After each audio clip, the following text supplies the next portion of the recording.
What, aren't you a flat earther? Yeah. Yeah, that's what I thought. I remember you. Yeah, I was waiting for this guy to get back. He was trying to say he was a flat earther because of Antarctica. Oh, God. Yeah, so I'm just waiting for his Antarctica proof whenever he decides to get back from filling his tire. Dude, the worst fake flat earther answer is, oh, why are you a flat earther? Oh, well, because the moon landing's fake. What? Like, dude, are you out of your like? No, I That told makes him any sense. we couldn't park there, but he said he didn't know. Couldn't park where? Oh, Lats was supposed to be in charge of parking. Bro, I still don't know what you're talking about. yeah, no free parking on the Monopoly board, buddy. Are you gonna be at the Loves? Bro, are you gonna tell us how Antarctica makes the Earth flat? Still waiting for your answer. Oh, hold on. Let me put air in my tire real quick. Okay, yeah. Put up to your ear, pull the thing, dude. Fill your brain back up.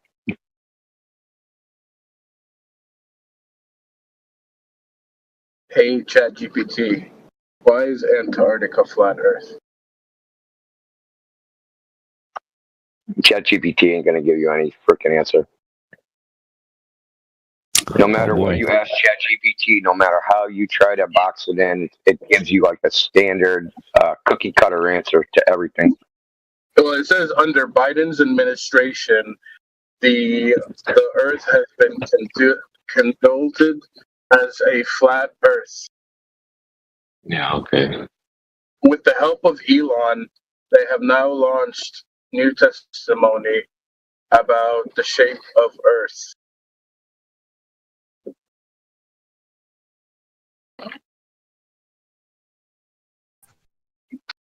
Yeah.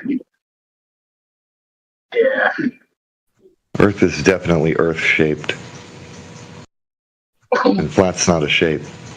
Are you gonna get us that Antarctica flat proof, or are you gonna go and start filling up your tire again? I just told you. Biden said it was flat. Yeah, but how? We're looking for the how. With the help of Elon. Yeah, but how is Elon using Antarctica to prove the Earth flat? Because it's like a wall. Oh, jeez. You get what I'm saying? Like Antarctica. But the ice wall is a globe Earth idea. It's not a flat Earth idea. It's a cobra? I'm sorry, what'd you say? A globe Earth idea. So on old maps, like the maps in the 1800s, right? But you're talking about Pangea. No, I'm talking about the old maps before they like went to Antarctica. It said Great Ice Barrier. Do you believe in the equator? No, there's no such thing as an equator. Okay, exactly. So that would indicate that like for instance, like you have pine cones on the pine tree. As it falls down, the gravitational pull head towards Antarctica, and because there's a how wall. high are you right now? Huh? How high are you right now on a scale of 1 to 10? Run a 3 or 4. Dude, you doing like big bong rips right now?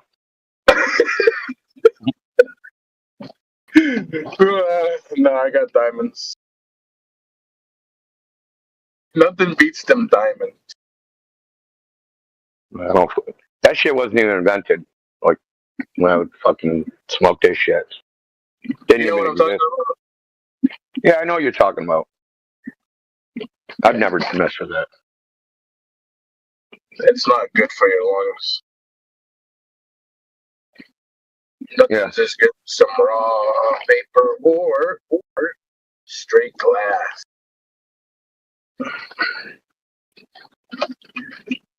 Anyway, what I was saying is, if you look on old maps, they used to say Great Ice Barrier. Oh, you're talking about the Maps from the 1800s and earlier. so like on the map, like the day after tomorrow, No, on a map like the Mercator map. Mercator. I don't know that one.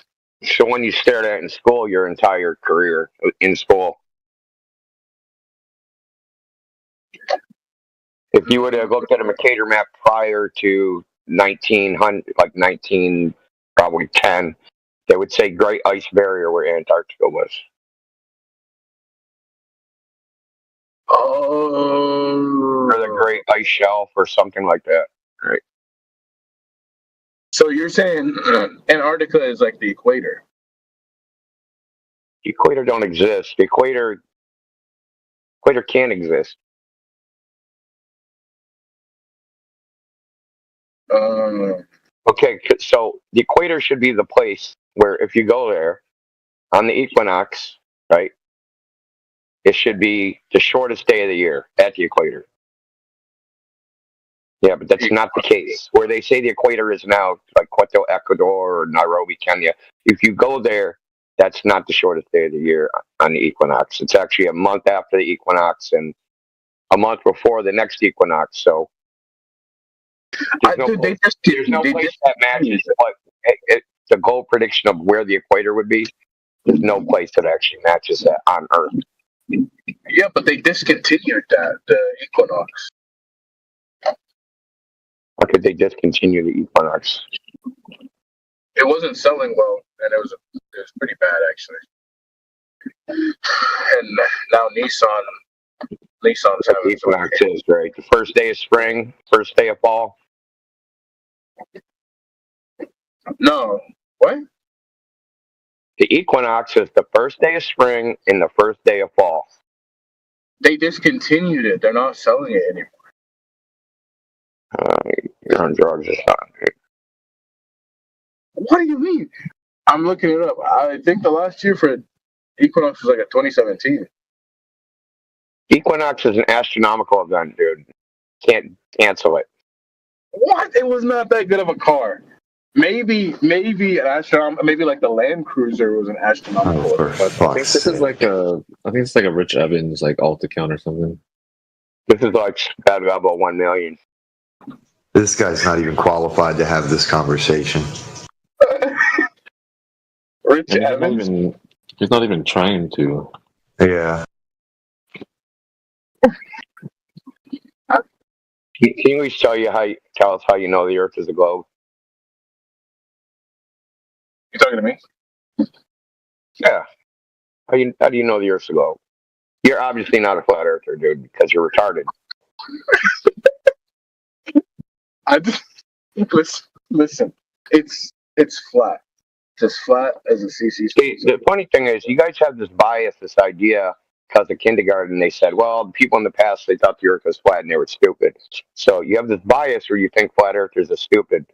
Actually, we know the globe model better than globe earthers. That's why we don't believe it. We don't not believe it because we don't know it. We don't believe it because we do know it. But where did the conversation come up with the equinox? It's when the sun is in the sky at a place called the first point of Aries. It's an astronomical event. So why would they discontinue? No, not the car, dude. You're doing a word context fallacy. We're not talking about automobiles. Oh, okay.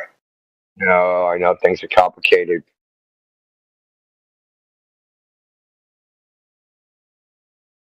Okay. So your definition of Not my definition. I don't make up my own definitions. I'm not a liberal. I mean, I know the equinox is a car, but now you're saying it's an astronomical event. Yes. You do know words mean different things in different contexts, right? You are aware of that. Yeah, but I go by the Merriam-Webster definition, and the equinox. Yeah, and I guarantee. Listen, I guarantee if you look in the Merriam-Webster, it doesn't say car. Okay, well, but see, the Merriam-Webster is biased. You're the one who just cited it, so you're citing bias shit. I didn't cite Merriam-Webster. I said Oxford. Dude, don't even try to gaslight me, dude. This shit ain't never gonna work. I don't like gas. Dude, that shit would catch on fire, bro. This is the lamest troll. You're low effort, man. And you're not funny. I'm not trolling, bro. I'm trying to understand what you're talking about. Yeah, Try harder. Mr. Grass had it right. You're not qualified, dude. If you had 2 brain cells in your head, one would die of loneliness.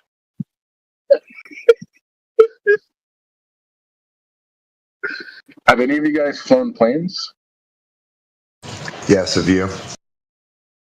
No, I haven't. I flew in a plane. Well, then Did there's you no see need the to have a curve from the pissing plane? contest. Sorry, Did you Dio. see a ball from a plane? Did I what? Did you see the Earth as a ball from a plane? No, it was all straight. Okay, at least, I'm not gonna lie, you're not a total liar. No, visually, no. You can never see the edge or this. I guess the sphere type from the plane. But do you believe that we have like You'd be very shocked how many people lie about that. But I have a legit question though. So like, you believe in satellites? Well, though, right? hold on. Let me ask you a question, right? So a lot of people go, well, why would they lie about the shape of the Earth? Do you know how many people have told me they've seen curvature from an airplane? You're a flat lie. Thousands of people have lied to me and said they saw curves from a plane. These are just run-of-the-mill people, just normies. Just think, I say, okay, where do you experience to go? Oh, haven't you ever been in an airplane?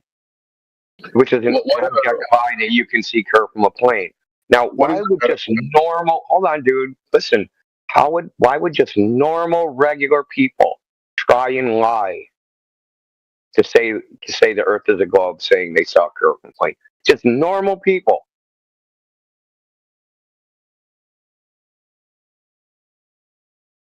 I'm not talking about like government officials or the military, just normal people that come in and talk to us about this topic and they say, I saw a curve from a plane, which is an absolute lie. If you had a ball, okay, this is how big of a lie it is. If you had a ball that was 6 feet tall, right? A plane would be 1/100th of an inch off the surface of that ball. There's no way you could ever see curve from a plane even a little bit. But thousands of people have lied to me about it. And I'm not exaggerating when I say thousands. Okay, I've been in this topic for 8 years. There's literally our regular Discord has 20-something thousand people. Our previous one had 32,000 people. I've talked to thousands of people. And I've had thousands of people lie to me saying they saw a curve from a plane. Why would they do that?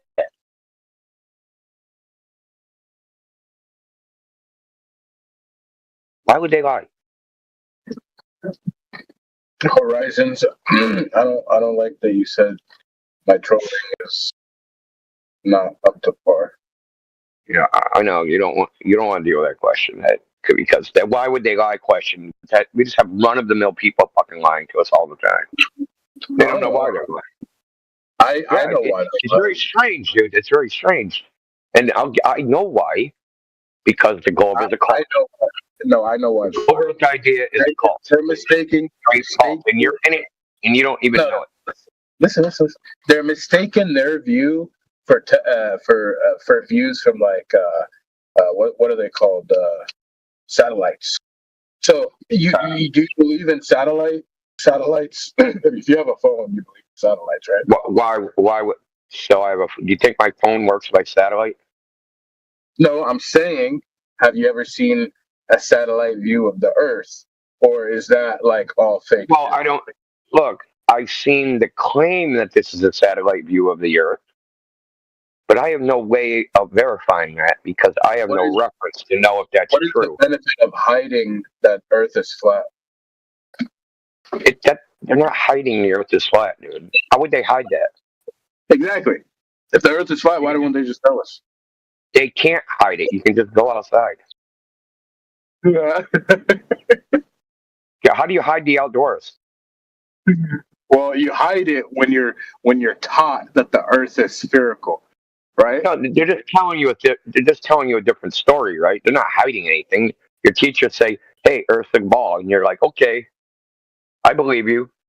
They're not hiding anything. You chose to go, "Hey, what I experienced, that's an illusion." My teacher, even though I can't see the ball, I just trust them. It's a ball. Right. So NASA is not hiding anything. They're just misinformed. Well, I mean, that's too general, right? So NASA is an organization, and there's people that work within it. Some of them are definitely lying, like the people that claim they went to the moon, probably certain other individuals. But like the normal run of the mill NASA workers don't know anything. They're just believers too. They don't have any like primary knowledge.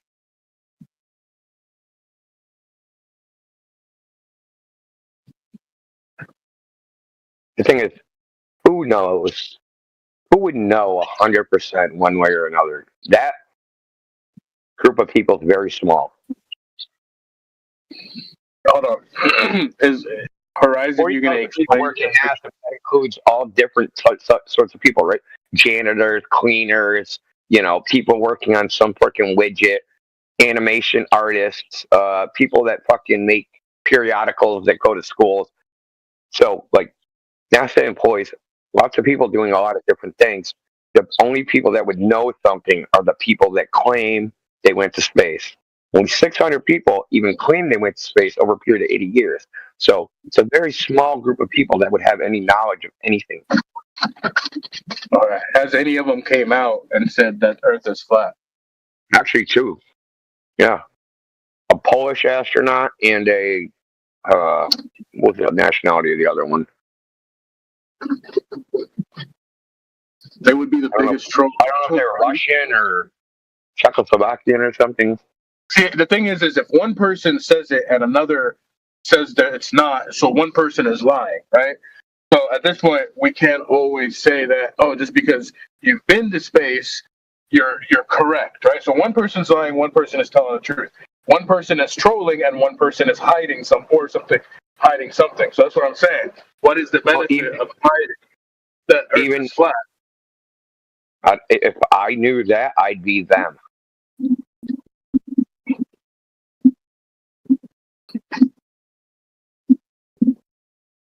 I'd be in on it, right?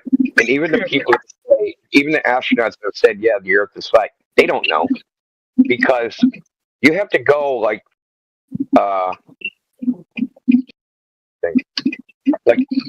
more than 4,000, was something like 8,000 miles above the surface of the Earth to see it as a ball. And only 27 people have claimed to have done that.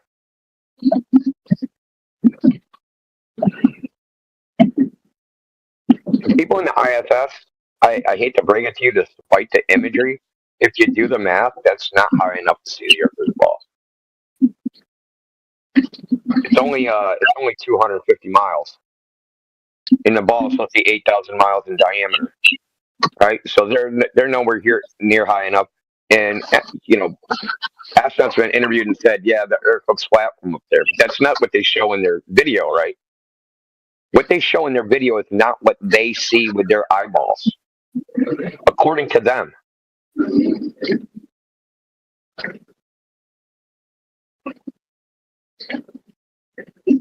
Are you 100% sure or 99% sure? Of what? The flat Earth. 100. 100. I feel like if you can claim you're 100 or more than 100, you should be able to answer the question of why they would hide something like that. That's a different question. When you're asking me about what's the nature of the Earth, the other one is like, what's in the minds of these men? How would I know what is in their mind?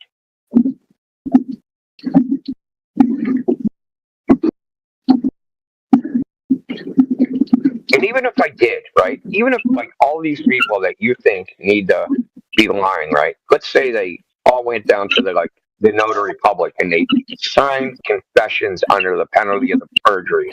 Oh, we admit the earth is flat and we've been lying the whole time. That wouldn't prove the earth is flat. Because it's just people saying things. Talk is cheap, as they say. Check the side chat real quick, Mind of Violence. Side chat. Yeah. Do you know what that is? It looks like a globe.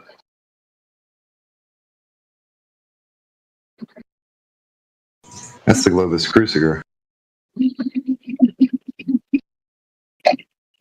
And that's portraying that the world is flat. It's an idol.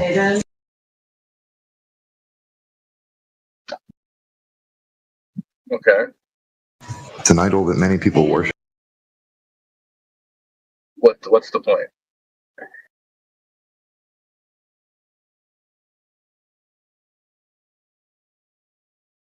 That it's a religious claim. The globe claim is a religious one.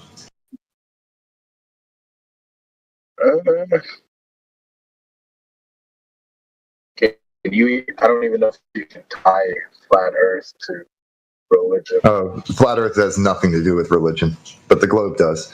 The horizon remains objectively, observably horizontal. That has nothing to do with religion.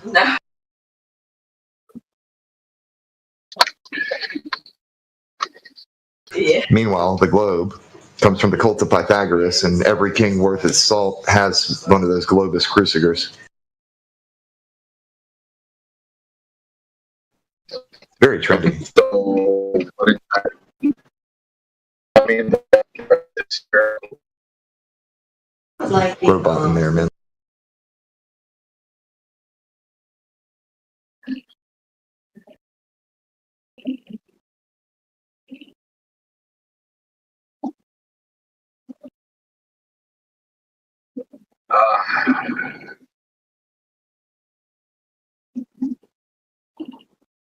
You should look into the cult of Pythagoras. That's been around for a very long time.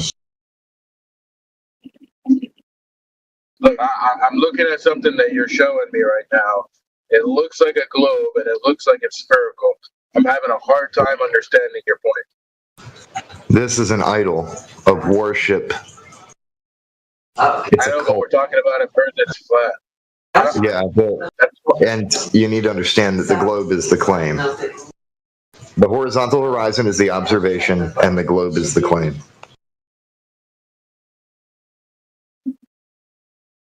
Look, let me ask you this, because this often illustrates it, okay? Let's imagine nobody ever told you the Earth was a globe, ever. You didn't learn it in school, nothing. No one ever told it.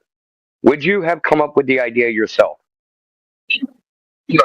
Would you have discovered it on your own? No. And what? And there's a reason for that. That reason is the Earth presents itself as flat and motionless. People only think that's why. Because they're told that. That's why I keep circling around. That's why I keep circling back to the point, bro. Is okay. Obviously, I know I can't prove it, but I'm going off of everything that I've been shown and told. But if yeah, we understand. We were told. We learned the same thing in school, dude. Yeah. So what's the point of him hiding it? That's like all we can do is speculate because we aren't them. You understand that? How would we know?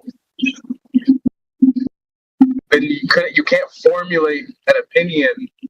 Yeah, I can listen. I can come up with lots of speculations. Here's one, okay? Because the Earth is a globe, right? It's finite. You're always going to come back to where you started, right? If you go in a straight line, you just come back to where you started, right? So you're bounded. You're like in a little prison planet. Okay, that's one thing. Another one would be hiding resources. If you have if you have an informational advantage of what the Earth really is versus what other people think it is, like they believe a false idea of the Earth, but you actually know the true properties of the Earth. You have an informational advantage that you can, in a competitive way, disadvantage the other parties. Right, and then there's other things if you want to get in the metaphysical. There's Core Earth goes with the idea of Big Bang, evolution. You're an infinite speck in an uncaring universe, and nothing fucking matters, right? Because the sun's just going to blow up in 4.3 million years anyway. So just run around, be a fucking degenerate, and the highest moral authority is the state, right? So we can come up with lots of speculations, but we can't actually know. And most people, it's not being hidden. Okay, that is a misnomer. You've been told the story and chose to believe it. It's just like this. Like, let's say you started going to school, and they decided they were going to teach you Buddhism is the one true religion, and everybody thinks that, and they just keep teaching this to you. Nobody's lying to you. They all believe it, right? Your teachers believe it.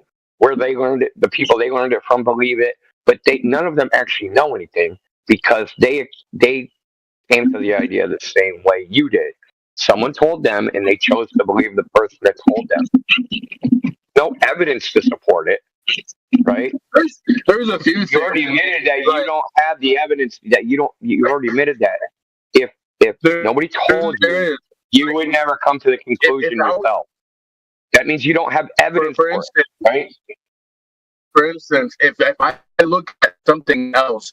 I don't need a telescope, but if I need to look at something for reference, then yeah, maybe I look at the moon, maybe I look at the sun, maybe I look at Venus or whatever at night when it's dark. Everything circle. I would probably come to the assumption, even if anyone told me that, okay, we're at least some kind of round shape. So if looking at that, we can visually see that.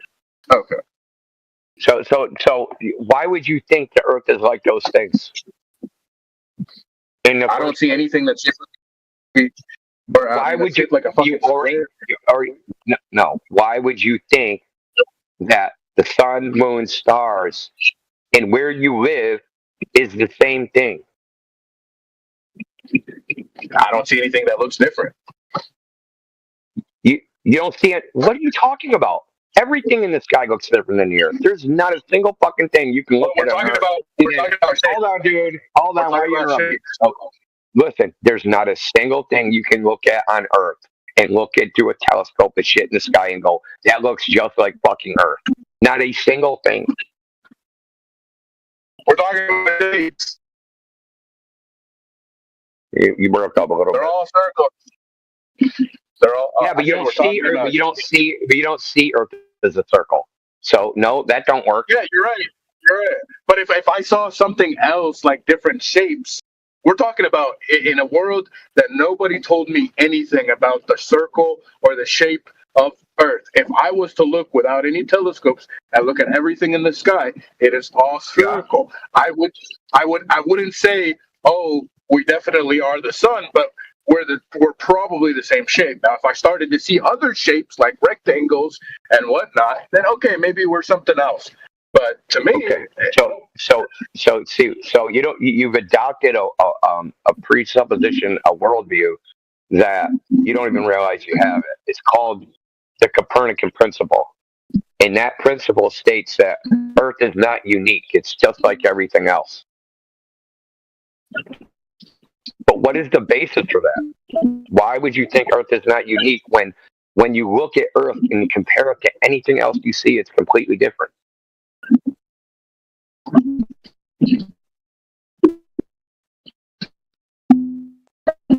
See, if you go, hey, dude, like the Earth is different than anything else. When I look up in the sky, stars, moons, suns, planets, I'd have to think there's land in the sky.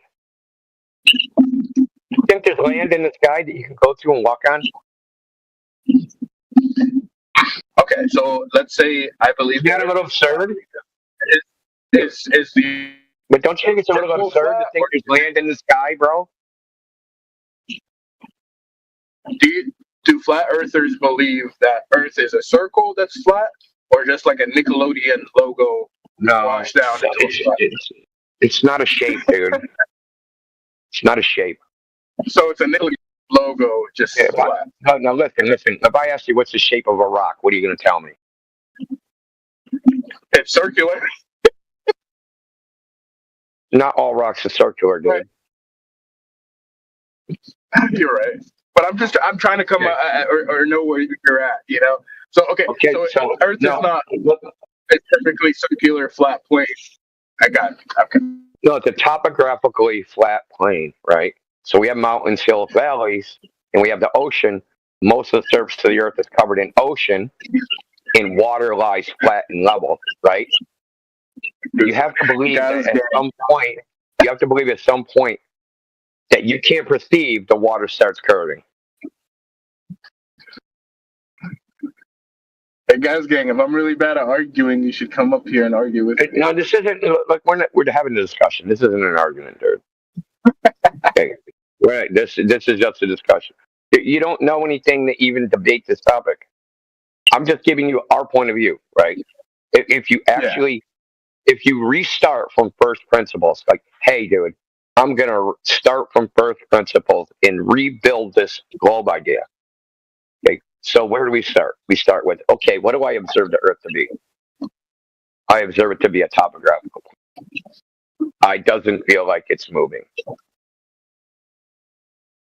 Now, how do I construct a globe from that? I can't perceive the thing that I think that I'm trying to prove, right? I can't perceive it at all. I have to construct a mental model in my head that somehow, in my imagination, where I constructed a globe, that's how the Earth really is.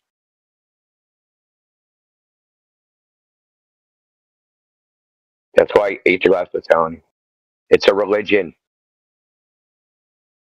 There's no quality to it, dude. There's no qualities out there in the world that you can go find right now and go, okay, this is where the globe is. You can climb Everest, fly in an airplane, fucking go up in a hot air fucking balloon. You can go anywhere you want, and there's nowhere on Earth that indicates the Earth is a ball. The only place you can go that indicates Earth is a ball is you go look at a screen somewhere, right? You look at a screen, look at a book, right? The Earth's a globe in those places. It's on screens, it's a globe. And in a book, it's a globe.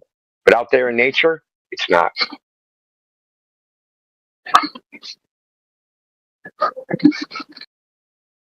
I know I'm dumping a whole lot of shit. It's hard to, like, people don't, have never looked at, typically, have never really said, hey, let's rebuild from first principles and use the, like, critical thinking on what do I know, what do I perceive, what's the evidence.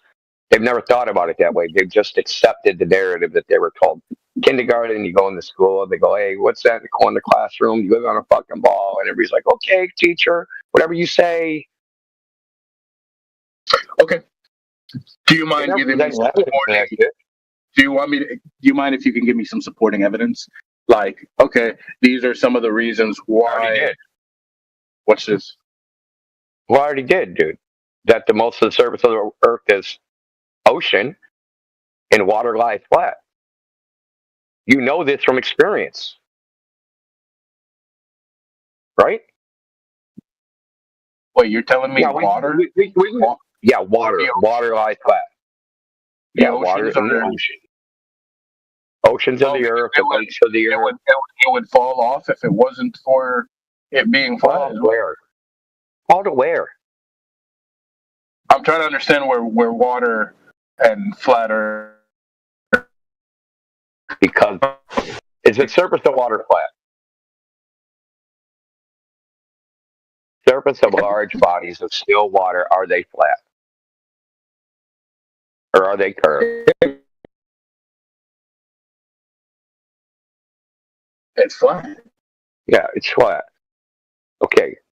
So if the surface of the Earth is more than 50% water, then it cannot be a ball. Because you can't have a 50%, more than 50% flat ball, right? Can't have a flat ball, dude. It's very simple logic to it. It's really simple. It's irrefutable, actually. And the thing is, it's so simple, but you're taught in school. Well, this Gold ID, this is complicated. Dude, you need to be a fucking super smart scientist to figure this out, right? Not even Don't even. listening to what I'm saying. Well, I'm just saying that's how they sell it to you. That scientists have figured Well, I out get the Earth is a ball, right? Have they told you, like, you know that, right? That's how they've told you that in school. Scientists figured out the Earth is a ball.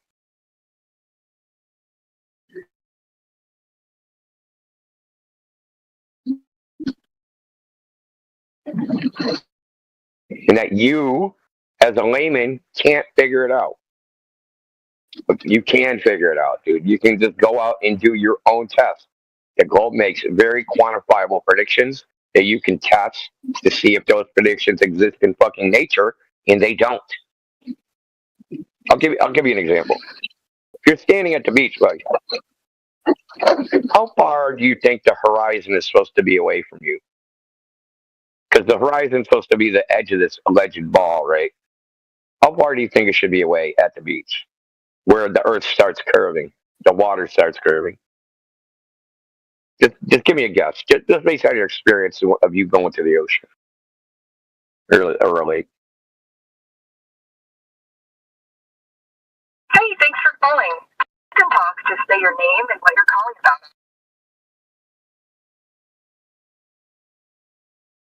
Just do it abort.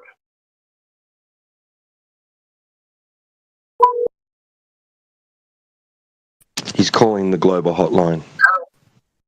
Yeah. I mean, Okay. So, well, I'll tell you, since you don't know, it's 3 miles. The curve is supposed to start in 3 miles from you at the beach. And in 10 miles, the drop from the curve should be 66 feet, which is a 6-story building. In 30 miles, it's 5,420 Charlie, I could be a am 47. 47. Yeah, which would be a 42-story building. So this is not. You can give me an OP 10 for.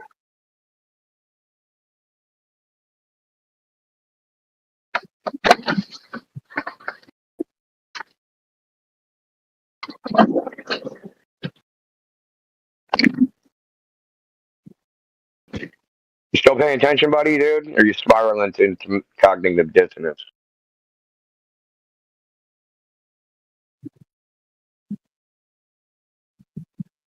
I'll take number 2.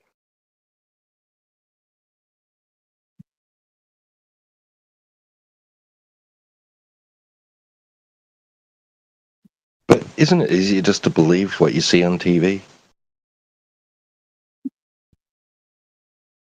Sure is, man. My government loves me.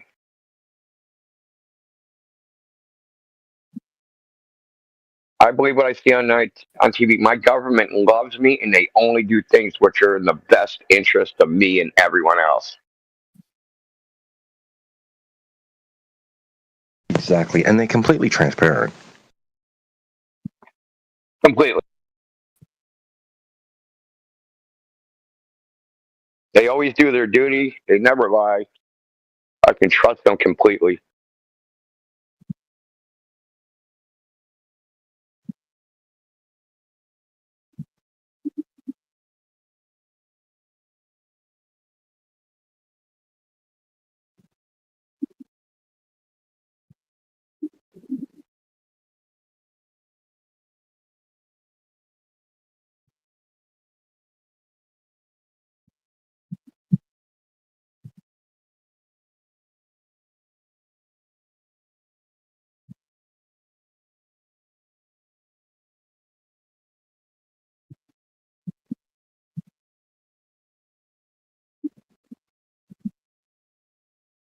So you still having a mental breakdown, dude?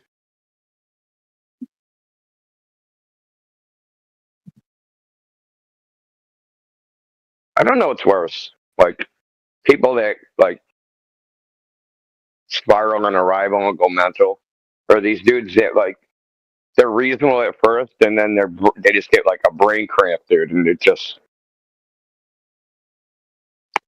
they can't think anymore because it's too much for them.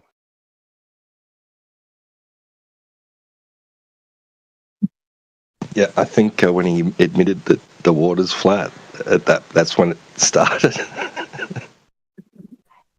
Yeah, I think so too.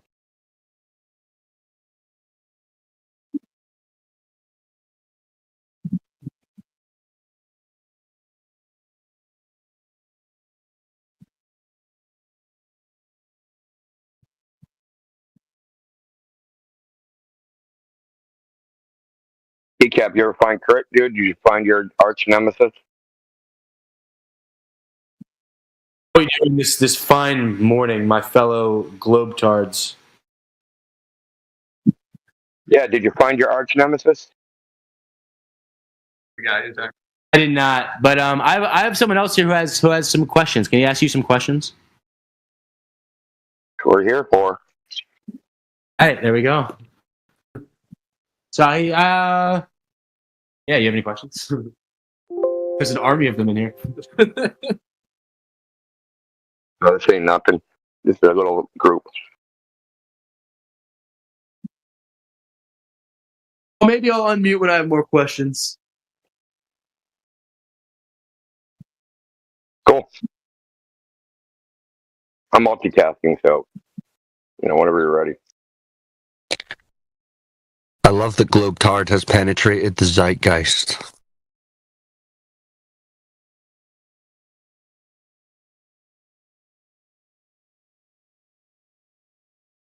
Now they call themselves the Globetards. That's hilarious, right? You know what I feel like this topic is, right? To me, it's like peeling paint, right? Like they painted something, and the globe has been this layer of paint, this veneer over reality, and the paint is slowly chipping off, and people are starting to see behind it. And the mockery is like the start of every good revolution. Right? They'll make fun of the idea. I mean, they don't even recognize it, but just hearing that globe heads are called globe heads. Wait, why was that text suppressed? Is shaking their paradigm. Because they don't realize that their belief is something to be made fun of. And when they do realize that, it's like the biggest shake to their confidence, because their whole thing is like making fun of ideas that they think are wrong. But now their idea is the one being made fun of, and they're like, shit, am I being a dickhead with this globe idea? Yes, you are.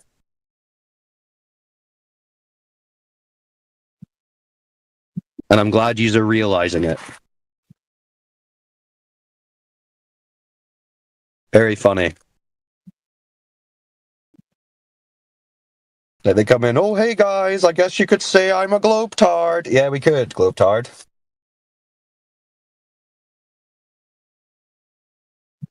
Well, I mean, how many people now have said, yeah, I know it's just a belief, and then argue it? Yeah. And yell at us, right, for not believing what they believe. Oh my God, you don't believe what I believe?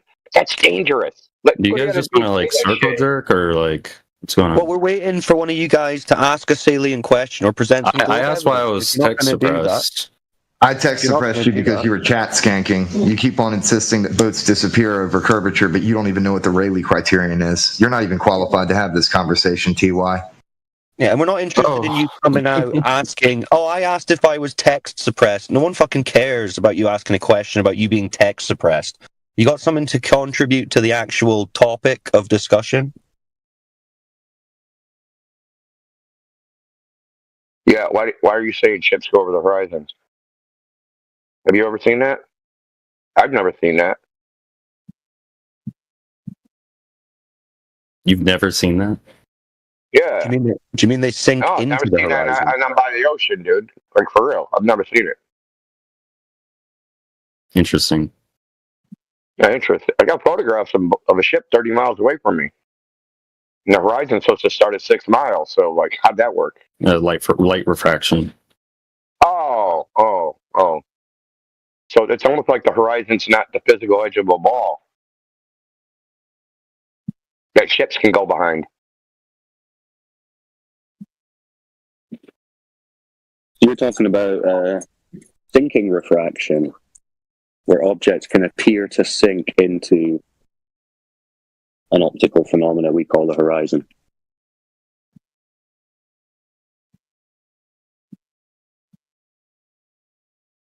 The horizon can't be simultaneously physical geometric edge of a ball and an apparent fucking position at the same time. It's either there or it's an optical illusion.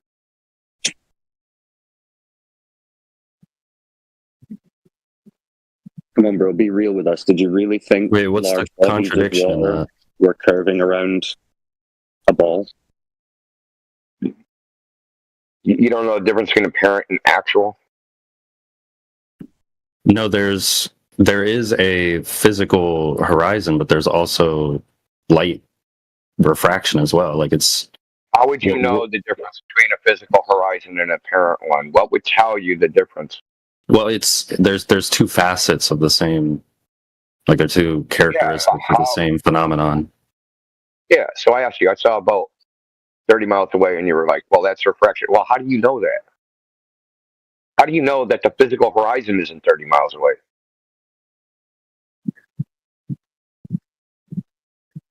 Yeah, I don't know if refraction makes things sink, but Well, it's called sinking refraction.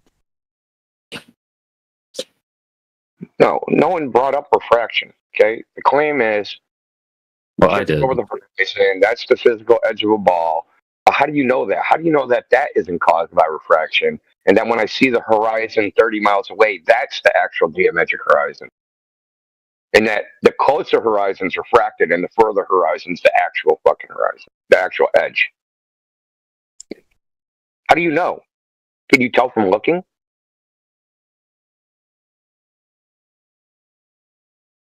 No, you can't. Right? The answer is it has to be, right? The answer is it has to be. Yeah, necessity proves it. Well, if you think you live on a ball with those claimed dimensions, radius 3959.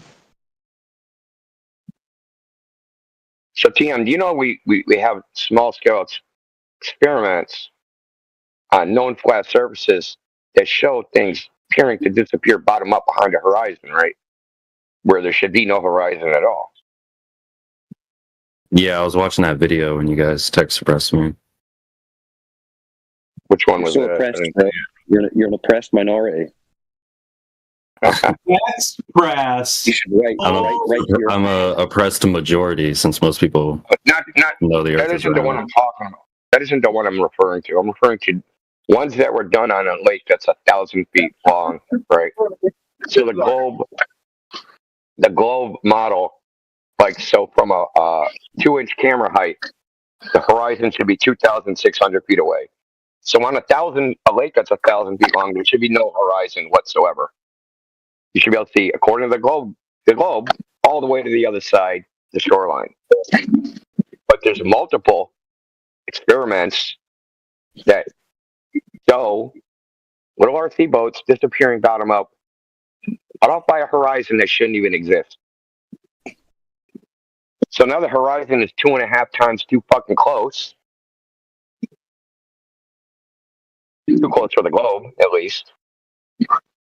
Also demonstrates that the horizon's apparent. Appears closer, further. There's no way to tell from looking, is this the geometric edge of a ball? Is it not? Yeah, there is. How? You break out the pendulum. You break out the pendulum. bro. Don't you start. You stop. Well, then you stick it up your anus sideways. That's the next step. It's easier to say stupid shit the whole time. Don't give up already. You're on your first point.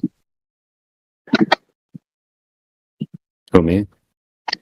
Yeah. Well, sorry, I didn't catch. Did somebody say something? I don't think he brought up the pendulum. I think it was someone else. Oh, right. Okay. Yeah, that wasn't me. Okay. So Indio explained to you, if we can observe an optical phenomena appearing to obstruct something bottom up on a flat surface, then you can't say that it's exclusive to this globe or a curved surface. Right? Yeah, I guess so. So So that's out. another one, right? So this is awesome gold proof, man, where it shows all these windmills cut off, right? I'm sure you've seen one of them. The one that was, it's on Wikipedia. Was taken by a guy that speaks fluent Klingon, so he's a reputable source. Obviously, anyone that can speak Klingon, obviously, he should certainly be trusted. But point is, if you examine the photograph closely, you'll see that there's a windmill that's further away than all the other windmills, but appears higher. Now we know from the laws of perspective that the further away something is, the smaller it gets, and it sinks in your view. It doesn't get higher. So if all these windmills are the same size and they are the same heights, how would something further away appear higher than something closer? This demonstrates that these appearances of cut off, bottom up are actual in optical effects, sinking refraction.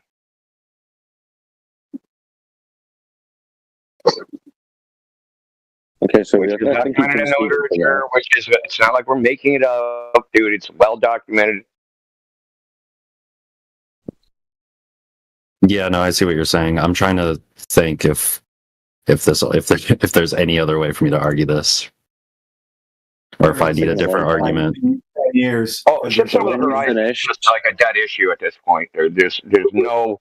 It's not exclusive to a goal. We can demonstrate it on a flat surface. It's a non-argument at this point. Yeah, that's no longer a tree that you should be barking up. But you're on the right track. So boats over the horizon is no longer a viable globe. So now you have to think, okay, so what is? How can I argue for this spinning ball I believe in? Yeah, I'll definitely let you know. Yeah, when you figure it out, let us know and we'll give you your flat earth tag. So here's the funny thing, right? So this sinking behind the horizon, that was like first mentioned like in Western literature by like Aristotle and like Ptolemy and all different like Western. I don't know what you want to call them. They're not scientists, they're academics. Let's call them that, right? Well, the rest of the world has ocean too, like China, India, the Polynesians, right? They all see the ocean. How come they didn't see this and go Earth the ball?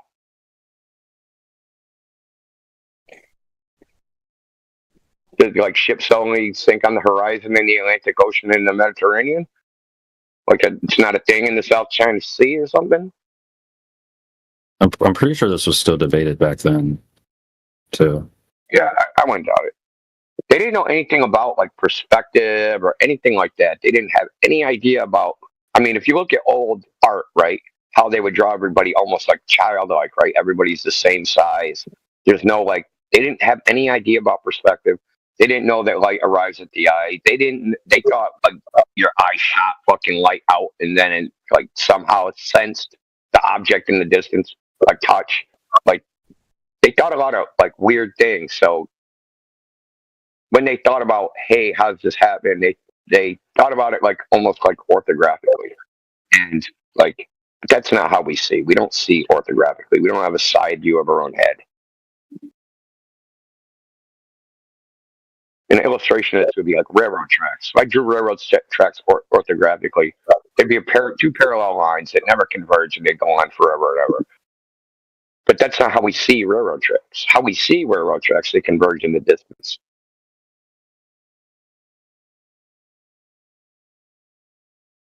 And the sky comes down, the ground ramps up, right? Like why, if the Earth was a ball, especially, why would the ground appear to ramp up when it's supposed to be curving down in every direction?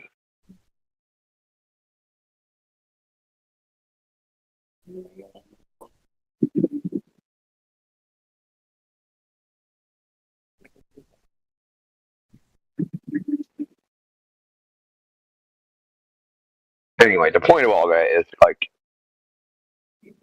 the fucking ships over the horizon.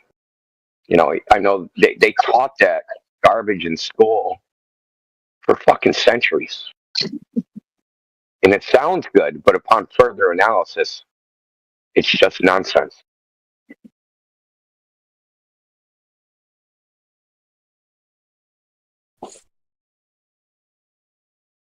then you can bring in like other things like Alberuni, right? Alberuni got to the top of the mountain and he measured the horizon dip. So he measured it. First of all, he got the mountain elevation from assuming a flat plane. Then when he gets to the top of the mountain, he assumes the globe and measures a horizon dip. So he measured the angular dip to an apparent fucking location from a flat plane, assuming, and then assumed the globe. The whole test is a fucking contradiction from start to end.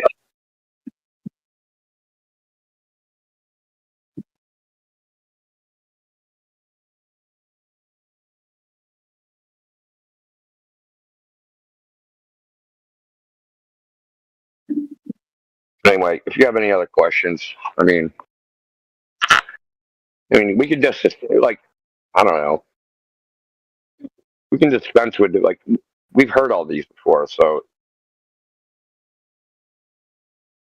I mean, you can go to 7 Reasons Why the Earth is Round, and they'll tell you climb a tree. You think climbing a tree is a globe proof?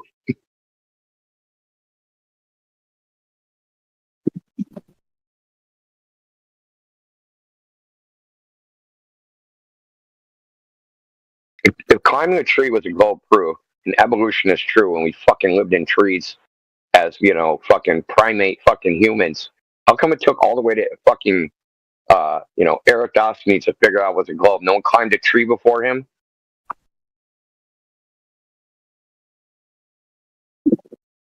I think that's actually an attempt by the health organization to get fat, lazy ass people out of their seat and get some exercise.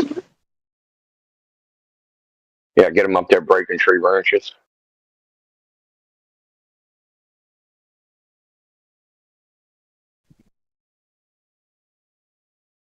Dude, how can anybody read through that and be like, climb a tree? Dude, that's great. It's the stupidest shit.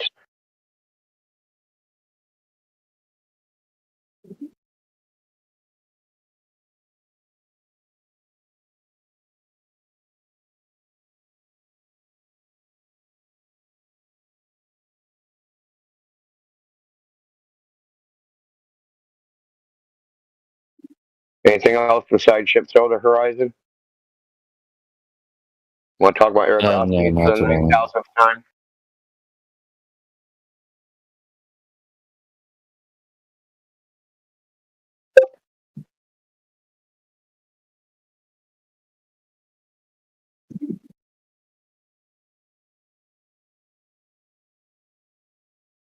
How about this? How about I ask you a question? How would, not you, because obviously you don't know. How could you know that the Earth was a globe? How could you figure it out? Are you asking me? Yeah. Well, how would I know if it's flat? Well, you can go look at it. But you just said you can't trust what you see. I didn't say that.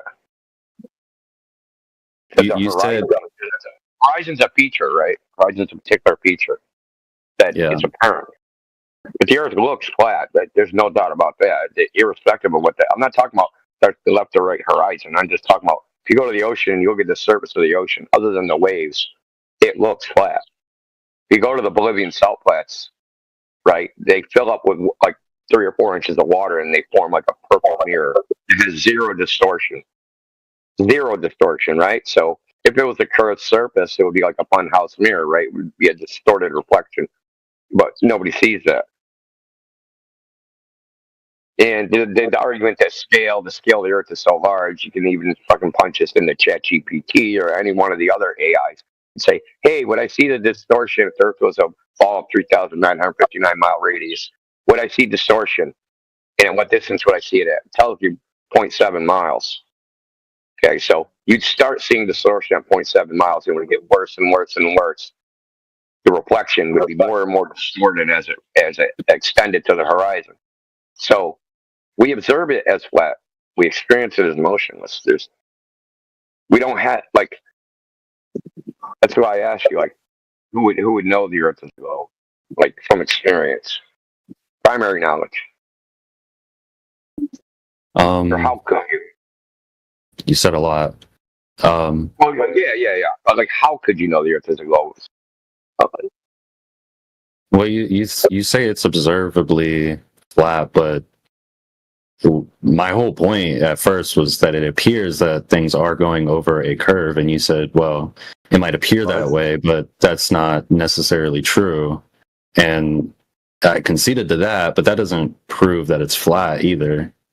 No. That's why we said it's not exclusive evidence, right? It's not. Yeah, exactly. Yeah. What you'll find in this topic is a lot of things are not actually exclusive to either one. They can be explained in either one, right? It doesn't, like Eratosthenes, sticks and shadows. So how could you know? That's what he's looking for, an out. He just wants flat to be mistakenly could be a globe, because I can hear it right now. Well, I'm gonna give him how we can know. How we can know is we can actually do an objective measure if the surface of the Earth is curving or not. Instead of using just looking, right? Just looking is a little subjective. How do you measure it? Well, you can measure the distance it is from laser beam. Does the surface of the Earth curve away from the laser, or does it not? Haven't people done that and gotten the opposite? No, not at all. You guys think that Jeranism and that fucking Netflix shit, he used the laser, he used the flashlight. And that's actually a flat Earth proof, I hate to tell you. You know how it's a flat Earth proof? Because the distance he used, the only way, so he picked the flashlight up over the boards had holes in them, and he expected to see the light through the holes, and he didn't. So they picked the flashlight up over the board, and then they saw the flashlight. But according to the globe math, they'd have to be something like 18 feet tall to see that light. So what that tells you is that the holes were misaligned. They just weren't lined up. That's why you couldn't see it. But when you lift it up over the boards, now you can see the light. But you shouldn't even see the light when you lift it up over the boards in the Goldberg paradigm. Who thought of that dumbass shit anyway? Holes in boards. Dude, that was stupid. Dude, it's fucking so dumb. Can you imagine going to a construction site and your boss saying, set up some boards, drill some holes, we're going to see if this is a straight line or not? I would have to quit. I'd go to his boss and say, there's something mentally wrong with this guy. Yo, it's worse than that. He took up like a huge GoFundMe to get the laser, and then supposedly melted the collimator to the laser. Now, he never bought it. If I paid money, I'd be pissed if I was donated to that. Like, you're a fucking moron. Yeah, that's what I was thinking, man. That's what I was thinking. He didn't buy shit. He didn't buy shit. Like a $10 pen laser, dude, with fucking watch batteries in it. He fucking used that and said, "Oh, it melted." Ah.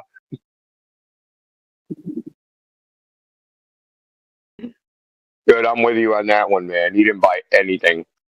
Nope, he didn't buy anything, and he didn't melt shit because why would it melt? It's designed to do that.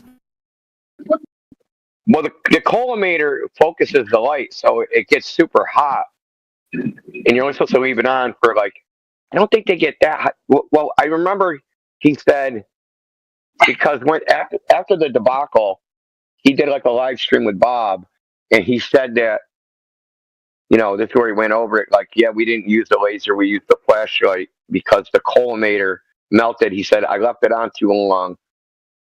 And like, I don't think they get that hot that fast because typically they have radiator fins on them that will cool it off. And I've seen other people use them and leave them on for like 2 or 3 minutes. Supposedly, if I remember right, he said he left it on for 8 seconds and it melted. No.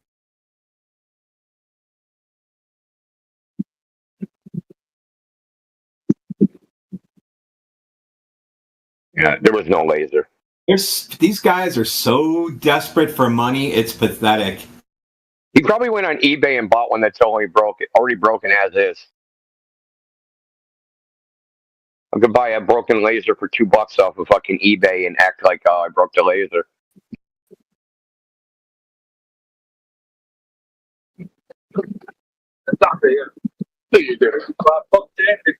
I think it's weird that you've got the most unmechanical person in the world doing these tests called Jaronism. He's like basically an idiot. I've heard him talk before. He's kind of dumb. Kinda? No, he's dumb, dude. Like, he can't debate flat Earth. He can't debate cold. He just can't. He's just not. He's just bad, man. He's very low IQ. I also heard him say that he went back right afterwards, like in the day, and he reckons that there was no clear line of sight. There was like, I can't remember exactly. It was like tree branches or something. Tree branches. So they're just idiots. So they're just idiots. They set it up and they say, here's 2 holes. Let's go look and see if we can see light. And then we have tree branches now. Because they're idiots. Then, yeah, like it was supposed to be like the test was supposed to be next to a canal, right? And the idea was, well, the canal's flat water, so the land above it should also be flat water. But they never measured actually like the elevation above the water surface. I think he initially sold it as he was going to do it like right at the edge of the canal, and then but the canal had like an embankment, and then they ended up doing like above the embankment of the canal or something. Dude, it was just a debacle, dude. Scary part is like hundreds of people went to that shit. It's scary that he relies on this for his income because he's going to be done soon. I don't know what. Maybe he'll move on to something different. No, because it's back to CBS or Jaron. And Witsit. Witsit vapes. Did he ever work at Witsit vapes? That's fucking hilarious. No, never heard that Witsit even had a job ever, so that's different. Yeah, I was gonna say, man, he worked at CBS, man. I'm like, I don't know about that. You guys are desperate. If you're gonna go try to have YouTube channels like that, you're desperate for money. You should just have a job. You can make that shit on the side. Easy. But no, you gotta put all kinds of work into making that shit work. Where I get to play with robots all day and I get paid way more than they get. You know, if you're going to make a YouTube channel and be a content, you should at least have to be interesting. I mean, with all due respect to Witsit, like, he's not that interesting. I mean, I guess some of the esoteric flat earthers, they like his content because he talks about the ether and all sorts of other shit. But Jaronism, he's not interesting. It's like listening to frickin', a fucking 9-year-old talk.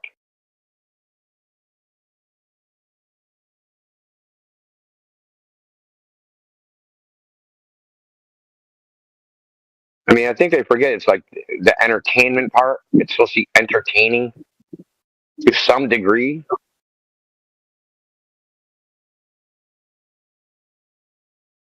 But it's not like they're teaching like flat earth courses or something. They're entertainers.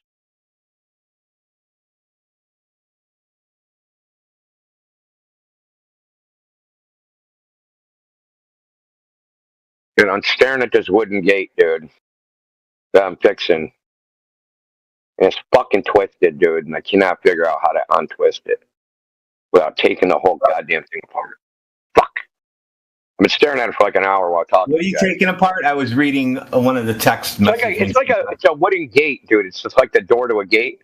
And it's fucking, I don't know how it got twisted. Like, it's not square.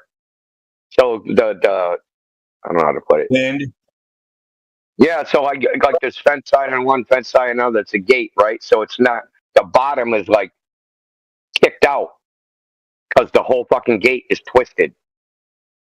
He probably left it unlatched. The wind grabbed it and flapped it around 100 times in one night. Thing thinking about soaking it in water and putting like a fucking pail of fucking rocks on it and try to fucking flatten it. Is it metal? No, it's pressure treated wood. I could take it all apart and shit and try to fix it, but I think one of these 2x6s is fucking twisted. That's what I think it is. Have fun. Yeah, fuck you, dude.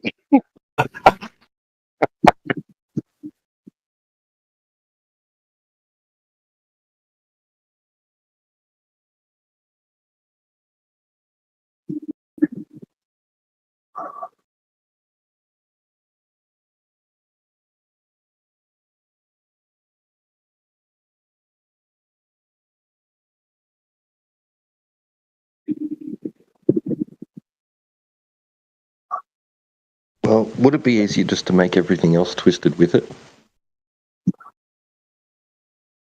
Yeah, couldn't you take the bottom half of the fence part and push that with your truck or something and then make it line up that way?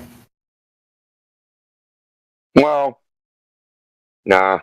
Well, first of all, it's like the side of, like, I live in the city, dude, so it's just a walkway at the side of a house. And I'd have to drive up on fucking bricks and shit to fucking even get there and run over about 15 bushes. So that ain't happening. Wait till it gets dark. I got all the answers. You just got to ask me. You wait till it gets dark now, see? I got all the answers for you. Wait till it gets dark? Yeah. Wait till it gets dark and steal it and tell them somebody came by and stole your gate. We got to get you a new one. The thing is, I got like a new heating system put in, dude, and when they put like the heat, when they put in the unit, the gate was open, so when they put the unit in, it was locked behind the gate, and then you can't get to the fucking bolts because the gate's open and the hinge is inside that crack, dude. There's no way you could get a tool in there. So they had to come back, move your the house? fucking unit. No, it's a friend of mine's house, dude. Oh, okay. It's a friend of mine's house. Okay. So he can't do anything, dude. Like, he's not mechanically inclined. Let's put it I don't that have way. any friends that can do anything. Believe me, I know how that goes. Yeah. Like, the only way he could do anything to this is with fucking matches and gasoline. So these contractors, they put the gate in. I think they broke it and like tried to repair it and then fucked it up. And now I have to figure out how they fucked up what they did and then undo what they did. And all I can tell is that the fucking thing is twisted. Which is fucking, they cracked it in a bunch of places. It's just fucked up. I'm probably just going to rebuild it. Fuck it. I don't really want to. I'm low effort, dude. I'm trying to do the least amount of effort. But sometimes doing shit with the least amount of effort you end up having to fucking do the whole thing anyway. Hello. I'm setting it up real quick here.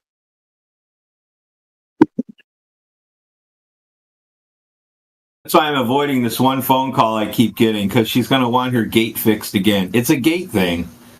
Rotted wood. I said, I need to put all new stuff in. Oh, I can't afford that. Can you just fix it the way it is? What the fuck? Get a piece of treated wood, sandwich it in between it, bolt it all together. That held for a year. I'm sure it didn't hold much longer. And now I'm getting calls again. So I'm like, this is a freebie. This will take me all day Saturday, at least the time I want to spend doing shit, just to make her fence close so she can not let her dog out in the backyard. It goes in the house. It's so disgusting. That's crazy. That's fucking. It's disgusting. And it's one of those. I got volunteered to do work there because my wife worked with this lady and this and that, and he'll come by and check it out. I walked in, I go, "Oh my, who did all this work?" "Oh, my dad. He's sitting on the couch all wasted, drunk." And I said, "Okay, well, I had to do plumbing. I had to do kitchen sink, one of the floors, fireplace, the fence outside, and the patio, which is about 8 foot by 18 and 16 feet. It's small. It's a condominium. Had weeds up to my chest. So and they were year after year. So that took me 2 strings of weed whacking and like 3 batteries to get through that.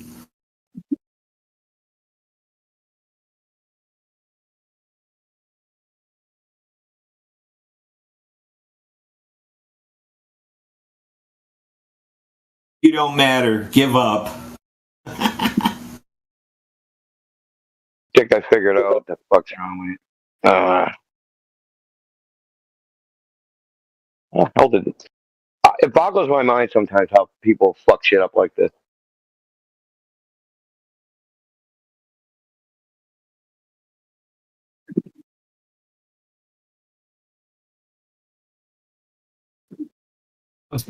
Sending that picture that Amish just posted that you don't matter, or you matter, don't give up.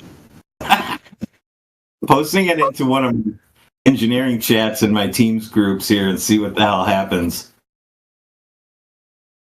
You're gonna get cursed out. I was gonna send it to the new guys. They're like 2 weeks old and they're already getting the shit from us.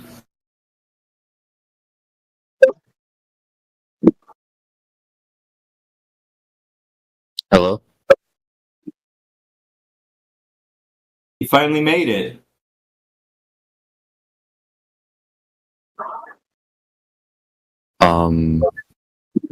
So I have a new thing. Lunar eclipses. Oh, that's debunked.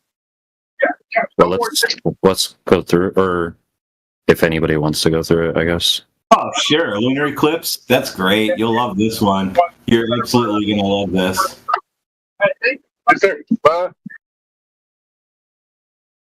So, we're going to look at one of your lunar eclipses. So, we'll look at 2 separate ones. One's moving, one's just a still shot image after image. Notice anything weird about that? The sun's up behind the guy, by the way, in this lunar eclipse. The sun's in the air and the moon is in the air. Notice anything weird about it? Where's the sun at? Behind them, it's daylight. See, it's getting lighter out. Morning, getting lighter out. The sun's up right behind them. That's your lunar eclipse. It's called a Stellian eclipse, lunar eclipse. Do you have one with the sun in frame? You have to watch the videos where they turn around.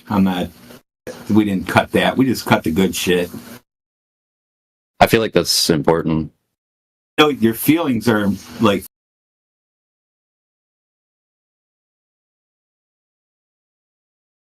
Flat and happy. What? What? Yeah, doofus is a You're doofus. flat. Okay. No, I'm a genius. What do you want to talk about? What would you like to? Nothing. subject Go your away. mind to? Just go away. Dude, what's your problem with me, guy? You sound fat, by the way. You're kind of losing weight. Before you kind of, why are you so mean to me, dude, all the time? I'm just a nice guy. Anyways, maybe we should get back to the topic as on hand, dude, at hand. What's the topic? Say the topic's in your hand right now. I just got Take it to the bathroom. I just got here. What are you guys talking about? I mean, in all seriousness, we were just talking about. We were talking about, in this case, claims about Antarctica. And what more about broadly, we're talking about moron flat earthers. Whoa! Why did you say that? That's not nice, dude. Just have a reasonable.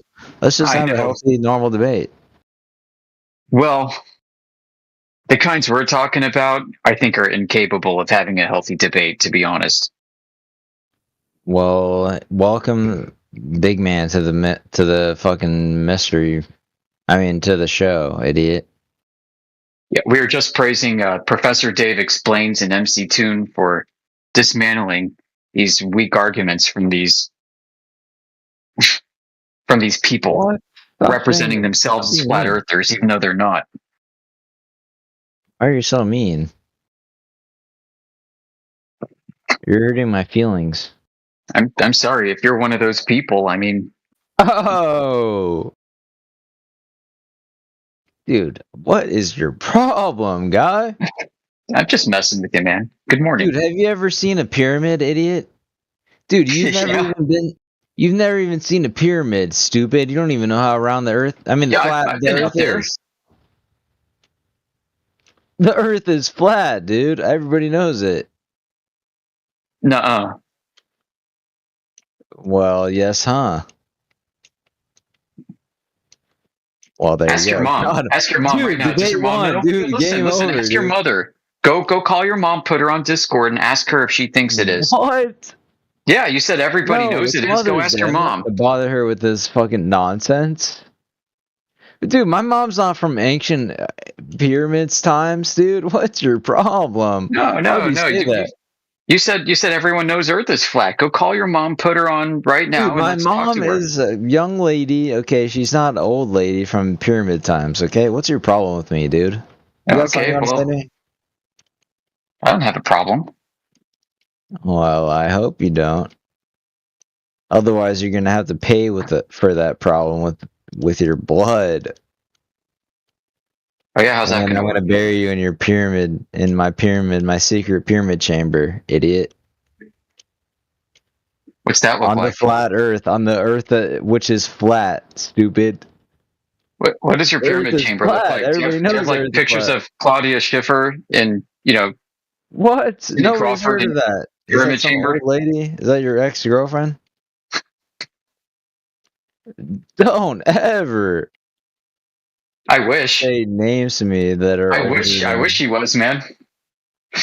Oh, what? Is she pretty? Too bad, kid. Yeah, man. Dude, you might have had a chance if you were. I don't know. I didn't even know who that What, I is. believed in a globe? Really. You believe in a globe? What, dude? The Earth's not round, dude. What are you joking? Everybody knows the Earth is flat. Everybody knows it. Well, you guys are Why just do you think calling it is? Tell me. Let's have a chat, man. Why do you think it is? I don't know. I don't know. I was like in my backyard, and I just looked outside, and it looked pretty flat to me. Yeah, I mean, we all see it that way, but we know it's not, right? I mean, how else do airplanes fly over it? Right? I mean, what do airplanes use to navigate? Your backyard? Dude, airplanes aren't real. Are you? Do boats use your backyard to navigate, dude? Come on. Dude, airplanes are not real. That's your metric? You're using airplanes? You fly in airplanes? You're retarded, idiot. What's the new hotness? Dude, Drones? airplanes aren't Drones real. What the hell's your problem, guy? Are birds real? Israel? What? Are birds real? Oh, birds. Yeah, Yeah, birds. you know what I'm talking about. Yeah, birds are real. What are you talking about? Do you think they're government surveillance devices? Maybe some of them. I don't know. Most of them are just regular birds. Are you fucking retarded?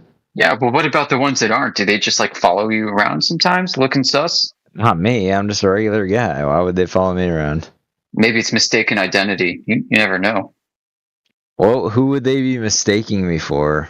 I don't know, dude, but that's why you gotta find out. They couldn't possibly. The government knows you, dude, and then the government knows me too, idiot. Sure, So they know you're sending I in birds to get better detail on who you are. Yeah, about what? Dude, they're in your computer, you fucking retard. They know everything about you, you fat retard. What if you don't use a computer, bro? What if you just use like what the Amish use? What are you talking about? They're not in the freaking abacus. Yeah, they're using their spy birds to spy on the Amish people. Idiot. They're not believe not it. gonna, Dude, they don't vote need for it this for you and election, me. man. Who'd the Amish They don't vote for? need You it think for they're not you. under surveillance? Would you shut up? They don't need it for you and me, you big fat retard. They need it for We're the on Amish. computer, idiot. They can tell They're after the everything. Amish, bro. They're literally listening to you when you turn your computer off and you're sleeping at night. They're You're not listening to me. They can't hack Amish computers because they don't have computers. You have to send in the birds. Yeah, that's right. You're right. You know, and so maybe they think you're Amish. I don't know. I know why they're after you. Oh my, dude, you're a goofy retard. You're a goofball, dude. They think I'm Amish. They're in my computer, idiot. Dude, are we not even having a conversation? Are you a fucking robot? No, it's mistaken identity, right? So the hackers in your computer don't know that it's the same guy that they sent the birds to, and the guy they sent the birds to, they think is Amish. Why can't you just talk to me like a normal human being, you fucking retard? I am. No, you're not. You're just totally ignoring everything I'm saying to you. You're calling me names and stuff. Weird. What's up with that? Yeah. Yeah. Dude, what's your problem? I don't have a problem. I get it. You don't like me, dude. You're fucking. No, I'm fine. I'm worried about those birds that are following you. Not the real ones, right? Because you said most of them are real. You said most of them are real, and I'm like, okay, I got you. How much do they pay you to be in here and to be retarded? How much do they pay you to be in here and be retarded? What's your problem? Not enough, man. Not enough. I keep asking for a raise. You're so stupid. Dude, I keep asking for a raise. Let's do a side-by-side IQ test right now. Let's go. Side-by-side? Okay. Yeah, post me a link for an IQ test. Let's do it. I don't know how to use the internet. Dude, look at this guy. Actually, this sucks. This guy's like paid by Israel. All right, go away then. Get out of here. Fuck you, faggot. Yep, there we go. That's it. That's all it took. Took a little while. Thought that would happen faster. Yeah, now we gotta clip it, send it in mod mail. Yep. Hope he used a burner phone.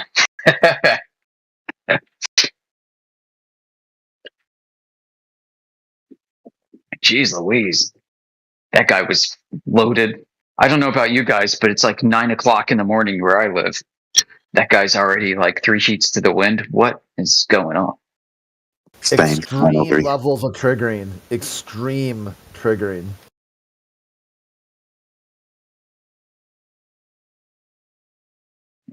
I did my best to kind of match his energy, and I couldn't do it.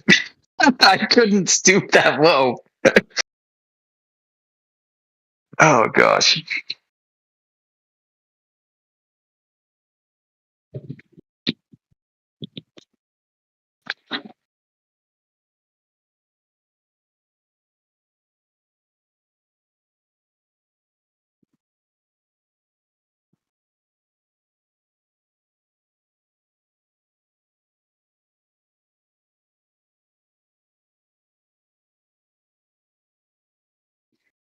I gotta get going. I'll be back in a bit.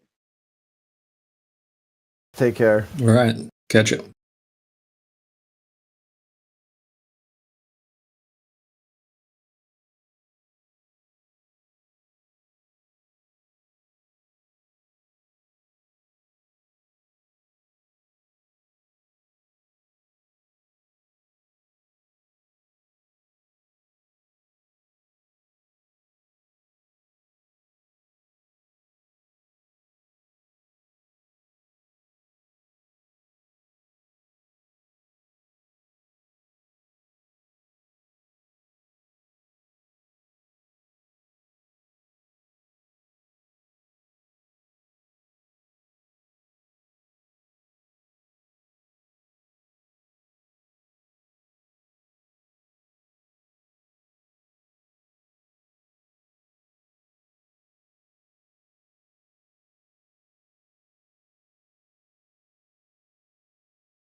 That guy's the reason why mute buttons exist.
I was just saying earlier that guy's the reason why mute buttons exist.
Dave, Go how are you, over and brother? grab them.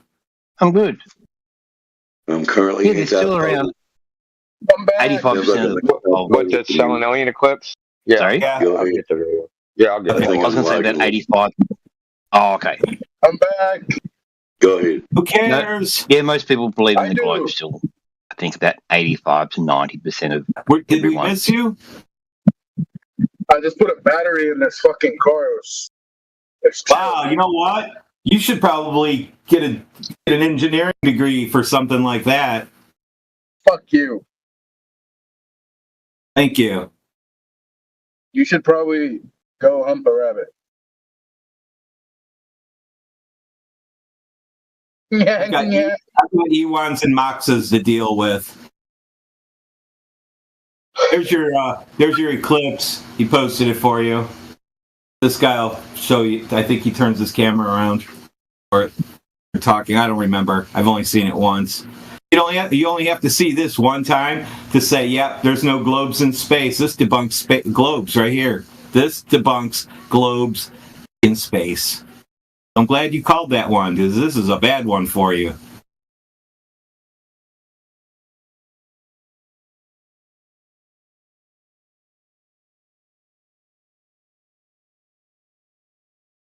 Ooh, now's the time for somebody. Hey, any YouTubers, listeners out there, get your 360 camera set up the next time and do a time lapse, and let's see what that looks like. That'll look crazy.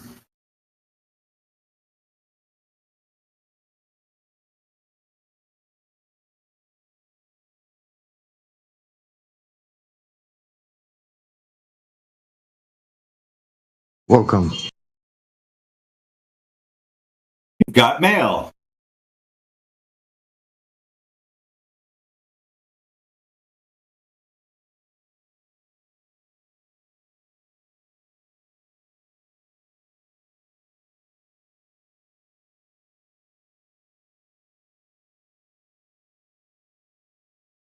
This dude's on the hunt for the globe for sure.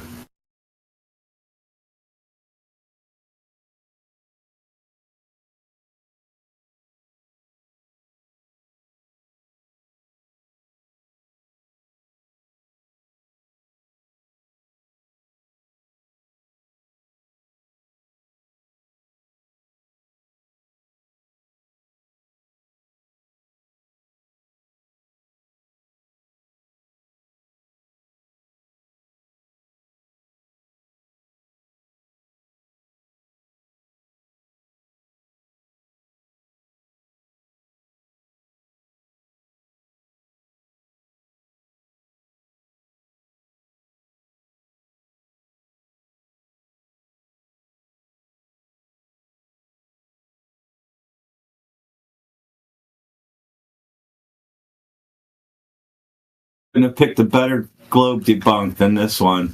There must be some wheel somewhere they go. He came back. Okay, now I've got one for you. Eclipses. Yep, this don't happen. This ain't globes it's happening on, that's for sure. We know that much. So because of that, we can just dismiss it. We'll pretend we're on a globe. That can't happen. So the end.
Rick and Ty tapped out.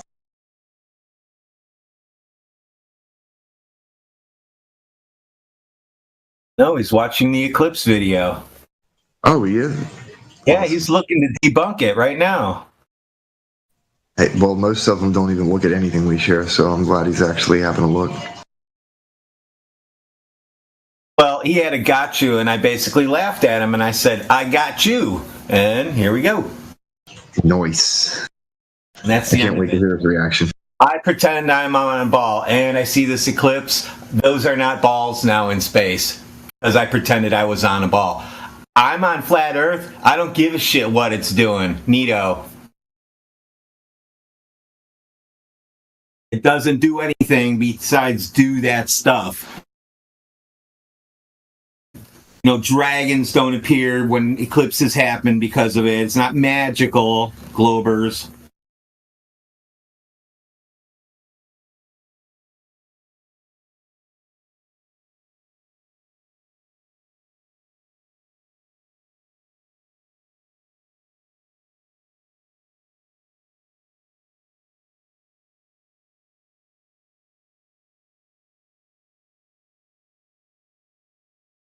Anybody else have any claims related to the Earth?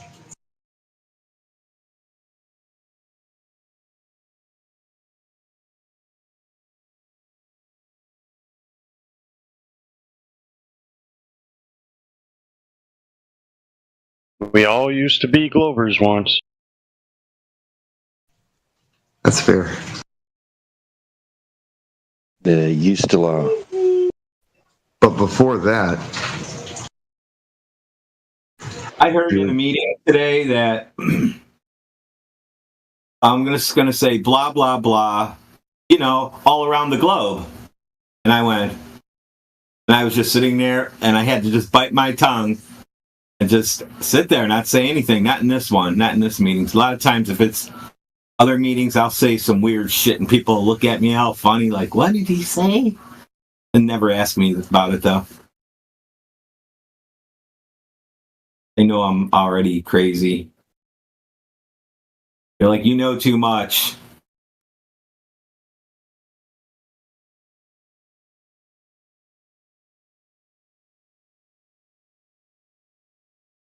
it's kind of a weird mentality a lot of folks have, though, ain't it? They think if they learn too much, it's dangerous. They don't want to know. It's safer that way. Well, it's funny that they've... I guess I picked the people that I'm going to train this time. A lot of times they're given, now there was a pool to pick from. Pick this one.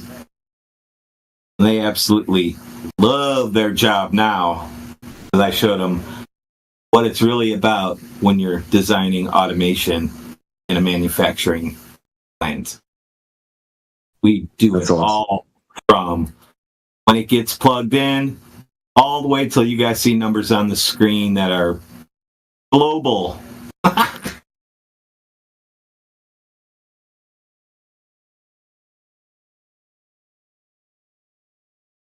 They said the word global. And then, God. Yeah. And then they get to hear, let's see, they get to hear me and 4 other guys. They all sound like I do. We all talk the same way. So it's super dry humor, and now they're getting it, because at first they're super gullible. Oh, it's so easy. We got more starting, so this will be fun. I'm going to let these guys rank the new guys, too. That's great.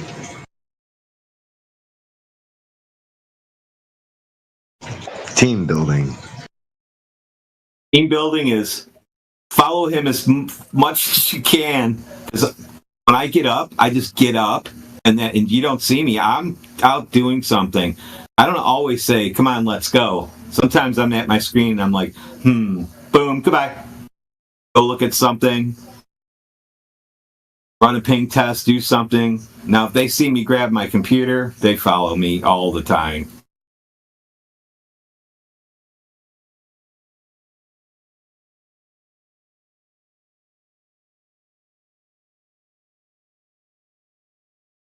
They got to observe and learn from the best.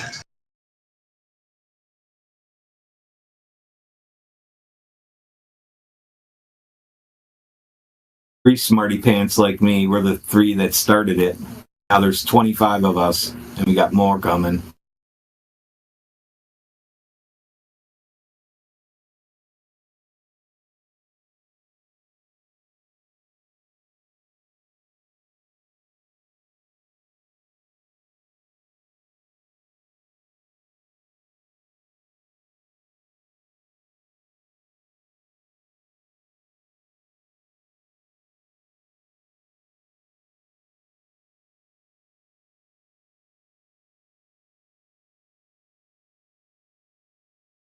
But where'd our Eclipse guy go? I'm here. What did all Welcome back. the anti-flat earthers have to say that you can now tell us? I mean, I'm sure you guys already know all of the. No. Go ahead, say it. I want to hear this. Okay. Well, the sun's not like above the horizon in that video, for one. And I get what are you the saying? main. You can see it, can't you? No, not in that video. It's still below the horizon. Okay. But the main point in that video is that the shadows going from top down. Yeah, you don't want that. That's worse for you. No matter where your phone's at, you're fucked. Yeah, but that's because the moon is going one direction, the Earth is rotating the other direction. So as the moon goes into the path of, to create the shadow, it's also Earth rotating. moving. So get bigger on the moon. Do you guys have any videos of like the sun being above the horizon, or is it just? Yeah, on the main server. Somebody's gonna have to send me a link. I'm too lazy to do all that. There's more. There, he posted. Your explanation. How would rotation make the shadow go on top of the moon? Yeah, I don't even get that. That you're making my head hurt. One. Because it depends where you're at on the Earth.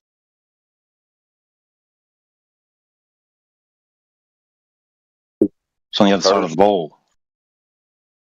Curses foiled again. So if I look down, or point down, that's where the sun is. So the sun does, I'll be pointing to the ground. So it's under me, underneath my chair. I'm looking at the sun. Amazing, It's isn't it? over my head. So that's weird. We do live on a ball, man. Upside down Our bad. to you. But it's so big that it feels like I'm the right setup and you're upside down. It's all relative, man. It's relative. The motion and everything. Mm. All you gotta do is believe the story, or actually never investigate the story, and you're good. You're good to go. Einstein's theory of Newtonian physics. That's all you need to know.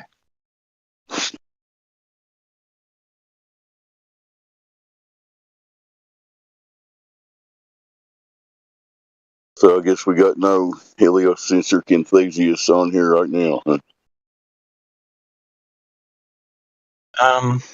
No, it's rather quiet. We're in politics, so see what's happening in PNR. I think PNR is very quiet.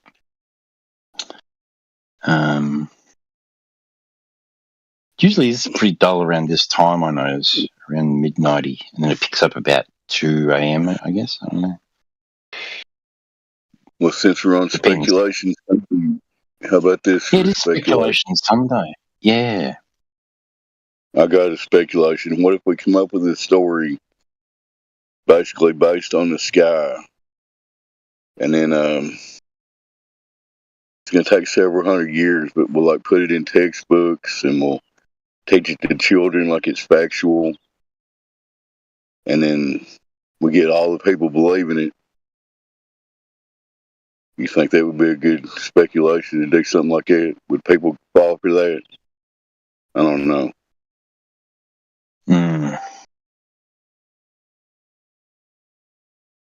I'm just speculating, I looked in the sky. There's a sun that looks like a big ball of burning nuclear fusion hydrogen to me, as far as I'm too.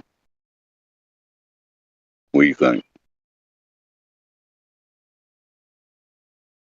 I've no idea.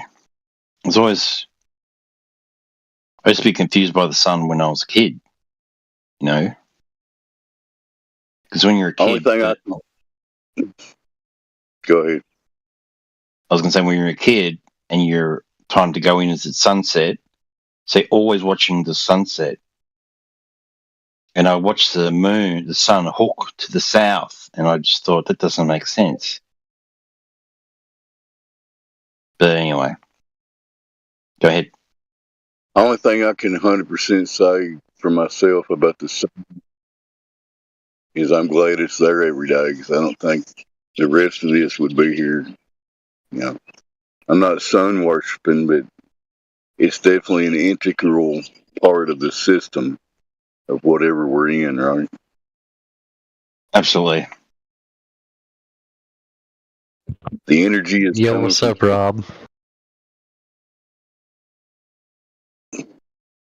Hey, going on. Yeah, what's up, dude?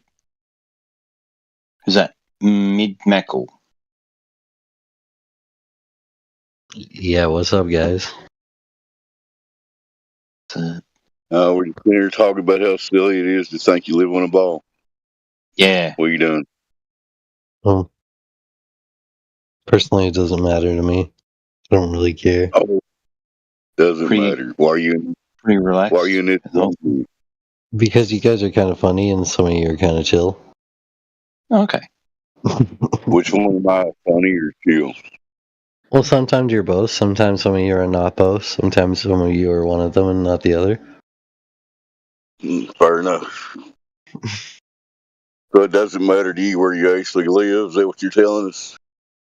Oh, no. Like, I get that, like, the truth is important to some degree.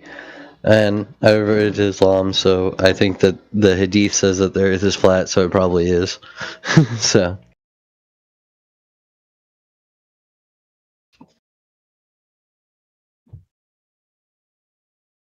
Go ahead, Daz, if you want to. I got to mute for a second.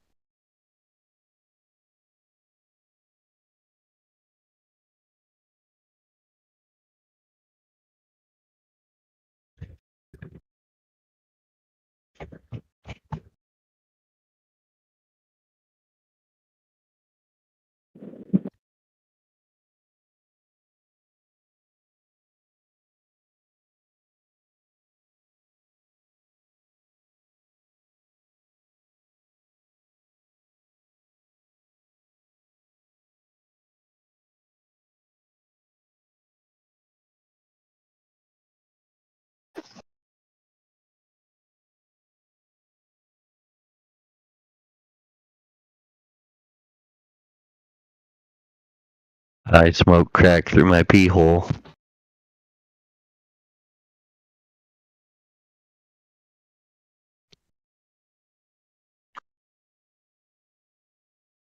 Who said that? That sounds like a unique talent. Can you describe that to us? You what? That sounds like a unique talent to have. How do you do that? I know, right? Hey, who is anybody having a conversation right now? You are. You're talking about smoking crack through your pee hole. Are you a mod? No, I'm just Dave. Yeah. I'm dead every day. I know I don't live on a ball. That's my whole Do you got story. control? Do you got control of anything? He knows he hates niggers. Whoa! I've got control of my own. I have control of my own meat suit. That's about it. I don't know. That wasn't funny, man. Can you mute that guy for saying the N-word? Yeah, I'm can just you get rid of I that can't guy? do That was mad annoying. I can't do anything. I'm not a mod, so I'll shut up. All right. Yeah, that guy should shut up. That's not funny. Saying the N-word's not funny. I know, he's just ignorant. Yeah, I mean, imagine saying nigger. That's so stupid. It's just weird, you know what I mean? You can't say that on television, bro. No, you can't do that on television. I'll say whatever the fuck I want on television. Just give me a live camera. No, it's a show on Nickelodeon called "You Can't Do That on Television." Remember that shit? Oh, no, I don't remember that. I was busy getting bitches. What the fuck? Is there any mods in here right now? Where's DJ at? DJ's not on here.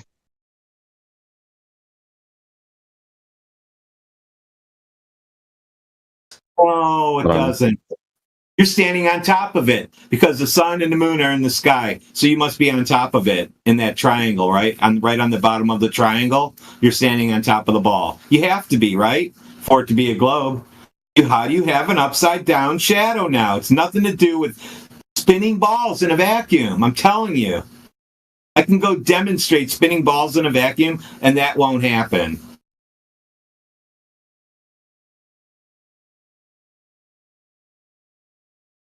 This isn't the only impossible eclipse either.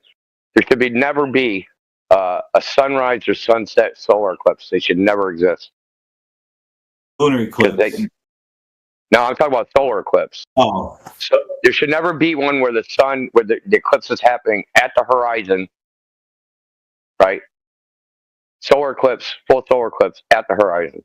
You guys have a Should never better be able to- video like this. I can't even resolve the moon in this But hang on a latest sec, hang on a sec. footage. Pay attention to what India just said, man. Hey, India, wouldn't a total solar eclipse have to be happening right above your head? Around noon, your time, solar noon, around that time. Should. Yeah. Only It if it's never- like a total lunar eclipse. It could never be on the horizon because that line of sight from your eye to the horizon, that should be a 0.02 degree dip angle. So that line of sight to the moon, and then the line of sight, the sun can't be in the same line of sight because it's 400 times farther away. So that solar eclipse right there, minus the pretend wheelchair guy in there, I took from my driveway. That's from a video.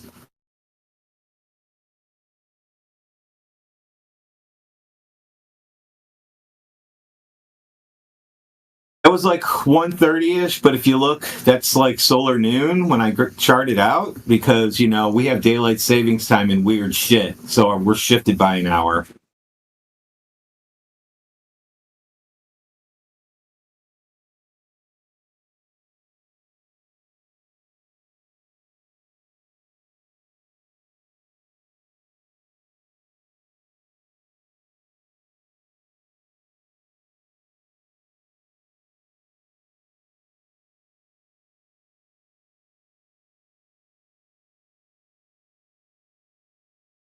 You think they picked Stephen Hawking from a nursing home because with no family, so nobody could say that's what are you guys doing?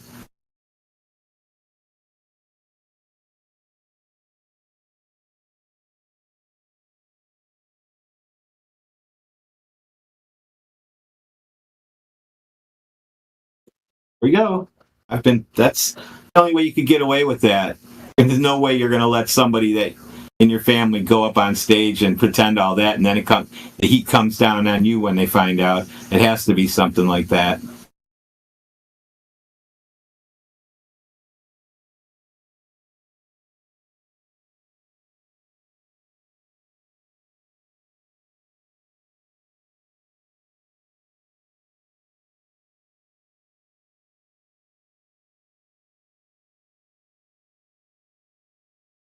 But when you can explain to me how upside down shadows work, it has nothing to do with spinning balls. Maybe I'll turn into a glober again. But this completely debunks your balls in space theory. Sun being a ball, Earth being a ball, Moon being a ball, debunks all that. Hey, Ty or TY or thank you, whatever your name is, right? Have a look in the side chat. You're telling me that's not the moon. You can't tell that that's the moon. I can't tell that that's a lunar eclipse. The first video is obviously a lunar eclipse. That one, I'm not sure. You could just look up the alien eclipse. Right? It's not Do like flat earthers not have money for good cameras? Dude, that's the dumbest. How do you even know it's a flat earther taking the video, you idiot? That dude, the skeptic. I don't know. The first one was. That dude's a Glober. Glober took these. Damn Glovers. That's Don't you see him? Listen, watch the whole video and listen to him try to explain how it works on a globe and failing. He can't even make sense out of it. Oh, that. Okay. Yeah, the Cahokia Mounts. He's like doing all these hand gestures and trying to explain it. It's so funny, man. Dude, the only way it would work is if he freaking turned his arms into a pretzel.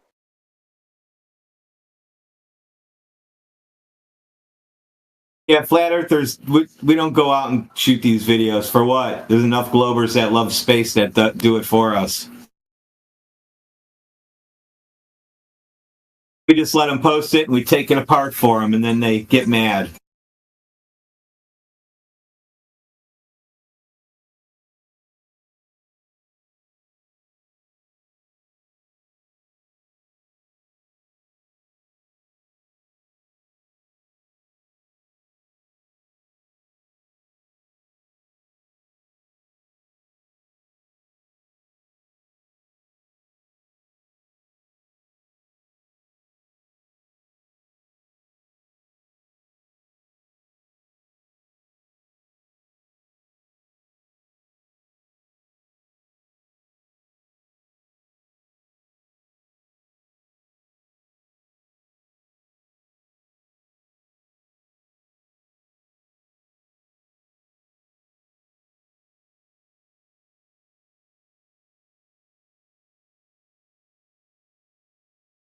So what's your claim anyway, dude? That you don't see the sun and the moon both above the horizon during a solennilian eclipse? Is that your claim? Yeah, I guess so. I guess that's one pretty claim. dumb. It's not even our claim. It's a well-known astronomical event, right? Flat I'm not. I'm just asking for that. If you guys could just provide that. Just look it up. It's a well-known documented. Why can't you just post it in side chat? Just go on YouTube and look for solennilian eclipses. Yeah, we posted it in the side chat. You're just whining about the footage because your butt hurt right now. Yeah, I'm the one whining right now for sure. That's absolutely right. Correct. You are correct. Next time tell us retraction bends shadows upside down. I'll just eat that, Clover. Now. Like, bro, haven't you got ChatGPT or something? Yeah, I looked it up. I couldn't find anything. That's right. It doesn't know what to say. I'm going to go type it in. I'm going to go type in what is a solennilian eclipse into Perplexity AI and see what sources it gives me and videos. And then I'm going to deem you a damn liar.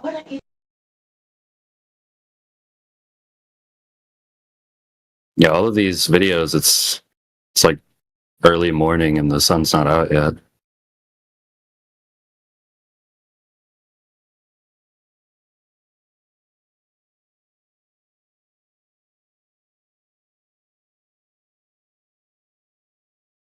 Does anybody have a lunar eclipse happening during the day?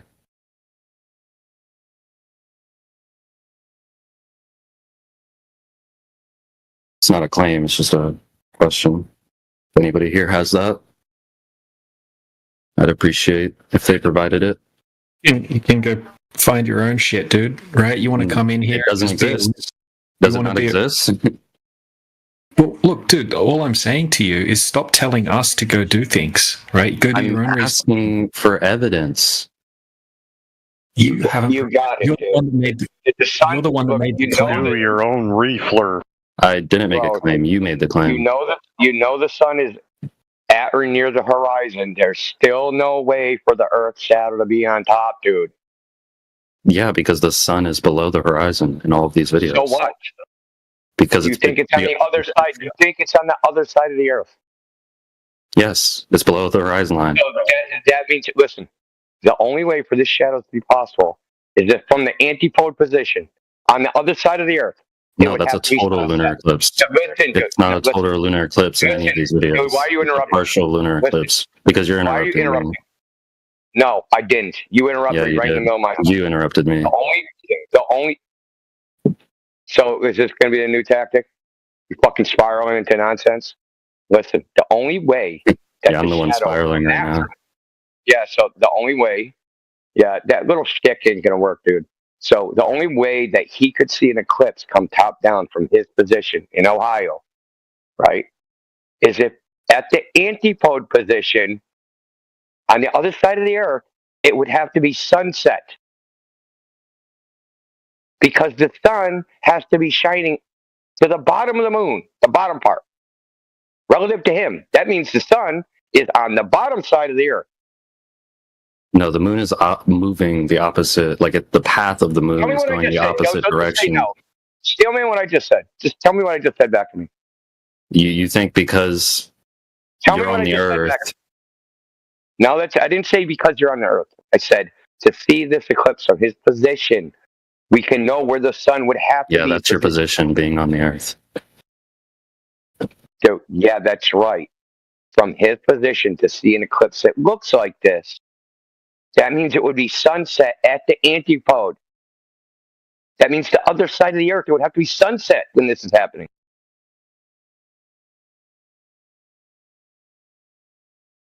He's on top, right? He's on top of the ball. The light is coming from the other side of the ball. Because the underside of the moon's illuminated. That means the light is coming from the underside of the Earth. And it's getting light out. Yeah, And it's the getting light moon. out. So you think fucking sunset at the antipode position is sunrise at the fucking other antipode, you're high. What happened to the 12,000 miles?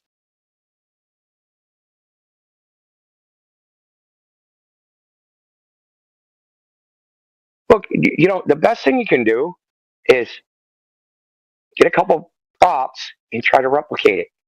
Just go replicate it. You'll see very quickly that this breaks the globe geometry. Damn, you guys cooking this? He's in denial. He doesn't see suns or moons in that. He just. Dude, when he brought this up, I was going to say straight away, Radwin, that this is going to fuck him up. This is going to break him. And that he's going to go. I didn't go in the runway. I was like, sure, here we go. Enjoy the ride kind of thing. This is it. This ruins it for Globers. Are you guys cooking this Skittle Guzzler right now? The what guzzler? You guys are cooking a Skittle Guzzler right now? Skittle guzzler? I don't fucking want to know what that is. Oh, well, look at his profile, bro. It's a Skittle Guzzler confirmed. Yo, you know that C4 drink? You know they make Skittles flavored C4, right? Maybe he's guzzling that. He's guzzling rainbow, basically, yep. Facts. Yeah, like he probably don't like the thickness of it. He probably likes it a little thicker.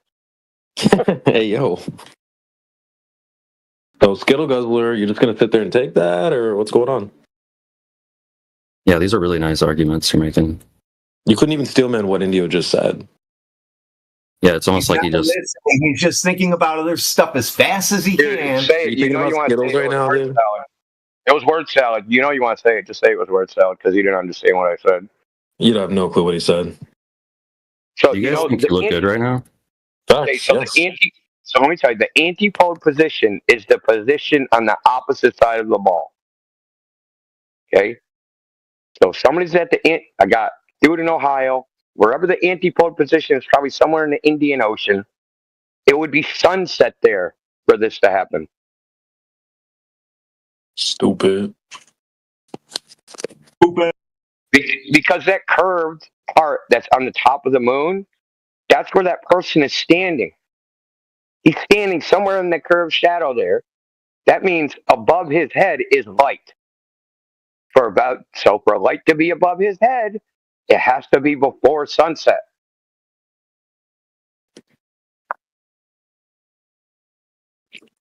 Uh-oh. You dumbass.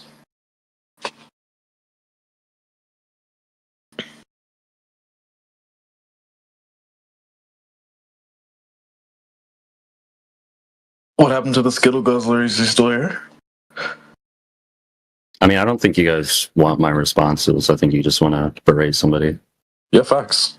You already said that there's no sun, it's somewhere else, even though it's getting daylight, and you can see that they see the sun.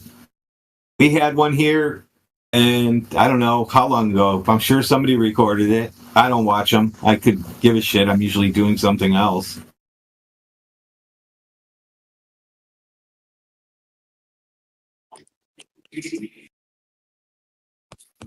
Cooked him. You guys fucking roasted this guy. Or girl or whatever.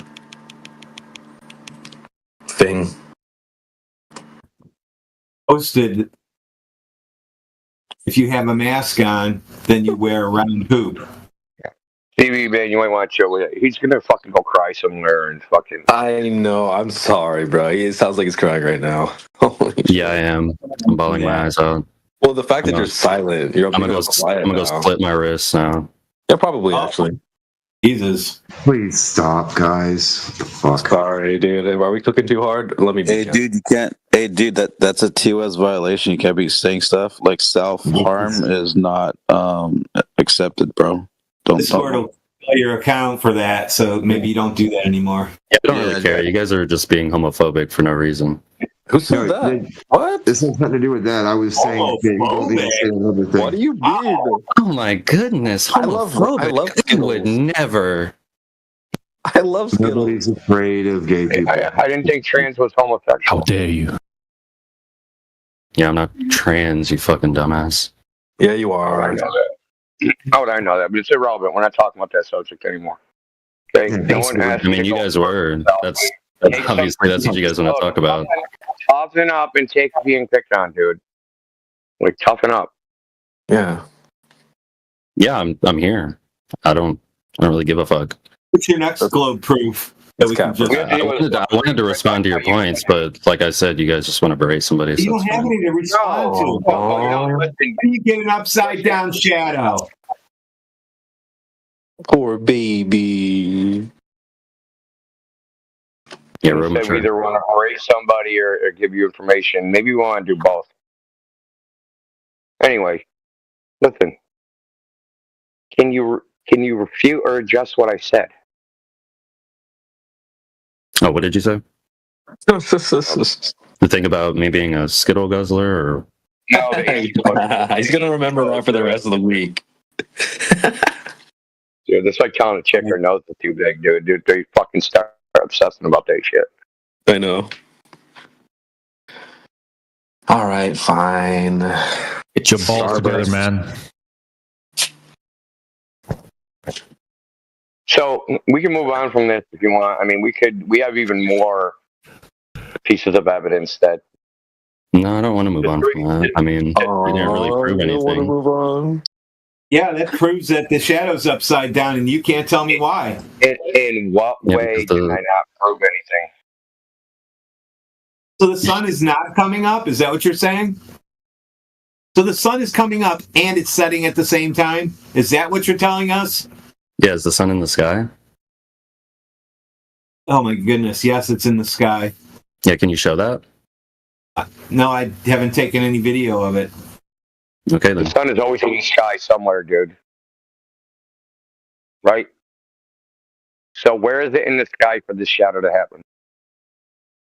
It's on the other side of the earth.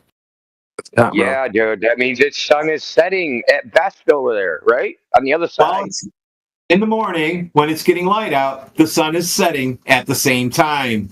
On the west, it's setting and rising in the east. What is going on with your mind, dude? Dude, does the sun set in the Indian Ocean at 6:40 Central Time in Ohio?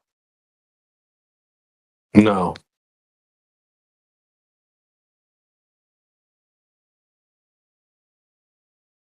I guess they just set their clocks wrong by 12 hours.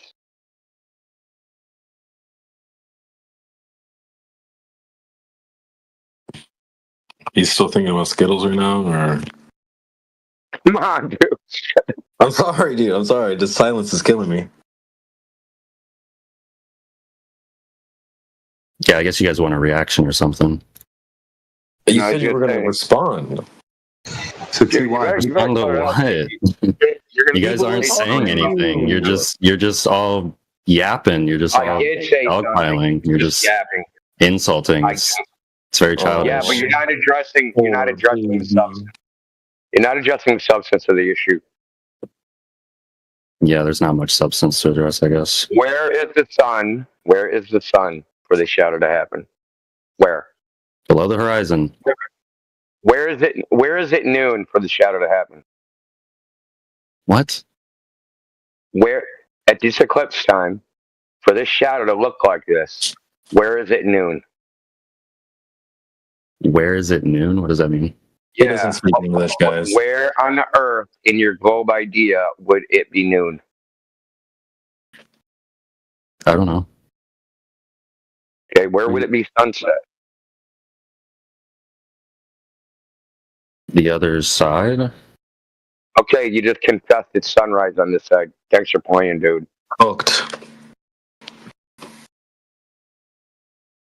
There's no way to win this game, I'm telling you. Nobody can win it. We're still here because of that.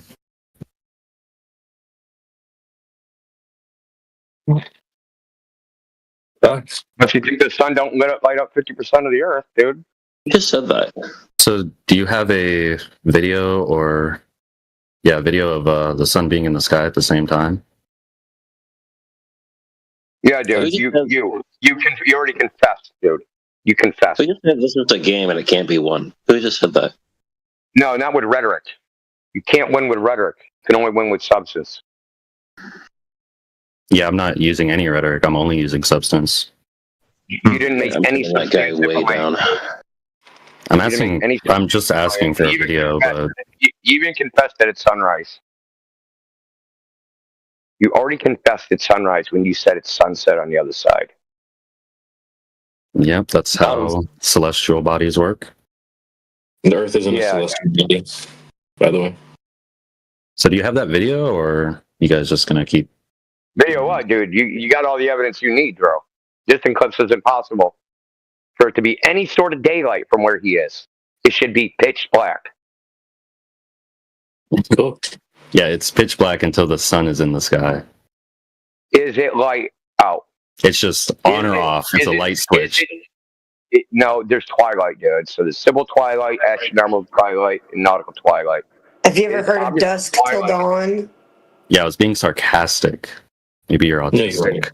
So this is obviously twilight. Okay, that means Yeah, I was being sarcastic. the furthest under the horizon the sun could be would be 23 I degrees. wasn't being sarcastic. I do think the world is like a light switch. Correct. Yeah, I know. Dude, and once again, you're deflecting from the substance, dude. Again. You don't want to address the argument because you can't. We know you can't, despite all your little posturing and gimmicks and games. Yeah, I'm the one posturing right now. Yeah, you did it. Like, you've done that like 5 times when it's say, hey, you're doing something. Oh, yeah, I'm doing that. Ugh. Like a fucking child, dude. Grow up. Like, seriously. Yeah, I'm the one acting like a child right now. So do you have that video? You just did it again. You just literally did it again after I said he's doing that. Go ahead, do it again. One trick pony, dude. This Indio guy is insufferable, isn't he? Ain't I? Sounds like projection. I call out bullshit, dude. Yeah, he really is. Should he put on a lip like that? Would that be better? What's insufferable about me? That I'm putting up with your bullshit?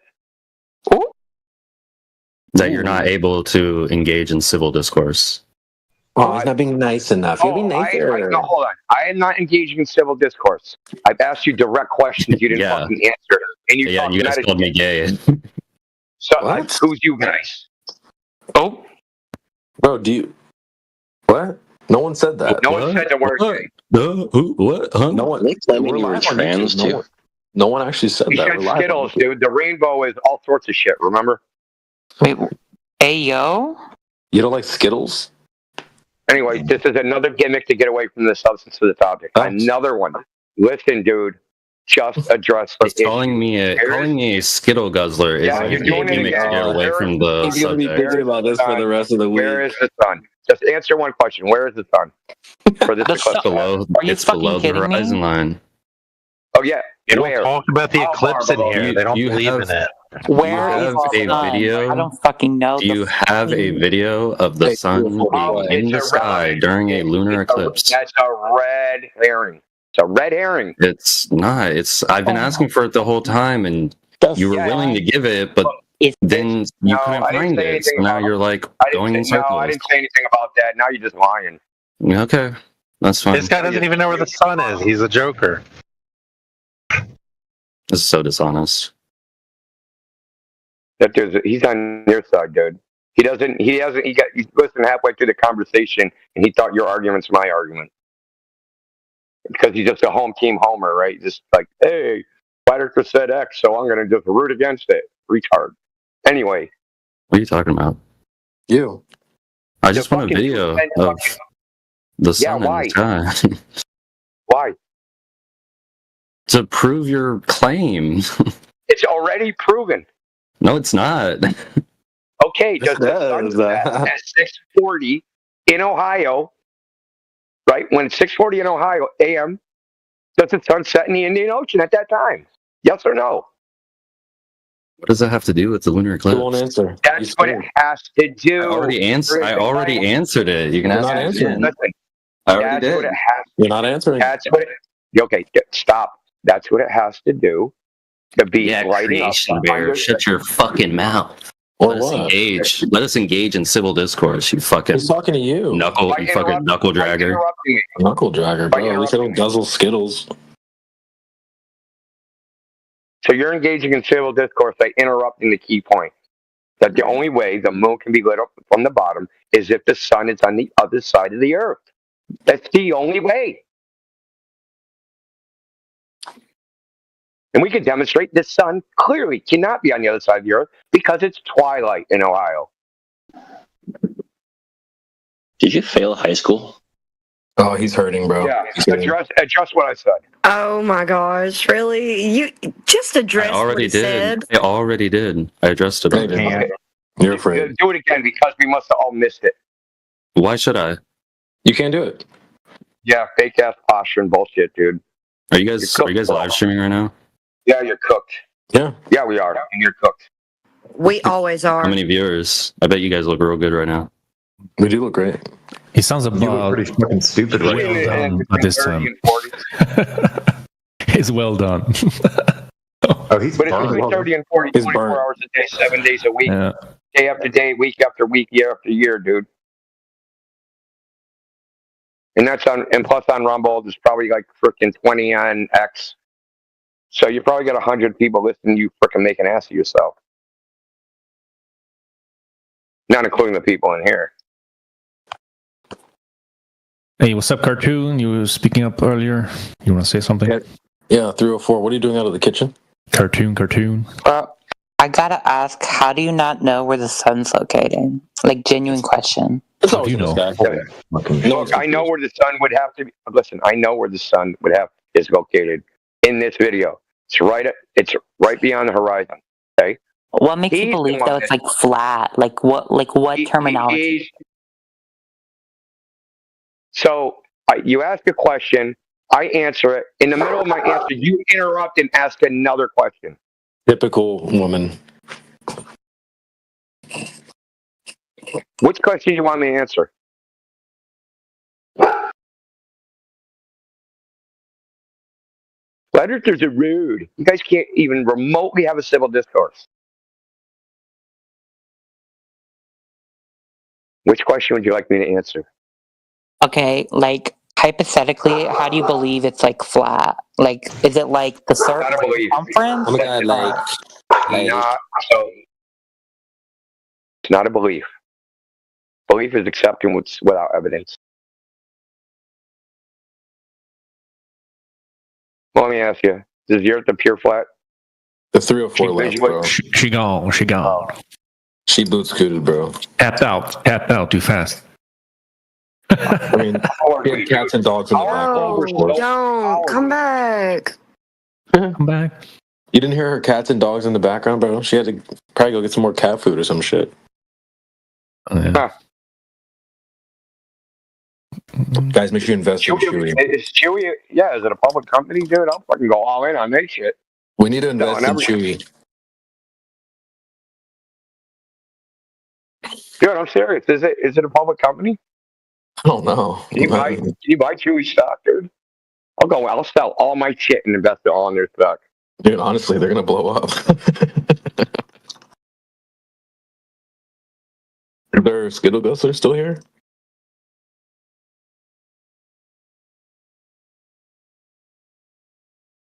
I think they left. We got Ron typing in the chat. Ron H, you want to speak up? Neil. All right, better. Oh, Cartooning's back. Never mind. All right. Oh, great. No, I'm just saying, genuinely speaking. Where's my sandwich? Like, I'm sorry. So you're telling me you believe the Earth is flat? I already told you, but when you weren't listening, it's not a belief. It is a belief, though, because the Earth No, it is is round. not. You don't know the difference between a belief and knowledge. What belief means? What knowledge? Okay, so I go down to the ocean. I'm going to tell you. I go down to the ocean, and guess what? It looks flat. Is that a belief? That's not a belief. That's I know it's not a belief. You believe It's called a an myth. observation. I believe a myth that the ocean looks flat. The ocean isn't flat. It's water. What? Okay. You are a clown. Are you okay? Motherfucker, like, the ocean is... No, the ocean ain't flat. It's water. The ocean is fucking water. And What also are you doing out of the kitchen? the Earth is round. Round. Oh, here we go. More. How is it flat? Like, what name scientific evidence right fucking now? Bro. Okay. All right, you're get in your a panties out of category here because there's no such thing as scientific evidence of a globe or a flat Earth. Don't exist. Science doesn't deal with shapes. That's geometry. No, Science deals with cause and effect relationships and natural phenomenon. Okay, the shape of the Earth is not a natural. What? You're fucking you kidding, right? Like, okay, what is that? Science is defined as observation of the natural world and the things in it. What? The chat right now. You're fucking kidding, right? Okay, joking. Are you going to actually adjust what I said, or you're going to just act incredulous? I'm literally telling you right now. No one really cares about what you feel. You're avoiding the question. What scientific evidence? What evidence is there to prove that the Earth is flat? The horizon's horizontal, dumbass. Question. That's a malformed question. How is that a malformed question? It's a genuine answer. What evidence? Okay, we have measurements that the Earth is flat. Physics of water. Physics of water. Physics Laser of measurements. Okay, water is flat in general because it's a fucking liquid. Okay. Yeah, so most of the known surface and territory of Earth is water. Water will lie flat on its surface at rest. Therefore, the Earth is flat. The Earth, you're fucking kidding, right? That was a valid logical syllogism. Listen, dude. Your incredulity, your spazzing, and your emotions are not refuting anything we say. No, you're freaking kidding, right? Oh, so you just do it again. Just do it again, then. Just keep doing it. Okay. Your incredulity as if that's an argument. So you're telling me Lance Armstrong, when he went to the fucking moon, that he saw the Earth was a fucking square?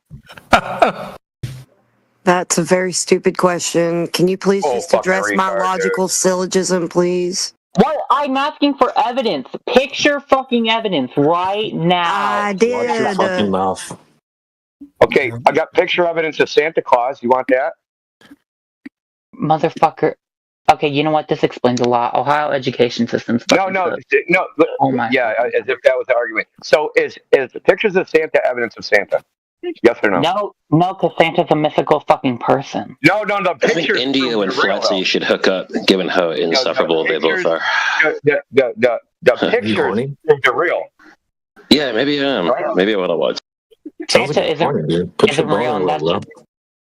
No, the photograph's real. There's lots of photos of Santa. They can't all be fake, right?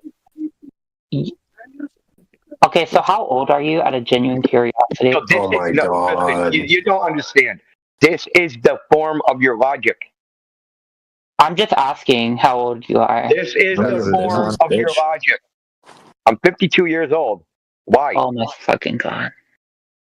More incredulity outbursts. Oh Well, my you're god! like 44. Oh my god! I'm lady. exasperated. Everybody know how exasperated I am. I can't refute or address anything you say, so I'll just act exasperated. Find a new gimmick. It's not a gimmick. I'm just saying. It is a gimmick, dude. Lady, you're like 49. Why are you even talking? I'm not even a lady, motherfucker. I'm Grow up, dude. Grow up, motherfucker. How? Okay, what evidence is there that the Earth is fucking Dude, flat? the fucking horizon is observably horizontal, you idiot. Where on the Earth? Go is to it the fucking beach, flat? dumbass. And I'm not Okay, gonna that's say because another it's word to fucking you. water. It's water. Water is a fucking liquid. It's supposed to be fucking flat. Okay, dude. So check this out. You said water. Welcome to the Earth. Hold on. Dude, shh. Just let me. Okay. Is most of the surface of the Earth water? Yes, obviously. Gotcha, bitch. Okay, you're done because you just said water's flat, dude. Gotcha, bitch. Yeah, because it's a liquid. Yeah, no Yeah, shit. that's right. Most of the surface of the water is a flat liquid. Congratulations. Okay, but literally, Katy Perry went to fucking space and she saw it was circle. Oh, you already cooked yourself. Welcome to Flat Earth. Motherfucker, you ain't right. Okay, like You were what? absolutely insane. But it was on TV. What? Y'all probably watch fucking Fox News. There's But it was no on fucking TV. way. I saw it on the screen. Bush failed clearly because Jesus Christ, there's no fucking way. Oh, now I figured out. You're a triggered atheist. Oh, No. There you go. No, I believe in Jesus. I'm just saying that Bush clearly failed y'all because there's no fucking way y'all believe the Earth is flat. Like there's We don't believe it. We know it. Listen, we know it's flat. I gave you the What do you source of mean my you program. know it's flat? Have you been to space? Did you pay $100K for Jeff Bezos to fly you out the fucking You have a belief. Vacuum of space isn't real. So the only way you can tell the Earth is flat or a globe. No fucking way did Flatsy say that the vacuum of space isn't fucking. It's not real. You're fucking. You guys aren't. You don't have the mental capacity to have this conversation, cartoon. You haven't been there. What are you talking about? Go back to the kitchen, make me a sandwich now. Bitch, Yeah, so I know you're not talking. How about this, dude, lady? Okay. How about this? How do you know that there's a vacuum of space? There's pictures. There's scientific evidence. People Pictures have of been to space? space. No, you believe that. I said, listen, no. You're appealing to their knowledge, what you think their knowledge is. I'm asking how you know. Because people've been to space. No, that's their knowledge. I'm asking you how you know. Because there's photos of space. Okay, that would be their knowledge. I'm asking you how you know. Okay, what do you see at night? Not them. Not them. You. What do you see at night, though? Not a vacuum of space. That's fucking space. No, it's not. So the black shit. So space is black shit in the sky. That's space. That's oh my fucking Christ. Well, that's what you see, right? You see black shit in the sky. Is that the space? You see stars. Or the lights stars. Well, the stars are the space. So the stars are the black. So the stars and the moon are the vacuum of space. Stars, the moon. Fucking Nobody's denying upper space. Nobody said there's no stars. I said, how do you know the vacuum of space? You said, okay. What if I see at night that tells me that there's a vacuum of space, dude? Literal scientific evidence. Literal fucking photos. Yeah, that would be their belief, not yours. Who's there? Who's there? Whoever you're relying on, right? What do you mean you are relying on? It's common fucking knowledge. Who's there? You're acting like it's a coalition. Who's there? Like what group you speak of? What group are you citing? Yeah, where do you literally get these regular ass info? NASA. Fucking regular info. Okay. NASA. But Fucking any so they news. told you a story. Okay, let's figure this out. They told you a story. You believe it, Well, right? It's not a story. It's genuine fact. How do you know it's not a story? Because it's literally fucking NASA. Yes. So what? How does it tell you it's not a story? It's NASA. It's not how it's not a story. It's literally the National Astronaut Organization for fucking space. Okay, cool. That doesn't tell me how it's not a story. It's space. Dude, you're bricked, man. Fucking bricked. You ruined Well, this one. I'm not bricked. I'm just telling you that y'all Yeah, are literally. how you know what they say is? How do you know what they say is true? They take photos. They have money. They literally. That's circular logic, dude. How do you know the photos are true? They take They photos. have How money. do you know I the love photos that one. If you have money, then space is real. They literally take photos of fucking space. How do you know that? Yeah, because they literally show it off. How the fuck you not know that space isn't fucking real? Like, genuinely. I'm asking you how you know their claims are true, and you're saying because of the claim they made. Well, how is it a fucking claim? Because they're saying, here's a picture of the Earth from space, and you're going, I believe you. Because NASA's been around for hundreds of years. What the fuck? You're just appealing to, dude. You're bricked. Okay, so let's remember your argument. How am I a dumbass? Y'all are genuinely have an IQ of fucking zero. There's no fucking. There's literally no fucking. There's literally no fucking way you people vote. Like, there's actually no way. Stop attacking people, you woman. No, I'm just saying there's actually no way you people vote. Like, goddamn right, I don't vote. That's a sucker. You did not vote this time, or you voted for Donald Trump. Which was it? Voting for suckers, dude. You're no, a moron. I voted for fucking Harris, dumbass. So what's fucking good? Like, genuinely, you make a good I'm point. just saying, like, there's no way you guys exist because literally, Earth is round. No, a total spiral. This dude just said that NASA's been around for hundreds of years. Yeah. So, You believe that NASA's been around for hundreds of years, Cartoon. You're a fucking clown. You're a cunt. Like, I don't. Hundreds of years? Were they NASA's been around for over 60 years. If you actually. You said hundreds, dumbass. I'm not a dumbass, though. You're the one who believes that. Why'd you say hundreds? You're the one who believes that No, you are a dumbass because you sat here and made a I'm not a dumbass if the Earth is. You are, and I'm going to tell you why. It's round. It's round. It is round. You are a dumbass. So a crazy person chanting. A crazy person chanting, dude. That's all you are. A crazy person chanting. Motherfucker, you probably read fucking QAnon, bro. Get the fuck out of here, dead ass. Get the fuck out, bro. Bro, the Earth is round. There's evidence. It is literal. Chanting. Keep chanting, Cartoon. That's the way. Lance Armstrong literally went to the fucking moon. Like, he literally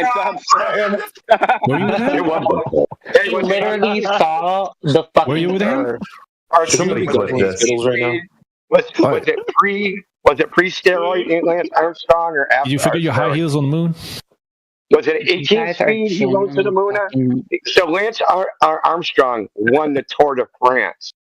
So did he pedal to the moon? Neil Armstrong, who fucking cares? Same. You said Lance Armstrong. Tommy. Bro, you're literally from Ohio. I know you're not talking. I know that. I know that education. I live in Cambridge, Massachusetts, where Harvard is. Good try though. Oh, Harvard. This person's not following this conversation. You guys having fun or what? Yeah. Too much cooking. I still have my sandwich. Back to back. That's my sandwich. I still You got about 20 chefs in the kitchen right now, man. Hey, Alpha. You want to take over? Yeah, a little bit. Just make sure you bring a bag of Skittles for them to guzzle on while you cook. Man, you want to do a cartoon? You want me to unmute cartoon? Yeah. Cartoon, try to be reasonable. Alpha is the most reasonable person on this server, so. That's cat, bro. Try to control. Shut up, dude. I'm selling it. Shut the fuck up, dude. Fucking busting my fucking cake. Anyway, I'm gonna have to address the fact that Lance Armstrong went to the moon on a bike. It was a 21 speed too. Isn't that how he proved it was a ball on a bike, Lance Armstrong? Cartoon, you can be unmuted. Try to control your emotions. We know you're emotionally invested in the globe for some odd reason. Just try to control your emotions and have a civil discourse if you can. If you can't, you're just gonna end up back on mute. All right, so Cartoon, are you there? Yes. So when you joined this room, did you think that you were going to be able to just tell people that the Earth is round and everybody's going to believe you? Yes, because the circumference of the Earth is round. Yeah, I know, but well, it's not a triangle, you dummies. Circumferences don't make triangles; they make circles. Okay, I genuinely need to ask you what state you're from. Like, I'm genuinely gonna ask. Who are you talking about? Because if you say the following states West Virginia, Oklahoma, or Ohio, then yeah, your education system failed you. Like, so you have the position right now that the Earth is a globe, and you think that it is. But what do you mean? I think I know it is. Okay, so in what way did you prove it to yourself? Pictures from space. The fucking trip to the moon. So when you see a picture from space, right? What does it make it look like the Earth looks like? You know, the round.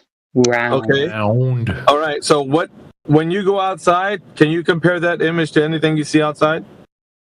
Yes, you can literally compare it to where you are. If you literally go on Google Images, fucking zoom out, you'll see the Earth is what? Round.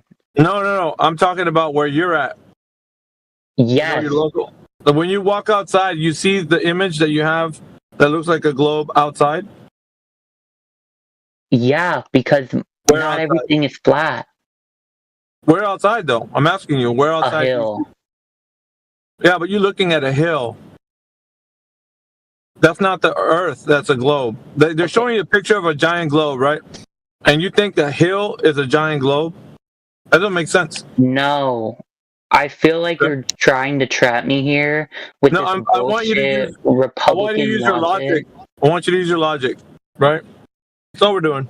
It's not my logic, though. The logic here is that the Earth is literally round. Yeah, but you saying it over and over again doesn't make it so. You have to show how it makes sense. It does make it so, though. Or does it? No, that's not how it works. So you go outside and it doesn't look like a globe, and you have this image that shows you it's a globe. It doesn't compare. So you don't have anything in reality that compares to that image that they're showing you, or a video. Yep. Oh my fucking god. Yeah, so you're trying to talk about people's education level, but when you're trying to learn about how to use logic and reason, you have to figure out how you know what you know. It's called critical thinking, right? It's not critical thinking, it's common sense, but... Okay, well, common sense. You can use common sense, too. Where in the image that they show you that the Earth is a globe, where do you see it looking like that in reality? Common sense would tell you that there's nothing out there that looks like the image. Well, that's because the Earth is bigger than fucking land. No. Yeah, I know, but you're believing that that's the case. What do you mean I'm believing? It's common fucking knowledge. Also, I know y'all ain't talking with your fucking bullshit AI Twitter photos, bro. Like, don't think I haven't checked that shit. Like, that's actually fucking cringe. Bro, you literally pay for a verification on fucking Twitter. At least I'm not that fucking deranged, bro. You're a retard. What are you talking about? I'm not, clearly, because at least I'm not paying for a stalker. What are you talking about? Bro, at least I'm not paying for a fucking check on fucking Twitter. Like, I know you're not talking. Like, dead ass. So what? Dude, you can't pay for it because you're broke. Doesn't even matter. How does that have bro, no, I just don't need to pay a fucking rich asshole money, bro. Cartoon. The topic isn't Twitter, dude. Well, I mean, it kind of seems like it, though. I mean, with that bullshit AI, it doesn't. Fucking post. We're dealing with. I am broke. Yeah, we're dealing with your ability to actually discern what reality is based on what they're showing you, and you can't compare reality to the thing they're showing you. So it doesn't matter if you appeal to Twitter or Facebook. It doesn't matter what you appeal to. You don't know the Earth's a globe. You just believe it is. That's all. No, but there's no belief though. It's a genuine. Yeah, bro. You just have a belief, and you keep saying it's round because you want it to be. If the Earth is is round, you will see it's fucking round. Yeah, you Google keep that saying shit that. right now. It's just an image, though. It's just an image. So all you gotta do is look at the image. Yeah, the image that you see is a globe, right? But you go outside, you don't see that globe they show you. Because the Earth is a planet. It's bigger than literally every one of us. It is a planet. Yeah, that's the idea. But how can you actually visually see that? You never will see the Earth like that. You can literally visually see it through literally anything. Like, if you look at a fucking telescope and look at the fucking moon, it is round. Yeah, but that's not the Earth. That's the moon. The Earth is round. Well, you dumb. Yeah, but that's the moon. I'm That's fucking not the dumb, bro. You literally pay for a check You on Twitter. dumb. Like, shut the fuck up, bro. You dumb. I know who you voted for, so clearly, bro. I'm not sure. You just gotta be the chanting. Like, we know y'all dick suck fucking Republicans, so get the fuck out. Whoa. Whoa, that's your job. What are you talking about? No, you're done. You're done. I know you ain't talking, Cartoon. Seriously, this is the dumbest conversation I've ever heard. I know the Skittle Guzzler's not talking right now. Yep. I think we got enough clips. Dude, I am clipping this shit. This is It went the away. greatest fucking crazy chanting I've ever heard in my life, dude. Yeah. You want evidence that the globe is a cult? It went away. You want evidence the globe is a cult? This is it. This is. It's literally a globe because it's common knowledge. You can't see the globe because it's so big. Bro, she was peeking, bro. Lexi, why didn't you help your friend? Hey, Help her. What's she gonna do? What am I supposed to do? Good grief. that was no she, man. That was a guy? That was What a was she-man. Yeah, That 100%. was a she-man. It's a man, baby. She-man. A lady. That was a guy. A she-man. That was a guy, man. Yeah. What the fuck? Fucking guy. Don't call me lady. What I missed? It is ma'am. Dude, you missed the best shit ever. We got Lance Armstrong went to the moon, and NASA's been around for hundreds of years. It was a party. The best shit ever. They when they closed down mental institutions, they became Democrats. Hey, that's Overlord's kind of party right there. He wanted to have that conversation, but he was busy. What, politics? No, that lady that, or he, she, or whoever it was. What the hell? I don't know what they're putting in the water, man. Turn in the frogs. Putting shit in the water, it turns the friggin' frog. Oh, you guys want to know about that? If you guys want to know about that, go look up Camille Paglia's work. Otherwise, we could just drop it because it's actually deleterious to the topic at hand, which is the Earth is flat. Get smacked about it. Yeah, sorry, my fault. Facts, bro. Facts. Hey, I ruined the party. Boo. Hey, that was a $10 word right there, man. Deleterious. Is that what you said? God. That's what was that, a $100 word? The fun police. That's why I can't afford super chats because I use too many expensive words. Yeah, facts. Good Lord. So I'm doing a job where I'm going to be staying over in a location where if the internet's good enough, I'm going to have time to do some powwows and after action reviews. I got some lined up videos that we're going to go over. One of them is going to be an interaction I just had with a Flat Earth show within the past 3 days on the topic of gas pressure without a container versus pictures from the moon versus you can't go to the moon. Well, we know you ain't got that good connection now because your mic be soaking.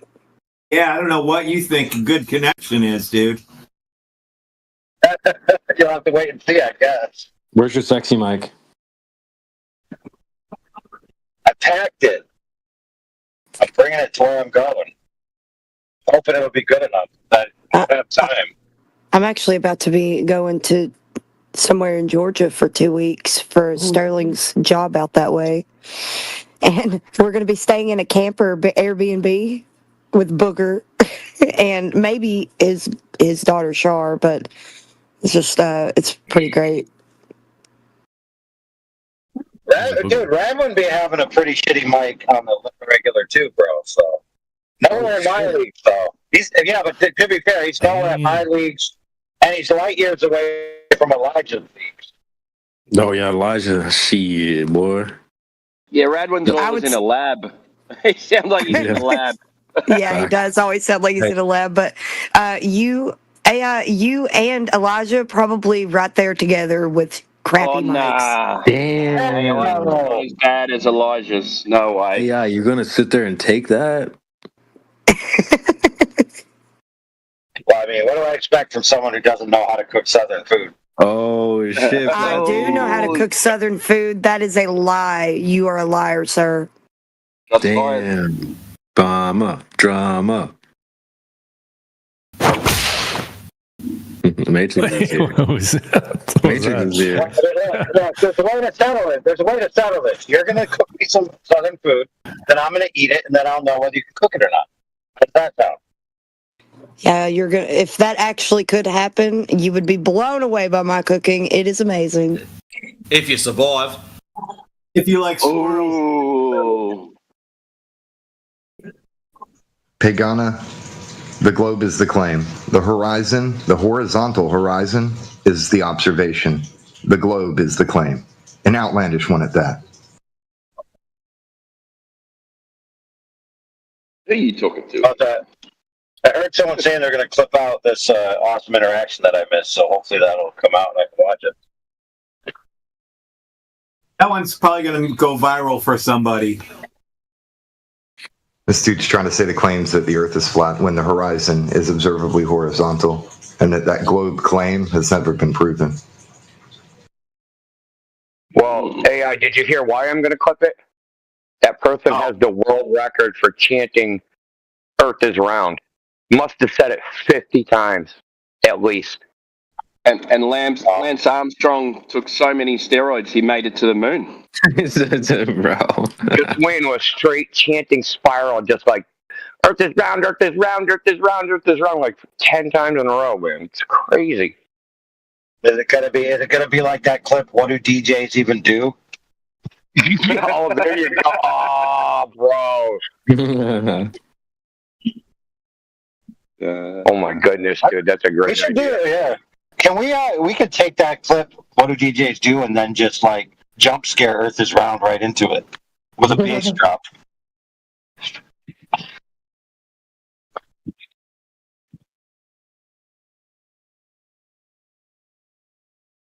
Yeah, that's gonna be good. Dude, the crazy thing is, the Globers are actually gonna like.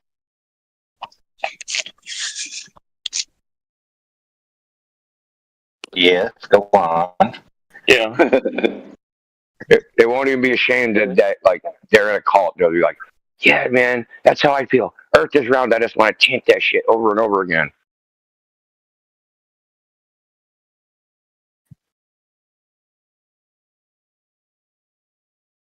Oh, India, did you listen to my new song? Nah. Where'd I post it? I'll post it. It's not my old new song. It's my new song.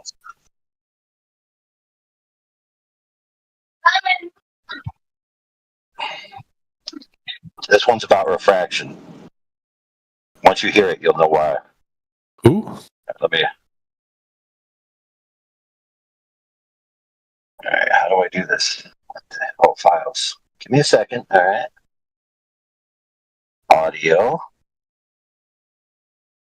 The title of the song will give you a hint.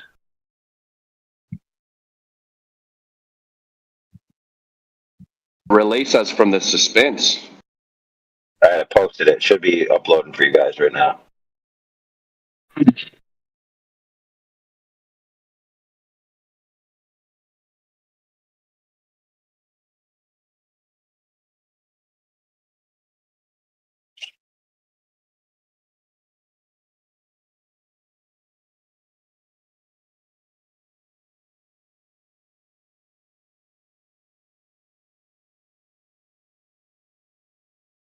right, the title is Okay, It's Not Refraction. No, So Okay, It's Not Refraction. There you go.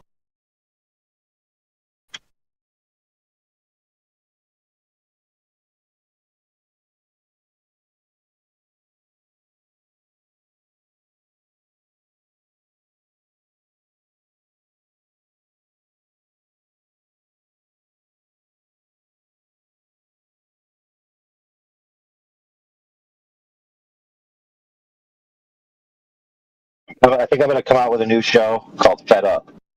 F-E-D Up. Fed Up. Sardonically, You going for that, really?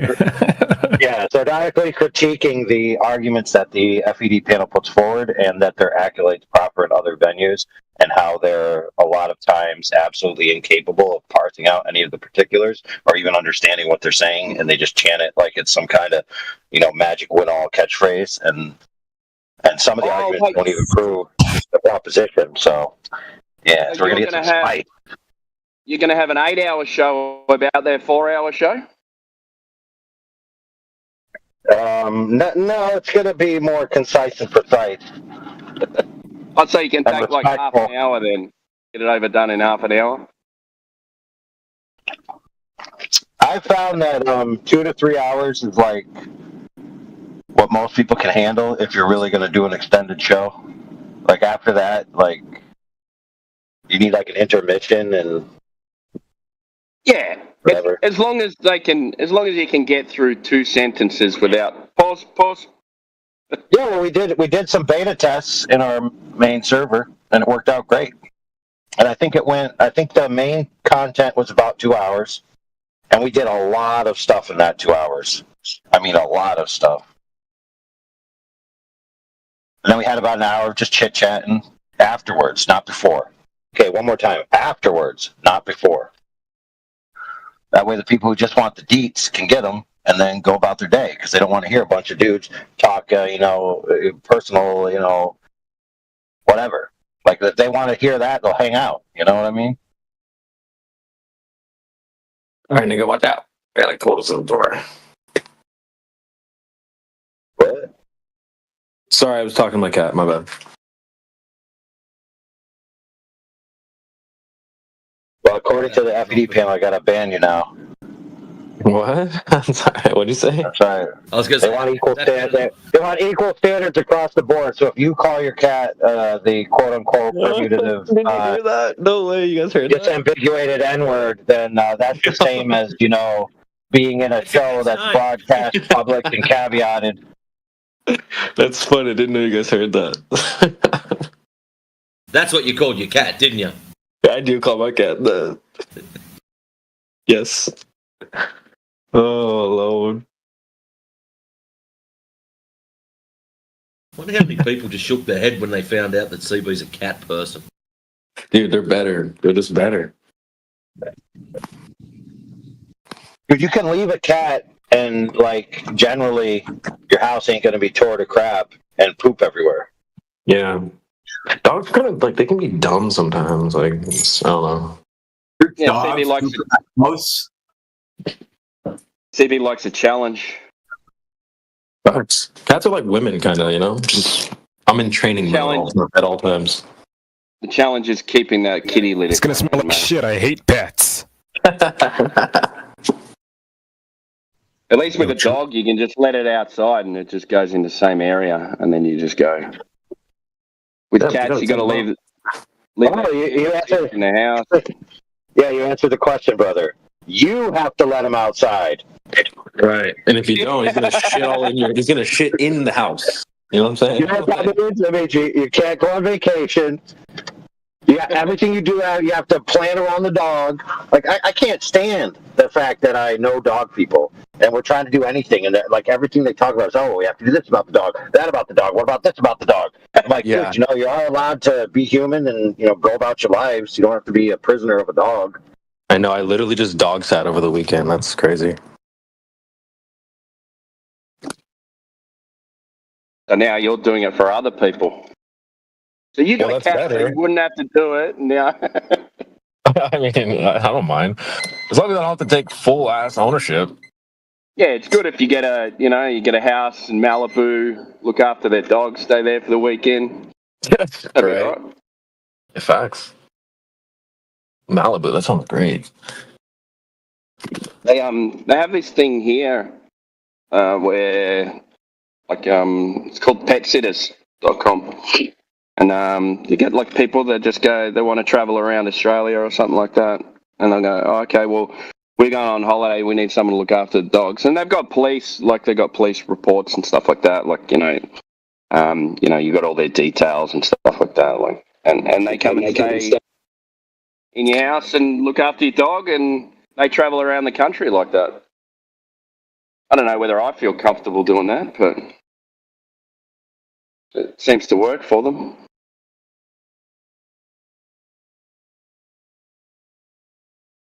I gotta run a couple errands, boys. I'll be back on. Maybe later tonight. We'll see. Gotta pick up some kitty litter. Well, I gotta get some shit done before my little date later. So I'm trying to be somewhat productive. Trying to look after the cats. I got some pussies to look after. Wait, pause. Just cats. Anyway, good job cooking those Skittle Guzzlers earlier. That was great. That guy's gonna be thinking about that for at least a week straight. Guarantee it. Skittles? What do you mean? All right, chat. I'll see you guys in a bit. Hey, mate. Yeah, take care, bro.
Anybody else going to see Kill Switch Engage the 14th?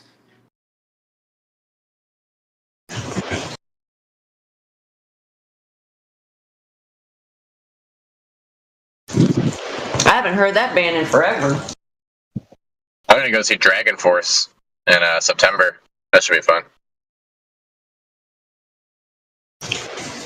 That's some old high school music right there. Yep, Guitar Hero 3. Let's go. We'll go to high school in a different place. Sorry.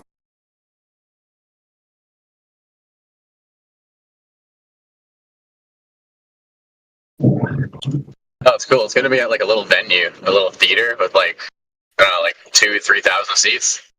So I'm like 5th row. Sound should be awesome. Sounds fun.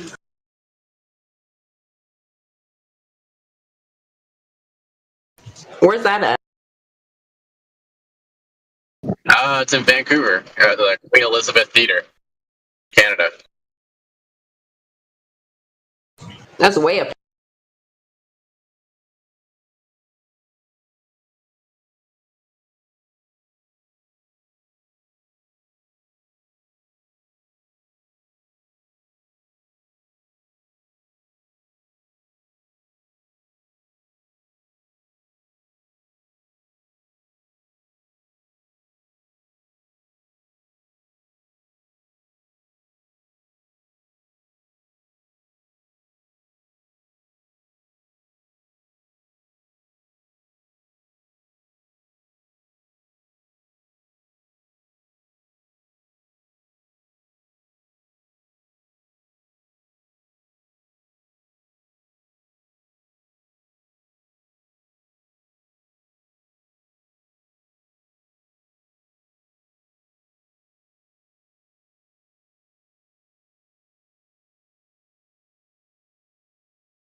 Siamese cat.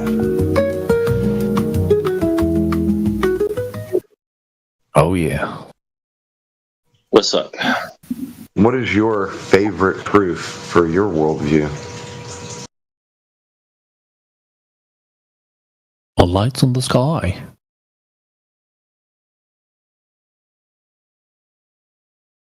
I can see the curvature from a plane.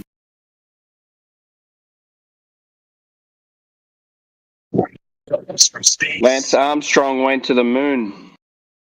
Oh, man. Oh, watch disappear over it. My favorite is it's not refraction.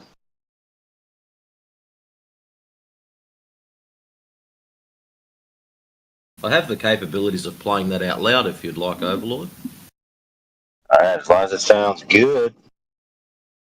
Alrighty. Can I have your permission to play your song? Yes, but keep in mind that people who are listening. This is in the context of a song that's making a commentary on an argument as if it was happening in line with an argument where someone is proffering the idea that refraction debunks flat Earth observations, right? And then somebody else comes in and goes, oh, refraction doesn't apply here. All right, cue the song. Okay, so it's not refraction.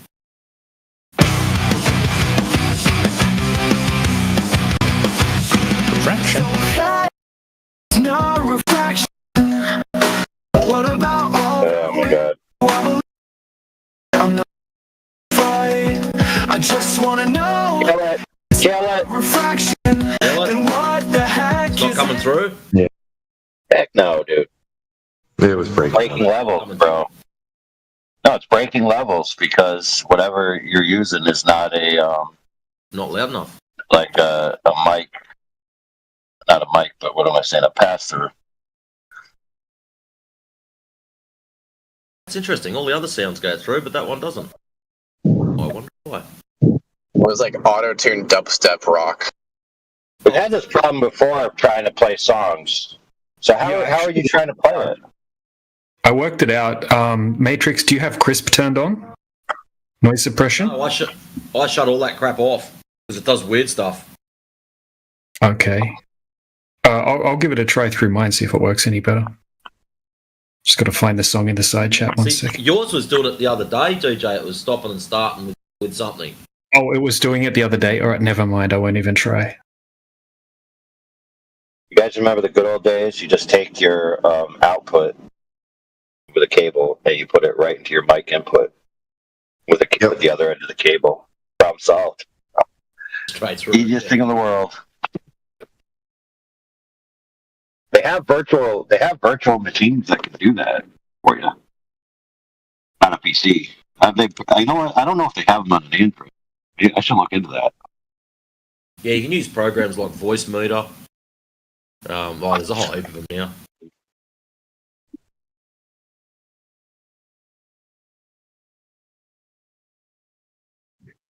Yeah, so we could do it through the YouTube app, but the problem with that is that we all have to join it. We can't just do it on the fly, you know. Just a little bit more steps.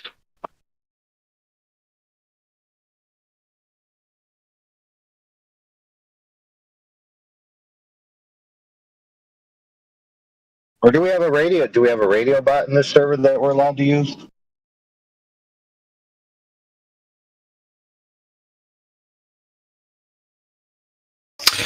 Not that I'm aware of. Rhythm music together. Music together. I wish one of the activities they had on the Discord activities was just a player. I thought there was. Wasn't there a YouTube player thing that you could do? Yeah, I mean just like an any media you pick player. But yeah, the YouTube would work, yeah. Yeah. All right, I'm going to give it a try. Just tell me to shut it up if it doesn't work.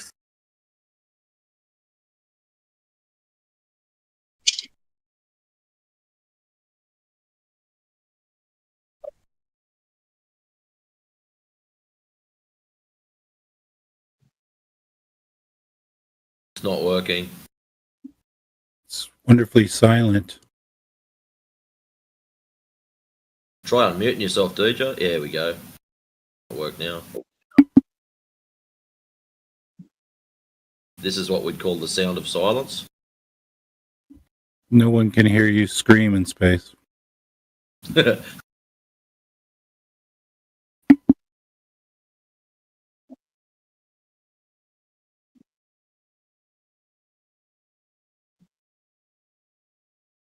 Yeah, sorry about that. I lost where the song is in the side chat.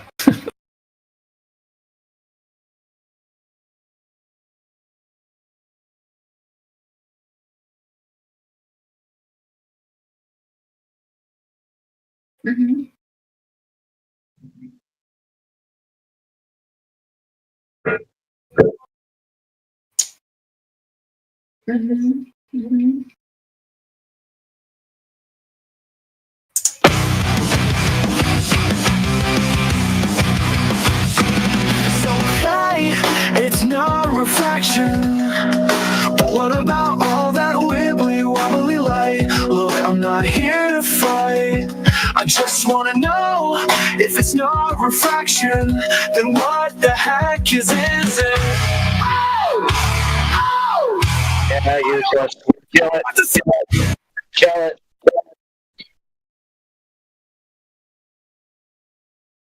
Yeah, totally worthless. You can't hear all the words of the song. Yeah, there's got to be some solution to this. It was mostly clear for me. It was totally clear for me. No, see, maybe, but I know what it's supposed to be saying, and there's words missing because they're being leveled out. Oh, okay, gotcha.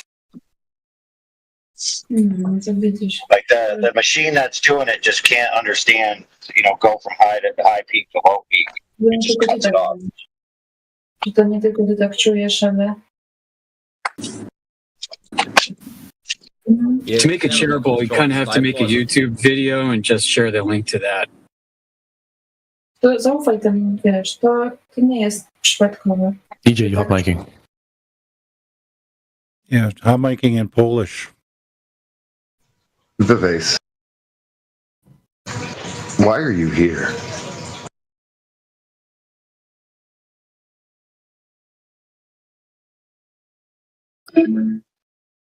He's hoping that some of our testosterone will be absorbed through the internet into his body.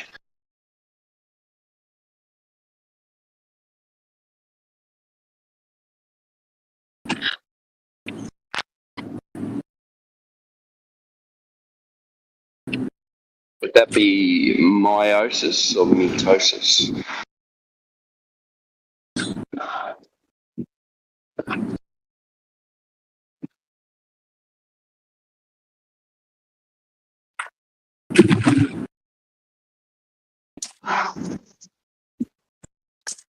And then you're going to repost a screenshot of what was deleted. Great.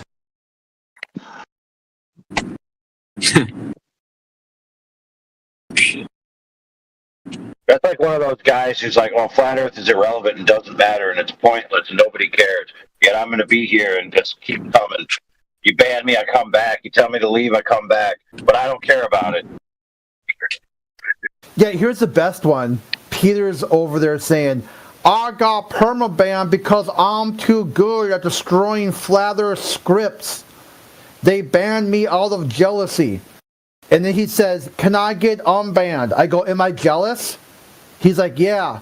Well, you can't ask me then. If you think I banned you just out of pure jealousy, am I still jealous? Well, yes. Well, then why would you ask me to unban you? Am I afraid of that you'll destroy my Flather script? He's like, yeah. Okay, so why would I unban you? Internally, your own worldview is fucked up. It's already fucked up. You said the only reason you got banned was because, which I didn't do it, by the way. Man, some of the mods in here are very intellectually dishonest. He blames me for something I didn't do, and then assigns attributes I don't have, then says that those attributes still apply, and then asks to get unbanned.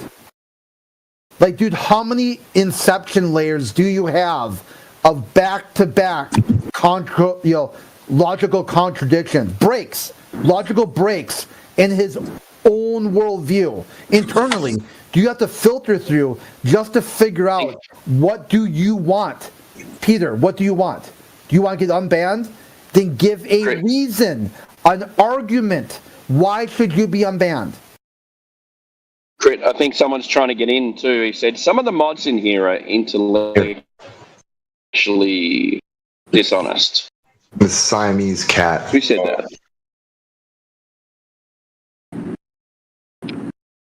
Siamese cat. Would you like to elaborate? No. Oh, he just wanted to squawk while I was talking. As soon as you clear the floor for him, okay, floor's yours. What do you want to squawk about? Then he wants to shut up.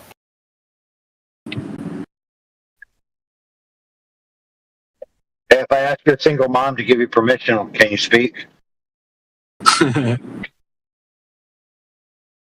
Hold on, she's in my back seat. Backseat Becky. She belongs to the streets. Why are you in your back seat?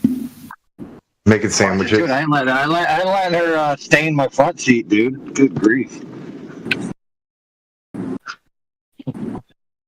I'll just give her a ride back to the homeless shelter.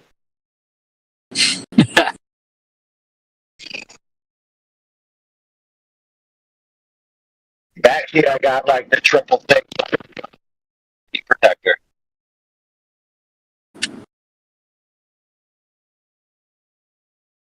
So they say, oh, Crit banned everybody till the channel was dead. I banned nobody. And we have 32 people. They have one person who's on deaf and mute. Anything the globalists say is always the exact opposite of the truth. They basically lie like you breathe.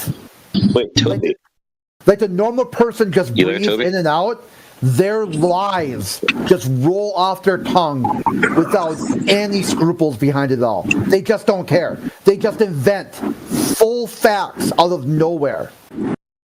They're really talking about their own channel. They've banned everybody down to just one person who's on deaf and mute. And then slap a Flat Earth sticker on it and say the Flat Earthers did that. Hey, Crit, you were here with me when Peter came in with the voice changer. And he ran. Yeah. When somebody called him out and said, hey, Peter, is that you? He came in saying that we can prove that Earth is a globe because of a heavy bomber that landed on a runway. And he had the evidence. And all we said is, hey, that sounds like Peter. Peter, is that you? Pachoo! Off he ran. Yeah, and then blame you for that. Like you're like, hey Peter, we know it's you. We know you're banned. We know you're ban evading. Why not just be honest?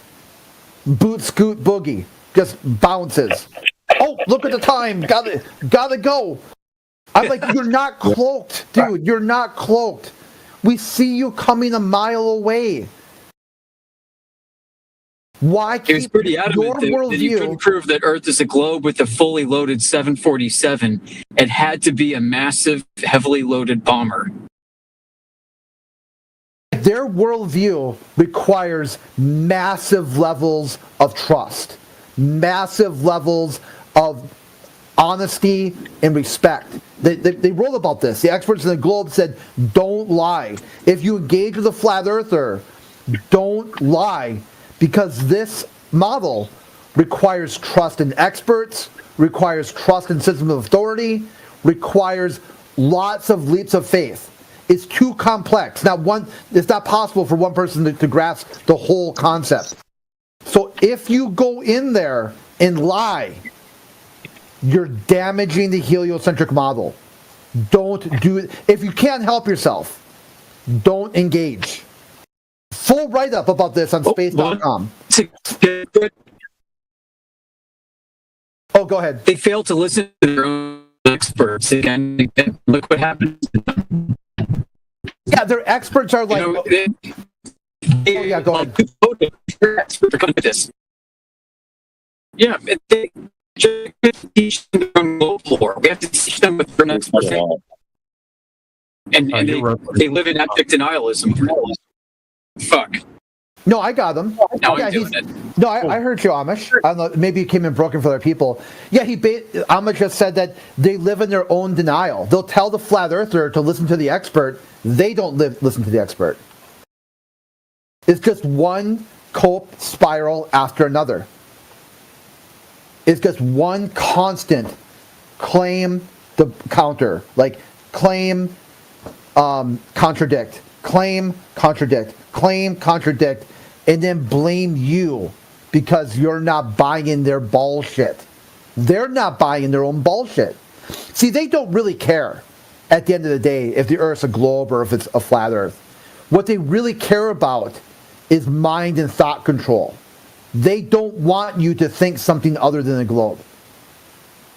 That's the main crux of the issue. They want power, they want control over your thought, because for some reason, their agenda requires it to be a globe, which they won't explain or take questions on. They're like, why?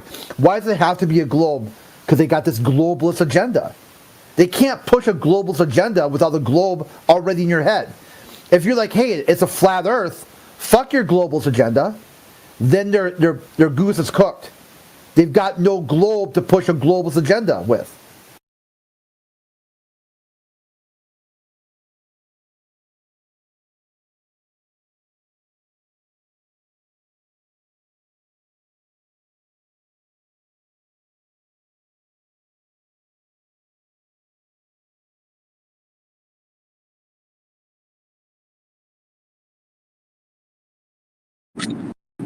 They're like those Mongos that fuck up four-way stops at intersections all the time and then blame you for it.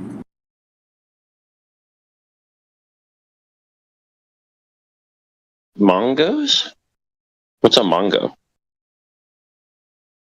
Type of fruit. Ask your mom. Ask your mom and dad. Mom and Dad, I heard some adults say a word and I don't know what it means.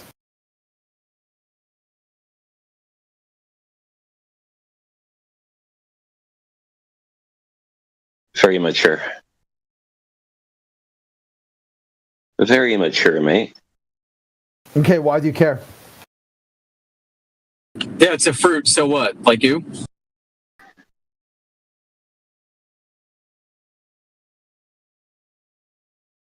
Wait, what?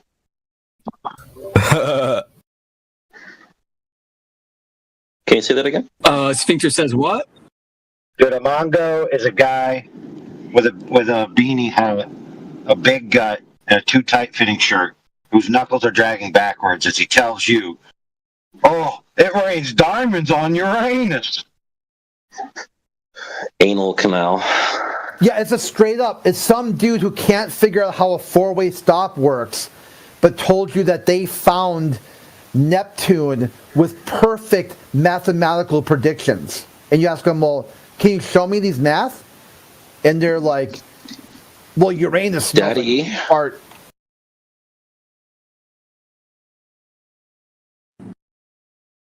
There they go again. Yeah, they tried that same trick with Pluto and failed miserably. Oh, because saying daddy is a trick, right? Yes, obviously. I'm tricking you. I'm actually brainwashing you into thinking that the Earth is a You are a very weak troll. What channel do you think you're in, Siamese Cat? Like, what? Are you in the wrong saloon? Are you in the wrong saloon? What do you think this is? I had to step into the LGBT saloon, my bad.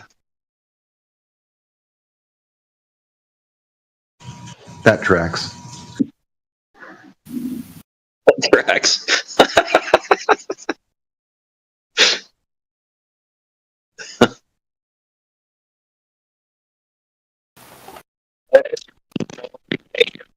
That's what he meant by that.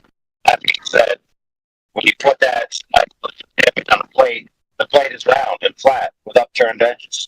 But clearly, if you look at it, even though the edges are upturned, which means all the surface isn't on the exact same plane, it's clearly, flatly orientated, horizontally arranged on the table. And if you mistake it for a ball or question anybody about what flat means, you're dumber than a brick. You might be a Mongo. There was you guys, I came the other day, I can't remember who was in the call, I have to look it back, but we had a severe case, I've talked about people being bricked, in the moment. This guy was the most severe. You might be a Mongo. This guy was the most Who pronounces mango Mongo anyway? Severe Asians? case of bricking that I've ever heard. He said he's been talking to flat earthers for 6 years. 6 years. Multiple times, daily sometimes, on and off for 6 years. And then I was like, well, sure, can you steel man one flat earth argument? And he says, we can see too far.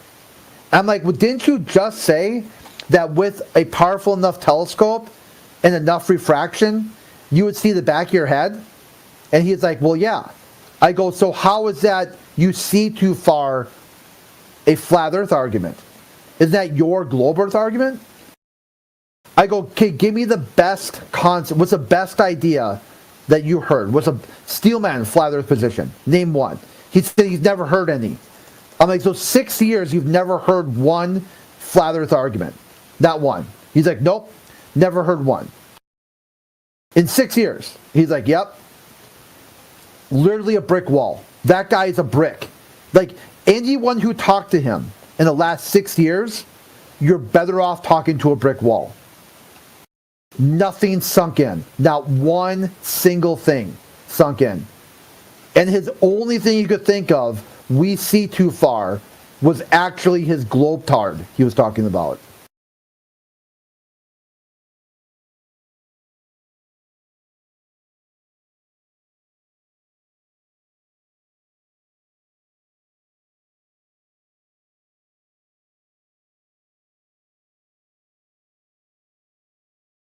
I still can't believe that other person said that Lance Armstrong went to the fucking Lance Armstrong. At least they didn't say Stretch Armstrong. Would have had a better chance. Yeah, because they got their Armstrongs kind of mixed up. Yeah. They crossed their Armstrongs. This is what I mean too. You don't need, if you got a space fan, a straight up space fan, someone who just loves space, don't waste your time talking about flat Earth. Go at least learn who their names of the astronauts. You could look up the Apollo program and study everything about it and still never really scratch the surface.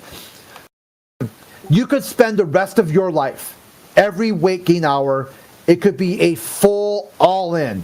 You could have, make your own lunar rover. You could,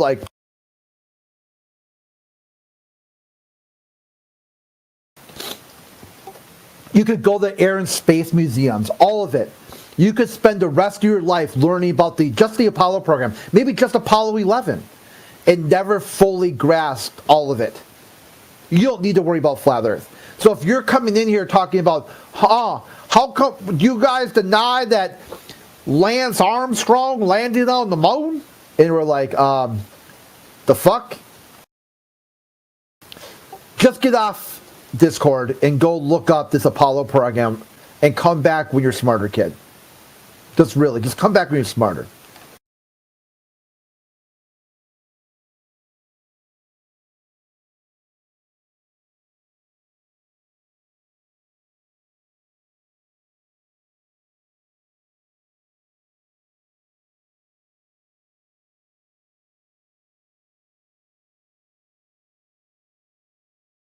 Some of these people are woefully unprepared. They're ill prepared. They are not qualified to have this conversation. Yeah, that's why I call them a DQ. They DQ. Yeah. Disqualified.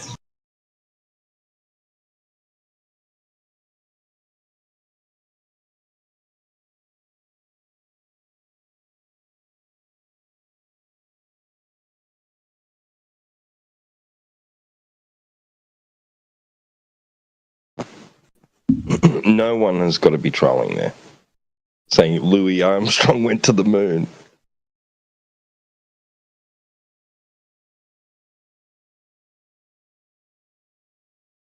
Yeah, that was funny though, Noah. That makes perfect sense, bro. That's why his cheeks. Oh, that's Dizzy Gillespie. You know Dizzy Gillespie? Yeah, that's what I was going to say. I couldn't think of his name. You thought of it first. Fly me to the... Yeah, I was right at the tip of my tongue. I had it there, but you said it quicker. Yeah, but that's how he trains his cheeks. He trains his cheeks by going into a vacuum of space and letting his cheeks get sucked out. That's how he gets those massive cheeks that he can blow that horn, bro. Yeah. Okay, he's by the way, someone else. All right, sorry. Yeah. Sorry. I just want to put it out there. If nobody knows what we're talking about, for God's sakes, look it up. It's awesome. Yeah, it's like big band stuff where it's like "Fly Me to the Moon." It's like a really great song. You gotta check it out. I guarantee you'll tap your foot to it. Yep, it's a good song.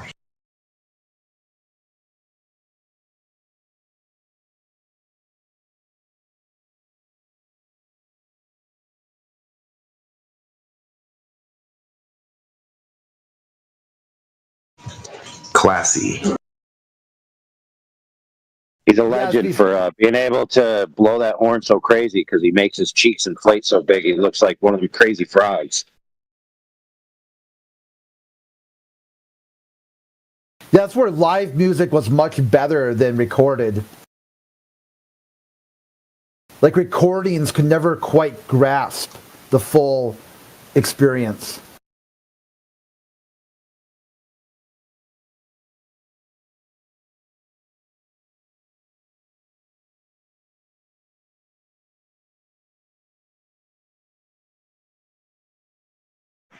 I mean, I've heard high school bands trying to play stuff, so we're so being able to get it right and make it sound like it's like you're listening to it on a LP or something live. That's awesome, man. Hats off to all those old jazz players, man. Amazing, and those orchestras, amazing. I want Pagana to answer me. At what altitude does the alleged curve of Earth become directly observable?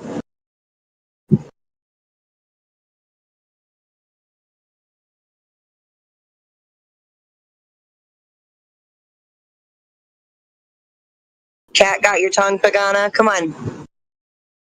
He's not going to answer. He's a fucking troll. Then boot him. Why hasn't he been kicked?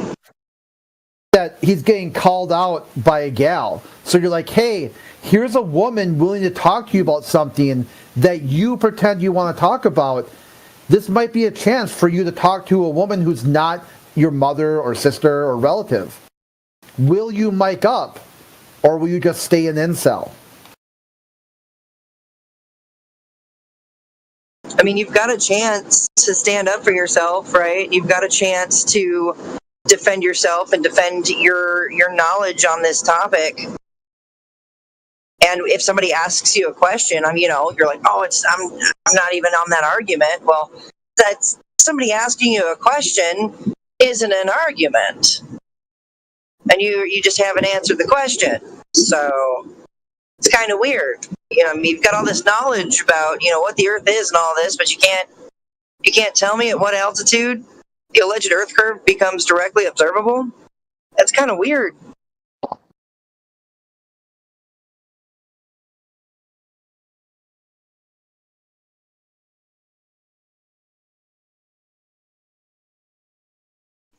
Considering applying text suppress to this situation. My favorite screenshot for that user. They basically just join a VC by themselves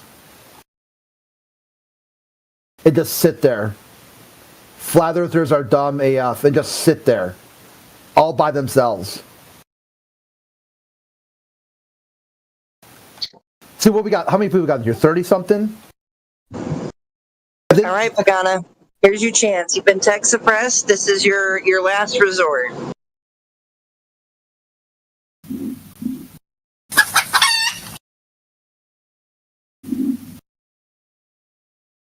Good luck, Pagana. I'm rooting for you, buddy. Yeah, no one here interrupt. This will be just one-on-one. You and Jenna. Yeah, one That's to it. one. No one will interrupt you. You got a chance, like, to talk to a girl. Like, you haven't done so probably in a very long time. And I'll be nice, right? We'll go, you know, I'll give you a minute. You'll give me a minute. We'll go back and forth. Question, answer, right? And we can have a respectful discourse like that. That's kind of how I like to roll.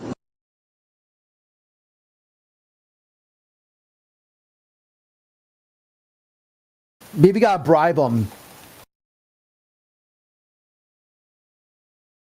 Okay, when Alpha gets back, he can give you a call. Like, sweeten the pot a little bit. Like, what would it take? Shaking in your boots, Pagana? What's going on, buddy? Come on. You're not, like, locally muted or anything like that. I know you can hear me because you're not deafened. So, mic up. I want to know, you know, with all of your great wisdom and knowledge, at what altitude does that Earth curve become directly observable? Who's paying for this kid's nitro and he can't even fucking mic up?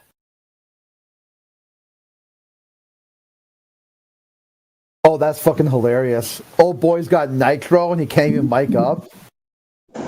Bro, yeah, no, and I mean, he was talking all big in the chat, right?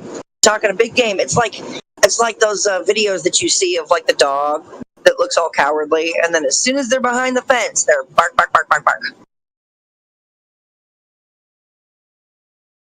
Wow, that is some hilarious shit. This is a peak performance of Globetardia. This is what the best you get. They don't answer questions, Crit. They don't do that.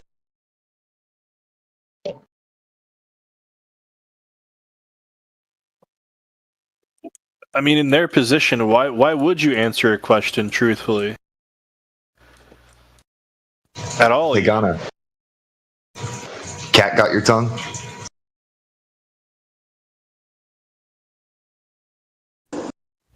I'm the big cat in the chat, baby. Let's go. This is what I mean by the contradiction. They want to talk about flat Earth and then don't want to talk about it. Then they give an excuse. Well, the men of flat Earth are kind of aggressive, abrasive, and he's kind of like a beta cuck. So you're like, okay, sure. Will you talk to a woman of flat Earth? Well, still won't. Still won't do that either. Well, Crit, I'm giving him a chance to. It's not even about. I'm giving him a chance to tell us about the globe, right? I'm giving him a chance to tell us about the globe, and let's have a discussion about it. Let's have a back and forth. Let's have some questions and some answers, right? I've got some questions about his globe, about this globe that he believes in. I want him to tell me about it, right? I'm giving him that chance. But it's nothing but crickets.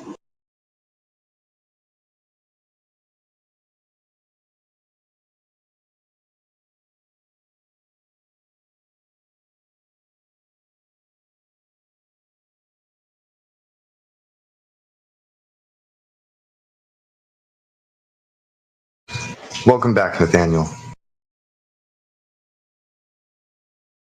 Hey, thank you. I appreciate it. I've got like a really small period of time, but I am glad to be back.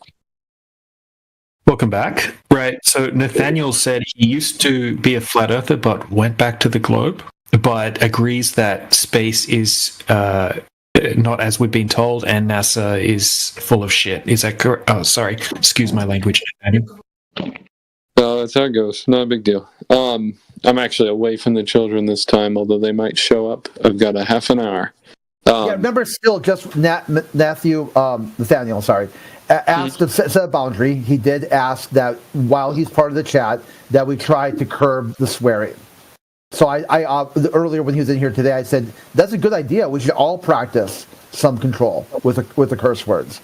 So I just want to make sure everyone understands that part of his boundary is he wants to be here, but he also would prefer that while he's here, that we watch our language.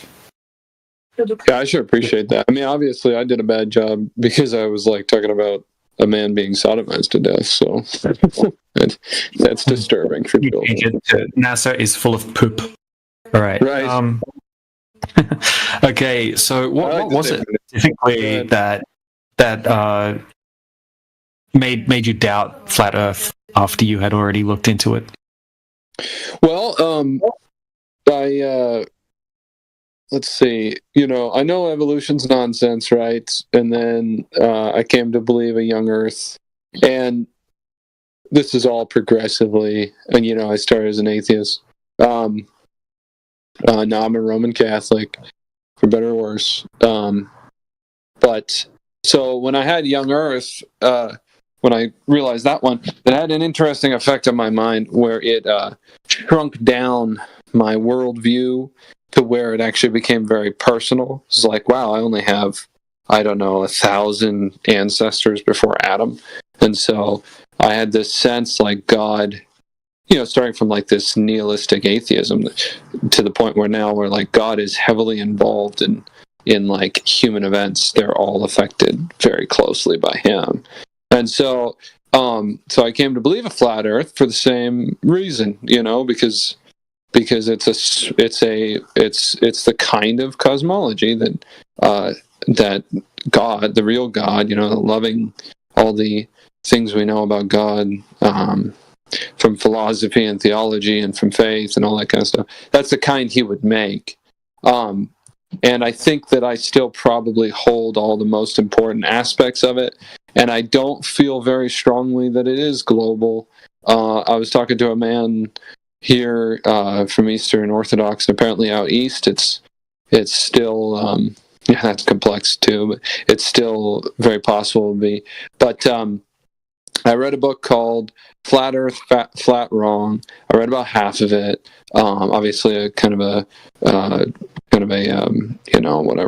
strong title. And then, but there was a part in there where he quoted a lot of church fathers, and their explanations dealing with the shape of the Earth is kind of what made me think, well, they must be right. Although, like I said, I don't feel about it strongly. My children are gone. So that's it. Does that answer your question? Yeah, that was good. Thank you. Have you looked into this deep? I mean, have you looked into the empirical evidence side of things, like specifically the long distance observations, laser tests, that sort of thing? No, I'm not very influenced that way. I'm just not an empiricist. I kind of that's part of the reason I wanted to tell you all that. Hello, sir. Good morning.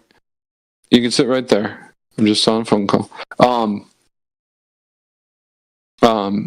I was kind of trying to show that I'm very persuaded or influenced by like a philosophical understanding. I'm a novelist, so for me, the more I learn about God and the way he works, the more that's kind of what influences all my other views, right? Like I start with theology and I work my way down.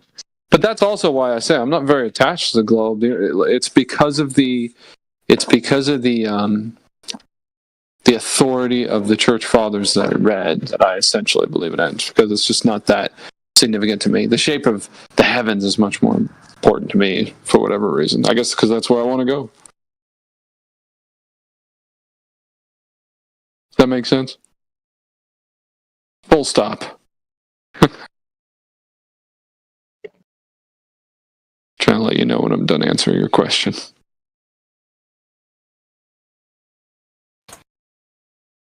Hang on a minute. Why am I tech suppressed? Take a what?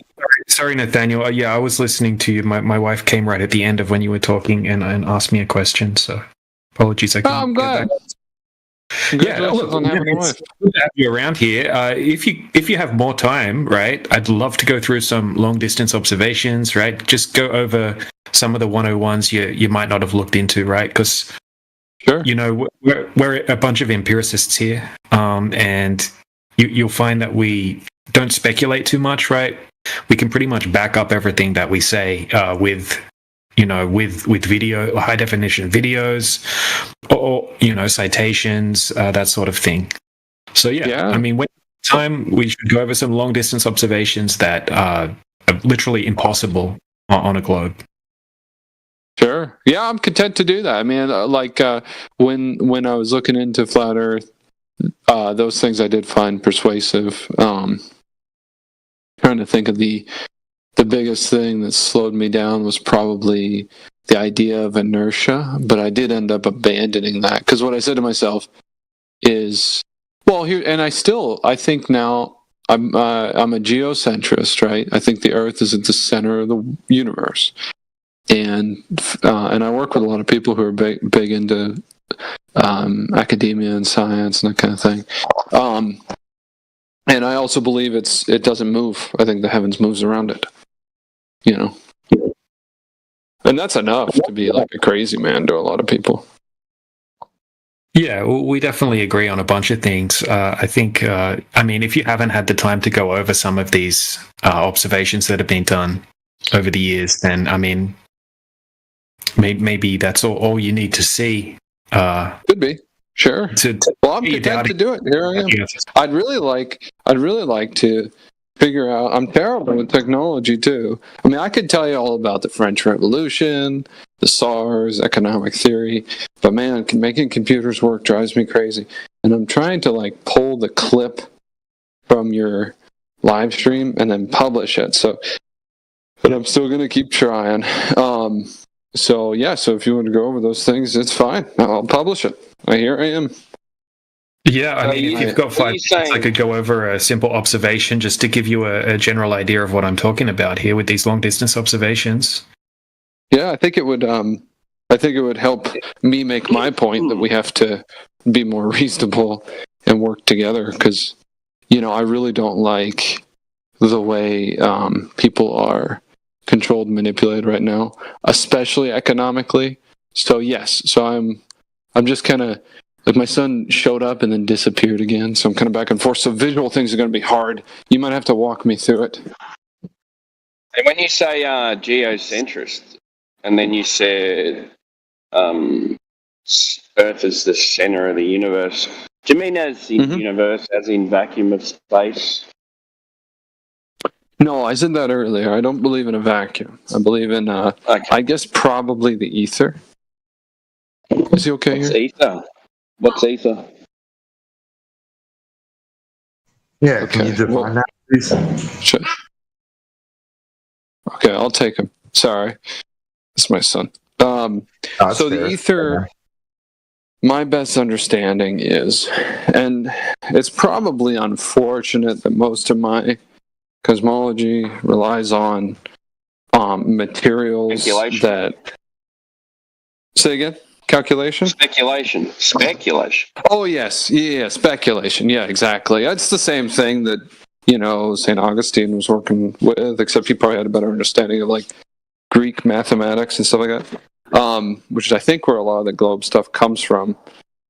And people argue that Aristotle and some of those Greeks had a huge influence on the West. And so I think that's what that Eastern fellow was trying to say. But what I was going to say actually was materials that have their nature in a specific place that aren't present on Earth. So like the ether, and they've done measurements and stuff like that. So it's something. It's just I guess of the ether by there's that famous one. So that would be what fills the vacuum of space. So it's a material that light travels to and all that kind of thing to reach the Earth. How did they test it? My understanding was it had to do with like light bending off or bouncing off of mirrors or something like that. I'm trying to remember the name of the experiment. Like I said, I don't put too much stock into that. Michelson-Morley? That's probably the one. Yeah. And then eventually Einstein came around and said it's relative. I don't think they proved it, though. They just... No, I don't think it proves it at all. I mean... They just made a comment at the end of it. Yeah. Yeah, I mean, there's a lot of things I just expect people never to prove. And I think basically a lot of the lies come from their desire. You know, they want to prove something. They can't because God made it. It's above them. And then they just lie about it. I mean, I think that's basically how NASA works. Like the ether. Well, so you tell me, because you obviously know more about it than me. You know, I'm sure I've embarrassed myself enough. So what is it then? So it's not a vacuum. What is it? What is up there? What is the firmament? Who knows, man? It's all speculation. Well, that's fair enough. So we agree. Okay. Well, I apologize for pretending like I knew more than I did. Dude, no, you're good. I would like to point out this though. That word aether, it means upper air that burns or shines, and it's also the name of a god, the primordial god of light. So I've been warning people, be careful about worshiping that god named Aether. Oh, really? That's interesting. It's trippy, dude. You can check it out for yourself, but it's weird. There's a primordial god that's connected to this other entity named Nyx. It goes back to some ancient shit. Well, I just met somebody who goes by the name Nyx, and then that's very interesting. You know, a lot of people, I kind of don't like saying Thursday. Yeah, so I'm probably one of the people who'd be influenced more than others about that. To be fair to you, you're very emotional. Good. To be fair to you, though, right? Going back, you preface with it's just a belief, so you weren't making a knowledge claim. No, I'm not. I think that's where a lot of the the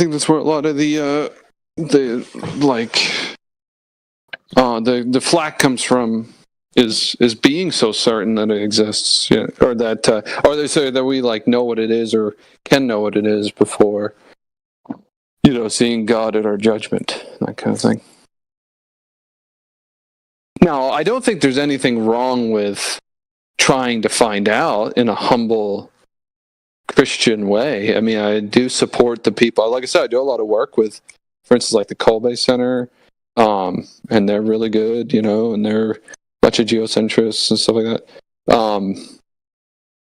So I'd support it. I just think empirical approaches is one of the approaches, and I think that, in fact, I'm trying to talk to a guy about this. I think that the philosophy in the West that comes out of the Enlightenment, and then like especially in the 1800s, where it's like a very materialistic philosophy, and it doesn't have, it's one philosophy, and it has no respect for theology, and it kind of like messes up the way people have sought knowledge, throughout all of time.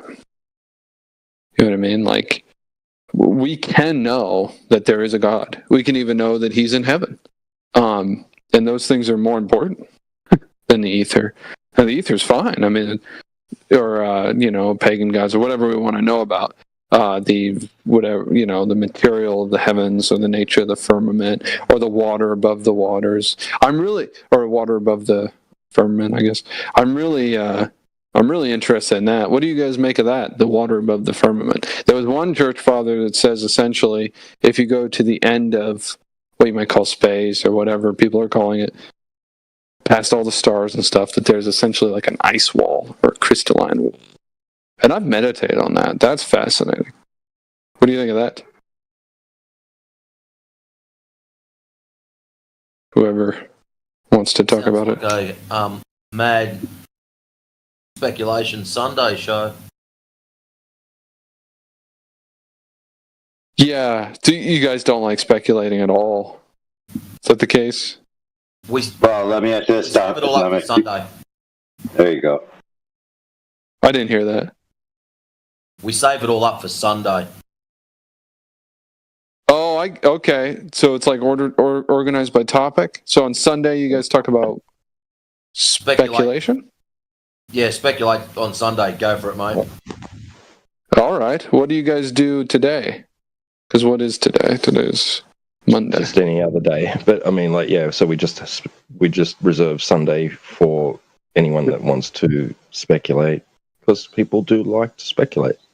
But we like to identify between that which we can know and that which we can only speculate about. Okay, well, forgive me. I'm getting to know your culture. So what? So you wanted to tell me about some like proofs and whatnot. Are any of those doable verbally? Well, I still have time here. You want to tell me about some of those, and I'll tell you what I think. I think that was DJ that mentioned it earlier. Yeah. I mean, I could go over it. Like, I could just post an observation in the side chat. We could go over it. Right. It's a good example. It's very easy to follow along with. I'll explain it all. There was one that was like 8 miles square or something like that. Well, that would be the rate of curvature, right, over a certain distance. Right. So basically, if the Earth is a globe with a radius of 3,959 miles that they tell us, right, it has to have certain characteristics of the globe that go along with that must be there. Right. So it would be curvature, obviously. Right. And you can calculate how much curvature there should be over a certain distance. Right. So yeah. I did find that one very persuasive, because I'm pretty sure I can see more than 8 miles, and I've seen the video of a guy who like watches or can see like over the Lake Superior or something like that. Yeah, 8 miles is not that much. Right. So I mean, over 10 miles, right, there would actually be 66 foot of curvature. Right. That's like a 6-story building. Right. So for example, if you went to a lake, if you went to a lake that was 10 miles across, right, there should be, 66 foot of curvature over that distance. So you could start performing different types of tests on that body of water. The common test people do is just to set up a camera, right, like a super zoom camera, like a Nikon P900. They have crazy zoom capabilities, right? I think it's 83x optical zoom, which is like telescope level, basically. Anyway, you could set up that camera at, say, 1 foot off the surface of the water, right? And if the Earth is a globe, you should have a horizon at a certain distance. So say that the camera's set up at 1 foot off the surface, right? We can do the math, right? And according to the globe mathematics, the horizon would have to be at a particular distance, right? So from 1 foot observer height, the horizon would have to be at 1.225 miles, right? And anything that goes beyond that physical horizon, right, the geometric horizon they call it, would start to become obstructed behind the horizon. You said the horizon's only a mile away? Not like 8 miles away? Well, it depends on your observer height, right? So from 1 foot, right, it's much closer. So at school, I see. Okay.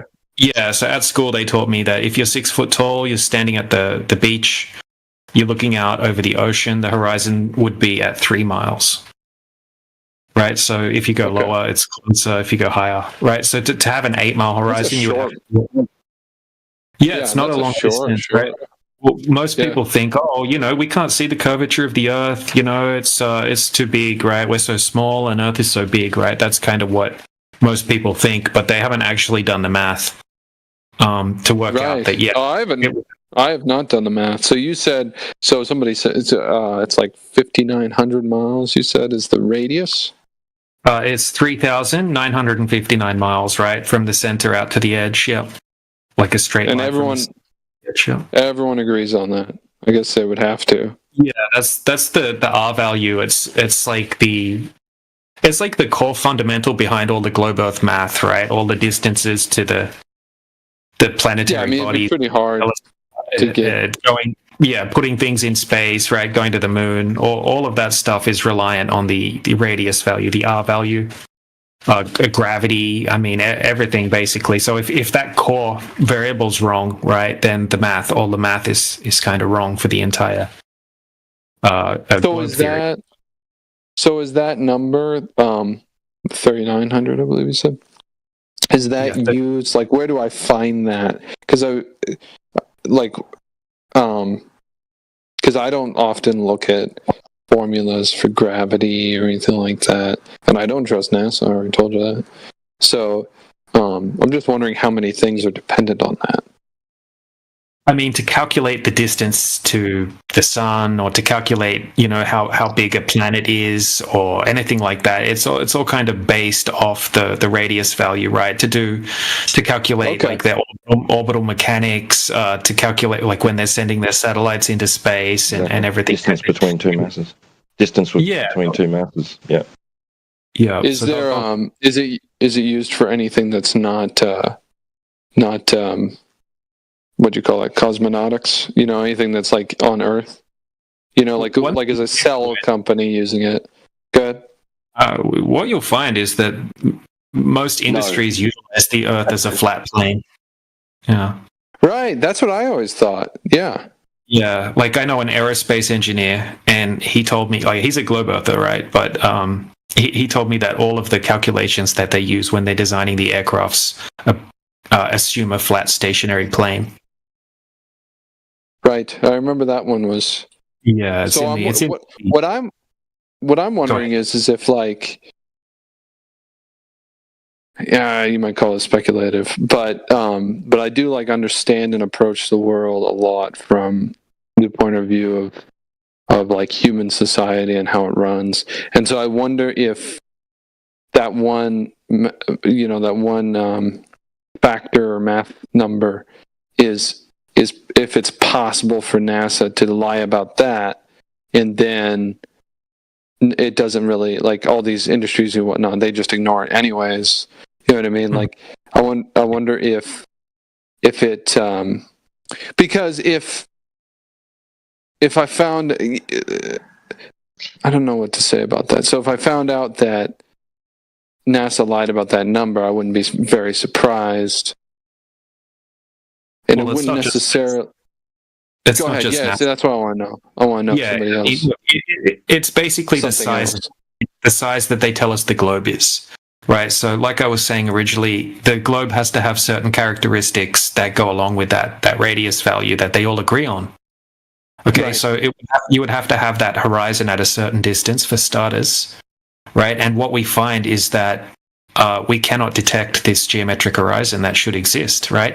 When we make these observations, right, much of the time we can see the horizon over 1,000% further, right, 2,000% further sometimes than what it would be. Yeah, because it's a short distance. So is there any possibility for it to be a larger globe, I guess?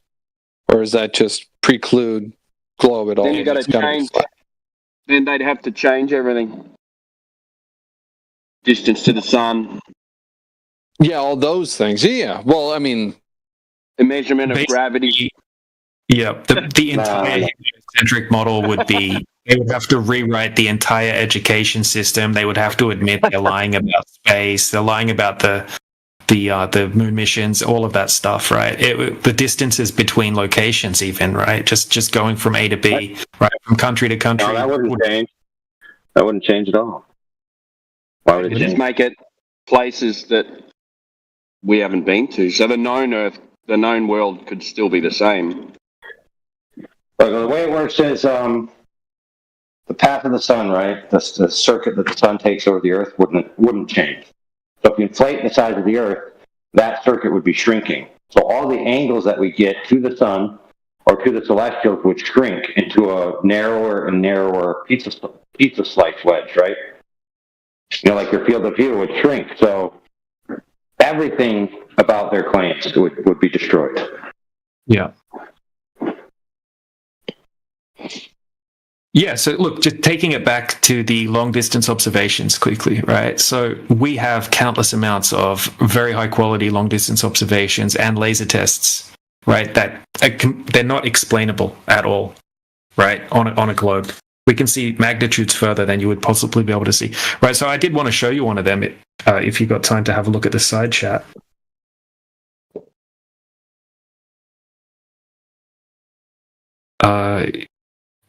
Nathaniel, is he still here? No, he's not here. All right.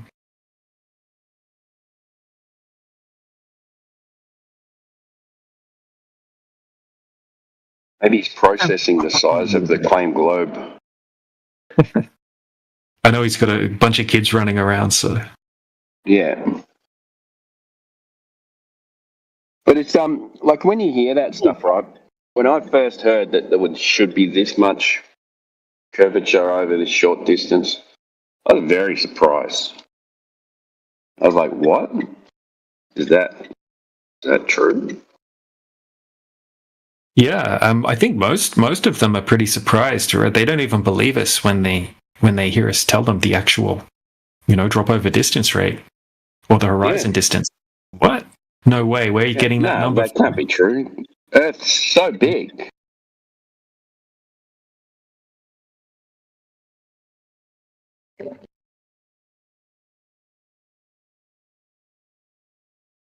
So big you can't see the curve. Boats go over the horizon.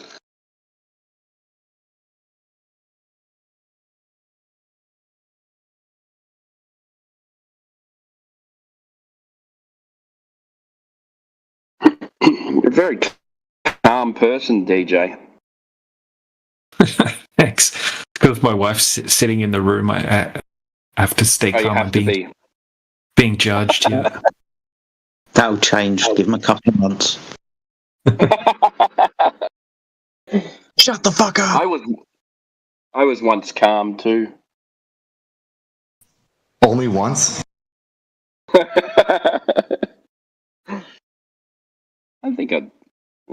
I just find it hard to speak to people these days about, That's why I kind of sit in the background and listen more. I hear you, man. Yeah. There you go. So there you go, Timbo. The radius of the Earth is, claimed radius of the Earth is the distance of 2 Australia widths, basically.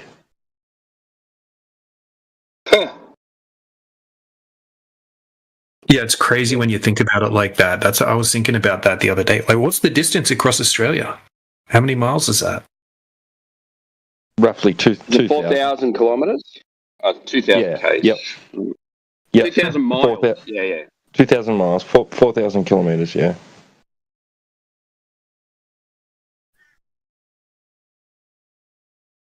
Oh, wait. 3,200, isn't it?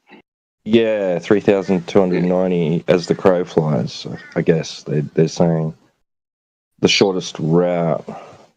So that's, I guess, driving time is 4,000 kilometers. Yeah. So it's not that big, really, when you think about it like that. Something else that's really mind-boggling that I found out the other day was that what's the name of the tallest mountain in Australia again? Kosciuszko. Yeah, Mount Kosciuszko, right? So Mount Kosciuszko is only like 7. It's not. There's Australian territory in the Arctic Circle I can't remember the name of the island. Come on, T-Dub. No, I can't remember the name. I can't remember the name of the island, but it's Australian territory, and there's a mountain there called the Big Ben. Big Ben. It's okay, but on the actual, on Australia, on mainland, mainland. Kosciuszko, right? Kosciuszko is only like just over 7,000 feet above sea level. Yeah, it's not very high. Yeah, it's pretty big though. I mean, it's like snow on the top of it and stuff. It's like pretty damn big mountain. I mean, and then right, that's not even as high as the average elevation of Antarctica. Right, so if you go to like South Pole Station or something like that, you're not even on a mountain, but that's higher than the top of Mount Kosciuszko. It's like 9,000 feet above sea level, just at that South Pole Station. I'm It's a bit of a trip. right now, looking at Mount Baker, 10,000. Why is it so freaking high? Always got on it. Capped.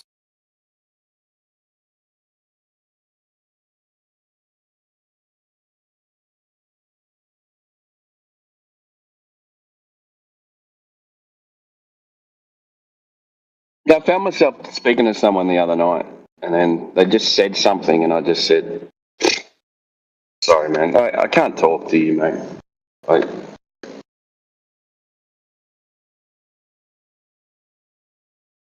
just, you know, I'm not going to have a dumb conversation with you. I've kind of gotten to the same point, but I just tell people that they're not qualified to have this conversation. Yeah, I thought my better time was spent me going to cook dinner and clean the house. Like, I had more fun doing that. Yeah.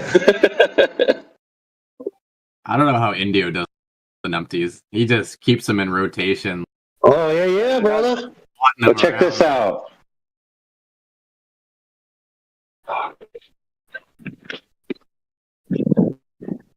Like that Crayola lady or not a lady. Oh my! I don't know how Indio's patient. I guess he enjoys it. Yeah, he must. All you guys, you know. That responsibility, dude, to expose. The responsibility to expose the crazy, bro. Yeah. Like you said, like you said, he clipped all of it, and like he said that was one of the craziest comments he had. Yeah. And then you got DJ the Globe Whisperer with, you know, right, just normie. Right, so it caught to that earlier point where you basically had to tell the person, hey, bro, you're not qualified to have this convo. They actually already agree with you. Because a lot of times they will tell you, hey, there's the globe. And you'd be like, well, how do you know that? Oh, well, because the scientists say so. And they'd be like, well, how do you know that the scientists are saying it's correct? And they go, I don't know, I'm not a scientist. So they just admitted they have no idea. They're just taking somebody else's word for it. So all they're doing is just repeating the mainstream status quo with their voice. You could have just read it on a piece of paper. Their presence in the conversation is irrelevant. Yep. Unless they're actually willing to engage with you honestly, and then they show up as a human, and they're like, hey, I want to learn from you what you know about this topic. But if they're just going to repeat the mainstream rhetoric, it could be like, dude, I don't need you to do that for me. I'll just, go bash my head in with Google later on tonight, and then you can just go home to your family and, do something useful. Indio's got a slobber nurse title.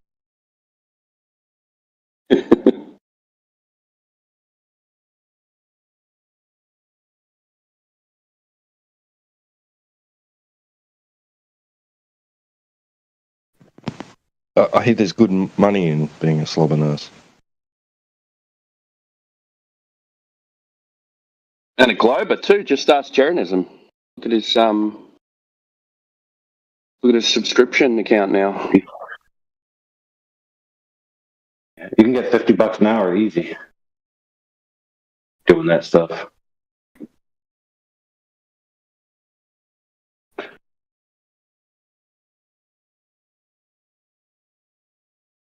You could actually have 3 clients that you can handle in 1 hour and get $50 for each one. You can make $150 an hour if they're close. If they're within close enough of a drive of each other. Wiping slobber. Well, yes, but also they might just help the person with their bedtime routine, whatever. And if you can, knock that out in 25 minutes, be efficient, and get them in bed, and everything's taken care of, you can go to the next one. And you get paid a lot of times per visit. Yeah. Sometimes you have to shower them though, yeah? Yeah. Yep, clean up their poop in the bed if they poop it.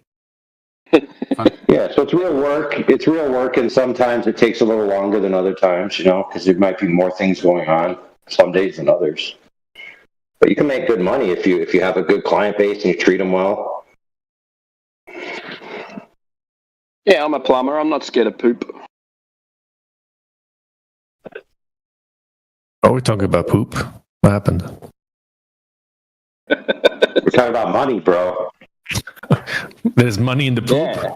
That brown. Oh, there's money. Gold. Okay. Don't eat it. You know, like Scrooge McDuck. You know, Scrooge McDuck jumps in his gold money. Timbo jumps in his poop trough. What about that bat poop? That bat poop's worth a bit. So do you have like constant staph infection, Timbo? Nah, man. Yeah, that's You don't have to deal with it. You don't have to deal with it that much. And we do a lot of construction, so it's a little bit of maintenance. Not much though. my buddy was Red Seal. He'd always be in like pools of it and like deep in poop, and then like just randomly when he like gets stressed out, like staph infection come back like constantly. Yeah, I know. Sir. Yeah, I wouldn't like to do that. Construction side of it's good. Yeah.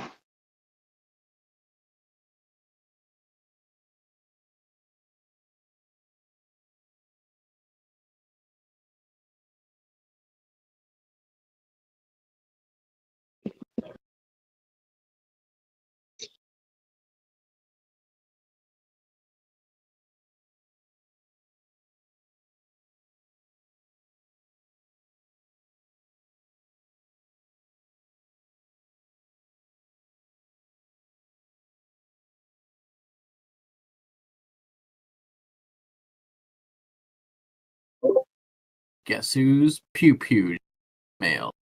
Find it. Very good.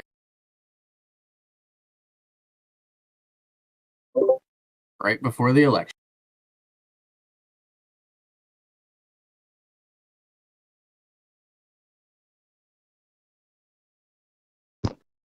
I can't believe Australia, Canada, and the UK are all having elections at the same time. Okay, UK is not a national one, but Yeah, and guess what? We got record low gas prices. Just to butter everyone up. Oh, nothing's going wrong. Whee! It's all good. We're getting called to prayer 5 times a day now. that's what happens when you live in a Muslim country. Yeah, man, it is. You're singing 5 prayers, Jedi, now? What's going on? Yeah. All right, let's see who's to blame. Jedi, how many kids do you have? 2. Oh, there's your answer. Your country's below replacement. And so you need to import workers, which means you got to open up the borders to have people come in because your women aren't turning out enough babies because you were dumb enough to let your women vote. I'll rest my case. Yeah, it's all your fault, Jedi, apparently. Always have to blame the Muslims, don't you? Fucking me being a Muslim, coming from a Muslim country. Run by a German. No, Muslims tend to have a lot of kids. In fact, that's the reason why they're spreading so much is because they're actually doing the biological imperatives. You know, defend yourself, eat lots of food, and make babies. Yeah. But there's one problem with their reproductive. They're too closely related. So they're like having babies with like second cousins and shit. Yeah, but to be fair, Indio, cannon fodder doesn't need a high IQ. Point taken. Jesus. I've got a stat for you as well. I don't know if I should say it. Some people do it for childcare support as well, you know, even over here. They get paid to have children. In Sweden, but... In Russia, if you have 5 babies, you don't have to pay taxes for the rest of your life. Yeah. Oh. Yeah. Same with Bulgaria, I think, is 4. Wouldn't you just like adopt a bunch of orphans then? Just like get it over with in one shot? No, you got to birth them. Dude, if Octomom moved there, she'd like be owed money. She had like 8 at once, man. So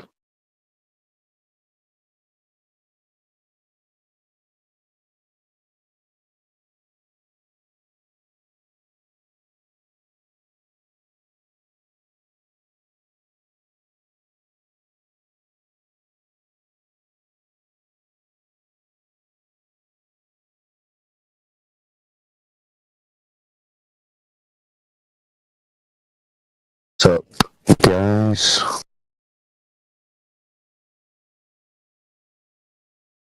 Was that a Cyclone? Sure is. Checking in for my daily 45 minutes to an hour of nighttime chat. well, certainly you brought Gold Proof with you this time, right?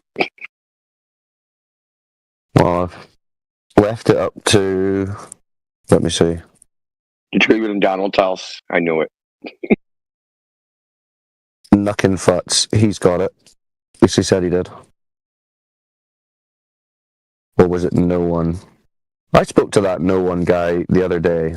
Which one was he? Jedi, I'm sure you were there at the time.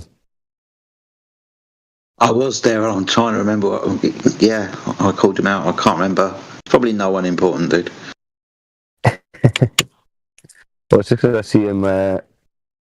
He's got his text chat fingers on. So I'm wondering if he took a dark turn down anti-Flat Earth Alley after we spoke.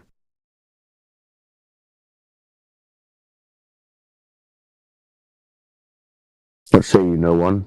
Did you turn into an anti-Flat Earther since our conversation?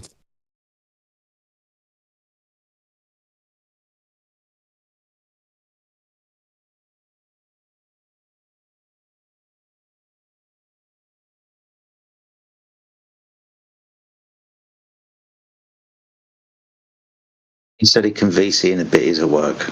He said that in the text chat. Fair. You guys, you should hear what the Globetrotters are doing in Omnivor's server against some flat earthers.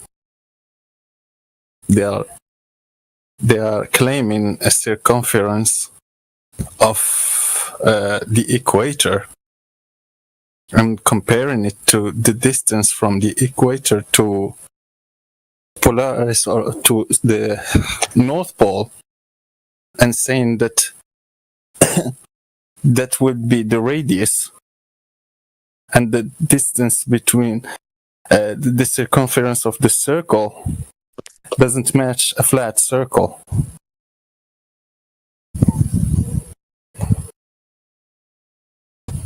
That sounds like the kind of incoherent nonsense that the Globers are famous for.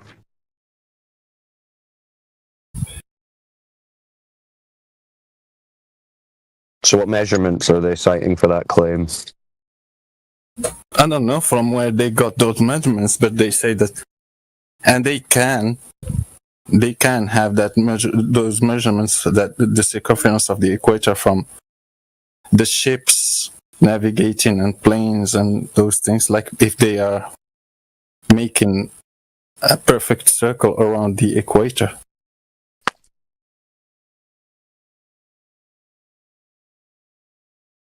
Yeah, I'm sure the upset Globers on Discord are experts in international shipping.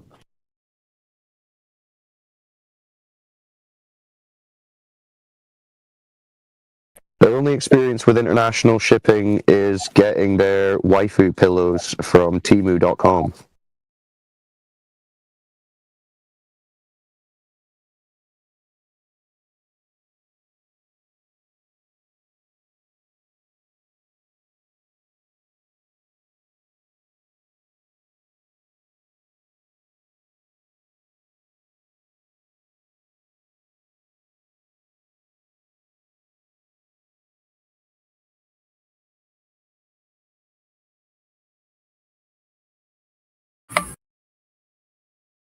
So I see we've had a lot of excited Globe believers in today. Seems like it's been non-stop.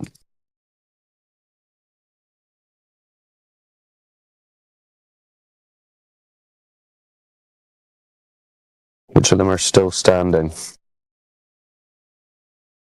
Come on, Globers, in the chat. Get on your mic.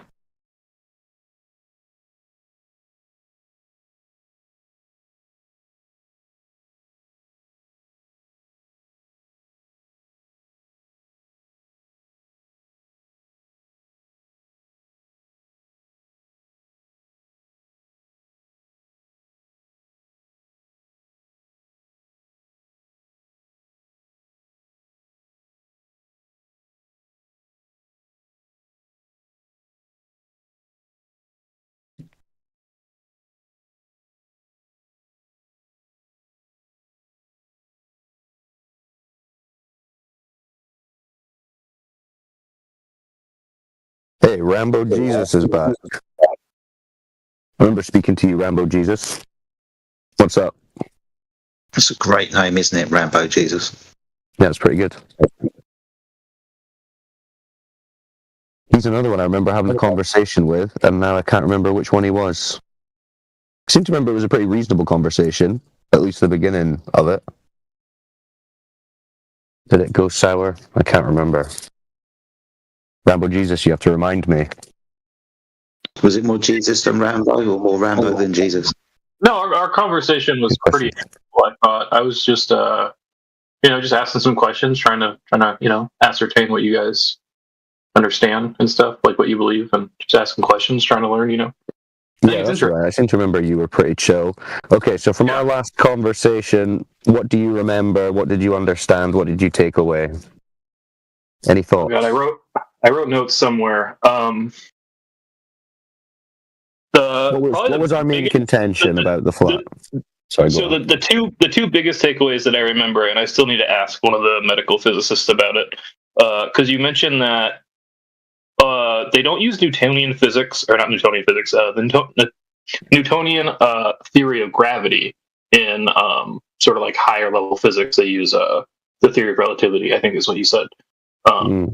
Einstein. So I haven't got a chance to touch on that, but the other thing you can just look that up. I mean, that's pretty readily available online, I think. Yeah. I'm definitely gonna look into that. I study a lot, so like. Anyway, the other thing was the drop off of the curvature of the Earth, right? Like at 10 miles, it should be 66 feet, which is quite significant. Did you find anyone who measured that? No, I didn't. I've gone and looked at how they initially measured the curvature of the Earth, which was, I think he was a Syrian guy, or he was Arabic. It was like Eratosthenes or something, like way long ago. Yeah, Eratosthenes is the Greek guy. Yeah, there we go. He didn't measure drop over a distance, though. That's the thing. No, but he did measure the circumference and like the theoretical sort of curvature he that you would think would exist. He assumed the curvature and the ball and all that. It was all assumed. So that's why we were like, specifically, we need that drop over a distance. Because I can't really find out how he assumed some of his numbers, like, and also some of the some of the data is a little shaky, right? Like he used very shaky. There's no primary source for that even occurring.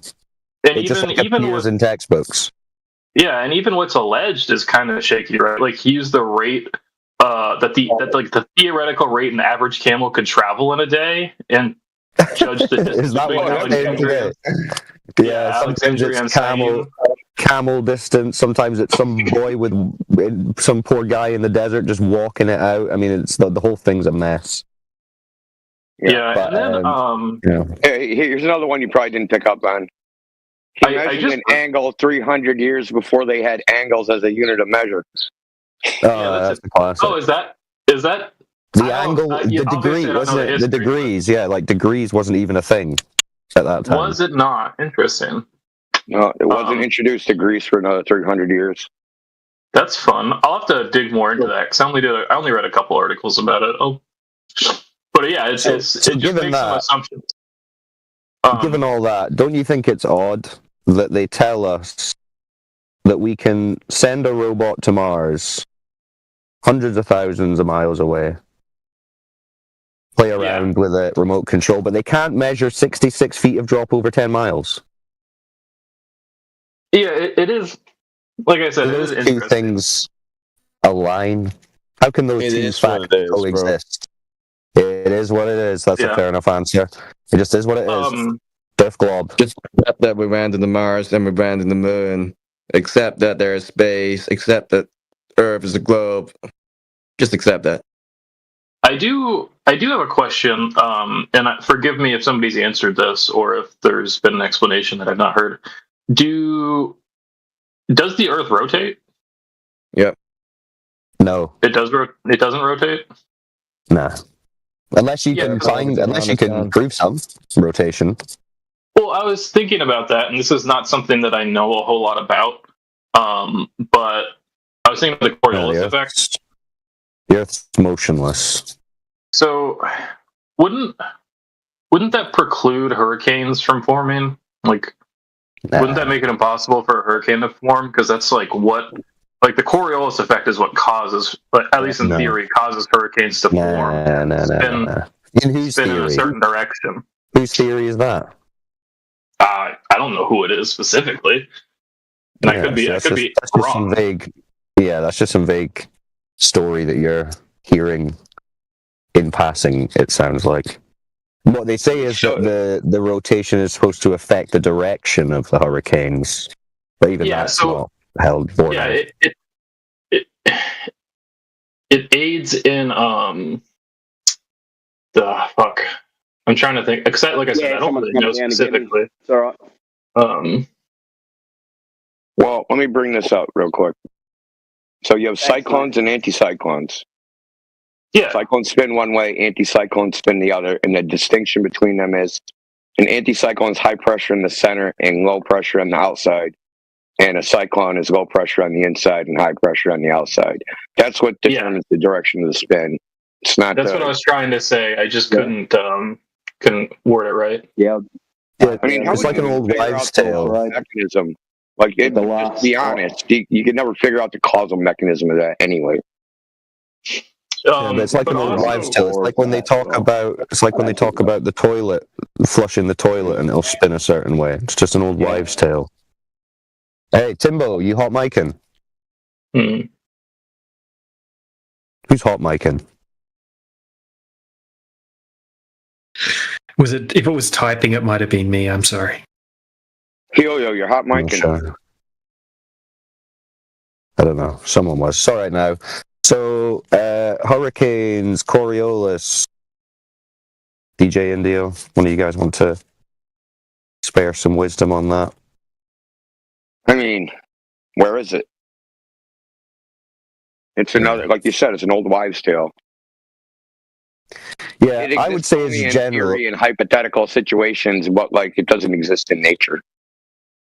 Yeah, I would say in general, Rambo Jesus, try and catch yourself when you're asking these questions. Think about when you're asking about phenomena that are like Earth scale, right? Like hurricanes, tides, this kind of thing. These are mechanisms with causes that we can't test or manipulate, right? We can at best observe them and track them to the best of our ability, and then we can maybe try and draw some correlations and then maybe make some speculations. But when it comes to these large-scale mechanisms that are operating in this system that we're in, we can't pull them apart, we can't stop them and start them and do all that. So yeah, there's a lot of speculation, there's a lot of questions when it comes to those large-scale phenomena. But the claims like, oh, it always goes this way because the Earth is spinning, that's all bullshit. But that doesn't mean that we can tell you a cause, right? Mm-hmm. That makes sense? Yeah. Is that fair? Yeah, I mean, that's fair. If it's like something that's, not explainable, we recognize happens. Like, that happens all the time, right? Like, there's certain things that happen that we don't know the exact cause. That happens in medicine all the time. Yes, exactly. Yeah, See, that should be medicine. Yeah. Well, this is the thing, and this is an issue that we have with a lot of people who aren't as educated as yourself. They seem to think that there is no limit of knowledge and that they have it all, even though they don't have any of it. They'll say, I know the distance to the sun. And we'll say, okay, what's the distance? Well, I don't know, but someone does. I could look it up. Okay, I'm going to look it up. Then they look it up. Then they say it. And they read it online on Google. 93 million miles. So it's like, right. Now you've read that on Google. Do you now know that the sun is 93 million miles? Yes, it's 93 million miles. It's like, damn, dudes, come on. Yeah, and even if you're on like opposing sides in the argument, these things are typically, most people don't think about in their day-to-day lives, so they're not going and like fact checking. So at the bare minimum, like, you're getting people to go do some research, and they're learning things that they otherwise didn't know prior. Like, I swear, the majority of Globers learn more about the globe speaking to us than they have in their entire lives. Their entire life schooling. The vast majority of them. yeah, because I mean, we just kind of take it for granted what we're told, and like, once people get out of high school, they study whatever their field is in college, if they even go to college, and then they don't really think about it. They take it for granted. Exactly. And it never comes up because you never use it in practice. It's never treated as a ball in practice, so they can essentially forget about it, and most of them do. Mm-hmm. So that's what we're highlighting, right? We're highlighting that gap because until it's challenged, right? Well, that's it. People are going through life on this assumption that they are fully knowledgeable about where they live and that it's a ball. But when they actually go through it with themselves mentally, they realize, actually, I'm just kind of taking for granted the vague stories and claims that I've been presented with over the years. And that's where this topic really gets going.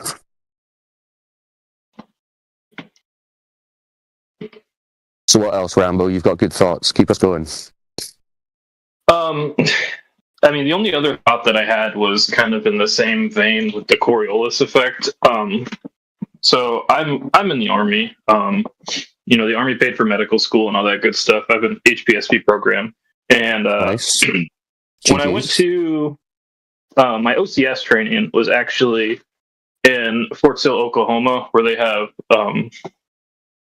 the main like Patriot missile defense system. Like, we have a lot of those there, and there's a lot of artillery. It's basically an artillery school and basic, but like, they do artillery AIT there.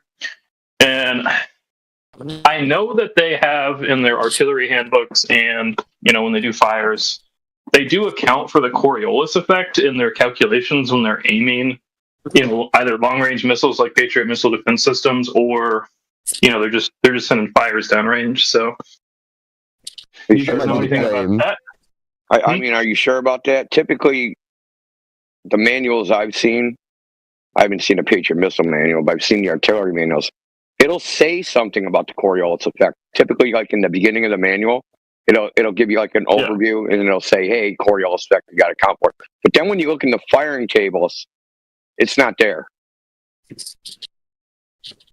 Isn't there a guy, Corey Kell from FlatEarthIntel.com? He actually wrote the TRADOC manuals on artillery. He's an expert, and he talks about this. And he devised a system using a Marks box and range fans and things like this to actually track the sun and prove that the Earth is flat. Well, another point, because we have a bunch of ex-military on the server, and I remember AI talking about this particular claim that was brought up. And I'm pretty sure if I remember right, he was showing that even when it's claimed in the tables, the difference that it's supposed to make is smaller than the margin of error that exists just through standard calibration and spread or whatever. So even if it was being claimed as a factor, it would be subsumed by the margin of error that already exists. So in effect, it's never quantifiable or usable. Yeah, I'm actually looking at an old artillery manual, and I was looking for the calculations, and so I don't know what all these numbers mean, but it says rotation correction is L0.6. I assume that's latitude. And then if you look at the drift correction and crosswind correction, respectively, it's 7.3 and 2.6, which adds up to 10.5, and they just use 10. So it's literally, the rotation is, the Coriolis effect is literally just a rounding marker for them. Like, they literally just round it off. Yeah, so the old battleships, right? Like the Iowa, Missouri, Colorado, the old World War II battleships with the 16-inch guns. Okay, so those ships, they did a test fire off the island of Crete in 1984 to test that, the circle of uncertainty of the shells, right? They found that the circle of uncertainty for any individual fire, even though they're aiming at the exact same spot, was 250 yards. Okay, so, but the curvature in Coriolis correction at that distance was 90 feet. We're talking 30,000 meters, right? So, even if you didn't account for that, there's no way to tell that you didn't account for it because you have no idea you don't have enough precision in where the round is going to land in the first place. Yeah, that's what I was talking about. Yeah. It's within the error. And that's why we have forward observers in the Army, right? We have forward observers. Yeah. Hey, you shot too far, walk it in, right? It's short, it's long, walk it in. Like, that's how it actually works in practice. Yeah. Or we just have lasers now. I mean... Yeah, but lasers are line of sight. Yeah, so that presents another issue for the globe, because we have lasers pinpointing line of sight targets at distances where they should be hidden behind a curve. It's a good theme, though. Sorry, Jedi, trying to get in. No, it's fine. If he knows about lasers, it's welcome to Flat Earth. Just roll out the tests. If you understand the line of sight targeting systems, if you understand infrared, if you understand the process, it is welcome to Flat Earth from this point. Yeah, we've got a lot of long-range laser finders that don't seem on paper to work on the globe, but they do in reality. But another one I was going to mention to you, I don't know if you've heard, since you're in the military, you might find it interesting, because people often ask, well, what does it matter, this whole shape of the Earth thing? And there is some examples where it's literally a matter of life and death. And one of the examples of that is the Knickerbein radar that the Germans were using in World War II. You heard about this?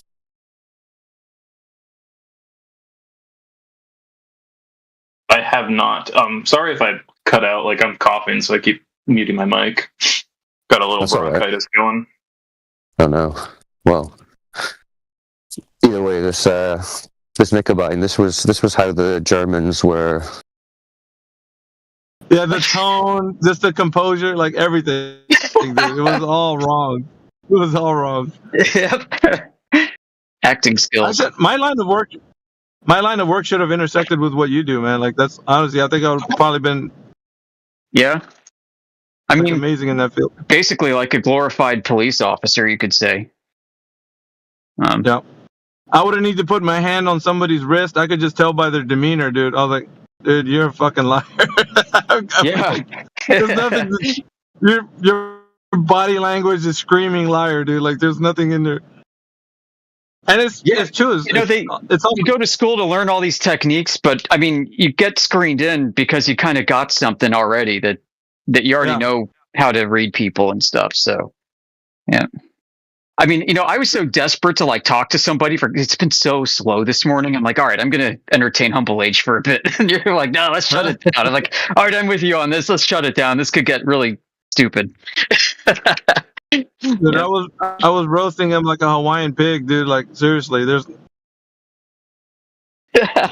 like, the gimmicks to me are like they're little puzzles, right? Every time they come in here, I'm listening to the person. I'm hearing the suggestive language you're using, the kind of tone they're approaching us with.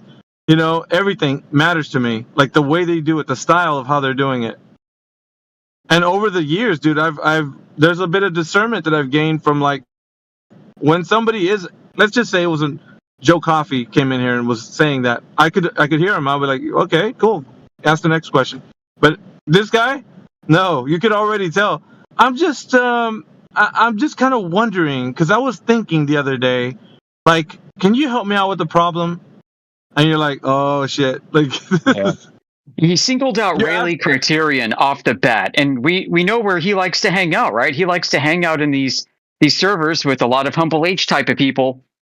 So he probably had this discussion with Humble H before, saw that he was in here, wanted to follow him here, and then continue his scripted nonsense. And we're like, nope, wrong venue, dude. Go back to Earth Awakenings. Go back to, Where back to the FED server with that stuff. Your cake decorating forms. Yeah, so like like the approach he was using, well, you flatties, and then there's certain keywords when they use them like, they can't help themselves. When you're using them they can't. The truth has a way of slipping out sometimes. Like confessions have a way of doing the same. Sorry, I didn't mean to cut you off. No, he was using a backhanded slight to ask an honest question. You don't do that shit, dude. Common sense. Anyways, can I? I'm gonna show you what it's like. It's as if he would have said, "So, I need you fucktards to answer a question." Hey, I just have an honest question for you, asshats. Okay, hold on a second. Yep. Yeah, exactly. I'm coming through sincerely. Can you not hear the sincerity in my voice? And it's like, dude, like you're screaming like troll right now. Like there's nothing sincere about this. And for the audience too, man, if the audience is like, Jordan, I think he's sincere, man. We should hear him out. Yeah, bro, you got to get better at listening to people, man. If you heard him and you were like, we got it, dude. Why did you guys? How come you didn't let him, get through? Come on, it's humble. He sounded, he didn't scream. He wasn't calling you bitches and hoes. It's not that, bro. It's like, anyway. I'm just like you guys, you sick little freaks. I'm just like you. And, I just got an honest question. Hey, you wackos, I need to ask you a question. It's sincerely, it's a real good one. And you're like, dude, fuck this, man. In my head, I was like, oh my God. We could strengthen our argument a little bit, right? We got a problem here with this. So, just going to, sharpen the saw. We're going to go in. We're going to get stronger as a result of this together. That's the old Jesse Path of Light shtick, dude. When he was coming in here, he was like, I'm just trying to help you guys out. I'm being helpful here. I want the the Flat Earth community. I want to help you guys out. And you're like, dude, your impression just bro. now. Well, yeah, that was also a Goodwill Duffy impression at the same time. Oh my God. Does he speak like that?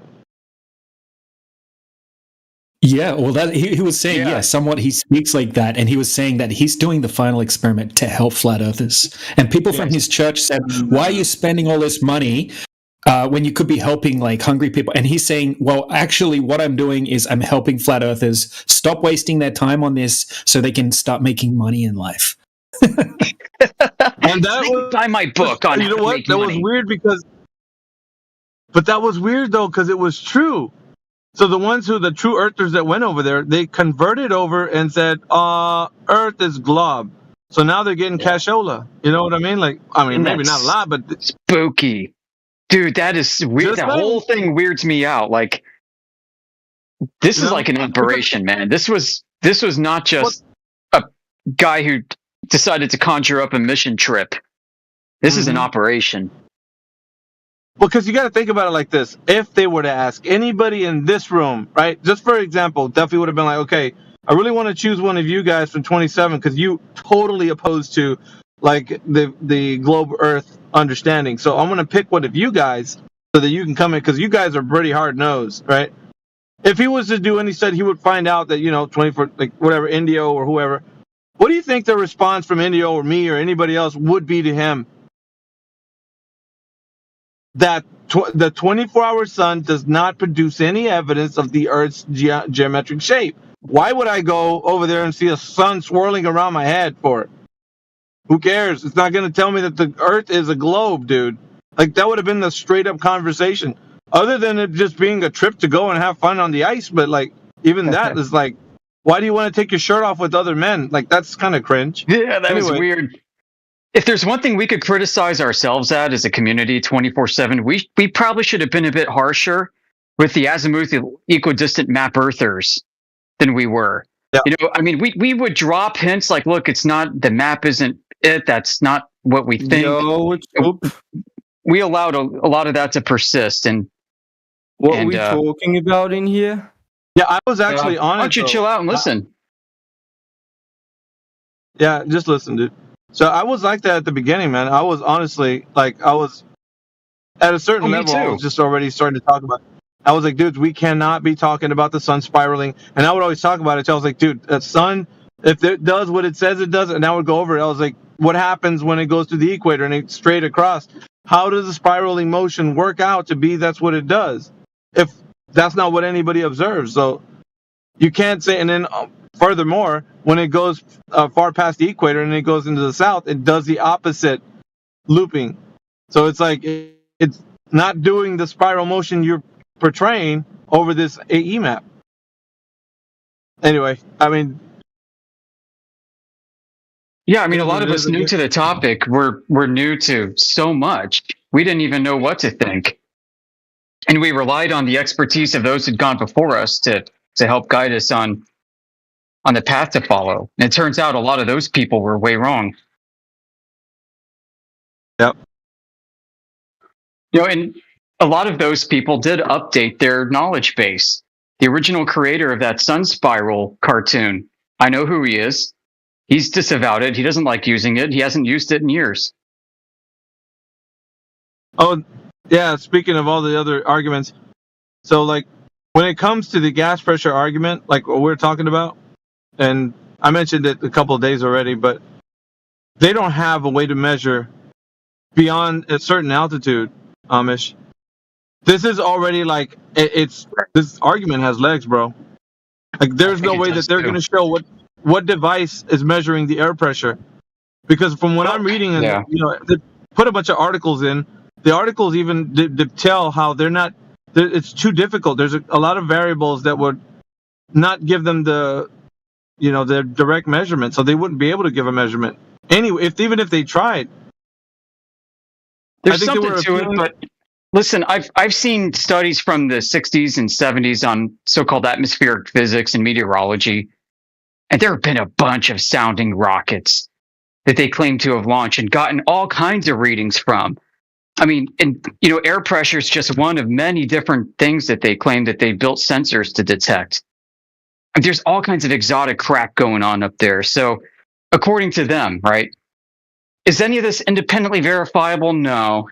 But, I mean, I really don't know where to go with it myself. I see your point, though.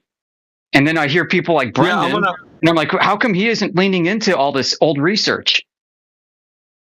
So. Yeah, the thing is, though, like even if there was such a thing, it would have been made established commercially or, you know, otherwise. Like, why isn't it? Like, do you know about such technology that's available? I mean, and that's the thing, too. If it's applicable to measure the air pressure that's far beyond the altitude of the stratosphere, then why isn't it being utilized? Because that would be something essential because of the commercial space travel going to be a factor in the future. Wouldn't they be wanting to actually test such devices out because they're going to start putting humans in this region? I mean, it makes sense in the practical means of like, are you going to get space travel to be a thing now? But then people are going to be traveling to this location.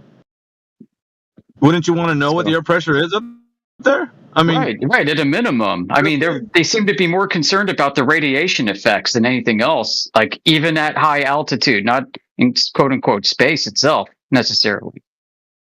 Yeah, they got pilots wearing those badges that turn black over the course of their careers, right? Because of the radiation dosages they get, and the blacker the tag gets, the closer to the end of their piloting career they get. They have to be grounded at some point if they get too much. And that's just there in that where airplanes fly, but where the ISS is. Yeah, up there getting barbecued for a year. How are their badges?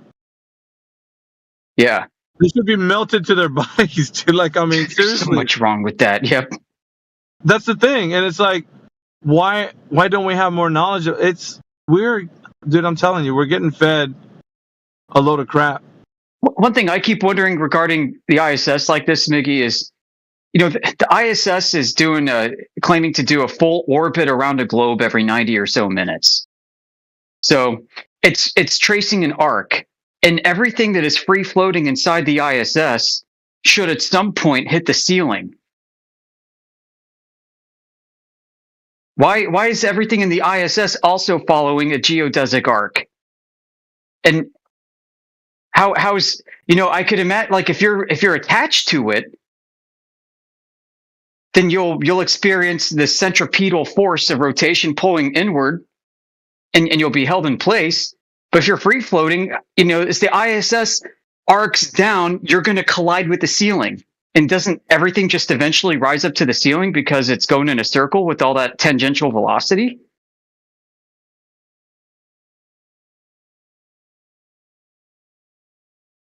So they showed this ISS tour for 50 minutes. Was it earlier today or last night? Some guy was talking about it. He's like, well, I got this tour of the ISS. It's 50 minutes long. Yeah, I've seen it too.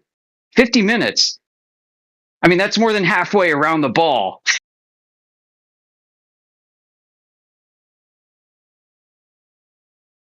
Should be hitting the ceiling, folks.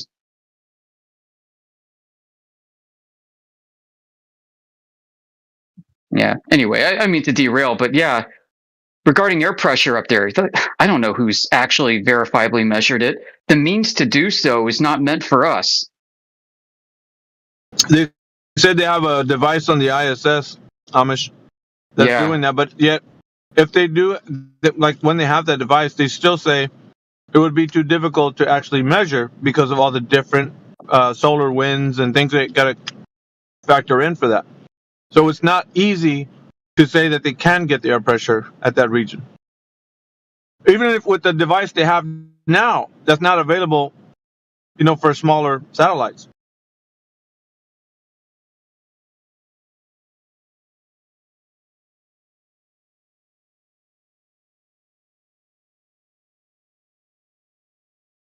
I was reading the article yesterday when a guy put it in there. So the answer is they don't know. They don't know. There's so many holes in these stories.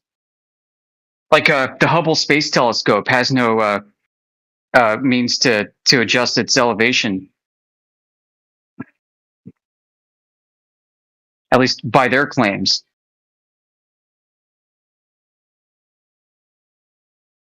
Isn't that water that they pour inside the ISS will have also to stick to the roof, like when you take a cup and you rotate your hand with the cup, and that water will just keep sticking to the bottom of the cup?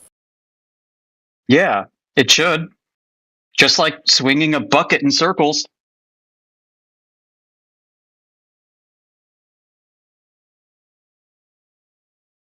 Yeah. I think they deny Newton's bucket.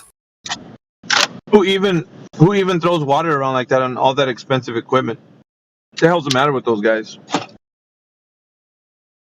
They got sensitive equipment like nobody's business, and they're flinging water around.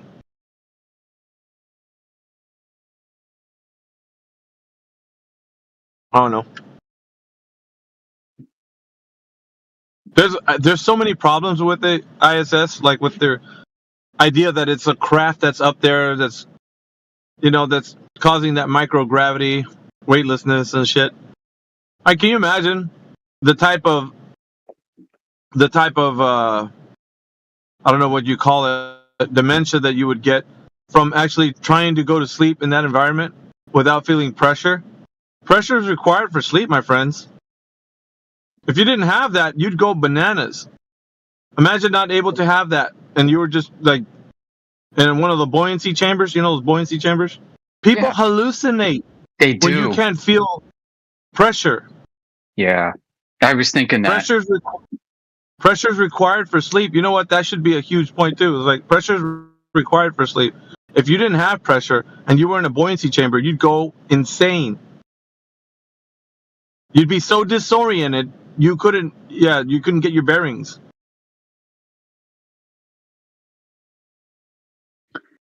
That would be a huge problem, man. I'm trying to tell these folks, like, imagine closing your eyes in that buoyancy chamber. You start seeing colors and ghosts and all kinds of shit. And that's just from an hour or two.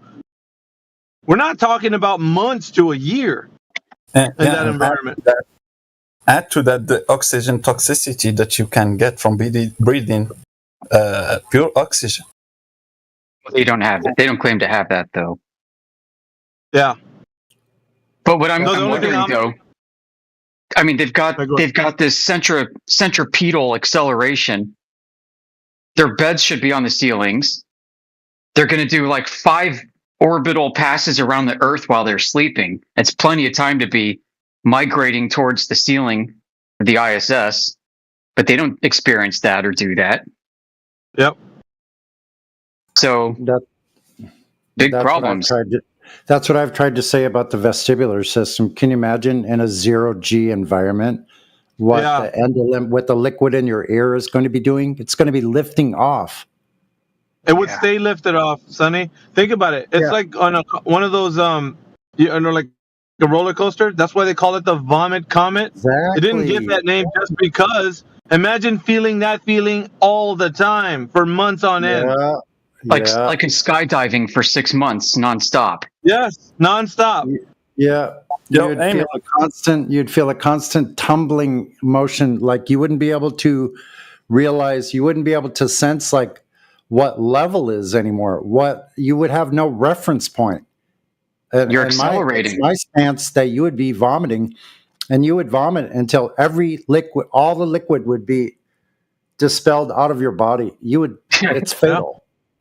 You know what we like to talk about is uniform circular motion is constant acceleration. And imagine doing a spacewalk around ISS, being attached to ISS by just one cable. You will be just like a yo-yo. ISS throwing you away from it by the centrifugal force, like if you attach weight to a rope and you start rotating your hand above your head like a cowboy. So that weight attached to the rope will be that astronaut doing the spacewalk. That's why when I was always looking at that, Amish, I was saying, this is bullshit, dude. No human could be in this environment and be a human. They would lose all their humanity. Orientation would be gone. You wouldn't feel pressure. That would be gone.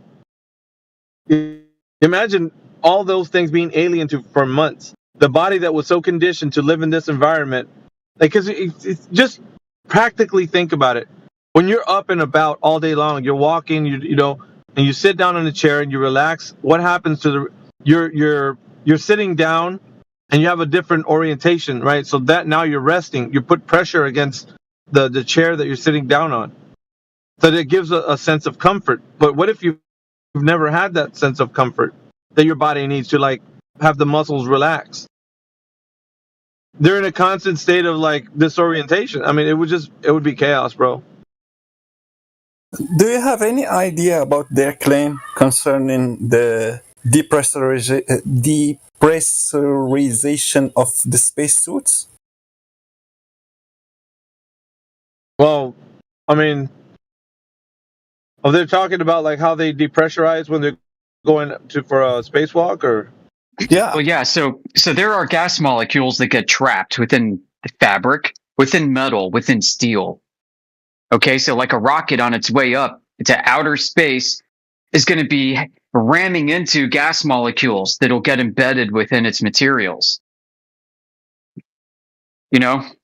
So let's say you've got a situation where you've got an airlock and you go from a pressurized environment where all those gas molecules get soaked into every nook and cranny of everything in your spacesuit. And then you open the airlock, kaboom! Those molecules vibrate and shoot off in random directions. It'll turn your suit into Swiss cheese. I'm talking gas molecules that are trapped inside the fabric, not inside necessarily. You got a bigger problem with the structural integrity of the thing itself with the back pressure from inside the suit. Wasn't the guy's tongue? Wasn't the guy's tongue boiling? Like the guy that was in the spacesuit, that was his the saliva started to sublimate, and he started to. Yeah, so they've got these vacuum pressure tests, right? Like Glenn at what's it called? Glenn Research Center in Ohio, where they noticed that like dust gets sucked to the outside of the concrete walls when they turn on the pressure, where they turn on the vacuum pump, and all the air gets forced out.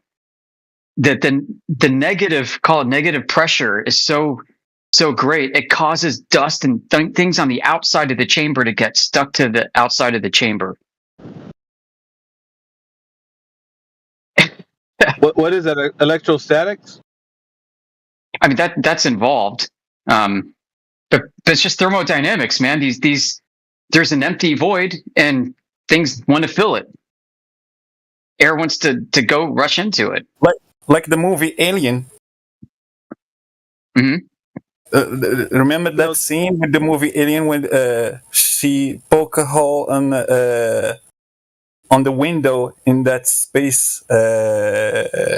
spaceship, then it starts to depressurize and then it sucks everything out, and then the alien it starts sucking it from the inside out.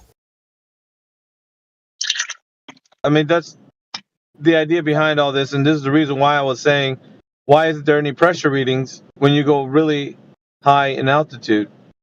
Wouldn't there be this vacuous state of, of being up there where things would just want to go there? Just like the vacuum chamber. If it was the case, right? If that's the type of environment we had above us, wouldn't that be the place where all things want to go to, equalize? Oh yeah. I mean, it wreaks havoc on molecular bonds. It's why like liquids get torn apart.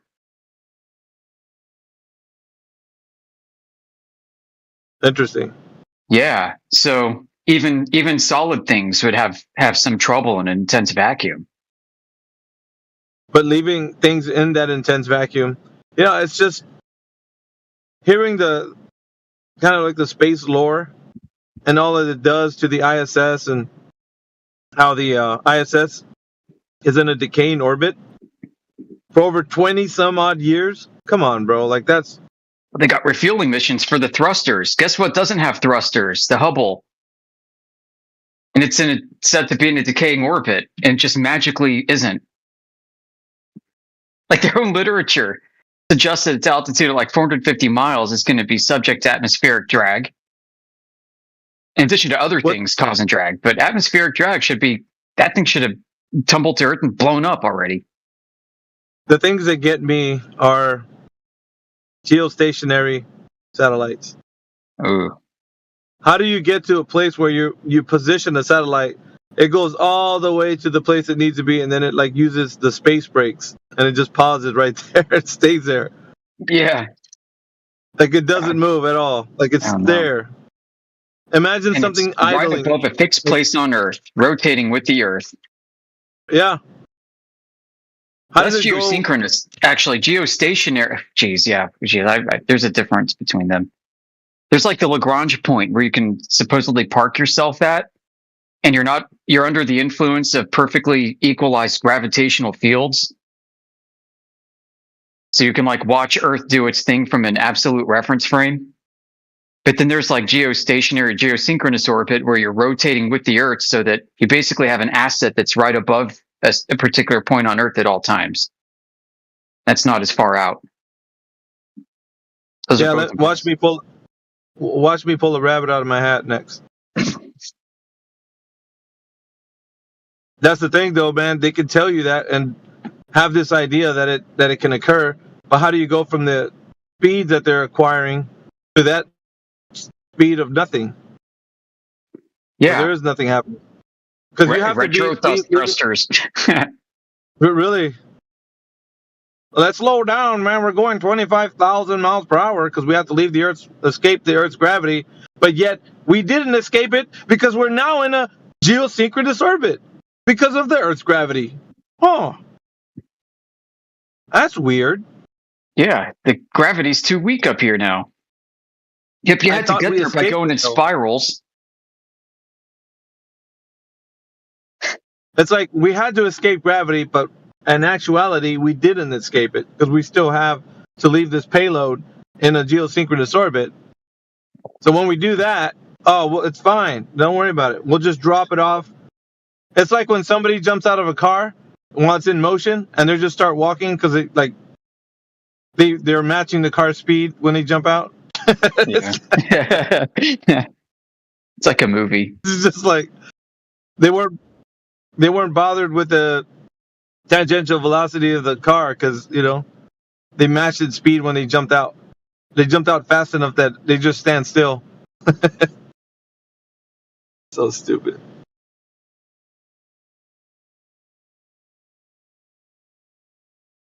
I've got to run some equipment, so I'm going to be on mute off and on.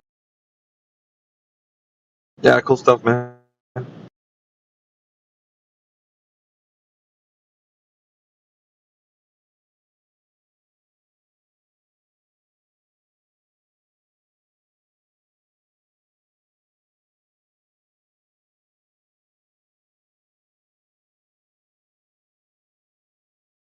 But we saw a rocket take off. It went up into space. If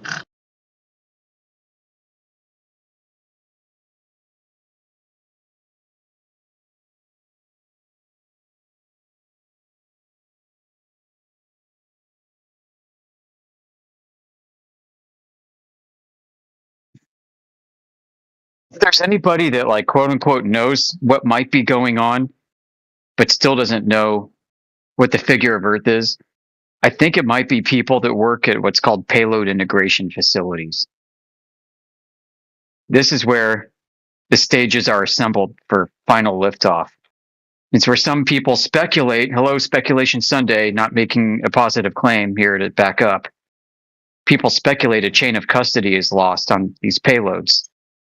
So whether it's like private CubeSats that go up, or whether it's, you know, high-tech weather detection equipment going up, whatever, is this where they make a swap and they attach like a balloon onto it and load it into the second stage? And the only people knowing that are the people that work there, people with clearances or whatever that are engineers and do that final assembly. I came to this idea. So listen.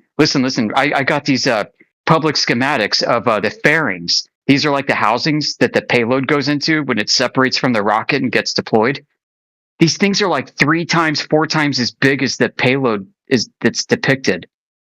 Like there's all this empty room. All that, if there wasn't something filling it, all that has to be vacuum sucked out. I mean, what a waste of space. So I think something gets shoved into there. Maybe a balloon assembly. I know what it is. I could tell you. But you'd have to sign an NDA. No, I'm just kidding. It's monkey suits, man. You know, they're gonna send to the ISS and jerseys from the Super Bowl. Let's see, peanut M&Ms. Yeah, that's what's filling that space. Because you got to get it up there somehow.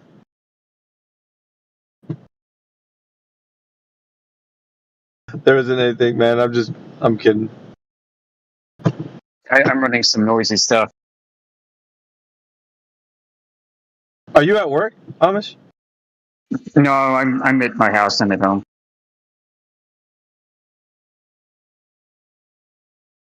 Who else is in there? Just you and me?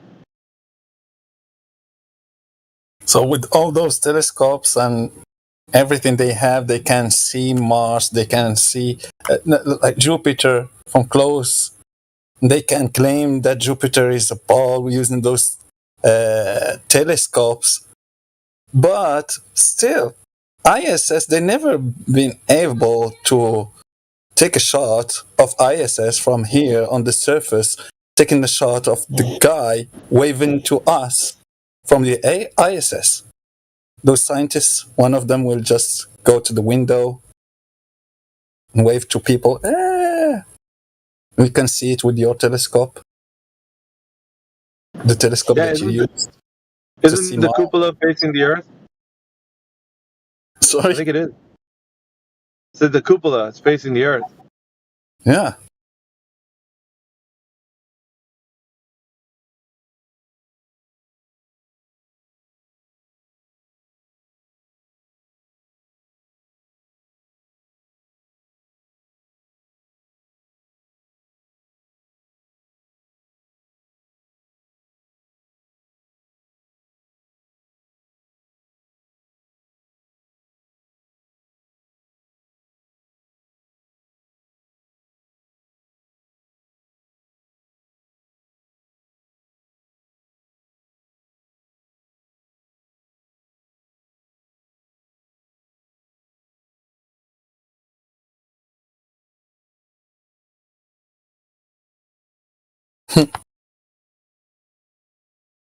They don't have.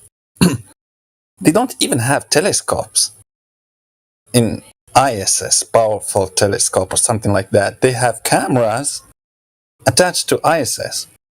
They claim to be able to zoom on the surface of the Earth and film a volcano. And you can see the volcano very clearly. You can see the clouds around it and the mountains or the topography next to it clearly. But something bigger than those cameras that are attached to the ISS, just cameras, something bigger than that, that will make us able to see the spacewalk from here. The guy outside the ISS, repairing the ISS, using our giant telescopes. They just have cameras. They can zoom on the surface. They can't zoom on ISS.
It's hard to believe that Jaren is earnest at all. Like, holy cow, he's such an idiot. Like, somebody really be that big of an influencer and that dumb? For real? Some people were analyzing his follower counts. How he had like this static number of like 130,000 or something like that barely moved for like 10 years. Yeah, maybe he's not that dumb. It's just the character that he's playing, like Mr. Bean. You know, I had heard of him before this whole flat Earth thing. He was big into cryptocurrency and freedom, the economics of freedom. And he was seen in some circuits, like with libertarians in the United States, anarcho-capitalists. And I was actually kind of surprised once to hear that he had kind of turned his attention from that over to flat Earth.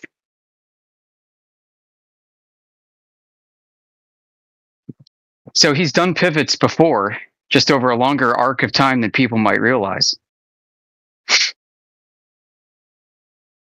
And if you know him and his show, I mean, he seemed to have always spent about half of his show talking about cryptocurrency stuff anyway.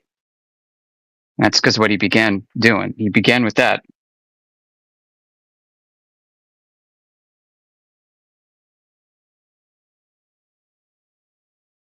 You wanted to pump up coins, huh? Oh, you got it. You got it. You know, so it leads me to, if you want to talk conspiracy, right? Let's say that you are some kind of state government that wants to launder cryptocurrency to fund operations.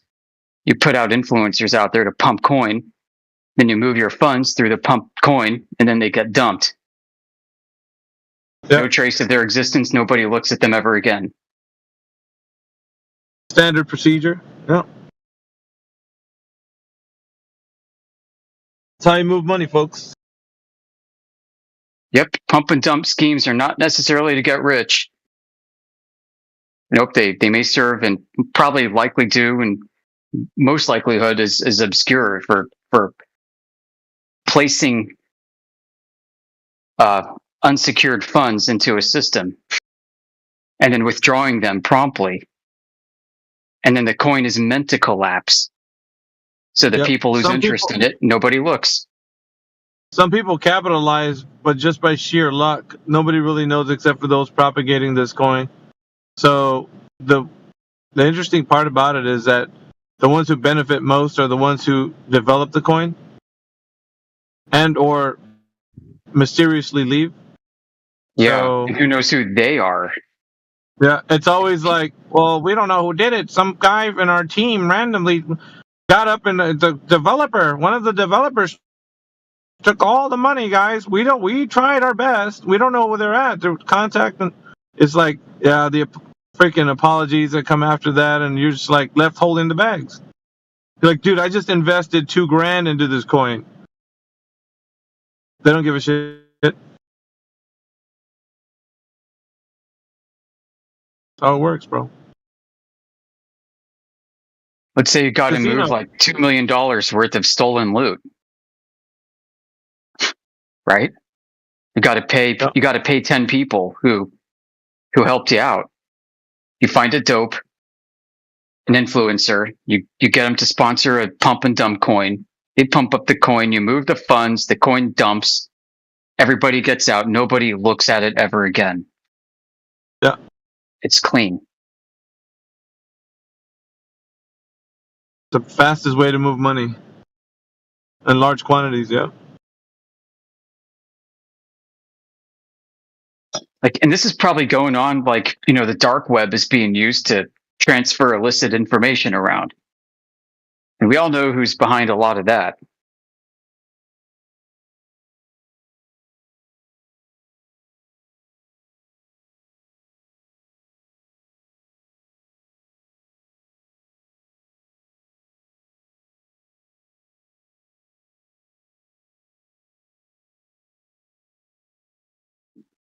So, who is Jaren, right? I mean, is he really just operating for his own benefit? Or is he maybe co-opted, being an influencer? He's already got the baked-in network. Why don't you pump and dump a few coin for us? We're going to move some money around for, concealment's sake. We got some people we need to pay. You keep whatever cut because you're the pumper and dumper. Okay. Not accusing him of that, but I'm saying this is suggestive of what could go on. Somebody in his role could satisfy that kind of thing, and he may not even be witting to the entire thing. They could come up with a ploy, some kind of pretext to approach him with, and he thinks he's helping some venture capitalists set up a new coin when it's really criminal enterprises or spooks from some state somewhere in the world. So that way, there's plausible deniability to go around. That's kind of what I think has been going on. Not in his case, but in general with the wider crypto universe. What do you think about that? Speculation Sunday. Well, yeah, there's evidence that does happen. I was in the world for a while. Yeah, me too. I would join coins and, it's the best coin ever. We're going to the moon. Diamond hands, hold on tightly. Don't worry about it. BitConnect. Yeah, and everybody's all hype. You got hype train going on. The coin's pumping. Everybody's making money. You know what I mean? Dude, that was the most epic pump and dump, dude. The BitConnect. Holy crap. Yeah, the thing is, don't get me wrong. People win. That's why they're addicted to it. It's like a casino. Yep. If you get out before the hammer falls, you're good. The longer you stay in, the more money you make. It's you like never know when that's going to happen. Yeah. Never. Man. I've had concerns with the Bitcoin universe itself for a long time, man, like 12 years plus. I got out of that so long ago. When I started seeing all these forked chains coming out and the Lightning Network helping with third-party settlement transactions to speed things up, the whole thing was turning into this Frankenstein network, and it never really was able to perform what it was set out to do in the first place. And yet here it goes on. It's fundamentally broken in so many freaking ways, and yet it's the biggest and the best. So I got into precious metals. That's Indio's beef right now too. Yeah, it's been my beef. So yeah, for a while then I glommed on to Litecoin, and then the developer got out, stopped developing it. Nobody took it up. I got into Ethereum for a while. I'm like, you know what? Technologically, developmentally, this seems like the best one. From that standpoint. But I mean, nobody was really interested in developing it besides Vitalik, the main developer guy. And it just never really went anywhere. And then Ripple, Ripple. The new Fed coin, right? Oh, but it's crypto, so it's good. But it's a Fed coin, guys. Yeah, but it's crypto, so it's good. I mean... But it's a Fed coin. Yeah. Meanwhile, Monero is probably the only crypto out there that works and does what it was set out to do in the first place and has been around for so long that it's got some recognition and staying power, but nobody uses it. No. I don't mind crypto. It's just, you got to risk it for the biscuit kind of thing. So, speaking of Monero, have you ever heard of Dero? No, I haven't kept up. Is that a fork? Not really, but it was kind of a play, or it was a coin inspired by Monero in a way, as far as I understood. It was I looked into it. I didn't really do much with it. Didn't buy any. Not promoting it or anything, but in terms of in terms of interest in how it was built there. I think Dero was the first one that used something called homomorphic encryption. I don't know if you've ever heard of that concept. Yeah, there used to be viruses that did that. computer viruses. Really? Yeah. Oh shit. Well, Dero was a coin where you could actually encrypt, your wallet values or some shit, and then compute on those encrypted values. So only you and a third party or whatever share your keys or something like that. And basically the concept, a private network. Well, the network was the network, but the interest that I had, because I worked with homomorphic encryption before, is being able to compute on encrypted values, right? So you have X and 1x2, you encrypt them. You don't know what they are. It's just, gibber, it's garbage, but you can actually add, subtract, multiply, et cetera, on this garbage, and then unencrypt the value if you have the key and you have the number. That's so in principle, well, that was the thing. So I think it was the guys like fucking Jeff Berwick and all those were hyping it up there. But I don't know if it ever really took off. But in principle, I think it was probably if not the close to the perfect in principle type coin. But I don't know where it is. I don't really care. Right. So at this point, the whole ecosystem seems to be try to risk it for the biscuit proposition. Not that there's anything wrong with that. It's a free market. Some people love it. What? Yeah. Like it's a casino, a digital casino. Crypto in and of itself with nothing backing it. That's the real casino. You're using casino tokens that don't really have any value. But I'm getting wind that the next big thing, quote unquote, is what they call security tokens, which are kind of like stock or equity backed cryptos. Yeah. At that point, I'm like, why couldn't you just use smart contracts? Well, I think that's what it's based on. That's the idea. Yeah, but it's a new branding of it because it's official, rubber stamped or something like that. Because there's going to be all sorts of legal, type of stuff behind it. So I don't know if they're trying to carve off a whole new segment and rename it or something like that. But it's basically that. It's basically a smart contract.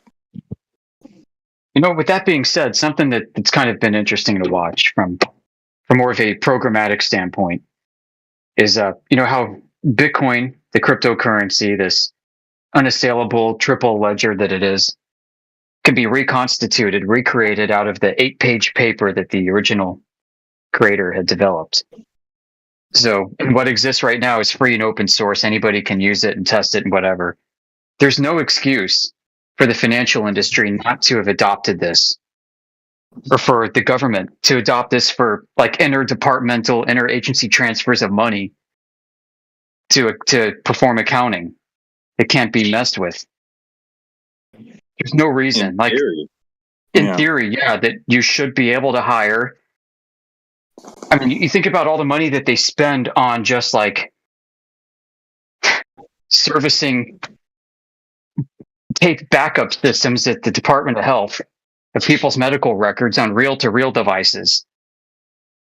Couldn't they afford a dev team to go in and develop a new network to do interdepartmental transactions and put it on, not even just have a coin, but just use the ledger technology itself to keep track of everything so that we don't lose trillions of dollars.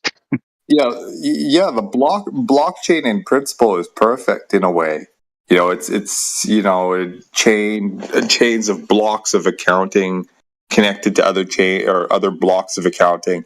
In terms of security and traceability and stuff like that. In principle, it's genius.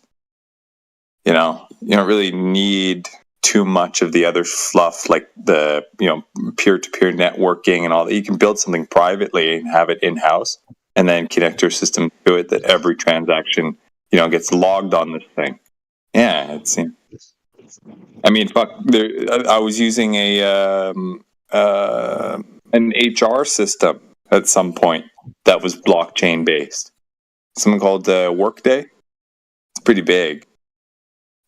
Everything that you do is my back office uses Workday. It's all logged on a blockchain. Yeah, but don't you think that a big problem with blockchain is that it costs to actually move things across. So whatever whatever network you're using, it's going to be kind of costly. So it's inefficient in that way. It's putting a lot more energy and effort into moving something like data across the digital web. So if you're going to be trying to think of a solution, then it's going to, whatever network you're going to choose, it's going to depend on the network, but it's still going to be more costly than what we have now in Web 2. Web 2 is offering like the easier transaction methods that don't cost. Like it's not like the kind of price point you're going to be dealing with crypto. Crypto's, depending on the network, it's going to be ranging from, it's real expensive to move things. I mean, you can store things, but it's going to cost money to get it to store. Like, so. Yeah. The biggest thing when it comes to that is like if you're going to try and model, let's say you're going to create a new, chain of sorts, right? And you want to model it off of something like Bitcoin or one of the big, your standard crypto. In theory, you're supposed to have, dozens and dozens, if not hundreds, of running machines, working machines that are all independent, that are going to be linked up together and do some major computation to validate things that go through it. That web hosting of these machines, maintaining it, that's the crazy cost, and that is, useful, I guess, in a public sense because everyone's doing random stuff and trading and whatnot, and you need this giant network of computers all available to receive incoming requests from all sorts of people. But if you're doing something in-house, ideally you wouldn't even really need that. You would just need maybe one or two, because you're not really reliant on, a computer doing trillions and trillions of hashes to verify anything, because you're just, a transaction comes in, where it comes from, you hash it and you chain it to the next one, like it really depends on the use case. All right. But yeah, it is still technically more complicated and compute demanding. Yeah, there was a coin called Filecoin where you could move data into storing, information on that particular network. So there's another one right now I've been looking into. It's called Sui. It's got a network that incorporates like fast transaction rates, and they have a coin that's called Walrus. It's another data storage place, but I was thinking about trying to utilize something like that for hosting my podcast, and it's difficult because it's difficult because if you go that direction, you still have to figure how much it's going to cost to save the information on the network. So it's going to be more costly than to go for a web hosting service, where they have data farms or server farms, maybe where you could have your own. Yeah. But if you're mentioning that, the one that comes to mind was I played with it with a few friends of mine a few years ago. It's called IPFS. They call it interplanet. It's so funny. Another little another little subliminal thing for everybody, right? It's called interplanetary file system. Yeah. It's very good though. Quirky names, but it's all jazz at like. It's the idea. The idea is you have a file, you put it in the network, it's encrypted or whatever, but then it's broken up into little, I think they call it shards, little pieces of a file, right? You have, a little text says hello world or hello mom, the piece of, the HE will go and be stored 1,000 times on Joe, Jane, and Bob's computer, hosted on the network, and hello, the rest of the low will be going to another one. It all gets sharded and split up and distributed, right? So a piece of your file is stored everywhere, scattered around whatever, and then you can access it via a link, right? IPFS / whatever chain of bullshit numbers and letters and stuff like that, and there it is, right? So no hosting cost as everything is distributed. Yeah, just real quick, Mick. I'm gonna get back to work, so I'll be on listening mode. Anyway, that's a cool one though. The utility tokens, I see value in them because they actually provide something. But you're just rank and file, chain of string type cryptos. Nah, no, thank you.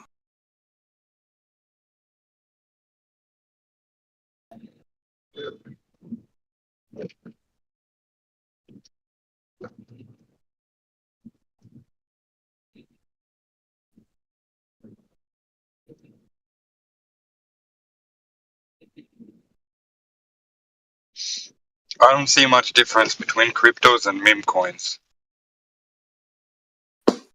Yeah, most of them are basically just rebranded. The same thing.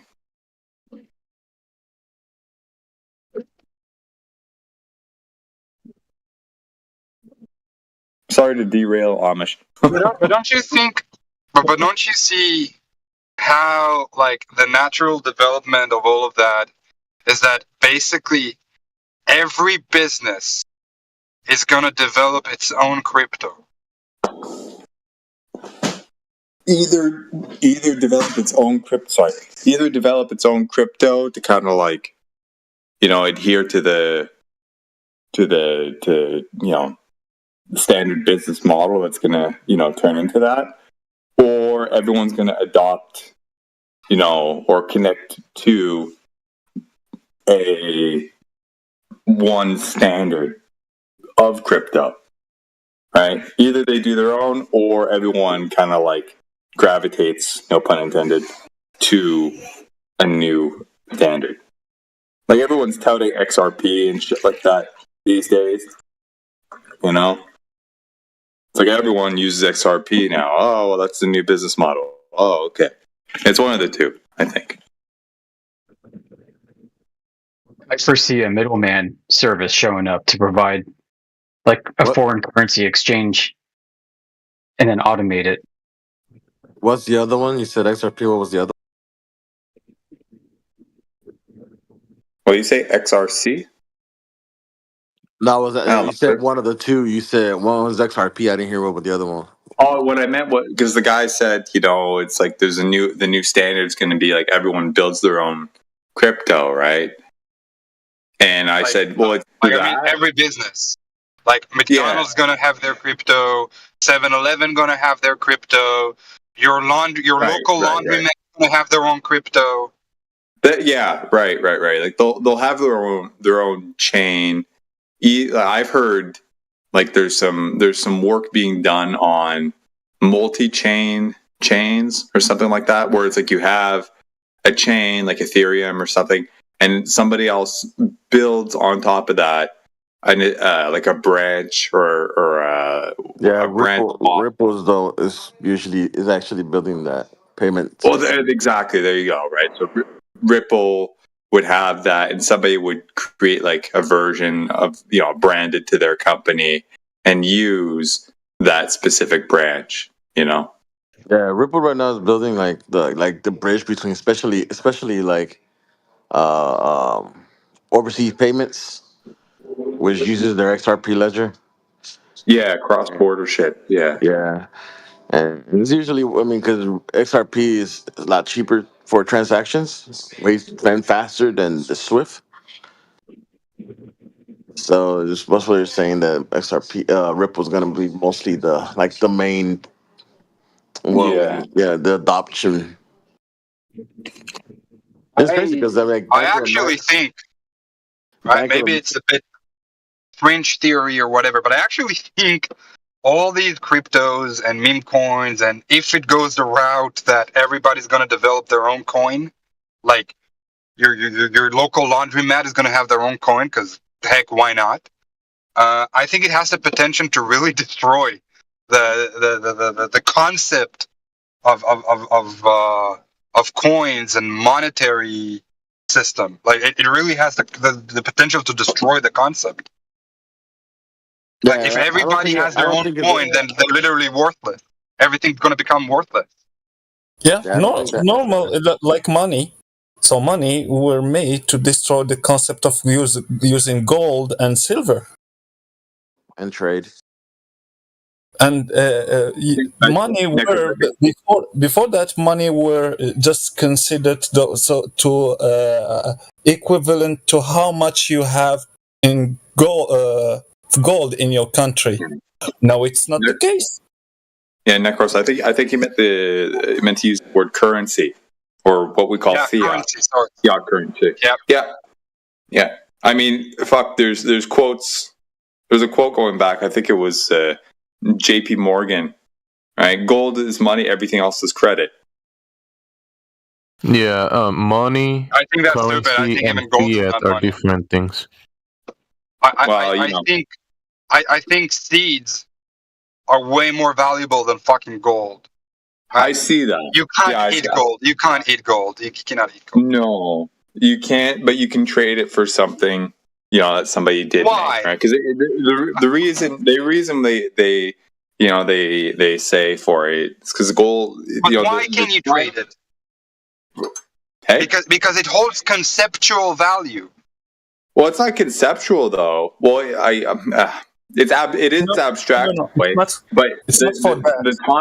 the time and effort it took to actually get the stuff is commensurate with its value, right? If you have 1,000 man hours to get 1 ounce of gold, that thing is worth 1,000 man hours, right? Well, so to speak, right? Plus or minus a little bit because of market fluctuations and demand and shit like that. But the thing in and of itself is not even unusable, right? People might say, "Oh, gold is not worth anything. Silver is worth a shit ton because of its industrial value." But like I'm a big silver guy, so I would lean towards that. But at the same time, gold does have electrical conductivity, for example, right? Your computers have gold in them, and if not for that, they might not work as well. You know what I mean? So it's not exactly abstract per se. So for me, what I understood that is that gold and silver were used because with time they won't lose their value and it won't rust. It's not like iron and those things; it won't rust. So you can change the item with gold because the trading items. Won't be able to be done every time and all the time because the materials that you have, so the production that you have, like fruits, like vegetables, meat, and those things, they can rot with the time. The animals can die with the time. So if you have an animal, you can't expect that you will trade it. Maybe in 1 hour it will die, but if you have the value of the thing, not money, like gold or something valuable. Gold is money. Yeah, the gold and that thing that is valuable and can stay with you with time and won't change. So yeah, that's why we use it. And you cannot counterfeit it. You cannot make fake. You cannot like counterfeit the gold. It's gold. Yeah, there's a standard out there, for what is, people argue back and forth about this, but in general, there's a standard for what would constitute the best money, and people would argue, oh, Bitcoin, satisfies this criteria and stuff like that, but people push back and say no, because there's no actual value. Right? There's no actual thing outside the thing except for it being used to transact to another person. Whereas gold, if I say, oh, fuck it, I want to take this 1 ounce that I have and I want to go melt it down and make jewelry or teeth fillings or computer, electrical contacts, I can do that. Right? And something about like the best form of money is the most long-lasting, least perishable, and most fungible commodity. Shit like that. And it holds the value, and you can. Well, that's it exactly. Yeah, it holds the value, and you can do transactions that are not necessarily between two items. Let's say seeds for apples or seeds for bottles. If the guy wants the seeds, but you don't want the bottles, you can exchange the seeds for the gold, and then the guy with the gold can go get whatever he wants. Yeah, Correct. Medium. It's a medium. Yeah. That's what have been done. So if the economy that you know now will collapse, so the ones who will rule the entire world are the ones who gathered that gold. The bankers, for example. Well, the ones that gather the gold, and then the ones that can use the power to take it from that guy. Yeah, but like I said, the bankers, so they took that gold using the strategy. In first place, so the money, the paper money that you have, it has an equivalence in gold. That will be currency. Yeah, the currency that you use. And the digital, and then the digital version is fiat. Yeah. Yeah, but even the paper. What I knew. What I knew is that the currency has an equivalence in gold. Now it's not the case. When it was pegged, yeah. I mean, gold was $20 an ounce at some point. 35 in the 70s, I think. Then once Nixon took the U.S. off the gold standard, since then, man, gold is like $3,400 US now. It's like 45 or 46 Canadian. Like, that's hundreds of times more. That's how much. That's basically indicative of how much the dollar has lost value since that time. Because the gold didn't change, and there's actually not that much more of it in percentage terms since that time. So the only thing that does change is the paper itself. Yeah. Yeah, the gold held the value, the paper lost the value. Yeah.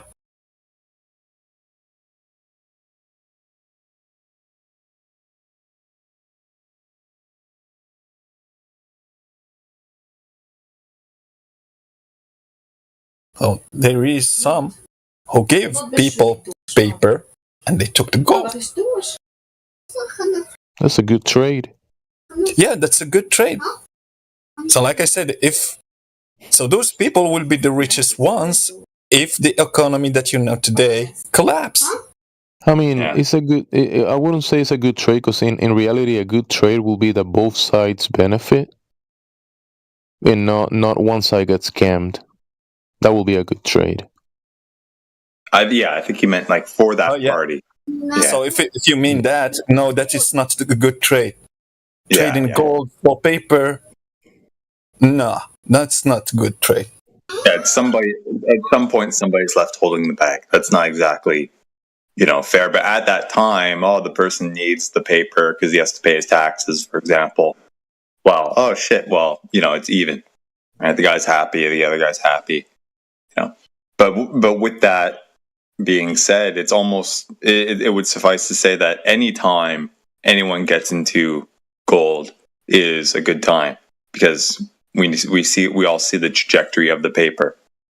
It's not getting any better. The rules or the laws of fiat currency are not going to be different tomorrow than they are today. It's still going to lose value. So it's almost like, everyone should save in gold or in a commodity, like at any time, right? But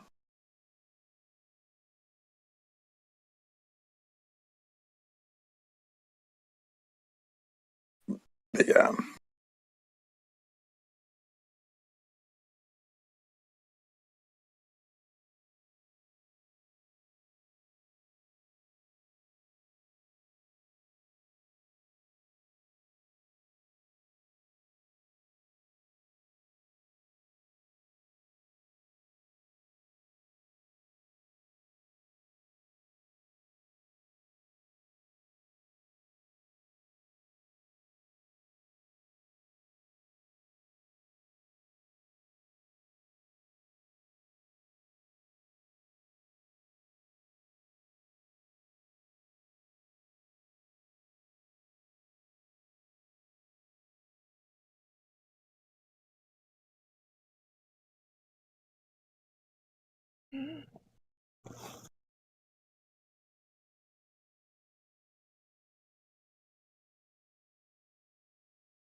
happen. Yeah, it's like, what an amazing shit show. You can look at the data. Just fire up. We live stream multiple bots, multiple servers, multiple channels, and somehow, it's flat earthers. They're the real problem. All right, Benny, what you got for the for Earth here? Oh, I've just been indoctrinated into thinking the Earth is a globe. That's just what I've been told. Well, come on, give an honest argument. You're sitting here complaining that there's no honest argument. Well, I did preface by saying I don't come to debate. I usually just listen, and I was just giving my opinion on why these arguments sort of tend to happen and end up being so hostile rather than being a fruitful debate or conversation. I'll tell you I don't know why. the sciences and all that. Because they are extremely upset that someone disagrees with their worldview. For some reason, they won't take questions on or explain. They need the Earth to be a globe. For some other reason, they won't take questions on or explain. They see flat earthers. They're like, wow, those people are disagreeing with my worldview. Let me go challenge them. And they don't even know what we're talking about. And then, on top of that, they weaponize that ignorance, that pure, unadulterated ignorance, and then say flat earthers, they're not actually talking about the Earth or the surface of the Earth. They're actually indoctrinated. Okay, by who? When, where, what, where, and how and why? No answer. They got no answer. So you're like, okay, fine. If you're going to be a miserable cunt, get the fuck out of here. You ban them, and then they want to come back. They really want to come back, and you let them know, well, the bans aren't permanent unless you break TOS. So 2 days, you can come back. They don't get it. Won't understand it. You're like, here's a timestamp. Here's the bot. Here's a clip of the bot with the time, counting the time down. Here's the day you will come back. Still don't get it. 12 hours later, still don't get it. Like, how much time, love, and effort do you put into somebody who's not going to listen, not going to pay attention, completely ignore everything you say, add their own content, then freak out by it? At some point, you're just going to have fun at their expense. Because either they're playing dumb or they're actually dumb. We're not saints up in this motherfucker. No one here is St. Peter. No one here said they'll suffer a fool gladly. If you think that flat earth is full of saints, cheese it. Cheese it. You are looking at the wrong cosmology. That's the Catholic Church over there. They're the ones who invented the globe. They're the ones who said they suffer fools, not flat earth. Go over there and talk to them. If you want to be a fool, act like a fool, and get treated like you're not a fool, go talk to them. They said they'd do it.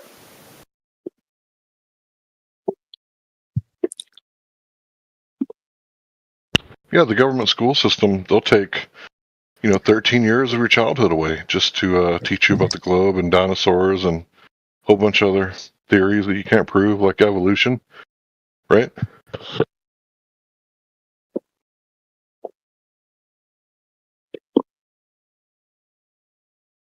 And by the way, usually when I come in here, generally, I'm the good cop.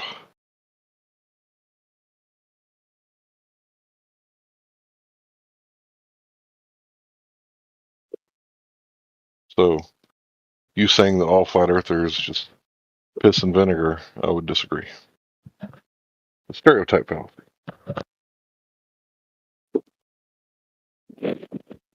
You're back.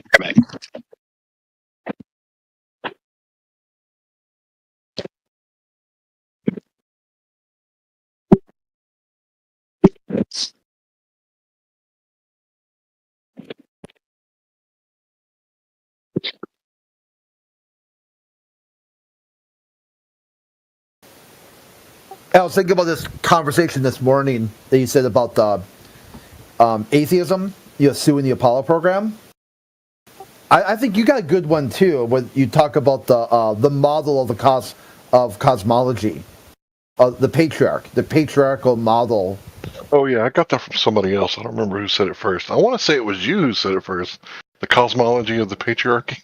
I might have actually, but it might have been like a throwaway comment I didn't really pay attention to, like when I was on some rant. Yeah. Yeah, I think I picked up on it because, you always hear about the patriarchy, and it's like, okay, the patriarchy, like, as opposed to what? Like, are you girls going to get out there and clean the sewers? Like, how dare you? It's because, the first woman in space, Sally Ride, they gave her, like, right when she's getting ready to get on the shuttle, they give her a backpack full of 100 tampons. Oh my God. That they opened up and tied them all together. Why? Well, kind of to be like insulting, like, oh, here's your 100 tampons.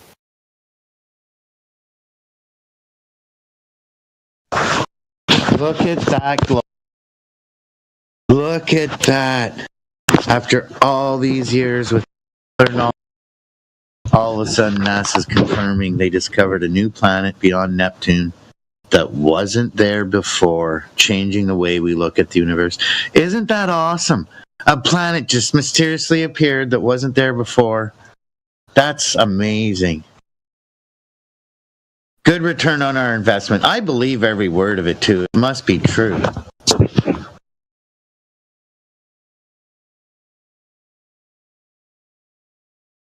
The news from this morning was that all those solar events last year, I don't know if you recall all the news about that, all the solar flares, X flare, Y flare, W flare, double V flare.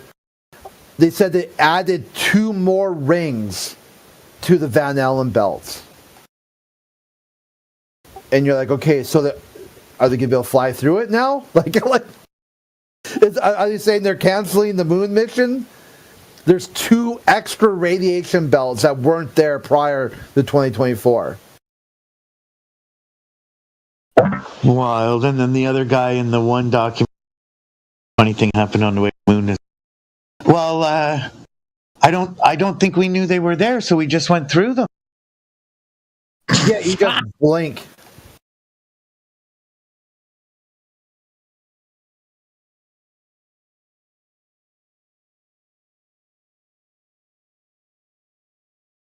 You just blink and you can go through radiation. Apparently, that's what they think. But go to the dentist and they're putting a big lead blanket on you to take an x-ray of your tooth.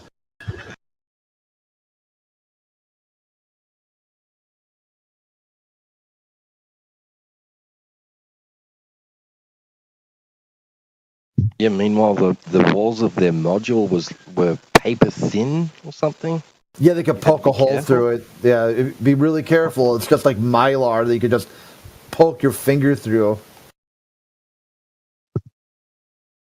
I find that incredibly difficult to believe, even if I was a Glober.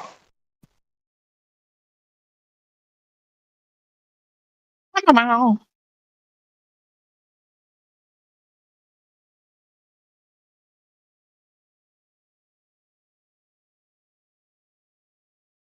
Well, the reason I always talk about gravity and the crisis in cosmology is because a lot of times these people identify as astronauts, and gravity is their god. They're, create space balls. So when you show them that their own experts are saying, wow, this gravity thing, it isn't working. Newton didn't work, Einstein didn't work, and now we're trying to go back to Newton and make it work. Modified Newtonian dynamics. And, it's like, once they see that and they learn that, 96% of the universe is dark matter and dark energy, like something that you can't directly observe. It's like, if you don't question your cosmology after that, this conversation isn't for you. Keep it moving.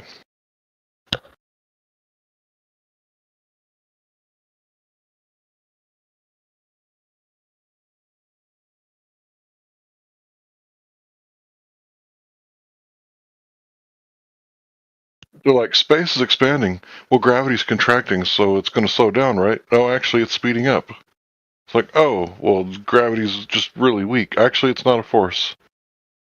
It's like, but then you got the fundamentalists who come in here, and they're really good and indoctrinated from the schools, and they're like, gravity is a force, man. It's like, you're a fundamentalist. You're gravity god. Been proven wrong. Because you can't prove a creator god wrong, but they made so many claims about gravity that it's just not true. It's not matching reality, not matching the observation in their own model. So their model is conflicting with each other. It should be crunching, but it's actually expanding and it's speeding up. It's like, okay, well, what kind of energy is speeding up? Because, it's a violation of the first law of thermodynamics. Can't create matter or energy. Well, they're creating energy out of thin air. Yeah, because quantum mechanics is like really challenging all this idea, right? Because like they're seeing that there seems to be like, if they're going to look at it in terms of fields, like, okay, there's these positive and negatives, and depending on how, the particles are aligned, they'll either repel or attract each other, right? And then they've got these cosmologists saying, oh yeah, but if you've got one big clump of all these particles, there's just the one way, right? And that's towards it. There's never repulsion. You guys heard the new Big Bang Theory where they have repulsive gravity? Oh, really? There is repulsive gravity? Okay. Yeah, so it's everything they need. I'll shut my mouth then. I stand corrected. No, I'm just saying, they're just making shit up all the time.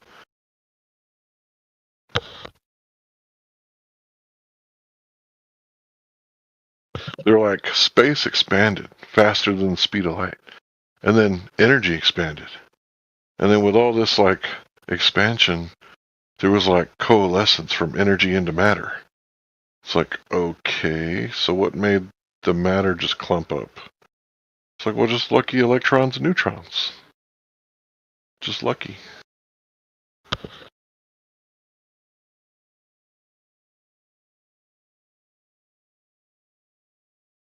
Oh, and protons and nucleuses. Can't forget those. Yeah, well, they can't just say that, well, it's just because it's matter. Matter just has this magic property, right? Like, it exists. It just is, right? And people are saying, no, I don't think it's working like that, because that's not the way that we're understanding matter at the micro level. So, and if it's going to start at the micro level, it has to have some sort of relationship with the macro level, right? Like, it's going to have effects. There's going to be cause and effect along the way, right? So we really got to try and explain why, right? Like, that's their goal, right? And that's why they're proposing things like the graviton, right? A theoretical particle. They really want to be able to, like, fit this in somewhere, right?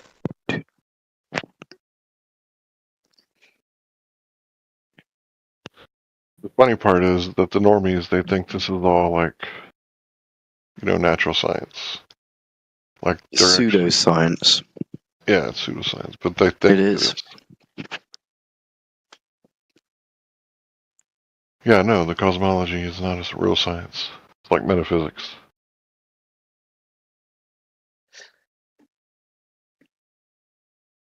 Metaphysics. Not physics.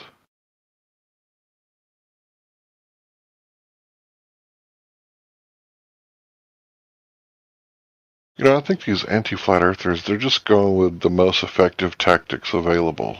Like meta, that's what it means. In some definitions.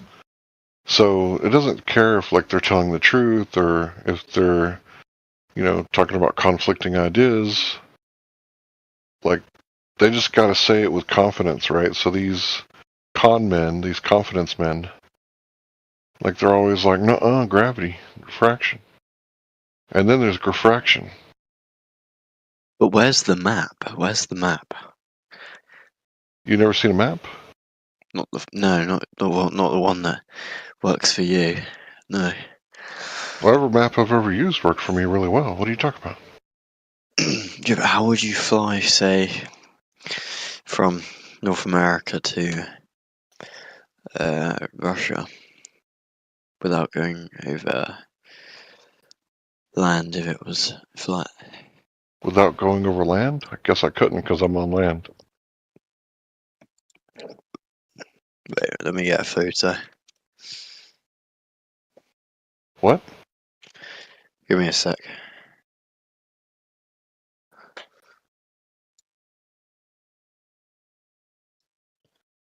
Am I gonna like parachute off in the ocean or something? Are you the Alex that thinks you're a brain in the jar?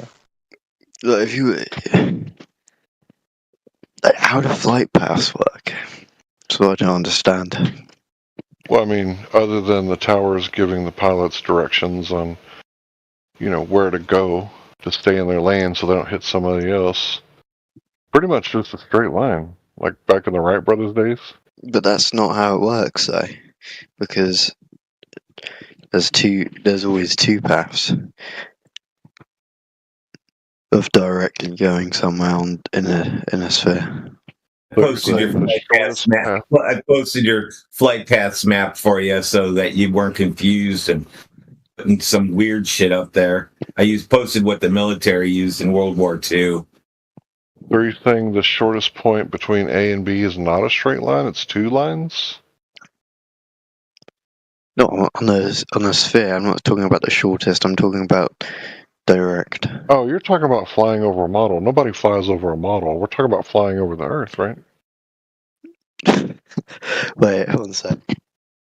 You know the map is not the terrain and the model is not the real Earth, right? Like when you were in kindergarten and they said, look, Timmy, you live here. You don't actually live on the piece of paper wrapped around a ball. You know that, right? No, I didn't know that. Thanks for clarifying. You're welcome. It's just a model, right? Like you don't drive a model Porsche, right? It's just a model.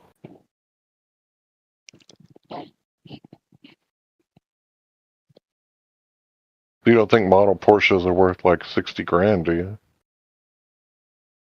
It might be. I don't know. Well, you do understand nobody's driving it anywhere, right? How do you know? Well, every model car I've seen, they've all been pretty small, and they don't actually have working engines and transmissions and starters, alternators, water pumps, right? Just a model. I've seen some. Oh, yeah? Show yeah. All right. Show me a model that is exactly like the real thing that you can just drive it to work.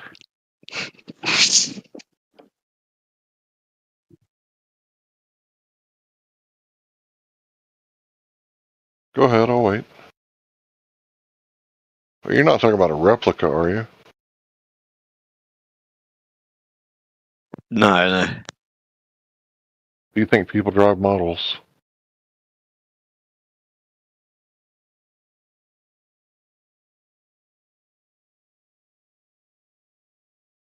And you never did say. Oh, they build them to full scale before they release them, before they decide to put those into production.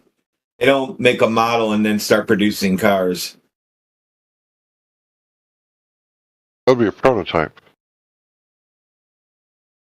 They make prototypes, they make replicas, but nobody's driving a model to work, right? You're not going to pick up your date in a model car. Because it's a model. It's not an actual representation. It's just a similar representation. Yeah, but how do you know that someone's not? Well, I've never seen it. Like, if you think you can pick up your girl in a model car and you're going to turn her into your wife and make children with her, I'm going to laugh at you, bro. Picked up my wife in a real car before she was my wife.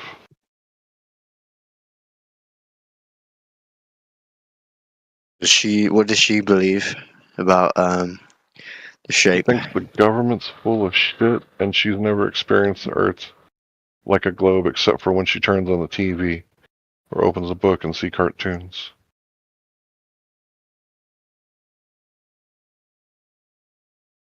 And she also found out about Aleister Crowley, Jack Parsons, the founder of the JPL, Aleister Crowley, founder of Scientology. No, I'm sorry. Aleister Crowley was the beast, the wickedest man in the world. L. Ron Hubbard was the founder of Scientology. And how all these people were like hanging out together and buddy and competing occultists, and they're like the ones that started this whole NASA thing. Oh, and I forgot about the Nazi Werner von Braun. So if you believe in like Nazis and Satanists, I guess you could listen to the goat fucker and, you know, believe whatever they tell you, right? I mean, Aleister Crowley is the guy who came up with the little green alien, right? Or the little gray Did the aliens build the pyramids? No, bro. What are you talking about? Stop interrupting. So Aleister Crowley is the one that gave you LAM, L-A-M, that what you guys think is the little gray aliens. So, like, Aleister Crowley didn't come up with gray aliens, dude. Look up a picture of LAM and tell me what you think. Aleister Crowley didn't draw that, dude. He didn't draw L-A-M, LAM. The aliens, Owls, and Jesus picture. What? You're talking about the aliens, Owls, and Jesus picture. What are you talking about, dude? I never said anything like that. Why are you putting words in my mouth? So you don't know about LAM when Aleister Crowley went to the pyramid and he drew his little friend? No, and I've never seen the picture either. If you don't mind posting it over in SideChat. Sure, I'll do that for you. You in the Carolinas or you in Georgia? Tennessee. Oh, fair enough. All right.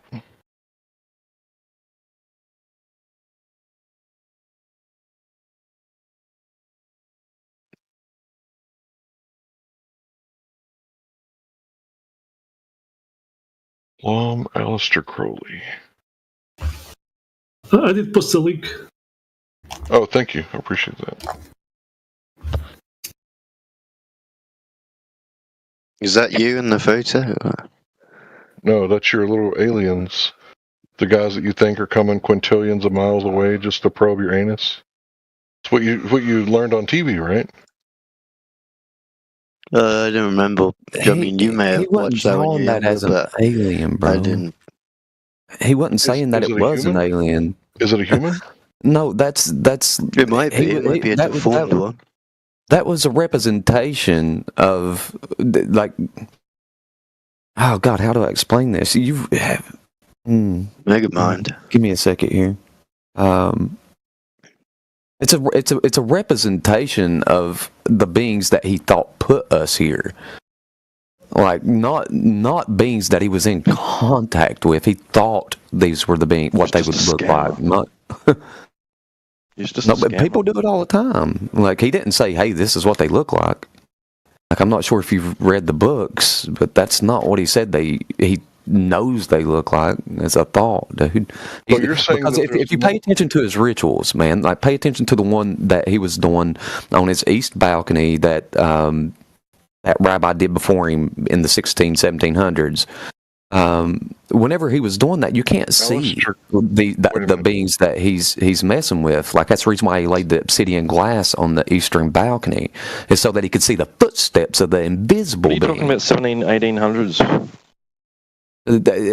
He was completing a ritual that was done way before him, where that he could see the footsteps of these beings that arrived from the east. And the only way you could see them is on the obsidian glass. You can't see these beings, so he'd never be able to draw a picture of them, FYI. As if they were even real. I'm pretty sure Aleister Crowley's full of shit. But, yeah, I mean, your information... The creatures that I'm showing here on my screen have anything to do with what Aleister Crowley drew? You don't think they're inspired? It has to do with people back in... no inspiration, right? No, dude, that inspiration comes from fucking pharaohs that would wrap their parents would wrap this shit around their head to elongate their fucking skull. That's humans that they're fucking alluding to, dude, not aliens. The fuck? So what I'm sharing on my screen doesn't have anything to do with aliens. It has again, that was done in the past. No, that was something that was done by humans. They would some parents and pharaohs specifically would elongate their child's skull. Wrapping wraps around it and allowing it to extend outwards instead of... Why are you talking about head binding? Because there's what they're trying to represent, dude. What part of this ain't you getting? Where they represent head binding? With the fucking Coneheads picture that dude posted there, and Aleister Crowley with this little shit there, dude. Like that only happens. Crowley drew that. He wasn't talking about head binding humans. He was talking about an entity that he met at the pyramid. A non-human entity. What are you talking about, dude? Okay, see, you've got a misconception of why he drew that picture. Okay, well, you tell me why he drew Did you miss everything that I just told you? You missed every bit of it. You're talking about head binding. No, that was before. I said that before that, dude. Before it even got into head binding, you just wasn't paying attention. Okay, so you're saying that this image on the right here that Aleister Crowley drew, of Lom, you're saying that it's not an alien. Okay, so it's a human? Yes, it's not a fucking alien. So this It's spiritual entity that was channeled by Aleister Crowley is a human, and he's just got like a really bad case of encephalitis. Who do you think that he's channeling inside of a fucking pyramid, bro? Ancient pharaohs, bud, and ain't got shit to do with aliens at all. So does Aleister Crowley have anything to do with Jack Parsons? Of course he did. Oh, Fuck okay. him and Jack Parsons and L. Ron Hubbard did the Moonchild fucking Aleister Crowley didn't, but Jack Parsons and L. Ron Hubbard fucking or completed Aleister Crowley's fucking Moonchild ritual, dude. Okay, well, you guys can hang out, with people that believe like this, but to me, it sounds like they did too many jabs in the boxing ring. You might have a case of encephalitis. Go do a little bit of research. It ain't my fault that you ain't done enough fucking Hermetic Library research, bro. Hermetic Library research. Where's this? Clearly, you just pulled a couple things off of TikTok and like, this is interesting. Bro, I don't watch TikTok. Where's this Hermetic Library at? I'll be back. Hermeticlibrary.org, dipshit. Okay, so I'm just supposed to know that it's on the .org. I think this. We're supposed to know this stuff. We're supposed to know this stuff, dipshit. Oh, somebody posted Coneheads. I got it.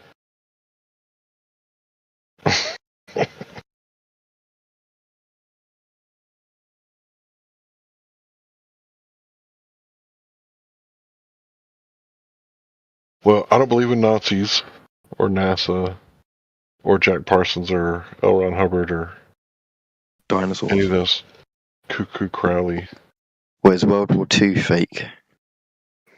Bro, what are you talking about? Why would you ask that? Like, my grandfather participated. What are you talking about, dude? Just saying, is it a conspiracy theory?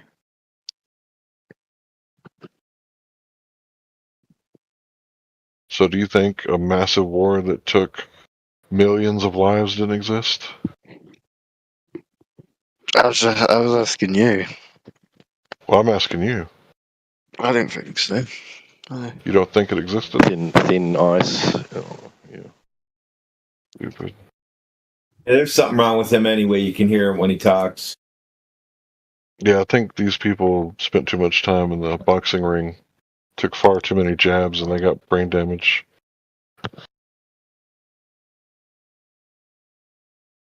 Well, you didn't answer the question. I'm not answering any questions.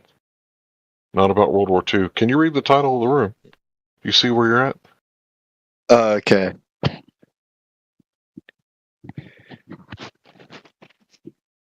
So is Russia in on it then? We could talk about the Loran system. Russia? I'm asking, is Russia in on it? In on what? They're all in on whatever you want them to be in on. The shape, obviously. Do you think U.S. and Russia don't get along? I don't know. Oh, well, watch the news. Probably not. Oh, get along just fine. When was the last time an American soldier fired a round at a Russian soldier or vice versa? But the economy over there isn't looking too good. What do you mean? What? Their economy is crashing. What does that have to do with Russians and Americans being at war with each other? I never said it were. It's all fucked up. Dude. What are you talking about? Russia, unfortunately, because somebody brought it up.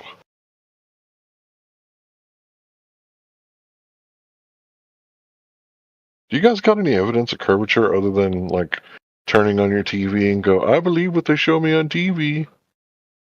He said Russia. I believe what they put on Facebook. You don't have a Facebook. All the Facebook shit comes from us. They copy our shit and they post their own stuff, and it all comes from our arguments, unless they're stupid, retarded ones.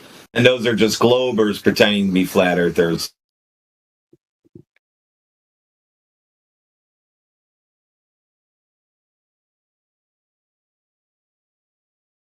What if we launched one of you up into space? You won't. This is fake. Don't worry. Can we go to Narnia next?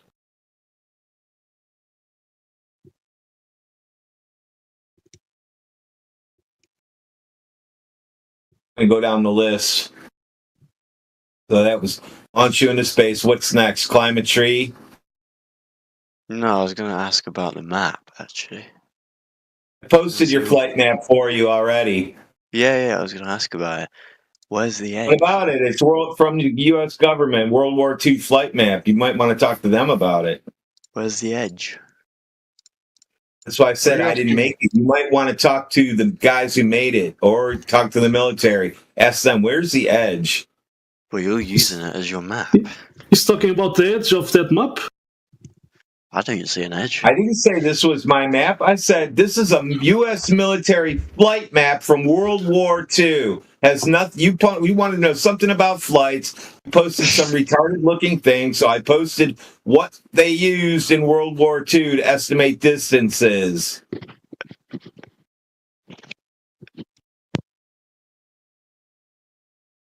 Somebody, can one of the flat earthers in the room do me a favor and explain what I just posted over in side chat, please? And I'm just using 13 miles as a rough equivalent, yeah. See, that's how some flat earthers said that, the moon's only 13 miles above us. I thought it was Nobody ever said that. Who said that? The thing is like, the funny thing is about this particular image or link that you're looking at. Hold on. The funny thing about that is that the more you extend the mileage, the worse. But like I said, nobody said that. Explain it to me then, please. Claim that we didn't make. He was whole mute. He was talking. You can change that mileage to anything that you want. The distance of the moon. Not explaining your straw man. Yeah, so you talked through your whole mute last time. Nobody said the moon's 13 miles away. You made that up.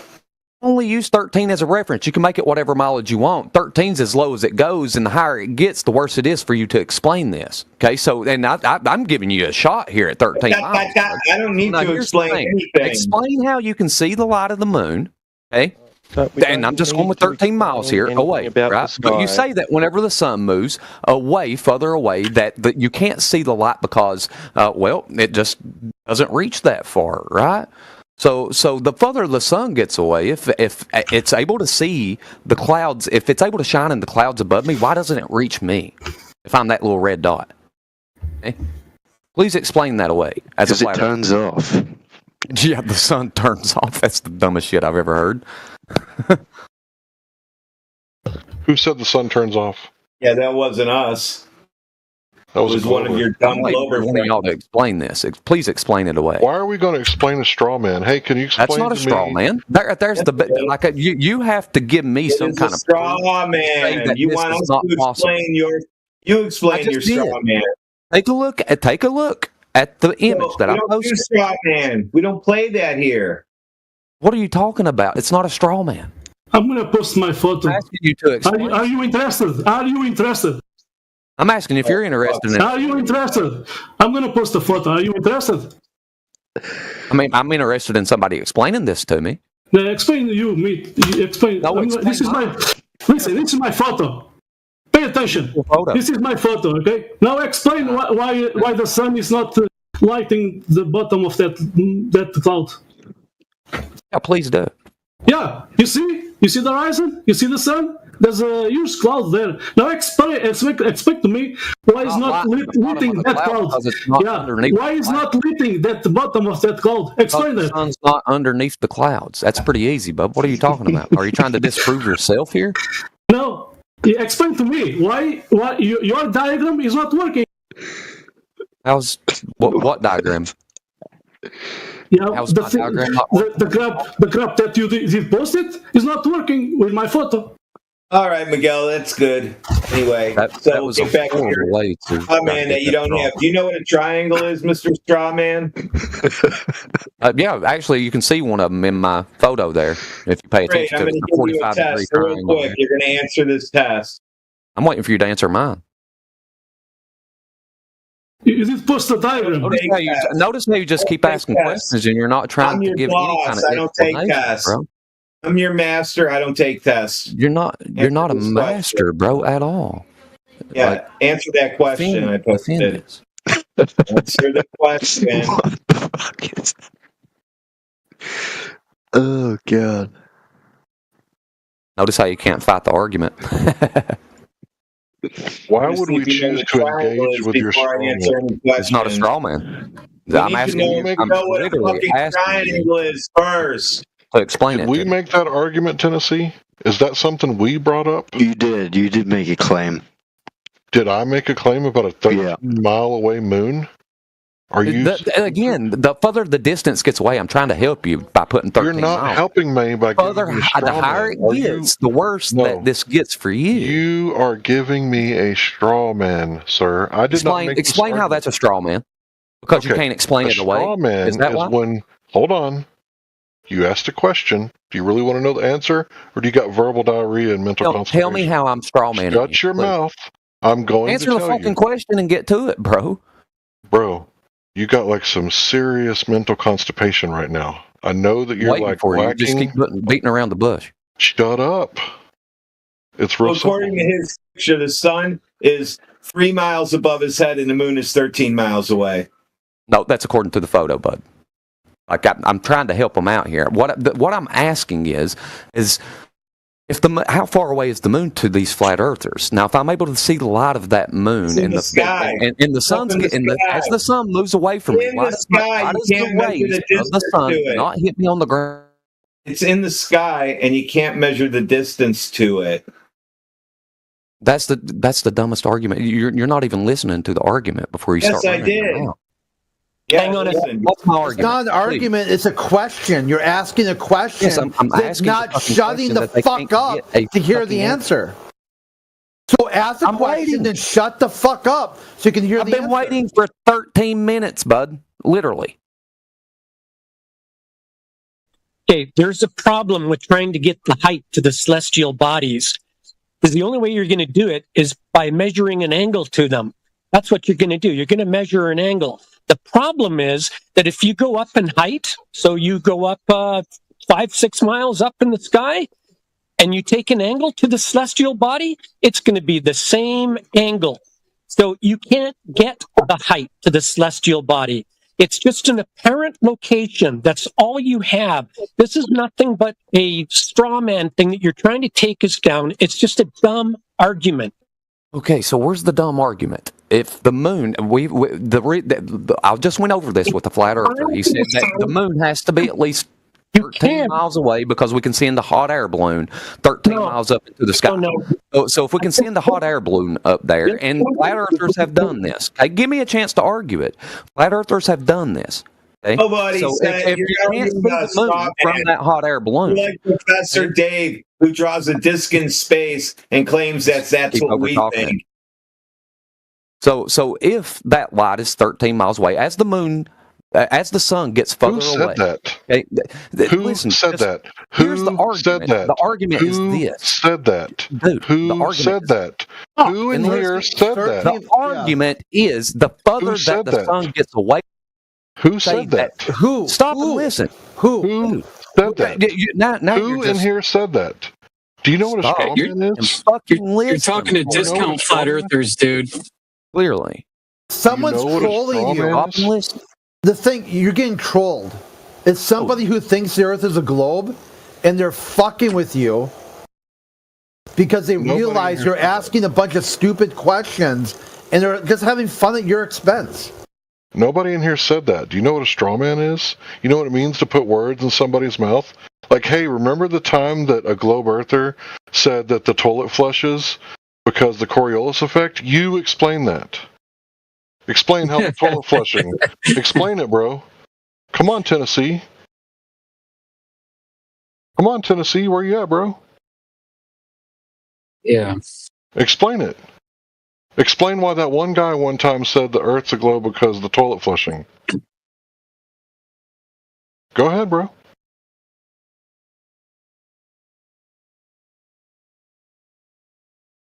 Metric standpoint, they are that you cannot successfully map a three-dimensional curving surface to a Cartesian grid XY without either curving the lines to the left or to the right, or in the problems of triangulation, making open-ended triangles if you don't curve the lines. It is actually impossible to use the Nautical Almanac to triangulate distances on a flat Earth using Cartesian methods such as elevation angles. The baseline, the horizontal baseline that we're using in conjunction with the Nautical Almanac would have to curve in one direction or the other, right or left. And that's kind of an issue, but we know how to deal with that. Well, I mean, I don't really know about that at the moment, so I'm not really going to get involved with that. But as far as I know, the almanac gives you a ground position of the luminary, yeah, which is which would be directly a ground position directly below that luminary, yeah, and then you've got your ground position where you're taking your sighting from, and that's your ground position, and that's the elevation angle, which will have to be, according to what an elevation angle is, a horizontal baseline. So again, there's no curvature involved there. And right. The way to free ourselves from the mapping problem is to treat the stars as a field instead of a celestial sphere itself. So get rid of the skyborne longitudinal arcs of meridian. Get rid of the skyborne latitudinal arcs, and instead treat each point as a reference point unto itself over a flat plane. And this is the way ancient sailors actually once considered it when they used rhumb lines. Straight line distances from port to port with navigation stars along the way. Yeah, but I mean, that is basically, as far as I've read and researched so far, that is basically all that is happening. Mm-hmm. With an elevation angle is being taken. Yes. Especially with the sea sextant, the horizon mirror, and using the sea level to get that. So forget. I know what the words you've just used, and I'm not even talking about mapping. I'm just talking about the simple process of we've actually not had anything to do with curvature in the very, very first instance. We've just obtained a horizontal, taken an elevation angle measurement, and then there's a calculation that's been put into place after that. But in the first process, curvature was never used or accounted for because there was none there to use. Yeah. So what this means is we have to ditch the celestial sphere concept from our use in our claims. We really do. Whether that is, considered by some in a very bad way to be a dome over an Earth, or whether that's considered to be a personal observer-dependent sphere that rotates with our localized instant and moving location over the XY grid. In both instances, using a sphere will not map to an Earth geometrically. We have to treat it instead, like I mentioned, as a field. And this is I need to drive this point home, and I hope for everybody listening that you're hearing this. It's impossible to map one to the other. This is the first conversation I've had on this subject, but I know what you're saying. The celestial sphere, the celestial sphere is not. It's a global terminology that for globe believers. Yeah. Flat earthers have jumped on it and said, "Well, we'll use a celestial sphere because we can say it's not actually a spherical sky, but it just appears that way. That's what we're saying, or we have been saying. But it does have an equatorial plane beneath it, which we're using to get the elevation angle from. So, regardless of how it begins with that, to be, so we'll always have the equatorial plane beneath the sphere's perspective, but we're not saying it's spherical. It's just a perspective view of the sky due to perspective. It's not spherical. Well, I can't actually comment. Yeah, it really isn't. It's an interpretation, and they're about, as others have pointed out, Overlord mentioned this, and this is true. There are about 57 navigation stars that are commonly used, because if you were to treat the star field as a sea of lights, just a whole bunch of lights with an amorphous shape to them, you can pick out 57 of them that might have a spherical property to them that you can then reify into a spherical concept that you use for navigation. And that seems to be exactly what was done in this case. There are others. The whole field itself does not operate as a sphere. It's a weird, wobbly, spinny, spirally thing that kind of like breathes in and out from the celestial equator over the course of a year. So, I mean, early sailors, right, when they started conceptualizing the sky as a sphere based off of Ptolemy and other astronomers that were putting this together, they realized that there's a mapping problem. This is way before the Haver sign. Like, we're talking 1500s mapping problem. And they're using mathematical tables to adjust the celestial sphere to create a terrestrial sphere to maintain a mapping consistency between the geometry of the stars and the geometry of the ground. And then later came a guy, I forgot his name, it was like John Napier or something. He invented the logarithm. He invented the logarithm in order for this express purpose to make these computations easier. And that was in like the early 1600s. And then after him came the Haversine formula, which I think some Spaniard guy in the early to mid 1800s, about 1830s, started making popular. So this evolution goes much back further than Haversine. And it comes out of an identified need that if you're going to be choosing to represent the sky as a ball, then you're going to have to represent the ground as a ball to make it work. Whether or not that's exactly how these two phenomena present themselves or not.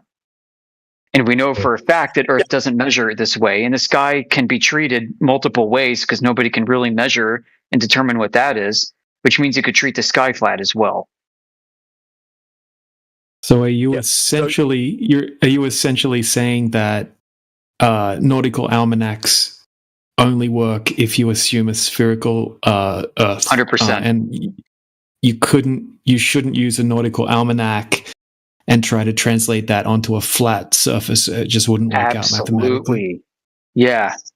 I am more confident. I am just as confident as that the Earth is not a globe, man. I couldn't say more confident, but part of this goes back to it. You can trace how this evolved throughout history. The celestial sphere concept was it predated Pythagoras, but I think Pythagoras brought it over from the Babylonians, who didn't really understand like projected geometry and stuff yet. I really don't think they did.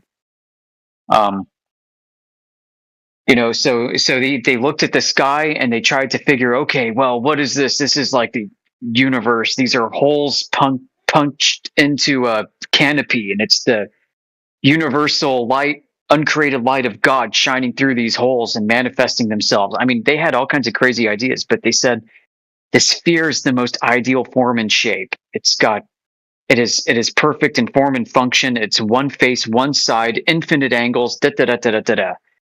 You know, it's the primordial shape from which all things can take place. So we're going to conceptualize the sky as that, and this is the world. This is the world. They noticed over time that the stars did not quite behave in this ideal fashion.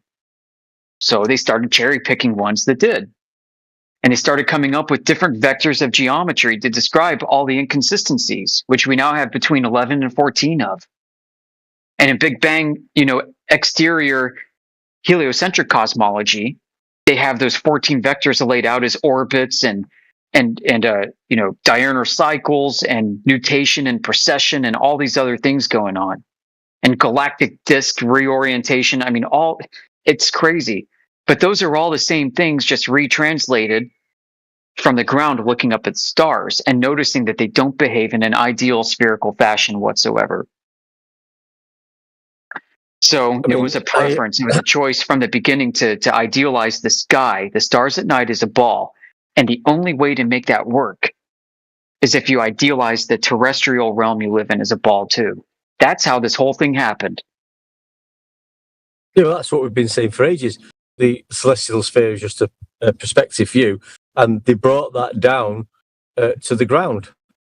Yeah. Yeah. But the whole thing doesn't operate as a sphere. I don't even think it's right to say it's perspective view, because the stars don't behave with perspective. The sun kind of does, because the sun changes its angular displacement in the sky depending on the hour of the day and depending the time of the year and your location on Earth, but the stars don't. The stars move rather uniformly in sidereal rotation, about 15.14 degrees per hour. But the rotation isn't spherical. It's this weird, complex, spirally thing. But like two slinkies. You won't be getting when you do use sea level to get the elevation angle, which is what's happening. Yeah, it's back to that. The almanac.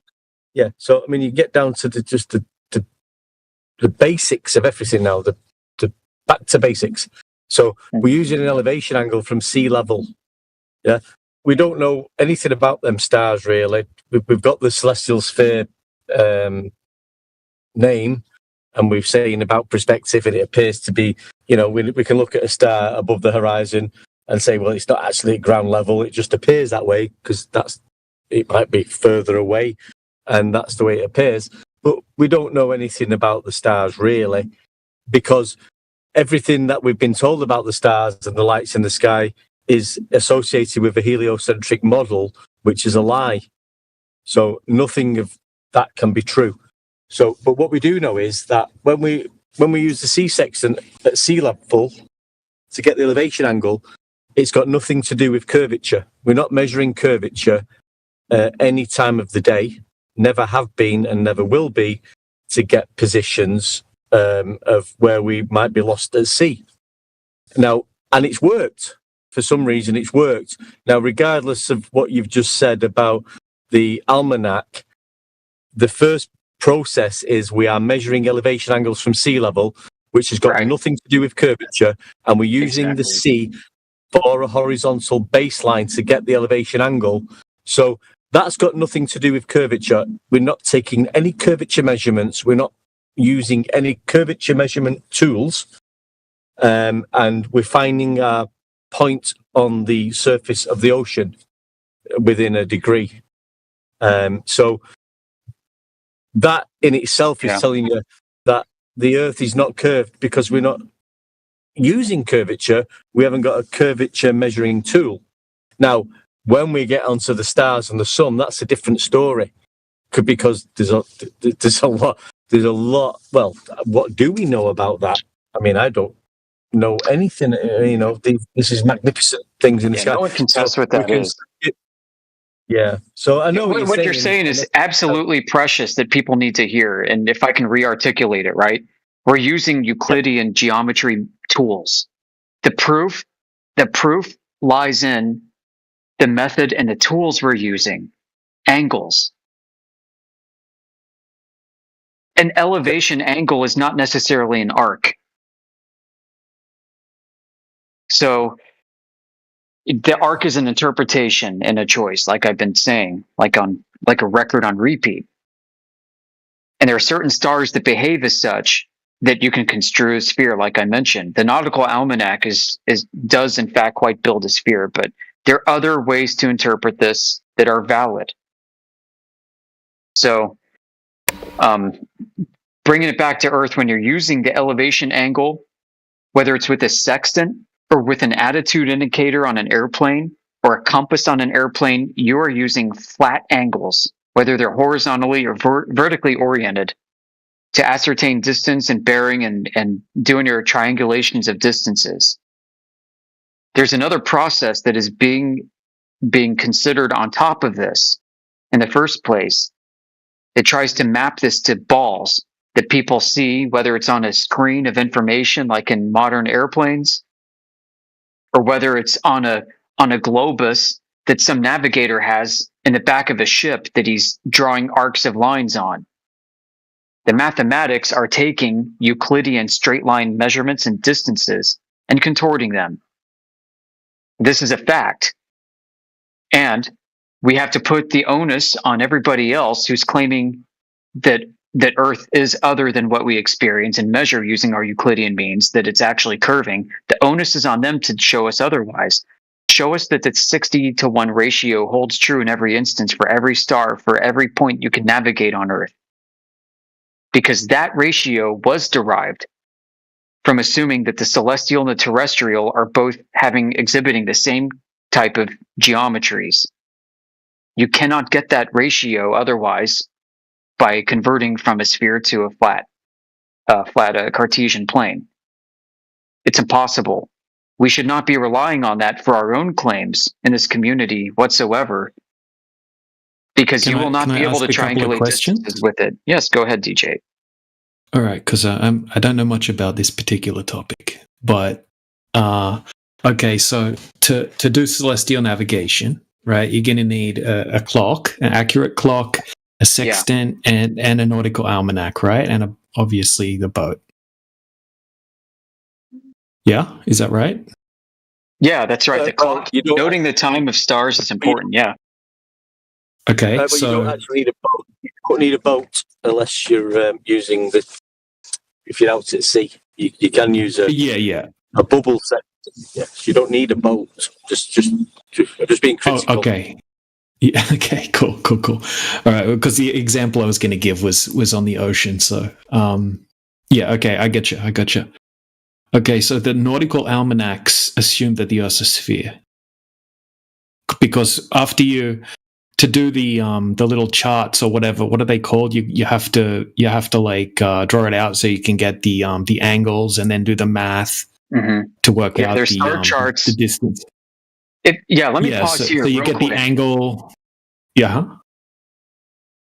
The charts, the nautical charts that they use, that they don't show land masses. Like the star charts don't show land masses on them, but they tend to use a universal transverse Mercator map, which is derived from a sphere. Right. Okay. Yeah, but it was always derived from a flat Earth measurement in the first place, and the nautical almanac is just giving you ground positions of a luminary above a equatorial plane. No, it's giving you ground positions above a terrestrial ball. I'll tell you why. Because the locations they depict of stars. Hold on. Fine. So when you look up a star, like for example the Nautical Almanac, it'll give you a declination. Sorry if you've heard this like a bunch of times today, but it's probably a good lesson. A star's position has like a latitude and longitude in a spherical coordinate reference system. This is called the declination and sidereal hour angle. It's a fixed position for that star, which changes based on time and time of year. With respect to other stars, they appear, and this holds for the navigation stars. So you look up like Arcturus. I don't know what it is off the top of my head. It'll give you the declination, which is how many degrees of an arc it is away from the celestial equator. The celestial equator being where the sun is on the equinox, or should be, the opposite point of it. So 90 degrees east on the equinox at nighttime. There you go. So you've got the degrees positive and negative from that celestial equator, the point of equilibrium in the sky for the sun. And then you've got the sidereal hour angle, which is your longitudinal position, which is linked to time. And so these numbers are fixed. And these numbers are plotted onto a sphere whose origins are at the celestial poles, north and south. You cannot use the nautical almanac without using a spherical surface for the stars. Yep. Yeah, but latitude was measured from sea level to Polaris from a horizontal baseline. Yes, it was. And in order to make, so what they do, they take yes, you're right. They take the flat baseline, they measure the elevation angle up, and then that's where things go haywire. They measure it up to a curving surface. And in order to make that curving surface above your head match the ground, they have to contort the curving surface below your feet. You have to do this to navigate. You will not triangulate distances properly otherwise. You cannot do it on a flat surface. You have to mathematically bend it too. Yeah, that makes sense from the, because I was watching just a normal tutorial by obviously a Globee captain on YouTube, and just the way he was doing his math did seem to you have to use a globe to do the math to work out the how to get to the location that you want to get to. I'm really happy to be here, you guys, and I hope to contribute to the Flat Earth Society. Swat that fly. Bam. Smack. Newspaper. Yeah, I mean, it's a geometric reality. You can't escape that. But at this point, when they've created a geometrical concept in the sky that doesn't exist or manifest truly that way, then they have to do the same for the ground. They're being mathematically consistent. They're being honest with the mathematics. Whether or not it comports to reality is another thing. We know it doesn't. We cannot use the celestial sphere to navigate on an XY Cartesian grid plane. Right, because when we were watching it in Learning Curve yesterday in 24/7, and Viking was in there with us, right? And whenever the guy was talking about how it works on a globe with the math, right? Viking was posting some graphs and things like that, showing how it would work on a plane in the side chat. It was super interesting.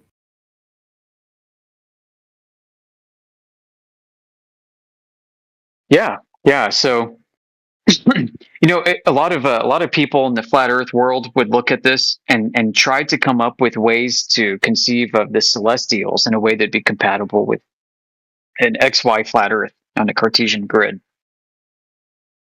So at first, you had the dome overhead, right, where all the stars, including the sun and the moon and planets, were orbiting Polaris as a single point of origin. Well, this didn't comport to reality. I mean, how many people live in the southern latitudes that are like, nope? How many people live on equatorial between the tropics, right, and do time lapse of the stars, and you see what looks like two gears rotating in the sky, leaving star trails? Obviously, this concept of everything going around this toilet bowl is not what's really happening, and nobody sees it that way. So what is it?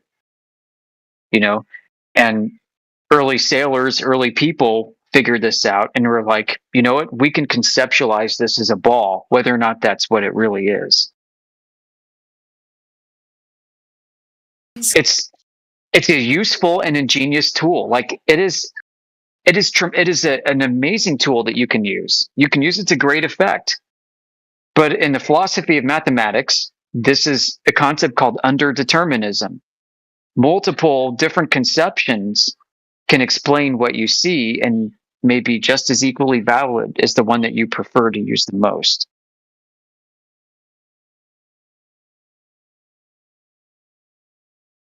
So the sky ball is a map.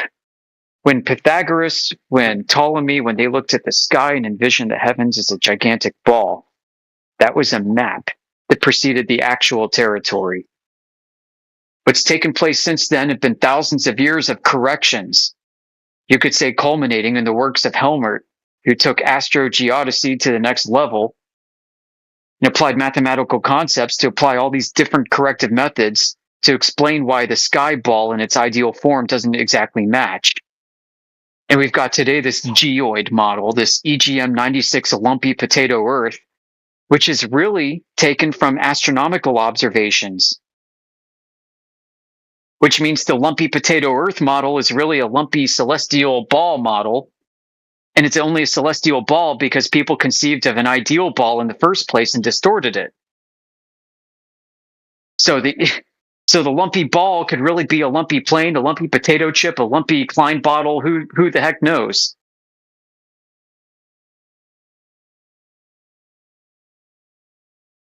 Incidentally, a Klein bottle is a Mobius strip with a 3 torus. It's where you got the two ends that are connected to each other but flipped. Two ends of a tube donut.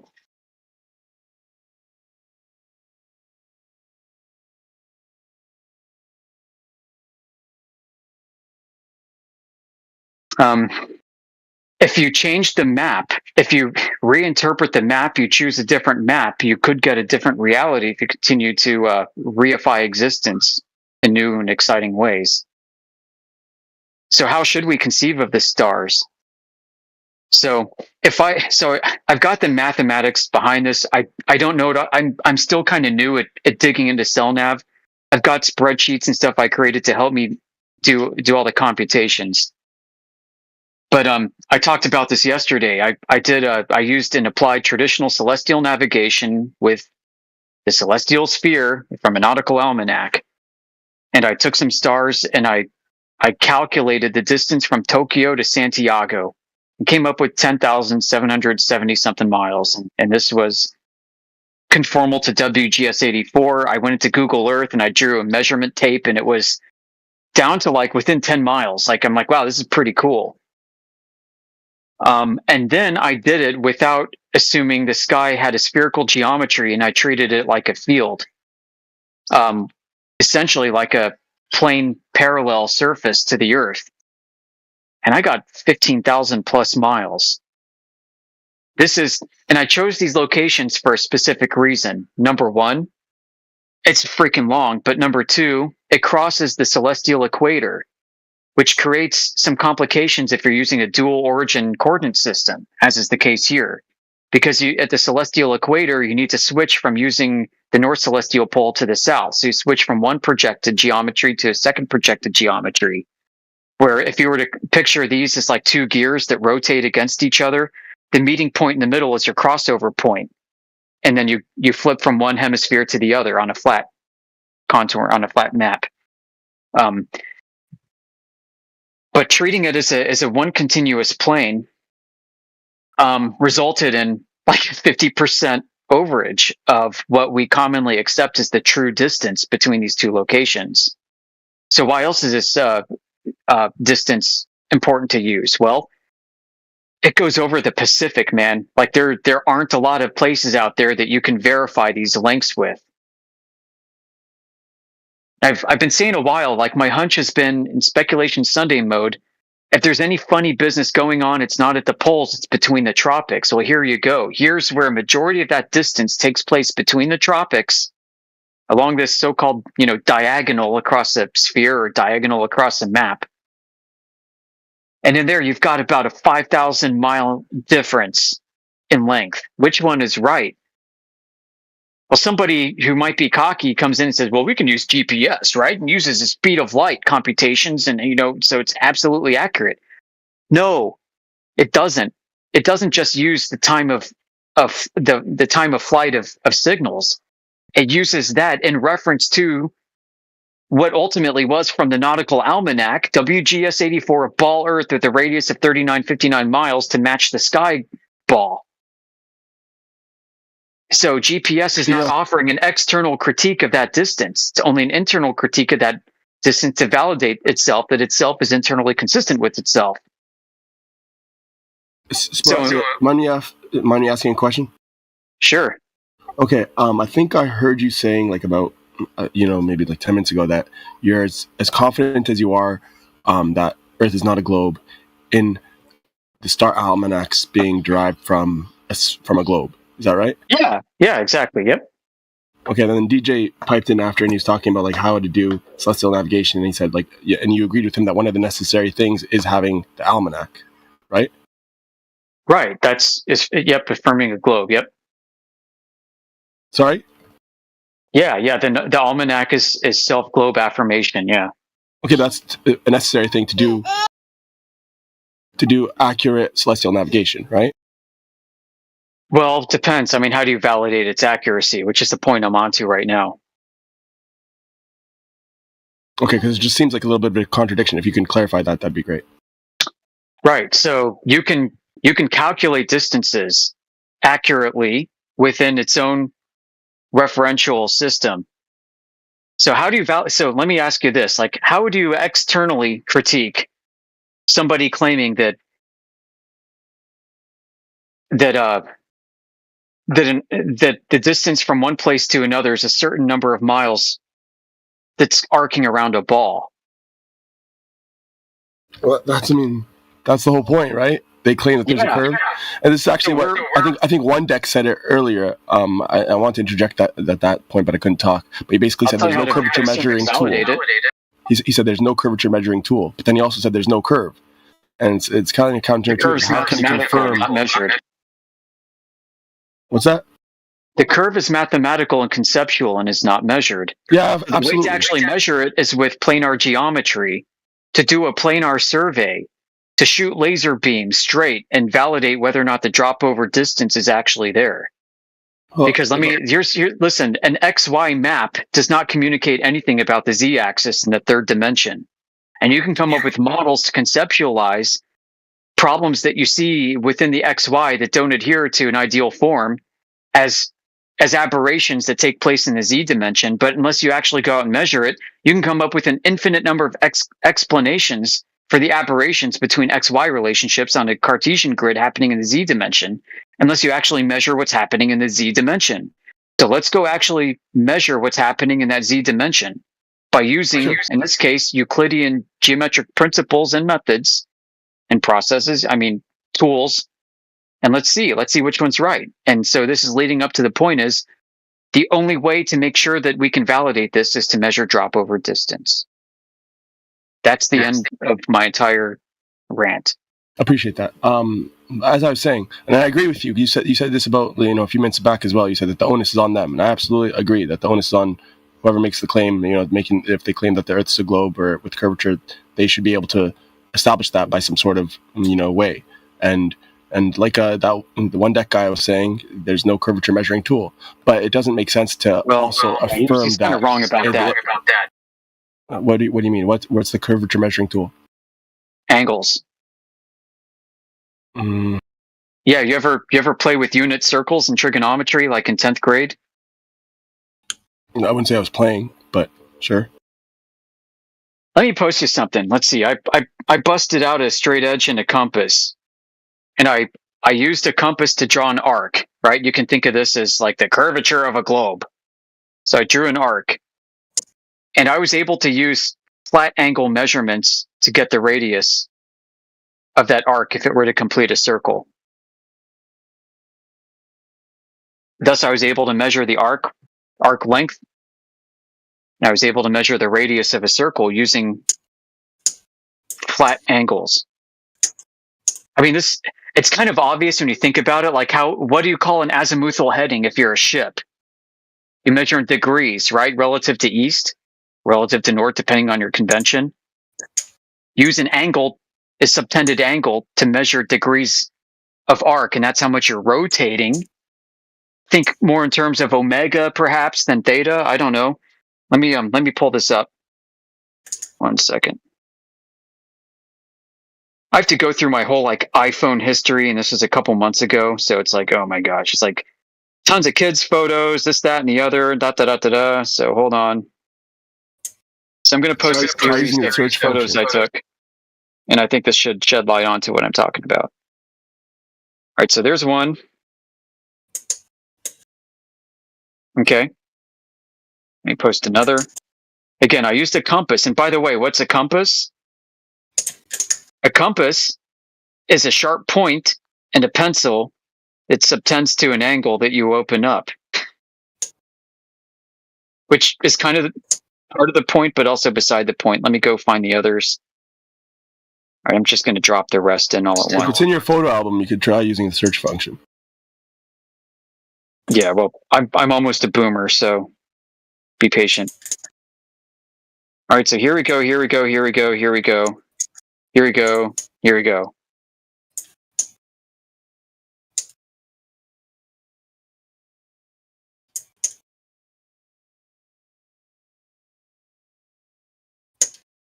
This is the stuff that like Pythagoras himself was working with.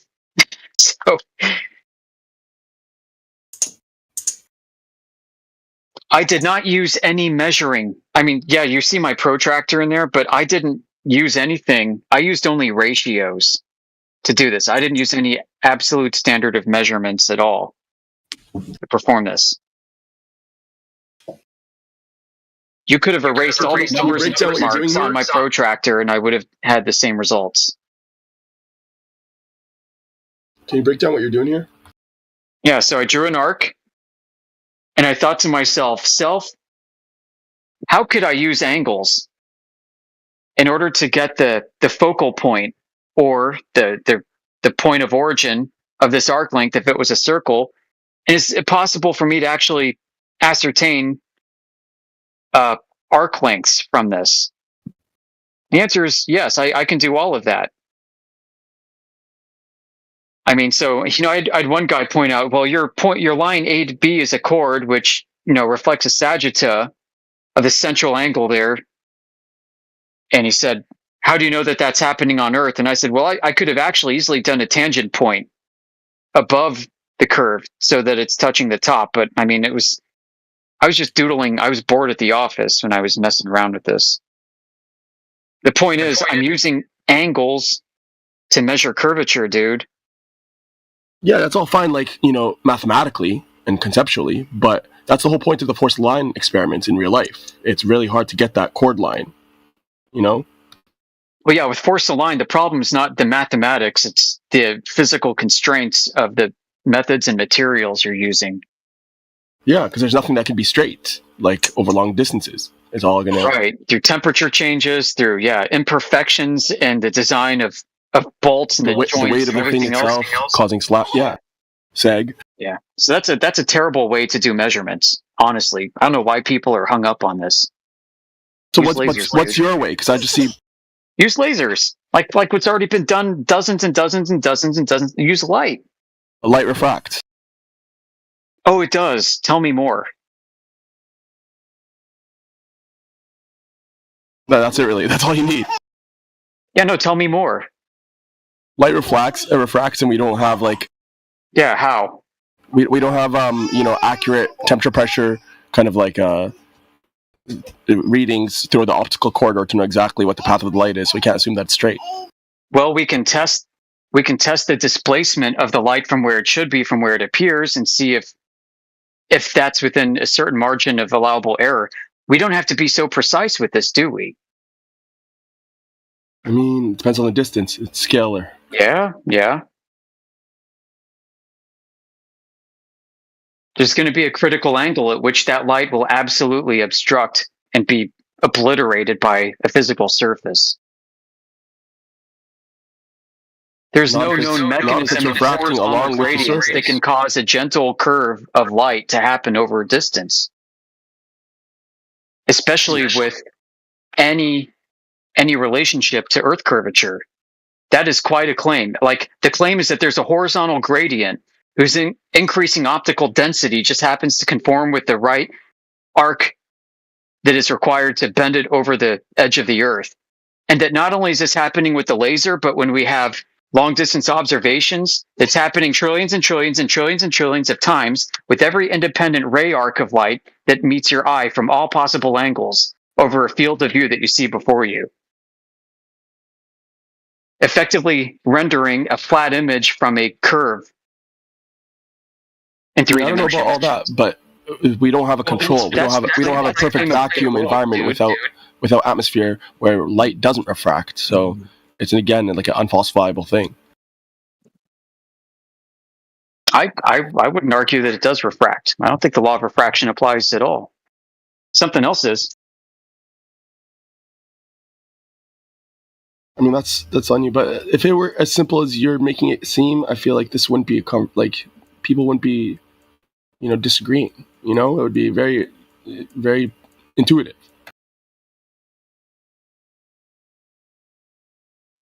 Cool, man. So argument from incredulity. Awesome. Good for you. That's not what I'm saying. I'm saying there's a reason why there are flat earthers and globe earthers. There's a reason why they disagree on refraction and stuff. It's because it's not a non-thing. It's an unfalsifiable thing we don't have control to, and we can't really.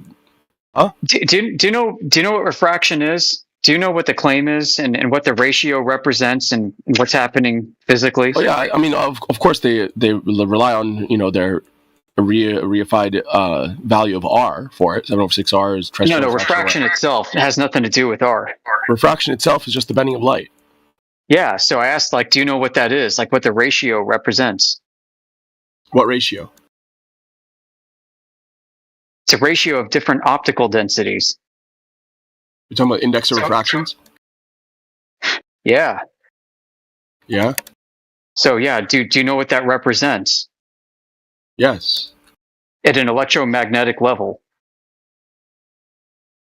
I don't know what you mean by electromagnetic. There's one of Maxwell's equations describes this with regards to the speed of light changing and hence an angle changing.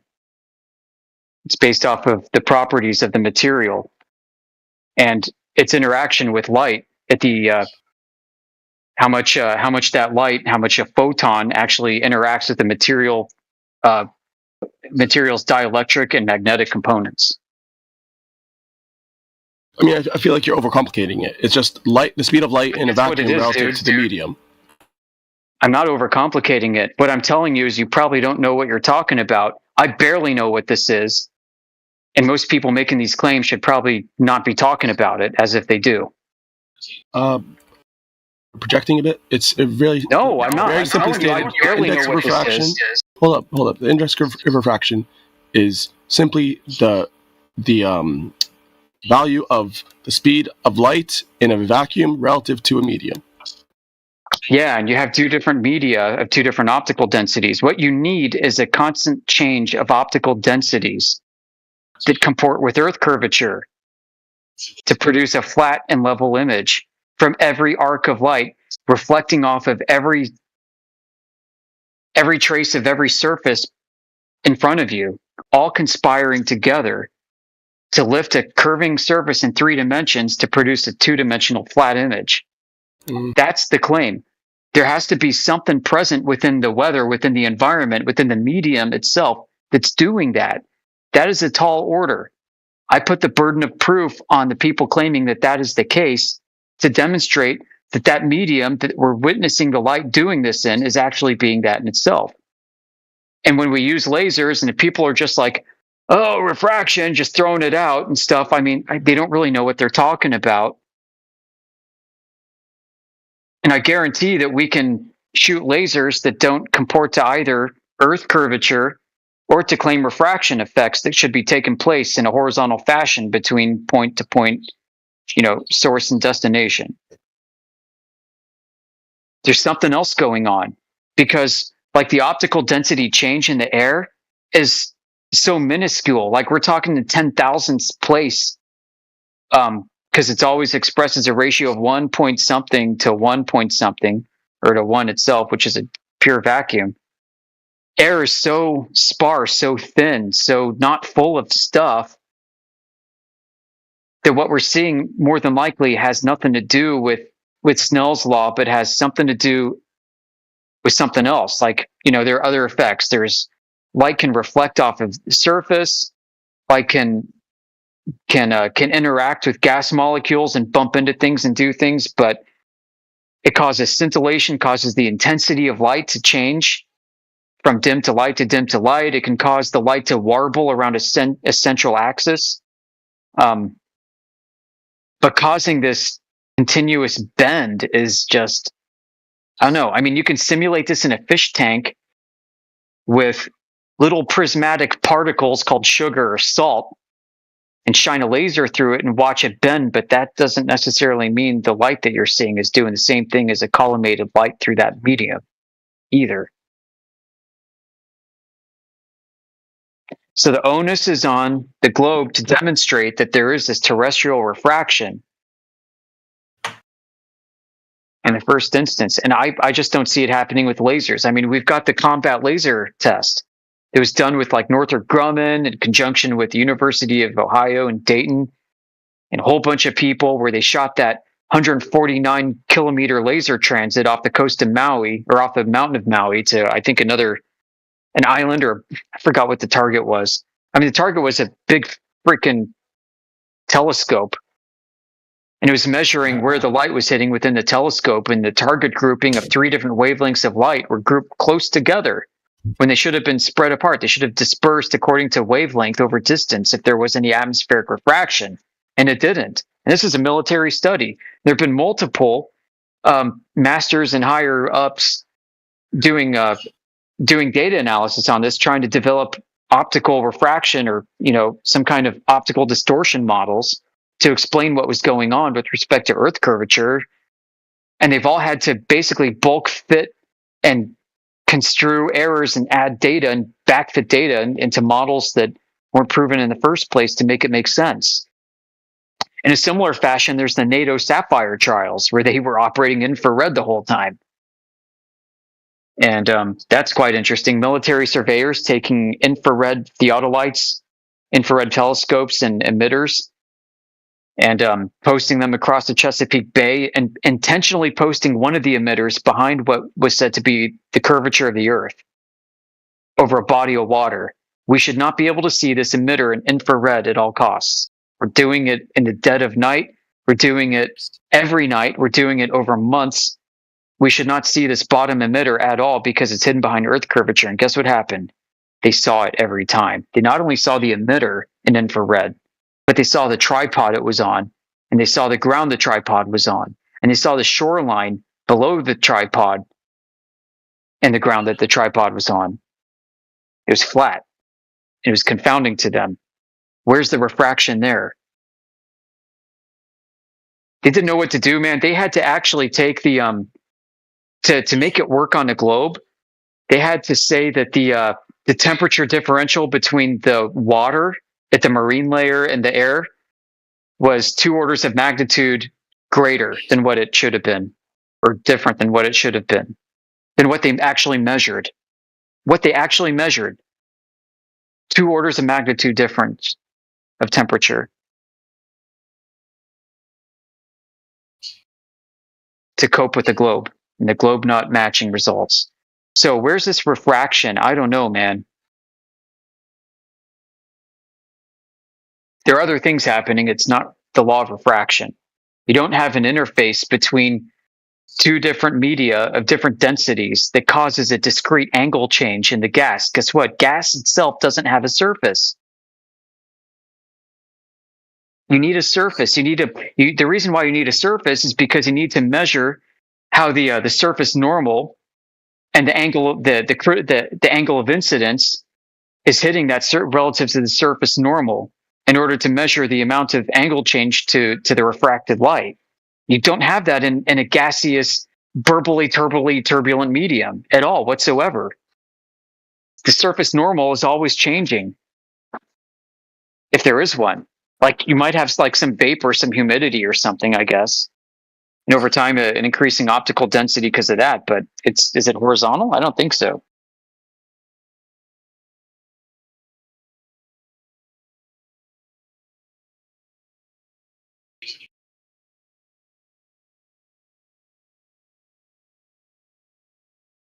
What do you make about that test? I've seen a test, and they get a laser beam, and then they heat up an iron, and then as he puts the iron closer to the laser beam, it shows that it redirects the laser beam. Well, first you're operating with collimated light. So it's a bunch of light that's focused and in parallel to each other. So it's not really like natural light that you normally get. But secondly, I mean, you're exciting a bunch of air molecules. There's something called like Fresnel drag or frame drag, where molecules in motion moving can cause the frame of the image to shift with the motion of the molecules.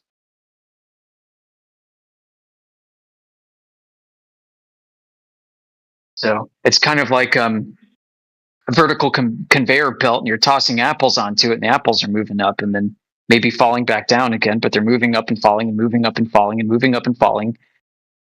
And it creates this stretched image that people call mirages, superior and inferior, Fata Morganas and stuff.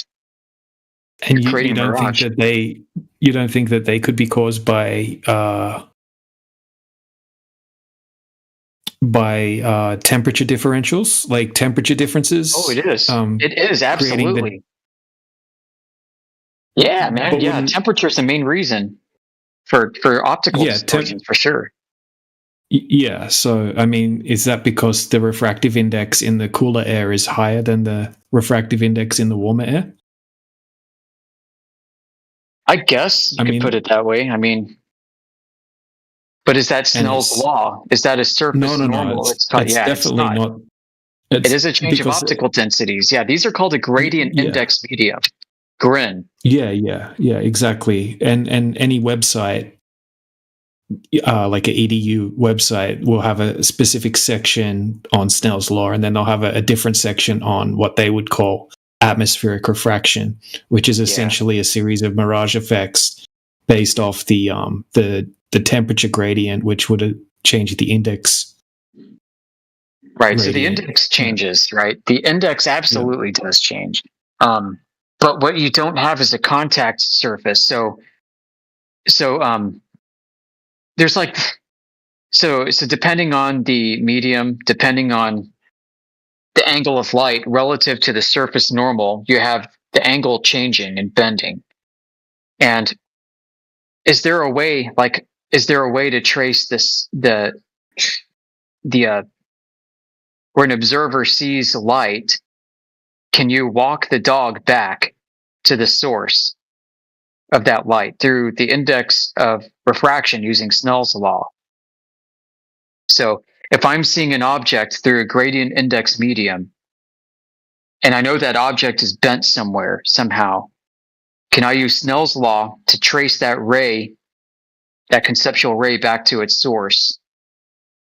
And the answer is probably not. And the answer is no, because the preceding points of angle change through that medium are always changing and are chaotic. And so that angle's not preserved. You don't have a preservation of point-to-point angle changes of that light happening in order for you to predict where the source of the light came from in the first place.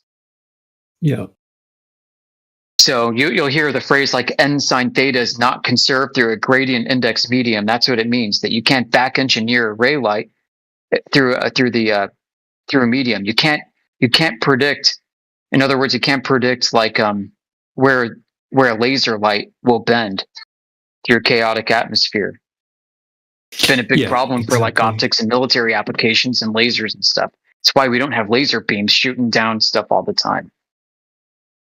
It's because the angles are not conserved through the path because of changing and because of all the craziness. I mean, there's no way to predict it, no way to even compute it using Snell's law at all, or even like Huygens principle and Fermat's theorem or anything else. You can't develop a model to do it. It's confounding. So, yeah. No, I agree with you, 100%. And when it comes to what the mainstream calls atmospheric refraction, I mean, like you were saying to percentage before, the discrepancies are that massive on how far we're seeing the horizon to where it should be. There is no type of gradient change that could possibly be present that would explain that. And if That is, there was yeah, more, predictable if and there ordered. was, yeah, and if there is more, right? Like, okay, so you've got like, according to the mainstream, once again, I'll put that out before I say anything, right? According to the mainstream, like if you have a hot surface of concrete, you have a very warm layer of air above it, and then it gets cooler as you go up, right? It's quite a drastic temperature change from warm to cool air as you go up vertically, and that will cause an inferior mirage every time over that surface. But if you have a less drastic change, so if that concrete's just a tiny little bit warmer than the air, like it's not a hot day, and then it goes from a little bit warmer to a little bit cooler, you won't get the inferior mirage, but you will get what they call sinking, which is just a less drastic form of an inferior mirage, according to the mainstream.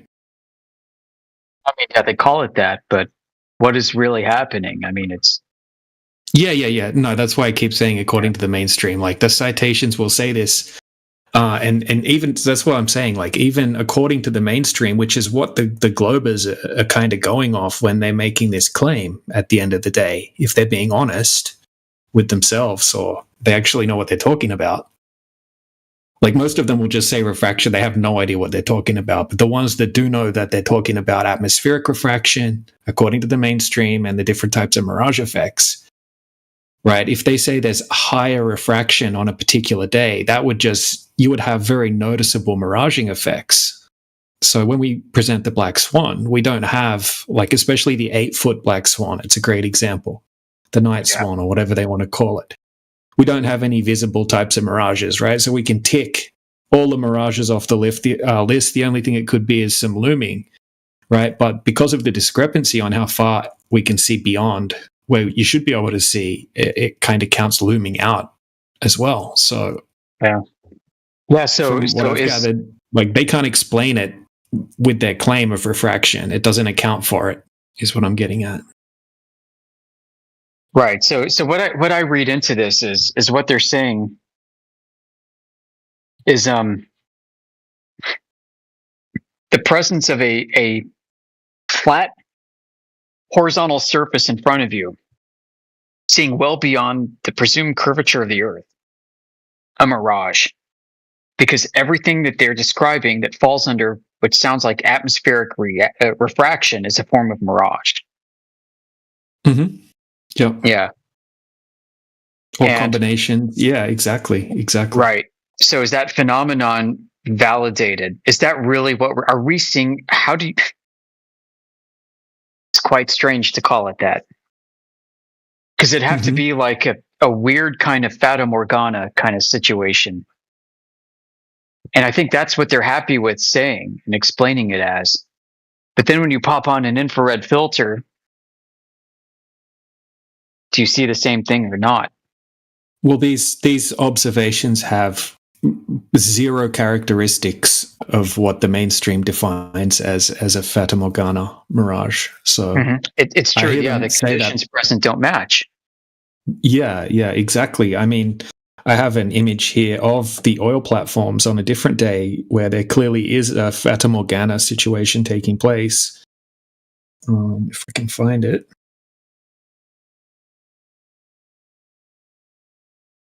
And you can't see further, right? You can see less distance, but you will see the cranes look like they're like, it's like a typical Fata Morgana where you see the, I'll find it. What's really missing in a lot of these cases, I'd say, is animation, right? Video. Because that's not going to be a stable image in high fidelity. Like what we see with Chicago. So yeah, have a look at these two images I just put in the side chat. Like that's more fitting the definition. If they want bendy cranes, there's your bendy cranes, right? But we don't see, like, okay, so this would be like the Fata Morgana is one of the most extreme situations of a mirage, and it's more rare because it is more extreme. And yeah, you could say there's more refraction based on the mainstream definition of atmospheric refraction happening in this. But where's the horizon? It's not behind the oil platforms, is it? Yeah, that's right. Right. I mean, what you'll see is like the horizon, if you can, unless that is being distorted too, you'd see the horizon behind the refracted image itself. See, DJ, what if we could take the Chicago skyline observation, if it's a mirage, and we pop on an infrared lens, the filter, would suddenly the curvature pop up and the skyline drop behind it? Yeah, right? Yeah. If we're seeing in the optical, visual wavelengths, a mirage that's being bent, we pop in infrared, which is not subject to being bent, we should be able to see the curvature. We should go with infrared, we should go from being able to see too far without it to not seeing far enough with it. Yeah, wow. That a side by side, two cameras, one with infrared, one without, two P900s. Yeah. Damn, that would be good to do, actually. Yep. Get to it, Globers. You know what to do. You want to give us some heartburn? Go do that for us. Thanks. Go show us the Chicago skyline like what Joshua Nowicki showed. And then go show us the same skyline at the same time, pop on that infrared filter, and let's see that city line disappear behind the curvature of the Earth. Let's do it. I hear a lot of the globe earthers recently coming up with some new cope, and they say, infrared makes it refract even more, or something like that. I've heard a bunch of them say that recently. That's funny. Yeah, they'll say something about particular wavelengths or something like that. But yeah, it's a new cope.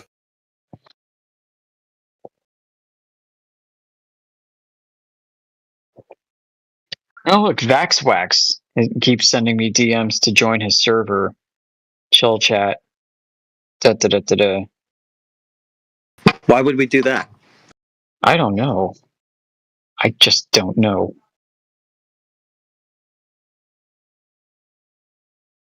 Like, he's the guy that said the South Celestial Pole's a conspiracy theory, man. Well, I'm glad he's got his own little echo chamber set up for that nonsense. What's going on? I just want to scream some days. What's wrong with people?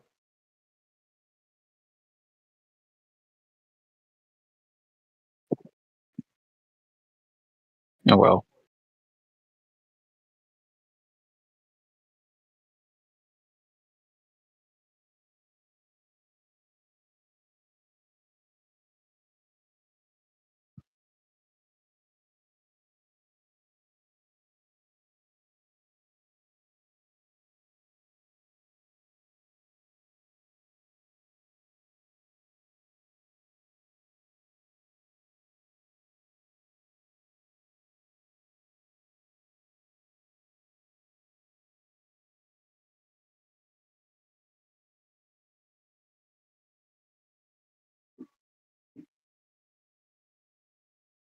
All right, yeah, man. What's up, Heretic? You active? Are you ready for pulling a 12-hour shift?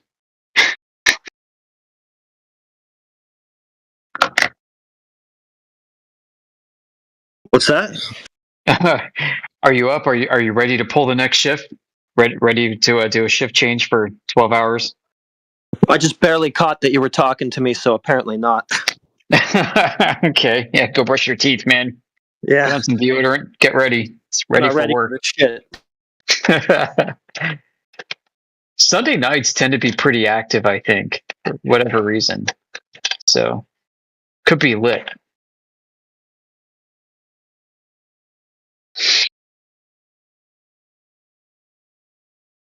Not getting paid enough for this.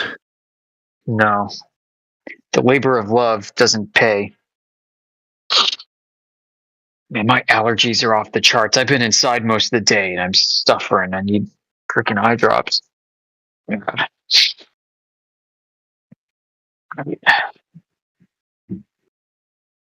I'm gonna have to do a changeover. I don't know, DJ, if you want to take primary. I need to get some eye drops. Yeah, I got to do some work. So, I mean, I got to go cook some pasta. That's what I got to do. I can still hang out for a bit then. That's fine. Yeah, I'll still be around for a bit. Okay. Pasta sounds good. I know what I'm doing for dinner. I think that's what I'll do. Ay.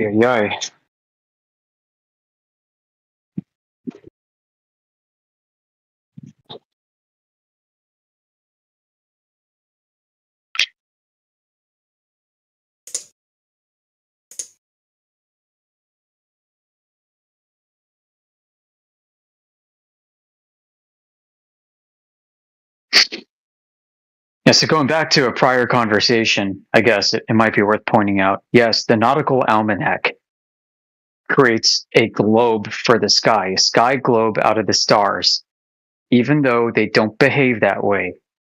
And that's the genesis of all of our problems in this discussion.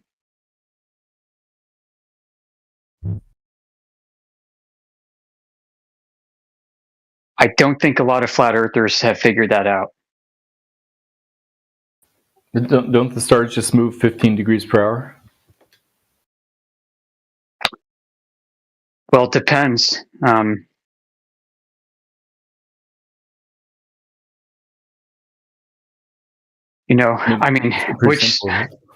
well, I mean, where are you looking?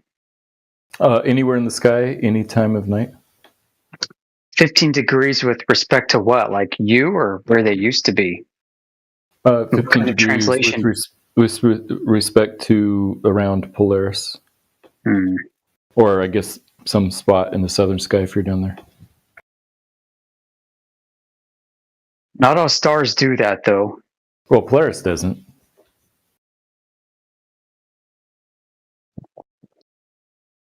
I mean,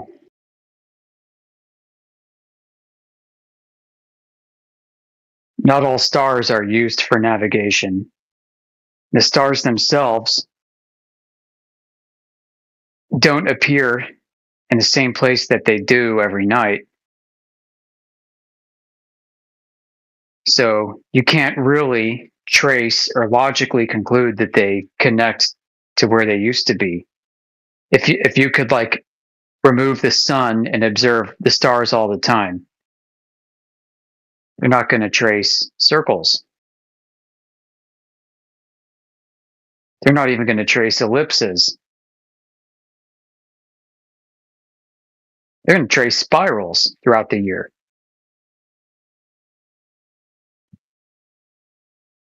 Yeah, you may be right about throughout the year, but within the space of a day, it's close enough to a circle, I think, right? That you wouldn't notice within the space of like 24 or 48 hours or something. Right. So that's my point.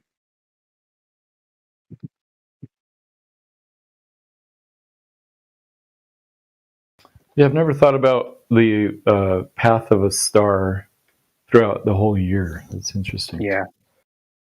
It complicates things. It's why they came up with 11 to 14 different vectors of motion for the planet Earth to explain why the stars don't conform to an ideal spherical rotation. It's more like a dual helical expansion and contraction with respect to the celestial equator.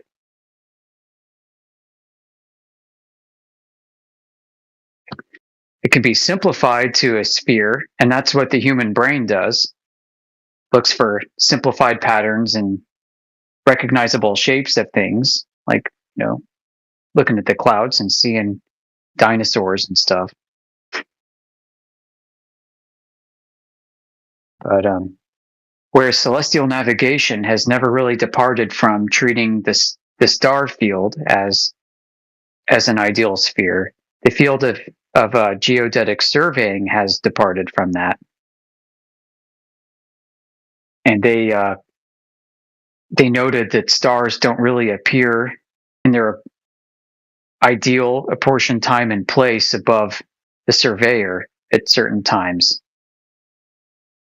And so they say, well, gravity must be bending the star, and so Earth must have an uneven distribution of mass, so it's curving the starlight. And the starlight that should be below your feet, pointing to the center of Earth, is not really pointing there, but is actually deflected or shifted off forward, backward, left, or right a certain amount of degrees.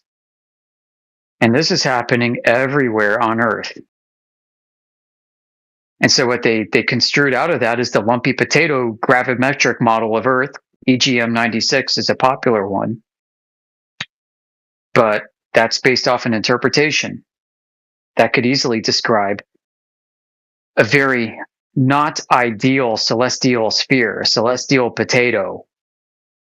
It's only somewhat spherical or ellipsoidal in form because it began that way, but it doesn't have to be interpreted that way from the beginning either.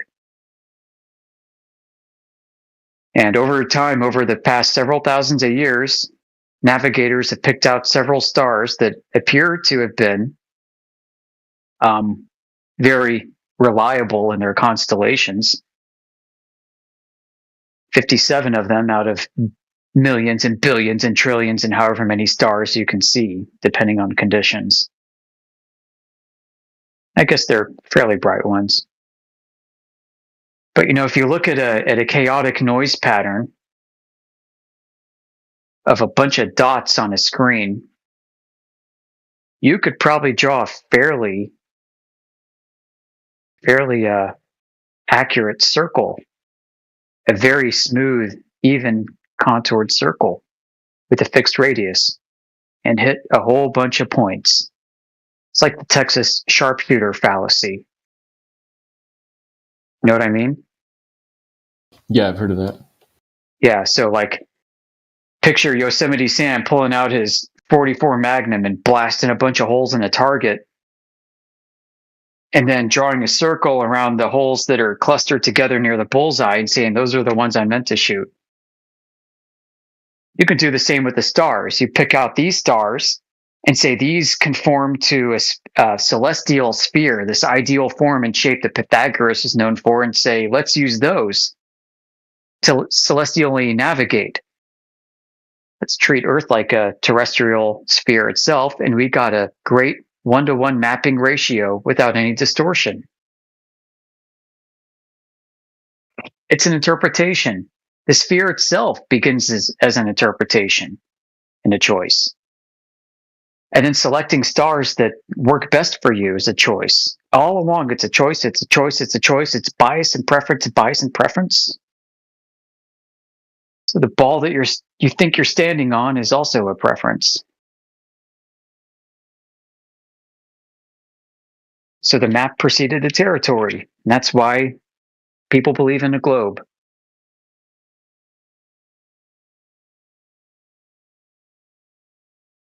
Yeah, I guess changes that's not why I believe in the globe. Yeah. Well, maybe not you, but that's how the Nautical Almanac was created, and why it projects a spherical coordinate system in the sky, which can only be used if Earth is too considered as such. But it's not the only way. It's not the only way. There have been, you can project it as a flat plane and it works just the same.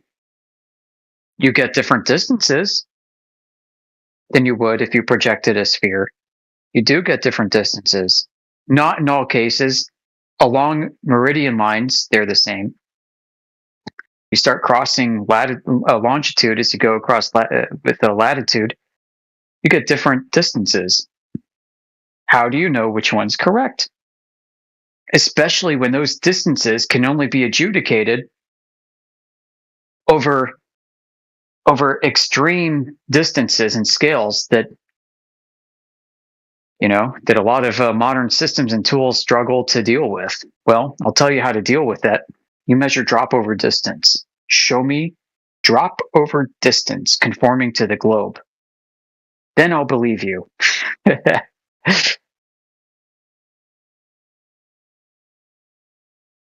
don't know if you heard earlier, but I performed a calculation from a distance calculation using the Nautical Almanac from Tokyo to Santiago and got 10,700 and change miles.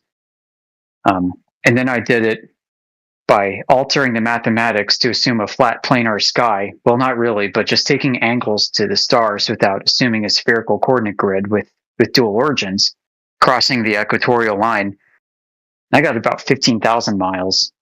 I don't know which one is completely accurate, but it's obvious they don't match each other. How do you know which one is true? And I heard some guy light up and say, well, we can use GPS to figure that out. I'm like, no, GPS takes your range timing of time of flight of light and projects that already to WGS 84. So therefore, it's not an external critique. You need another means to do it. You need to basically, if you believe Earth is a globe, you need to use a Euclidean means of measurement and see if it is off. And that's why we introduce laser transits, infrared optics, all kinds of other means into the cultural milieu and say, check this out. We're flat earthers. We're using Euclidean geometry and the globe actually matches it. Because if it really was a globe, it wouldn't match it, but the globe matches it. So the globe's flat, guys. Earth is flat. There is no globe. And that's where we are today. I kind of have to step back for a few, so I'm going to mute up. All right. Take it easy.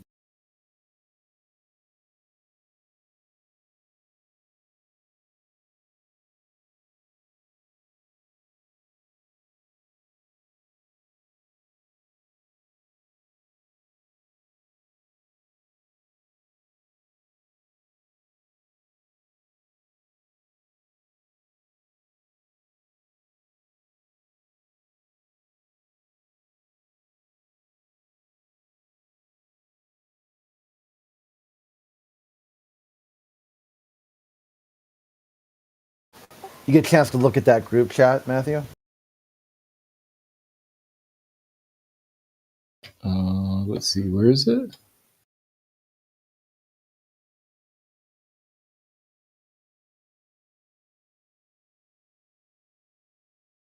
Oh, okay. I see it now. Like overall, just to offer kind of like what your take was of the conversation, or what could have been better, what could have gone worse, like a peer review. So overall, it's like people who've been banned, but also have sent me friend requests in the past. Got it. So yeah, I like that They idea. make it seem like they want to be part of the conversation, but just every time they come in here, something goes haywire. Yeah, that's a good idea. All right, I got to take off too. See you guys. Happy Mother's All right. Day. Yeah, you too.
All right, sort of back. Am I the one to carry the torch?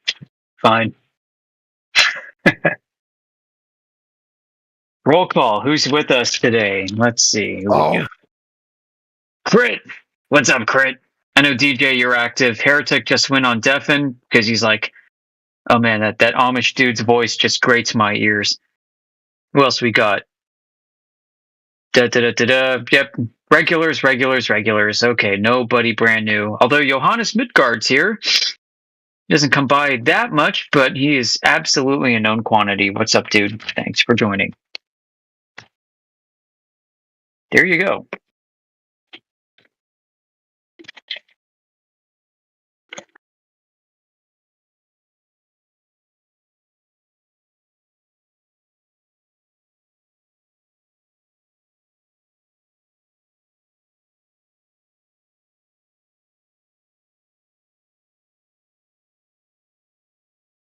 Okay, I don't have the YouTube stream up. Yep, Johannes, I see you, brother.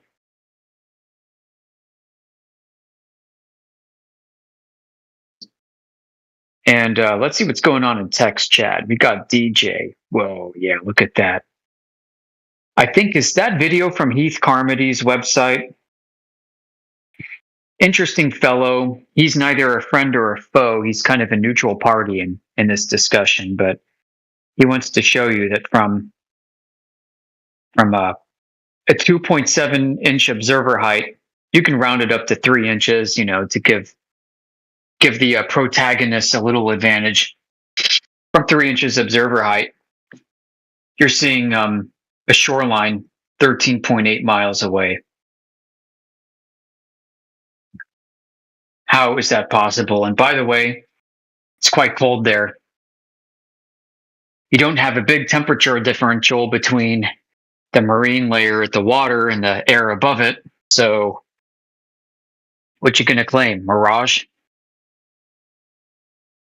Yeah, what's up with that?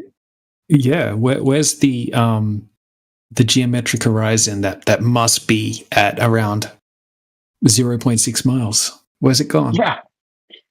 Well, DJ, let me tell you what. If you took the same camera and popped on an infrared lens, you couldn't see as far. 0.6 miles and start obstructing everything above it. Boom. Yeah, that's crazy. So the Globers would have to claim that if hypothetically we could remove the air, you'd see less. All of a sudden, everything beyond there would be a definitive line at 0.6 miles, and that peninsula would be all of a sudden disappear. Yeah, it's crazy. I can't believe we're here. Hey, Matthew Learns, you still there? What you think of that? You have to leave. Yeah, of course. He just he gives up when it comes to these. I think I showed him this the other day. He's like, it doesn't match the globe. He's like, I would just say refraction. I said, you don't really know what you're talking about when you say that. He's like, yeah, I know, but that's what I would say anyway. But it only has to bend at 0.000. Yes, that's exactly what he said. Something like that. Even though those numbers weren't verified in any way, he can just say shit. People just say shit. I think he's one of us guys, and he just can't be one of us until he retires.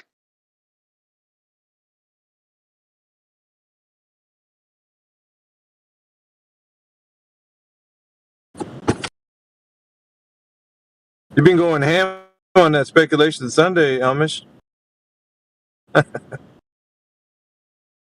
Starting Matthew? I seen you. No, I said you. You've been in here going ham on Speculation Sunday. Yeah, I've got more time on my hands than I can. I did a lot of work on Saturday. I sent my wife to New York with her best friend for Mother's Day to go have a girls' outing. She's having a blast watching like Broadway shows and stuff. So I'm here, the man of the house, taking care of business, eating junk food, spoiling the kids rotten. Making spreadsheets on reality.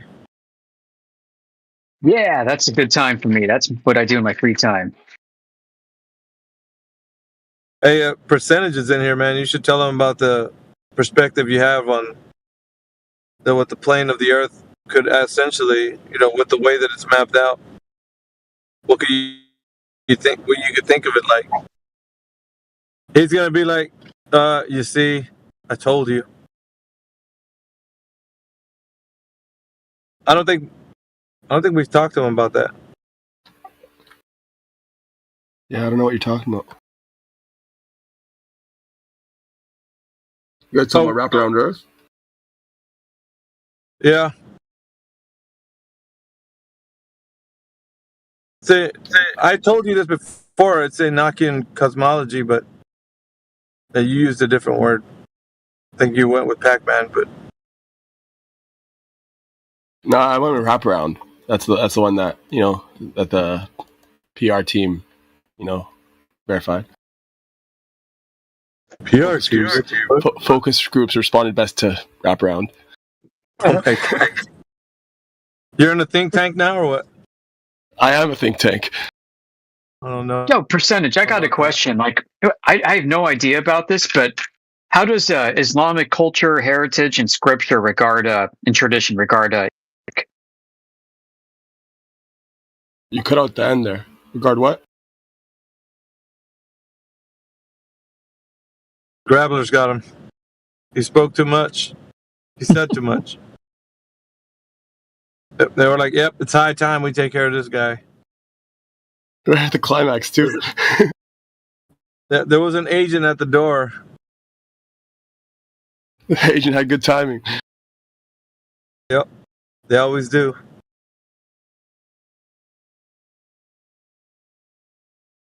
The next few sentences he was going to drop would have been revealing, so he's going to come back like Joe Rogan and say that he does think that the moon landing is real. Israel, yuck. Get it? Yeah. Israel. No, never Amish. Somebody caught that.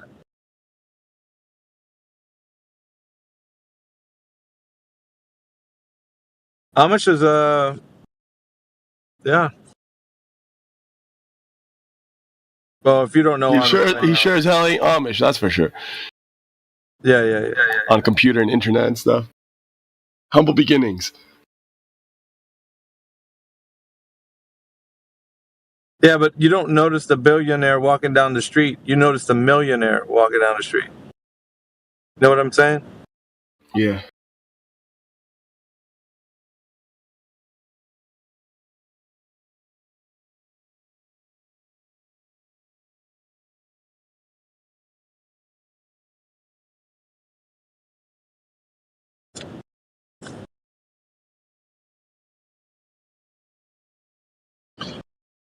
I was gonna shoot you the chat GPT. Oh, you can punch this in.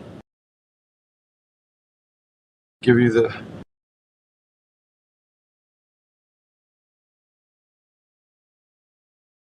Hold on, let me copy paste. Yeah, throw this in chat GPT when you get a chance.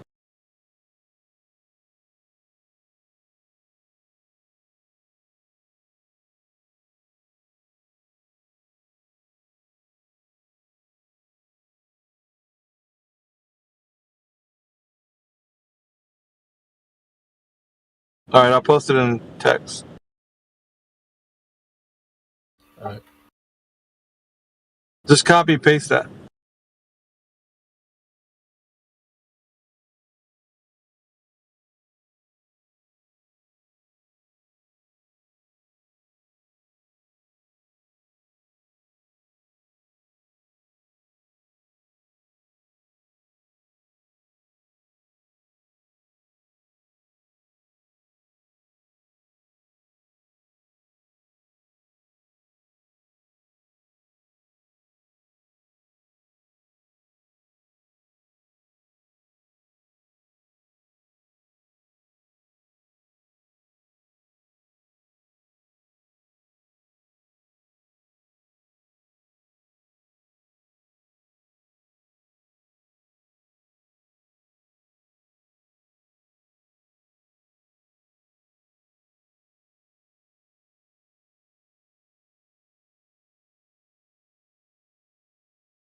Yeah, what do you think about that, DJ?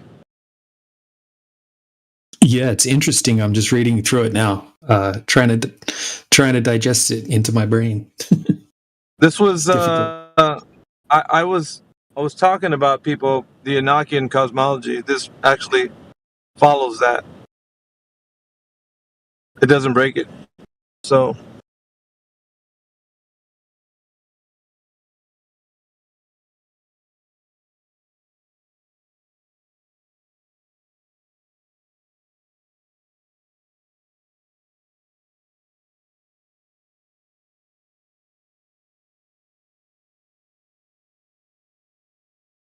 because it talks about and even in biblical stance, that heaven is God's throne and the earth is his footstool. Well, if it's a footstool in the sense of like what people are trying to relate the earth being like, then that place would be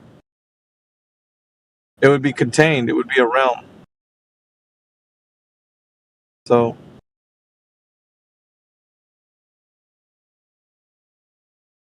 it exists in a physical dimension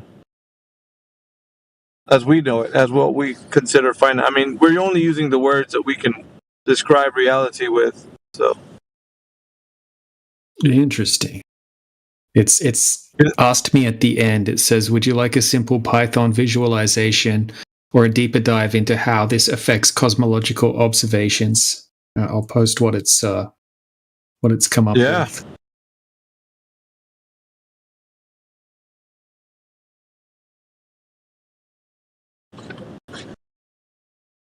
Yep.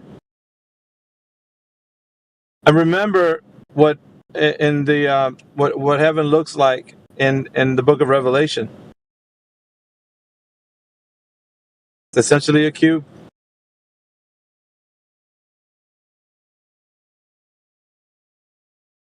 The description of the New Jerusalem. Wow, that's interesting. I did not know that. Yep.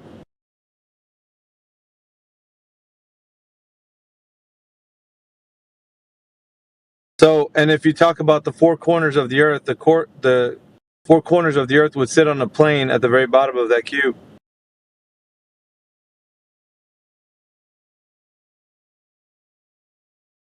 Heaven would be on top.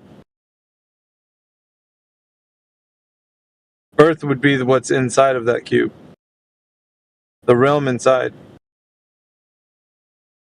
All right, now I'm going to tell it to put it in extreme layman terms so I can understand it better. Go for it. And then I'll reread it after I get a basic understanding. Sure.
So that's how you can have gas pressure.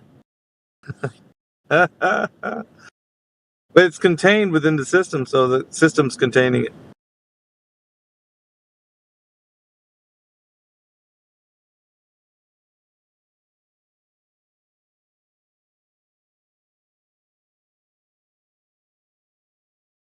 it's weird because the Enochian cosmology, it goes into like a bit of metaphysics, like it's talking about things like angels and spiritual realm. So it's hard to conceptualize. This puts it a bit more, how shall I say, conventional.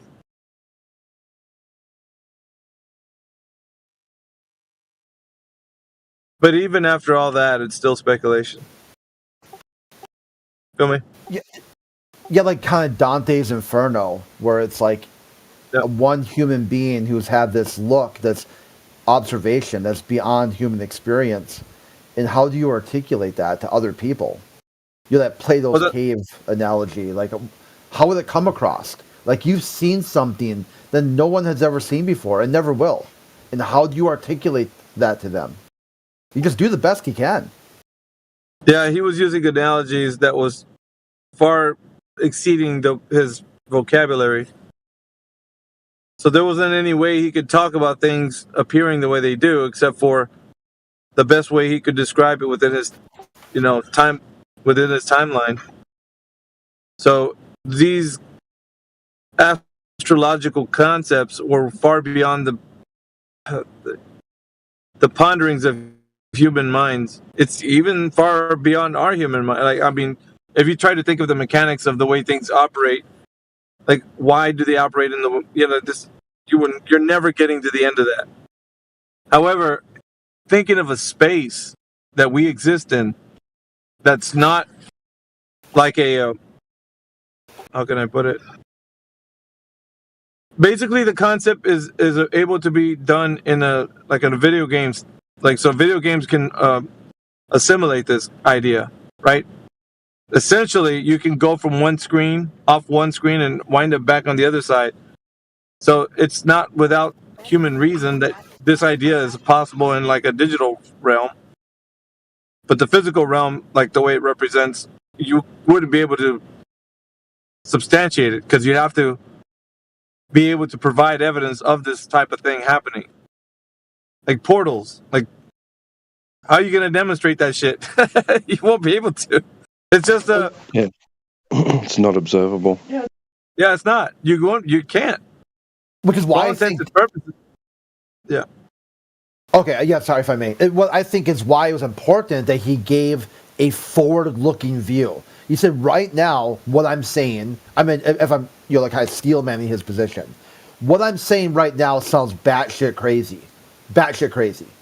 But I saw some other things that might sound batshit crazy now, but in the future, it'll be common knowledge. Like tanks, artillery, pharmaceuticals, cosmetics. You could say, yeah, it's maybe kind of a stretch, but all that stuff was described in Enoch. Yeah. So a lot of people don't realize. Oh, go ahead. Yeah, go ahead, Chris. I was going to say, it might have sounded like he was talking about magic, futuristic magic. And people are like, yeah, this whole book is nonsense. But with a modern look, you're like, yeah, I don't know what he did or what he saw, but he saw something. Yeah, these types of images from his viewing, like, it's hard for him to describe in the Bronze Age, right? Like, or even further back than that. Like, however, whatever age he was in, like, imagine trying to put into words.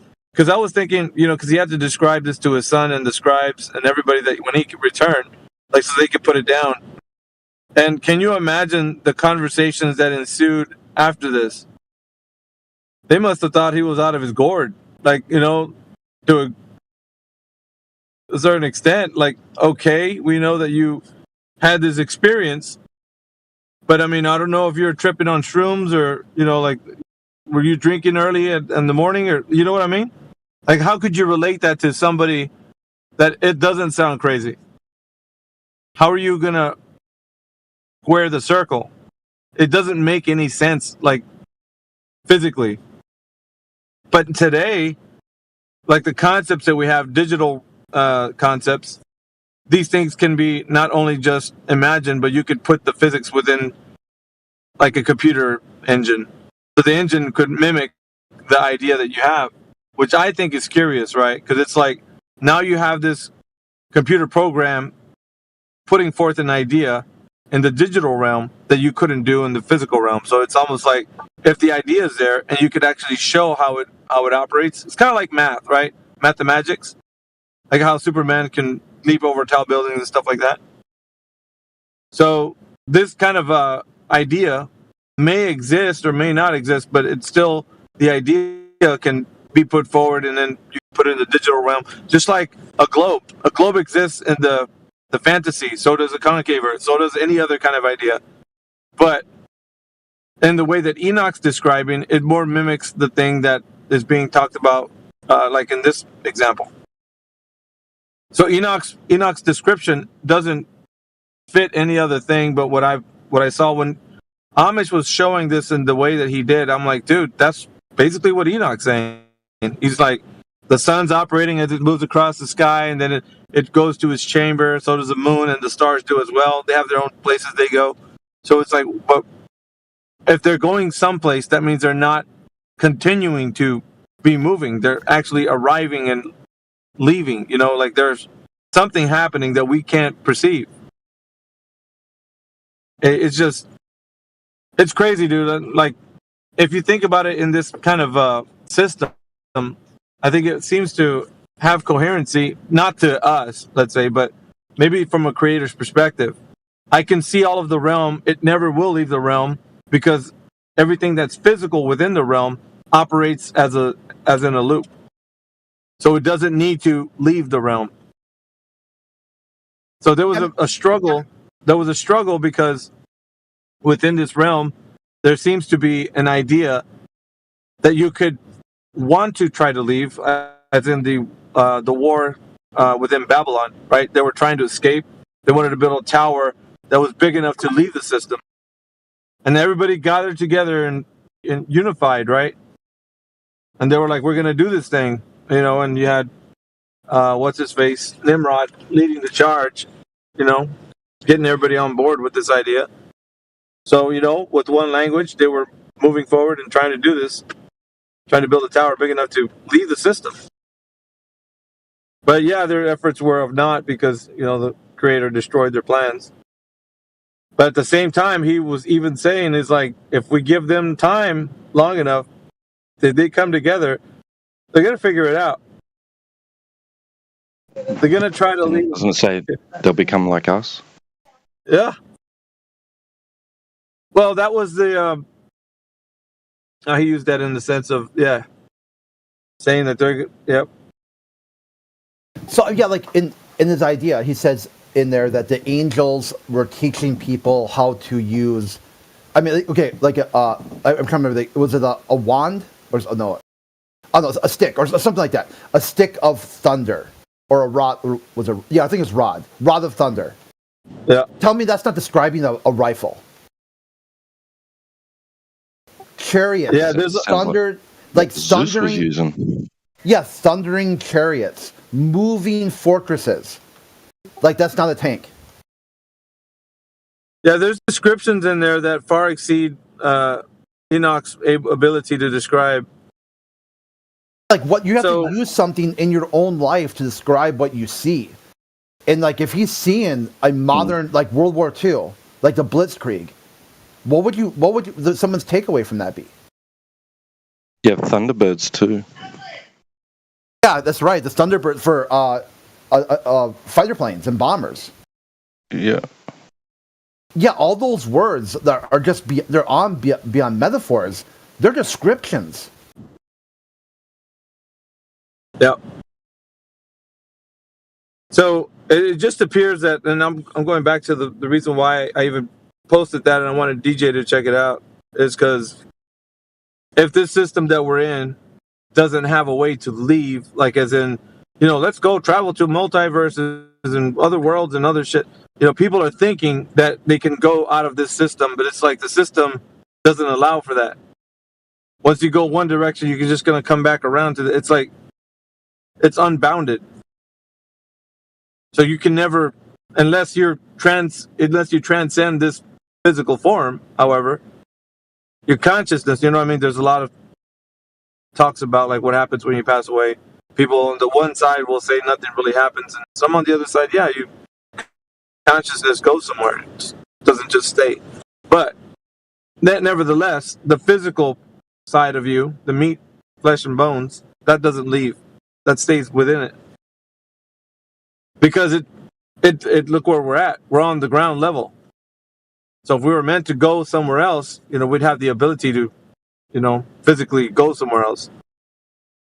But it just seems like when you go to a level where it's like an altitude, well, things should have been measured by now. Things should have been understood. We should have been able to get a craft that would go that far up, without no problems. Like, it just seems like that's such a complicated task to leave.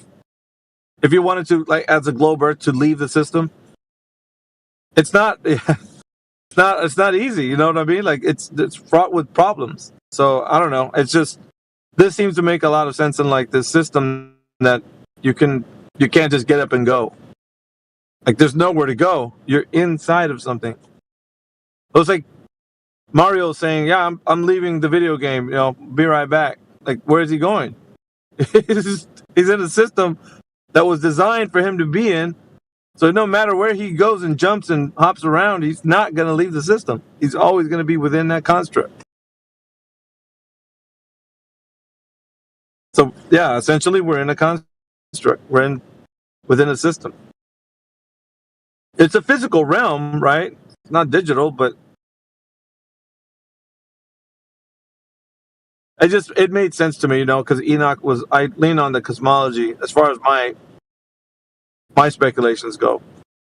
My speculations lean on that, because it just, to me, that makes more sense that we're in that type of system versus one that is a physical one that, well, it's possible that if you chip off the dome, you could crack it and then leave it, like physically.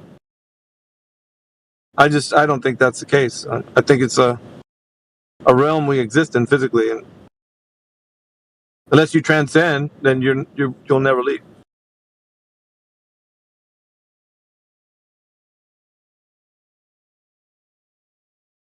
It's a hard sell, man. I'm not actually trying to sell it, but for me, it was when I was looking into Enoch and what it's saying there. He has a lot of descriptions about cosmology. The scriptures describe it as being translated, like so a person can actually be translated. Yeah. There's a sort of a transformation that takes place in order for you to exit. So it's not just like your physical form can just walk right out. Like, you have to exit with some type of translation.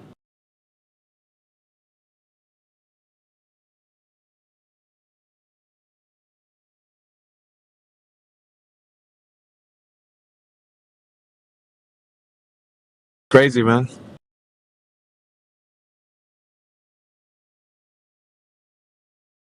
Well, and if you think about, like, okay, so Christ was supposed to be, he's described as the Word. He is the Word, right?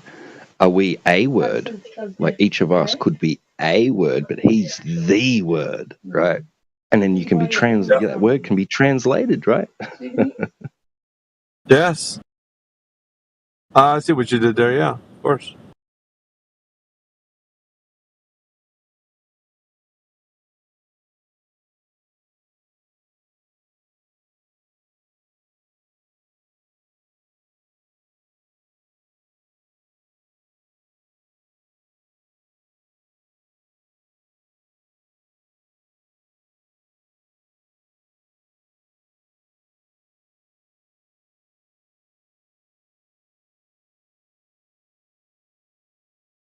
It's strange when people think about like this place, but I think this place and the way it exists, especially when you look into like spiritual teachings, I don't know what people ascribe to, but there's always a kind of like an ending of things, or not so much ending like where nothing's going to happen anymore and everything stops, but an ending of like where this particular part of the story will finish, and then another story will begin. Like a completely different one. So at the end of that, it's going to be like this whole system will be still here. Like this particular system will not be done away with. It's like it'll be cleansed, if you want to think of it like that. It'll be cleansed, and according to Enoch, things will be gotten rid of. All the precious metals, all the types of things that people relied on for monetary reasons, all that stuff will be taken away from it. And it's going to be essentially purified. And we'll be left with nothing but just the beauty of the system itself, not the things that were corrupt within or people, you know what I mean? That were lusting after gold or diamonds or... Yeah, he talks about there's a portion of it where they get rid of all that. The Creator takes it up from the earth and removes it.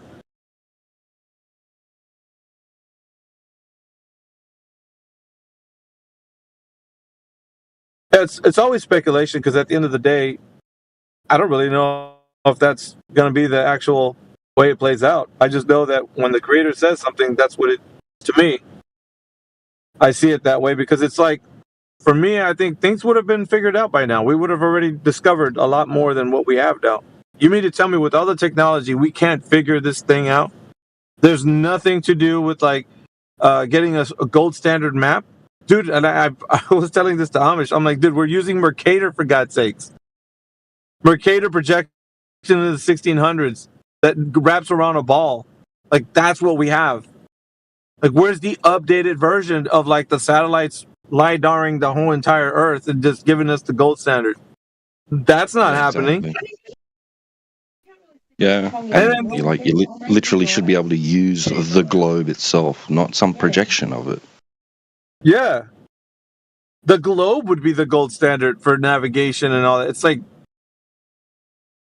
do you have an idea of a model? I mean, WGS 84, or what's the updated one? I think it's not even 84 anymore. But there's an updated one. It's like, that's the kind of thing that you're using to navigate with, this idea that you think you're on a globe, but it's not an actual curvature that nowhere to be measured.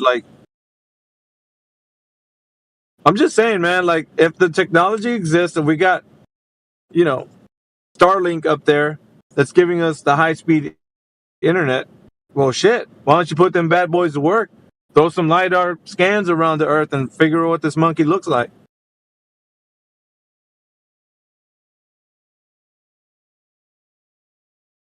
Instead of you type in, what map projection is Google Maps or Google Earth using? Oh, it's using the Web Mercator projection. You're like, dude, what the fuck?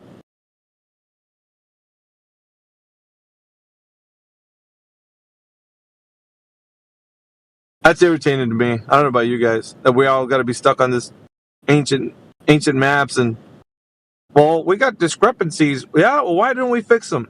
What's the problem there? Why can't we get somebody on it? We got a lot of people doing nothing. Put a few bodies on it. How many do you think it's going to take? Get a team together. We got think tanks of all kinds. Put a couple of think tanks together. Some people on this thing. Figure this shit out. Get a gold standard out there. But we got better things to do.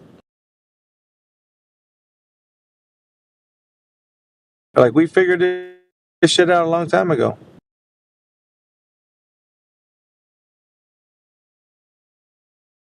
Apparently not, man. If we still got hundreds of maps.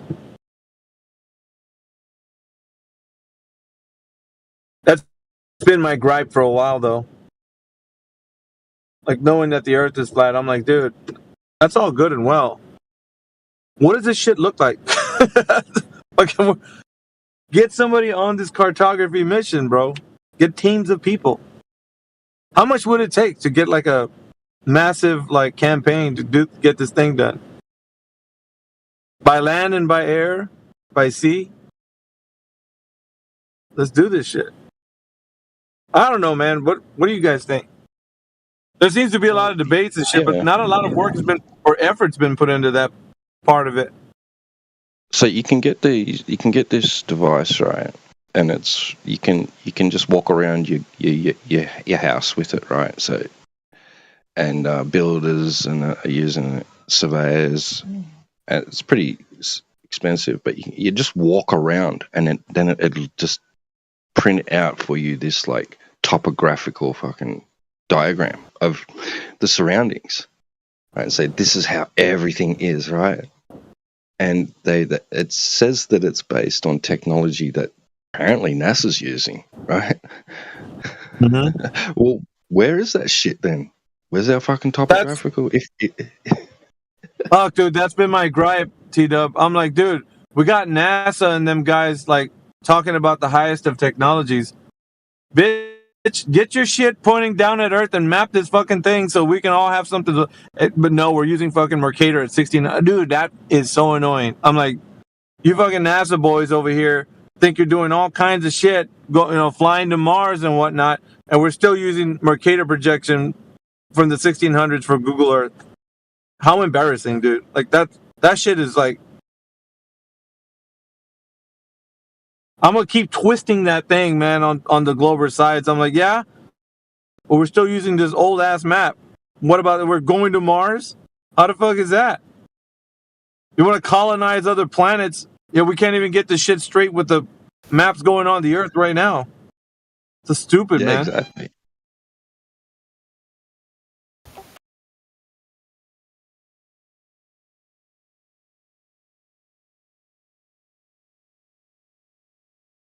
And then you got you got flat earthers trying to cowboy up and try to pony up with a map and shit. That shit's an epic fail. I'm not sure. I think Whitson and the group were trying to do that. We're going to get a standard map. Nah, dude, you're not going to do that. Nothing's came up yet. I don't know if you guys heard anything. Did they have a map? They were talking about it. Oh, just wait. We got a map coming. Now that they went global, they're not going to do it. Like, we don't have to do it anymore. Earth's a glob.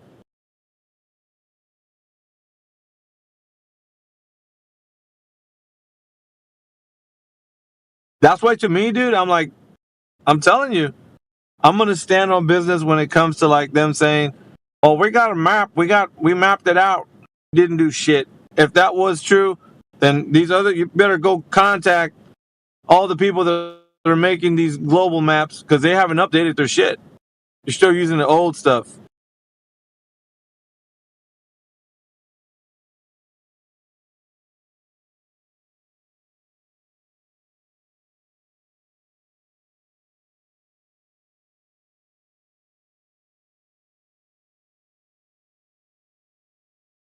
I don't know. What do you think about that?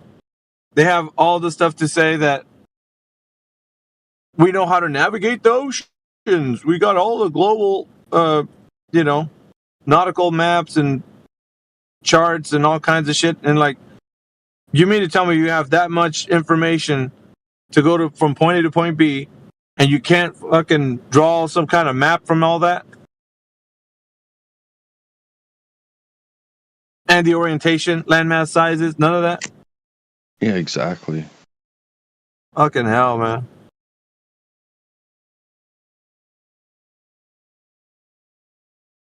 Because even if they said, well, we're using the Mercator because it's, what works or whatever. Well, fuck, if that was the case, why haven't you updated since then? You get like the fucking 2025 T-Dub version or whatever, like,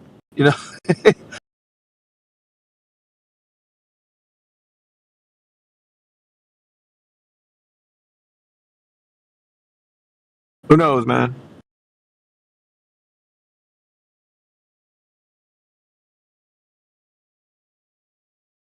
It's just funny because, like, once we started investigating more points about, like, what's been a foregone conclusion, well, the, electrical potential rises up, as you go up in the altitude, it changes, it's a certain, they got, like, this kind of a standard chart of how much it is when you start getting higher in elevation or altitude. But that's like a model. Is that how it really is? And we talked to MacGyver and he said it's not. Some fluctuation.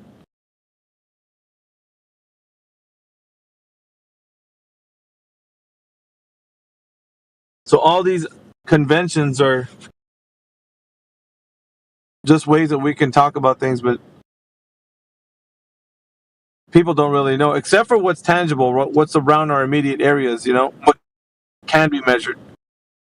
But far past the regions where we, people aren't really, like altitudes that range far past the places where balloons can go. Like there's no way to measure that. I'm still, dude, when I heard Brendan talking about it, and I was like, dude, that makes a lot of sense. How do they know the measurements of the air pressure? I just can't let it go, bro. I'm like, they have been using this as a foregone conclusion. That's just the way it is. I don't know.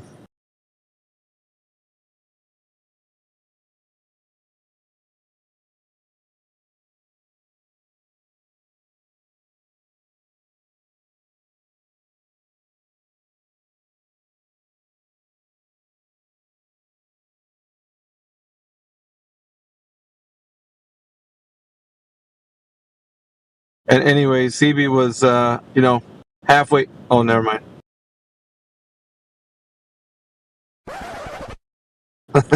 Keep my name out your mother effing mouth. No, it's going like that. That's a slick move. I might have to steal that one. Yeah. Beta. It's cap. It's cap. They're crackpots. You're dealing with crackpots. Bro, last night when you sent me that clip, I was dying, laughing, so funny. Shout out to Steve, man. I know, he's like just so down to earth, like just right away. Like, you're dealing with crackpots here. This is. Who was that? It sounded like Brenda. No, it's Steve. Steve A. Did. Do we know Steve? The fuck is Yeah, dude, Steve is like old school. Like, he's like one of the OG flat earthers. Does he have like an old man picture? Yeah, like his actual photo. He's like in his 70s. He's got a big old bulbous nose. Yeah, big old nose and all white hair. Like. Yeah. I know. Yeah. Yep.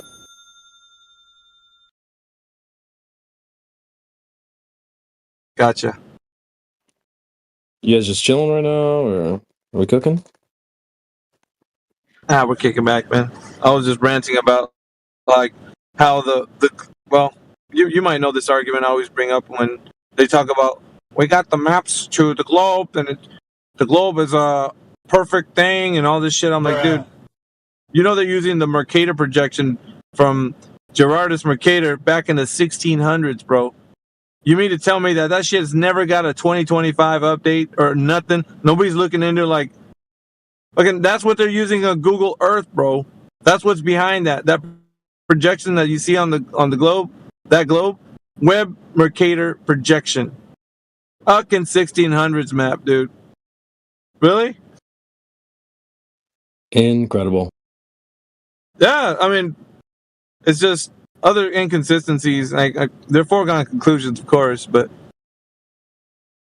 and the argument that I'm bringing up these days is, the air pressure that's been measured, it only goes to a certain altitude. Then far beyond that, like what Brendan is saying, is just inferred. They're inferences, bro. They're not measured.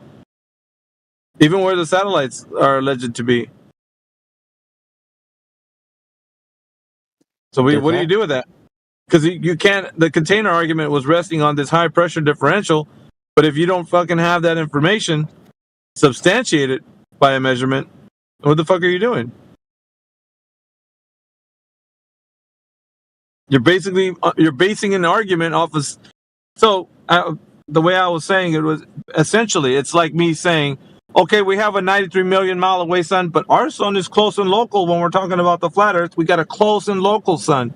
Yeah, because I'm using the false dichotomy of a 93 million mile away sun against that we have a close and local sun. But I've already given them the 93 million mile away sun. If I was to tell them, dude, how did you get that? First of all, how do you know the sun's that far away in your paradigm? Like, how did you arrive to that? Like, that's the thing with the air pressure. It's the same thing. How did you arrive to the air pressure where the Kármán line is said to be? Once you transcend the Kármán line, you go outside, you go into low Earth orbit. How do you know the pressure values are what they are right there? Because that's the high vast pressure differential, where it doesn't comport to being like what it should be. If that's the case, then we have that against the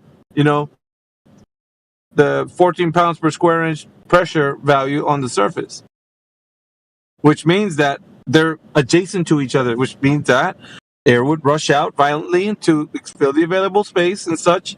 But if you can't substantiate that's what the pressure value is up there, you don't have a fucking argument. Like, first of all, like, I want some fucking data that shows what device is doing this, how are they doing it, how do they know the pressure values are what they are. And it's not substantiated. And more than that, I'm like, dude, we've been using this argument like a foregone conclusion. Like, that's just already, it's like basically saying, well, we got a close and local sun. You have a 93 million mile away sun. We got a close and local. So it's the same. It's the false that we're giving them the false dichotomy. In order for, so the container argument is really theirs, not ours. Because once they say they've established pressure values being that, then they're going to have to show how you can have that gas pressure without a container. But if they can't provide or substantiate the gas pressure is what they're saying it is, or the Kármán line is, they don't fucking have an argument. Then how do they know that's the pressure values up there? Dude, I'm all over this, man. Like, I'm clamped down on this argument. And that's because I've been looking through the guy was putting in some papers. I was looking at him. I saved one of the links, and it just shows how it's super difficult to get air pressure readings from that altitude. The gas pressure, it's not. They have a lot of other variables that would affect it, like solar winds, and they added a few other things, gravitational anomalies and shit like this. So yeah, the gas pressure argument to say that it's already solidified and a foregone conclusion, it's bogus, bro. That's smoke and mirrors right there. Like, they're trying to say, okay, well, what do you mean container? I'm like, dude, you haven't even substantiated the gas pressure up there. How do you know that's the case? So I'm all like, now I'm going after that.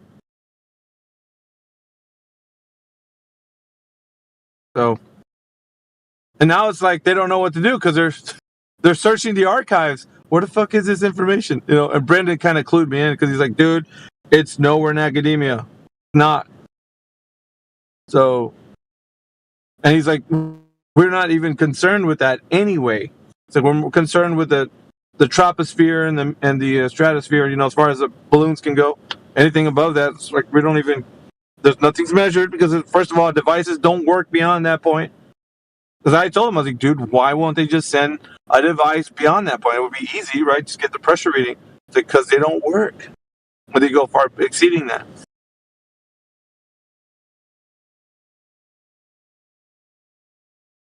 More problems for the Globers.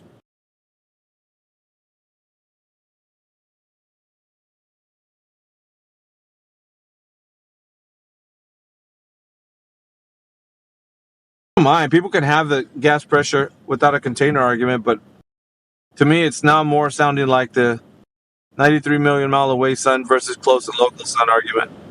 Back in the day, the way it was. It's just a false dichotomy. I want that shit proven. There's that tool, Alpha, that's called Moasia. So it's claiming to use technology that's currently being used by, like, space agencies. Yeah, it even says measuring complex areas with traditional tools and transferring scribe data to the clipboard. Well, I mean, it's doing it with high accuracy because it's it's immediate, it's local. I think what you're going to find is if you try to mount it on some type of craft that will take it into an altitude, is that you're going to lose some of that accuracy, if not most of it. Right. Which I don't know, because they do have LiDAR technology on certain, military planes. But there's the other, what was the link that we had one time where it said that they had mapped out a grid system? Do you guys still have that link? It was demonstrating the Earth as a flat horizontal surface. So it's showing like when they did their scans. I think they were using LiDAR, as a matter of fact, that it was a planar surface. Topographical, of course, but it was planar.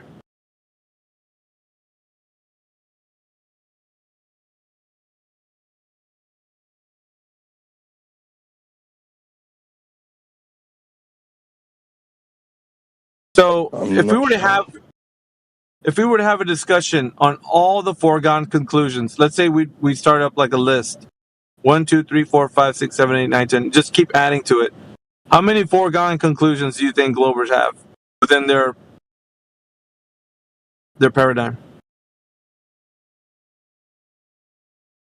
The sun being 93 million miles away. The lunar eclipses caused by the Earth getting in the way of the sun's light. The moon causing the solar eclipse getting in the way of the sun's light. Oh, the Earth being a globe, of course. That's an easy one. I mean, all these foregone conclusions, right? You can add to the list. Air pressure at the place where they said the Kármán line is. Dude, on and fucking on. That haven't been substantiated. That only exist in the realm of inference or assumptions. Can you guys add some more? Like if we were to make like a, not an exhaustive list, but just kind of a fundamental. Real quick.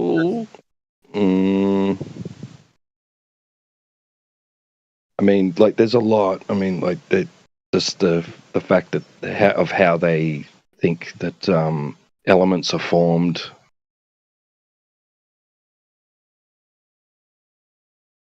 Through the dinosaurs wiped out the asteroid. The asteroid wiped out the dinosaurs. Sorry. Yeah, that's a good one. Actually, the guy said the other day, stars. Nuclear fusion on the sun. The guy said the other day the reason he knows the Earth is a globe is because the impact from the asteroid. He said meteor, but I think somebody corrected him on that. You did actually, Old Haas. Yeah. Well, yeah, that's part of it. The whole idea that we're here after the dinosaurs and dinosaurs are real. That has its hooks in them. It's not the main course, but it is a part of the reason why they would think that way. Yeah, you're right. But it's another foregone conclusion. Allegedly. Let's see. There's a lot that are attached to the globe. The system by which celestial navigation operates. That system is a foregone conclusion in their minds. They think just because it exists, therefore Earth globe. But if you were to question them on that, they wouldn't know the foundation of that system. And that's the thing too. When they start describing it, they'll tell you the conception, and then you'll be like, "Oh, okay." So doesn't sound like it has its roots in, the Earth actually being a globe, after all.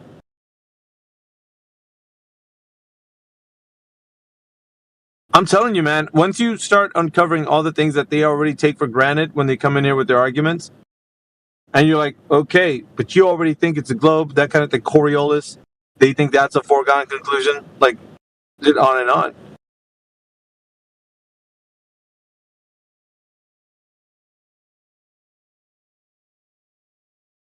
That'd be a neat little segment for the show. I think I even I was pitching that to the AI. He was like, dude, that should be on the show, that right there. Calling all the things that they would just say that it just is already. Oh, we could add to the list tectonic plates. They think that's a foregone conclusion. It works on a globe only. Right. If there's a core and that generates a magnetic field. Yep. That's a foregone conclusion. That the Earth is wobbling. Oh, man. That's right. The wobbly Earth.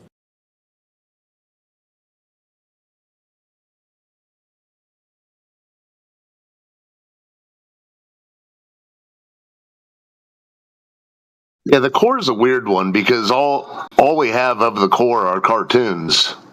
The diagrams in the books. It's strange.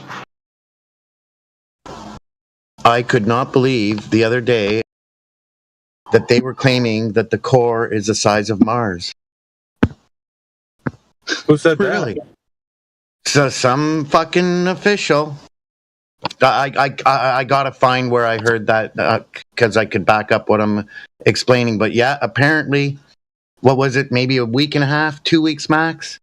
That's what I heard from their side. Our core is the size of Mars. Wow, and it's red how too. Many times? How many times does it stop? That's how slow we know down, it's a stop. Spinning the other way now. You know, like fucking hell, man. So stupid, dude. Yeah, there was some dirtbag shit a couple of weeks ago where some dude said Mars was once a moon of Earth. Like, what the fuck? I think you got this mixed up somehow. You know, like all these wild, like how? How did you even get there? There should be a name for those guys. We should call them the lore boys. Yeah. Speaking of that, right. Nice. I approve. Speaking of that, Crit, I mean, like, because I've said before, it occurred to me there one day, I'm like, okay, we look through a telescope and we see that Venus has phases. Well, the only other thing that we actually see that has phases, like, that we know of is the moon. Why wouldn't you then, like, based on that, just maybe assume that Venus is a moon? Right? Yeah, it's Yep. Yeah, they could have been like further out moons, like, or whatever. Yeah, I can't remember exactly what the guy was saying, but he said basically like the iron core of the Earth or something. Like, it's like, I don't know, but it probably was trolling, but who knows? That is why it's red. And you're like, what?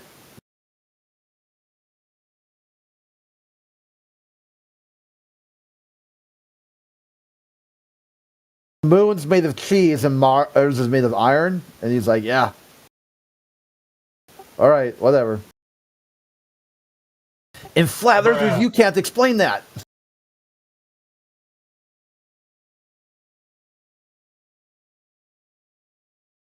Explaining. If I have a Glober say one more time, just explain this. I'm just gonna ban him. Weird explanation. But if you have a listen, CB, most of the time that's all they want. When we take something off them, they need something to replace it. It's like the whole Picard refraction argument. They're still coming back at us with bendy fucking light, which no one seems to want to address for some reason. So, if we don't give them something and say, this is what it is, by definition, this is looming, by definition, this is refraction, by definition, this is towering, by definition, this is fucking inferior mirage or superior mirage. If you don't give them something else, they're still going to go, refraction because it's bendy light. So, yeah, sometimes sitting back and being quiet is handy, and other times, no, my friend, this is what the definition of that particular event is, and now you know, so please don't come back and say that. Anyways, that's my whinge for the morning.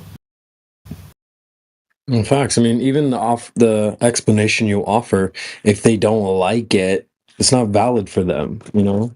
You can give them an explanation. Get that. Oh, yeah, I don't like that one. It's like, then what's the point of giving an explanation then? Yeah. There's always those that it doesn't matter what you say, the whole flat earth is a stupid syndrome. You're never going to escape that. You know it, I know it. But yeah. They'll say, I don't like it. That doesn't sound reasonable. That doesn't sound scientific. That, you know, it's just incredulity.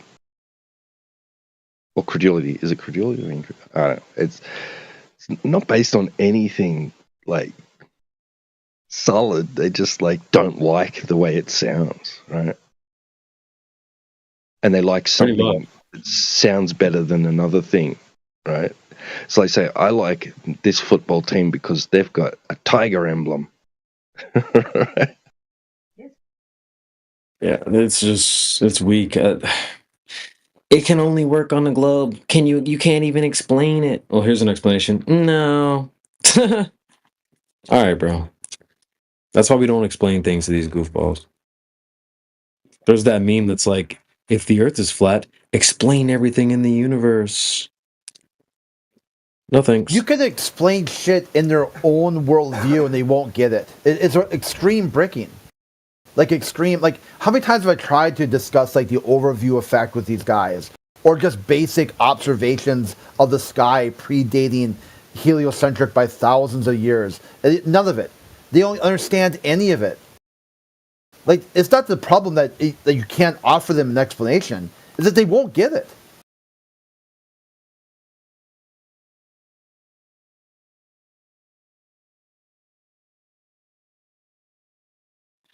Yeah, it's pretty bad when they don't understand their own lore. I'll never forget. There was a time Indio and I were cooking in a Sneeko server. If you guys know who Sneeko is, and then we were like, yeah, the wobble of the Earth, as it's claimed. They're like, you just made that up. They told us we made up the Earth wobble thing. It's like, bro, what? That's your own lore. You don't even. That's why I sort of came up with the BYOB Earther, because people bring their own ball. They bring their own version that doesn't align with the mainstream claim that we're being mocked for not believing. So it's just so crazy. It's just dumb, dude. Yeah, It's so totally. I mean, that's why I think the science and space news is so powerful. You start showing them what the people in the globe are saying, they're like, that's fucking ridiculous. Duh. Like, the news I'm looking at today was dark matter might be hard to detect, but like dark protons are becoming easier to detect. Like, what the fuck? Actually, yeah, the space news thing is so powerful because it's presenting back their worldview to them. And I'm sure you get guys who don't believe it, or they're like, that's crazy, you made that up. Yeah, so like this one, Buddy. dark matter may escape, but dark protons can't. And here's how Mad Max could catch them.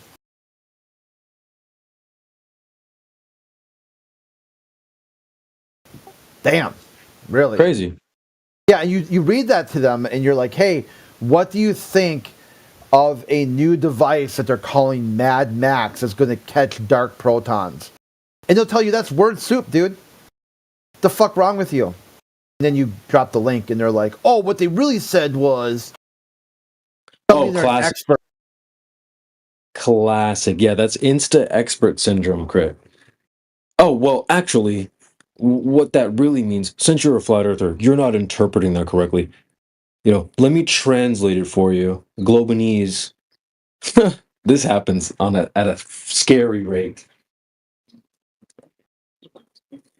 It's like, dude, don't worry. We speak English. The article wasn't written in Chinese. We're not misinterpreting. We're just reading the headline.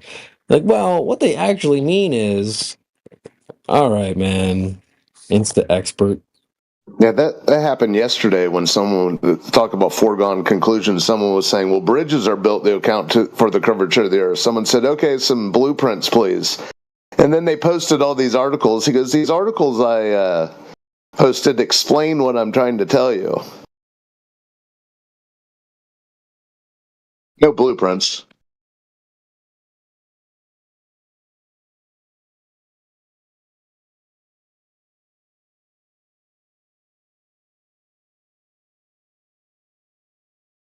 Looking for this Sagan quote. I got this with that Dr. Bob once where... Okay, here, I think I found it. So I'm reading off this quote. This is a different server. And as I'm reading it out, he's just squawking, like hard squawking in the background. Like, I don't know what I'm talking about. Like, that's not what he meant. He's saying something else. Here's what he's really saying. Because his whole shtick was that flat earthers need to study astronomy. And I'm like, okay, sure. So what would astronomy do for a flat earther? Yeah, they wouldn't be dumb, they wouldn't be stupid, they wouldn't be causing all these problems with people.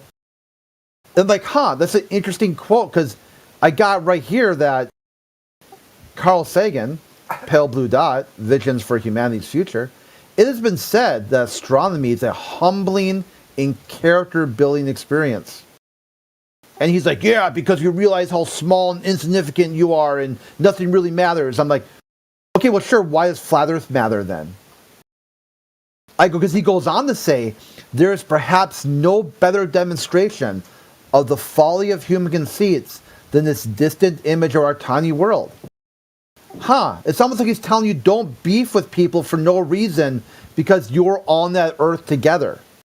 He's like, no, that's not what it means. It means you have to challenge disinformation and really make it, truth matters.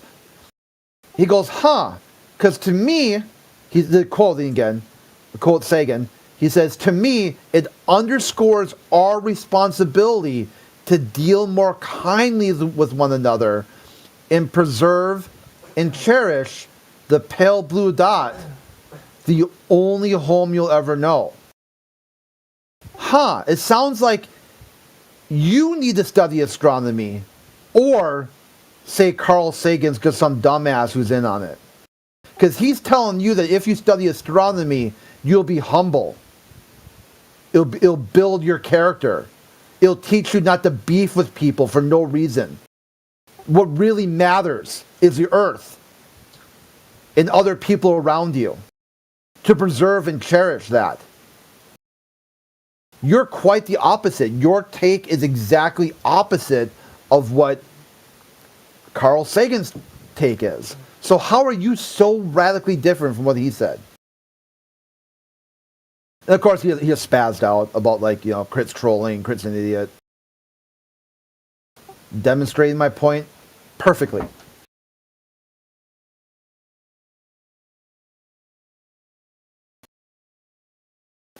They don't give a shit about the Earth, about astronomy, about space travel, none of it.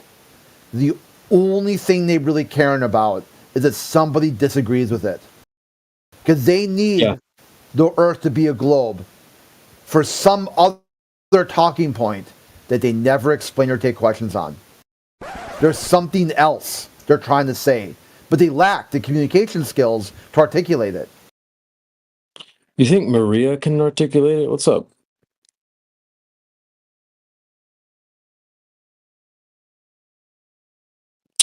As we have a 304 in the panel. Welcome. Maria.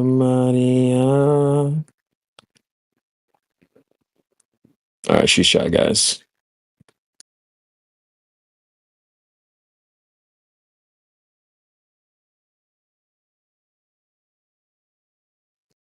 Maria, is this your first time here?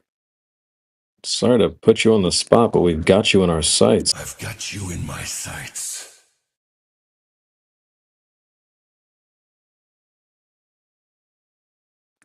All right. Alrighty then. Back to you, Crit. W. Carl Sagan, though, I used to listen to him back when I was a globetard. Yeah, he has some solid takes on atheism too, which is pretty funny. He's like, the definition of atheism is stupid. And I'm like, even his own worldview, like it showed you that you're human. Everyone's human. There's no one perfect. He advocated for this very open and inclusive worldview where everyone was welcome to the table. It didn't matter who you are. But then he said, those group over there, they are fucking idiots. Get rid of them. Like, seize them. You're like, damn, Carl, like, turn it down a little bit. Maybe like, okay, I get it, they're dumb, but they do have free speech. God-given free speech, mind you. A right to God-given free speech. So even if they're dumb, you kind of got to let them talk. So you realize how dumb they are.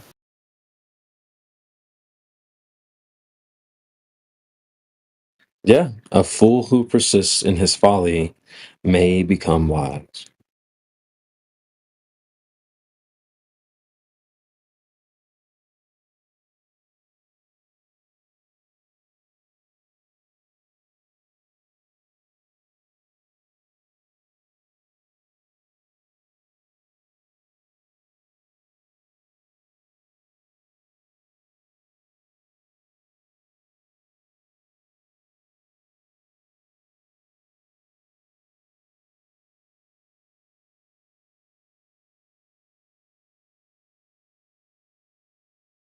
Yeah, see, we're coming out with the sage quotes.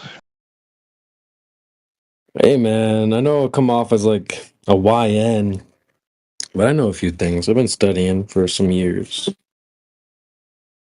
Yeah, you've been around the block a bit. Mm-hmm. Oh yeah. I mean, not as much as you OGs, but I've definitely spun the block a couple times. For sure. It's fun to drop bombs on people when they least expect it of you, you know? It's a good feeling.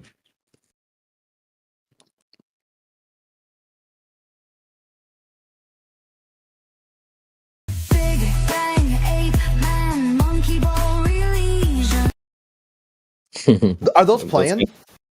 Yeah, it did. If you Oh, hit the little shit. speaker, if you hit the speaker to the left, it'll preview it for you. Oh, okay, but just for me though, right? Yeah, just for you. Yeah. Oh, okay, it looked like it broadcast live. I'm like, oops. I heard it. Did you? Okay. Oops. That's got Ethergress's tag all over it for sure, right? Yeah, Or no? that's his server. Yeah. Yep. Do you have so you have Nitro, Crit? Yeah. How did you even do that? All right. Well, I'm gonna say, dude, me and Matrix have so many servers for you to join, man. You need to make a folder. You need to make a folder just for soundboards, but we have a ton, man. Yeah, like send them. I can get do it. There's multiple ways to get them if they're on another server. Well, if you have Nitro, you just automatically it'll just add to your soundboard. You don't even have Oh, to I go. didn't know that. Okay. Yeah. I'm gonna invite you. Man, I don't want to overwhelm you, but we have so many servers. It's not even funny, because you can only add unless you're Nitro. Yeah, I got 200 spots, but I just recently left a bunch of inactive servers, so I've got like spots open. A maxed out server can have 48 sounds, and a normal server with no boost or anything can have 8. So Matrix and I just created. We make one, fill up the 8, make another one, fill up the 8, make another one, fill up the 8. So there's a lot, man. There's a whole lot, but I'm just gonna start inviting you into some of these. Just make a folder because it's gonna be annoying. Oh yeah. If you like your server folders, just make a folder that's called soundboards or something like that. Yeah. Okay.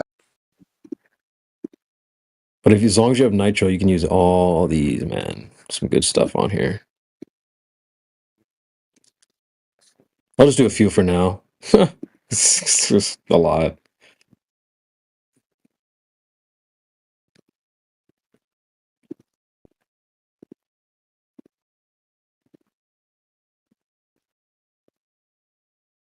Yeah, these servers are nothing in it. It's just the sound. So, alrighty.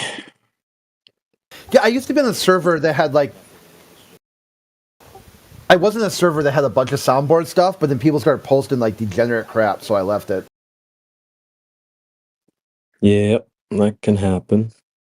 Or like a server gets deleted. Like, oh no, all the good sounds are gone. So, it is what it is, chat.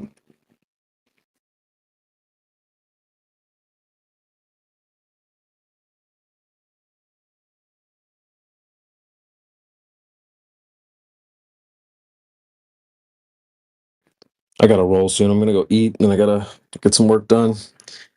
Just wanted to pop in. Who's FE Primal King Millionaire? Primal King Bear? Nice. Floutza, Flatsy, Twonger. Is Twonger a glow birther? No. Yeah. Yeah, a glow birther. Yep. He knows it's flat. He's just LARPing. Dang, Twonger, you just gonna sit there and take that?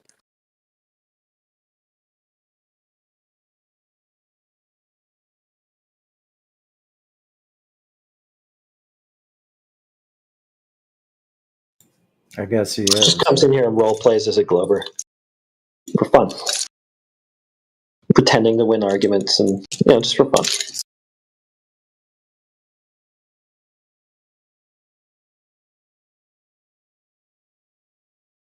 Dang, Twonger, you really just gonna let them roll on you like that, bro?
All right.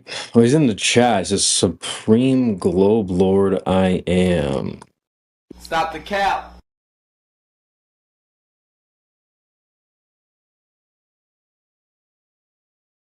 Oh, and happy Mother's Day, Flatsy. And to all you out there. Thank you. Yeah, you having a good day? We're kind of stuck in this camper and it's raining and just dreary weather, but yeah, you already saw my Mother's Day gift. I got it early. What was that? Is like what was it? It's like that little plaque with like I'll show it again. What is that, like an automatic sandwich maker? Just kidding. Oh, what? You know what, Sonny? I was literally thinking that, bro. I was like, did we get you a new sandwich maker or something? Like, It's in the new plate? chat. Oh yeah, I did see that. That's W. Nice. I like it. I like it.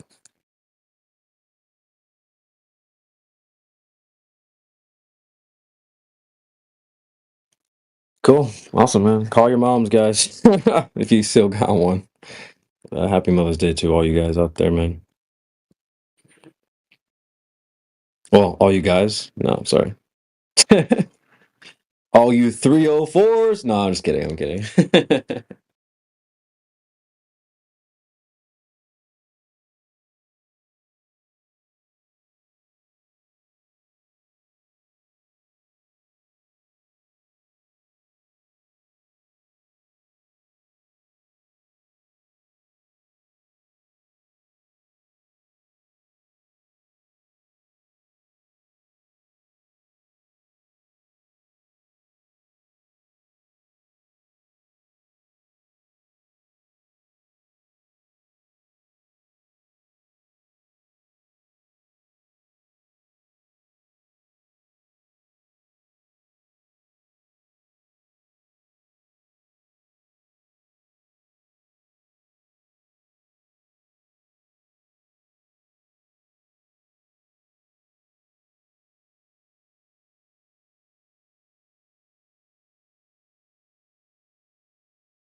What is that, like some kind of a video game or something? Supreme Globe Lord?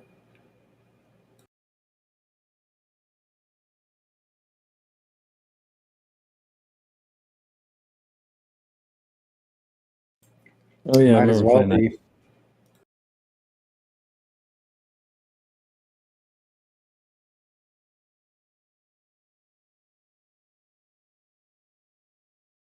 Certainly isn't on the globe Earth.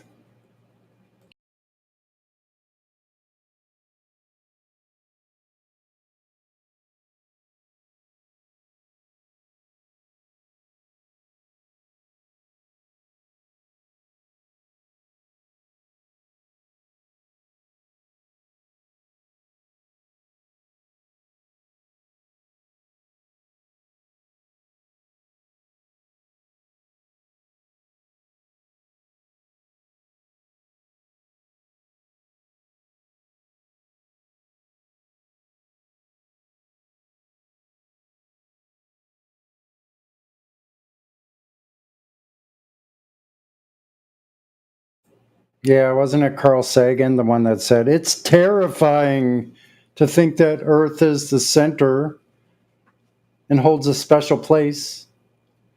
Terrifying. That says it all.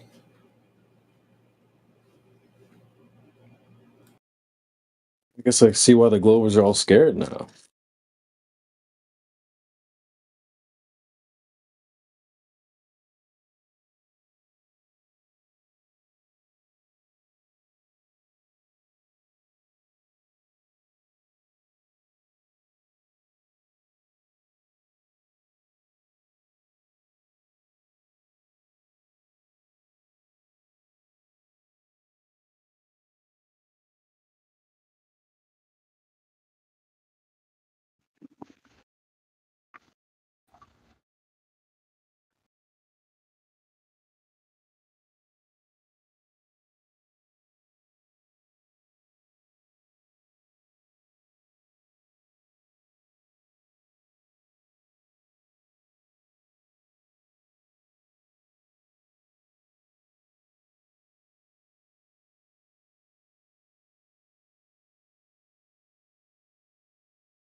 Random guys here. If you guys want to talk to him, I gotta roll out. But I'm gonna go ahead and pop random guy off mute. What's up, dude? How are you? What's up? What's going on, man? All good, man. How are you, man? Pretty good, pretty good. What's got you hanging around the flat earthers? I just came here to listen to the conversations. Oh, nice. Well, congratulations. We're actually doing a no listening panel today. Oh, that's amazing. My favorite panels.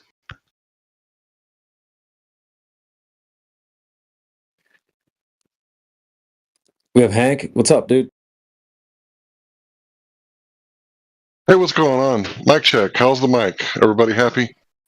Oh, you got your sexy mic today. Nice. Hey. What's going on? You know, Mother's Day. It's kind of chill, but maybe we can pop off.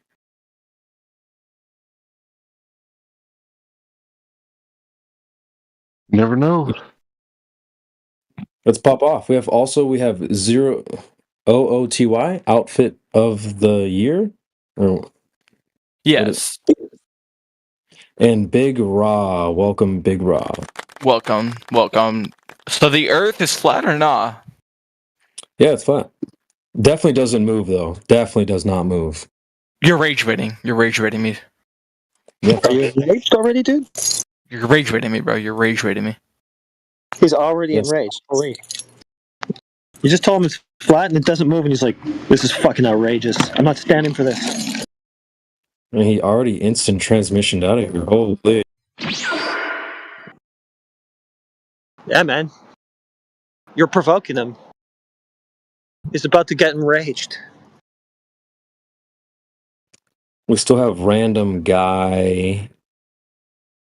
So, and we got more people piling in here. So, let's cook. I don't know, man. You're being a bit too triggering, saying shit doesn't move and stuff like that. It's just infuriating, actually. I think it's so simple and so basic. Like we're just not moving, dude. Like, what's the big deal here? No, we are moving. Okay, really? Are you in a building right now? Whoa, that's going way too far. That's like harassment.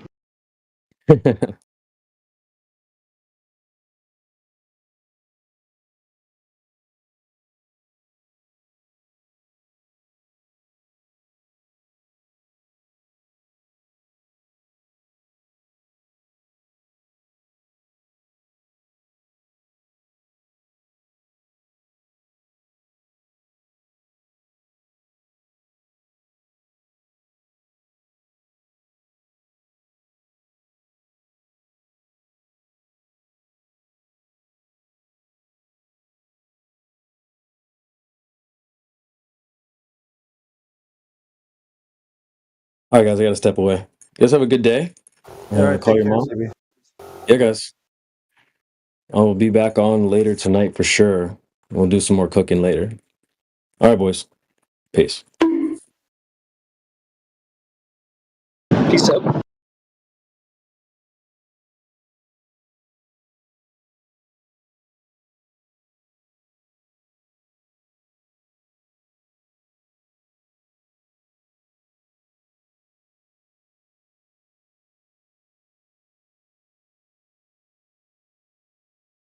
Wow, look how flat and calm the water is today. You're rage baiting, aren't you, bruh?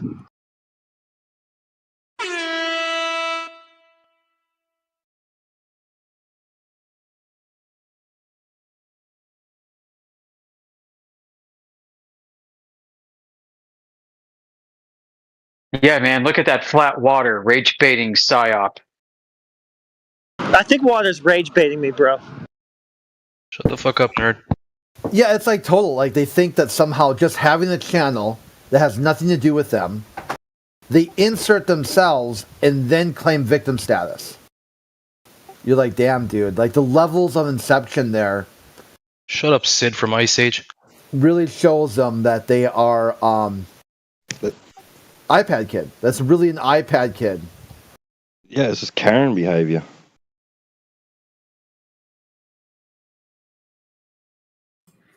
Yeah, they're being victimized by the flatness of water. Like, that must be infuriating. That's sad for them. Why does water have to bully them like this? Yeah. Why is the water on the side of the flat earthers? That's enraging. Mom, that lake is bullying me. I want to see the globe manager.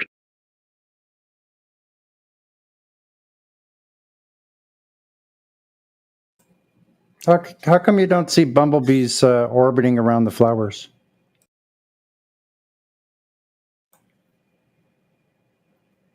More victimization by the bumblebees and the hummingbirds. Oh, shit. Bumblebee tuna. I don't see anything orbiting.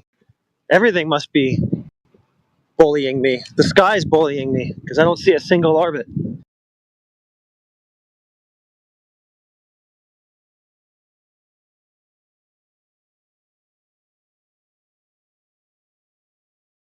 Tried to see a planet go around the sun, but I couldn't see the two at the same time. I'm feeling harassed. Exactly. That's hilarious. This guy's bugging me, man. Can someone do something about this?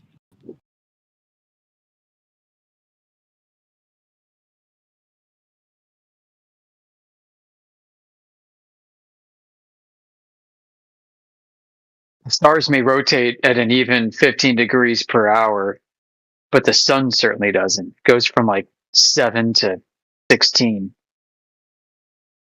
How does that happen on a ball?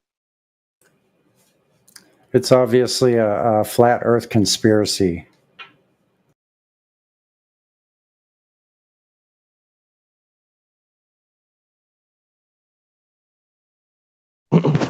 somehow the flat earthers hacked my brain.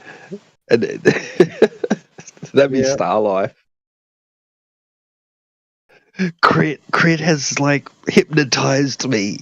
Now I see flat horizons. Yeah, it's like with a straight face. Like somehow, really, dude, I did that. Like I hypnotized you into seeing curved lines as straight. He's like, yeah, you gaslight me. And I'm like, I did. When? When did I do that? Oh, that's cute. Look at the chat. Random guy thinks he's supposed to be in on the joke.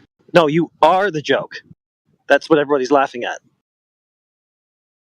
That's why you don't find it funny, because you're it.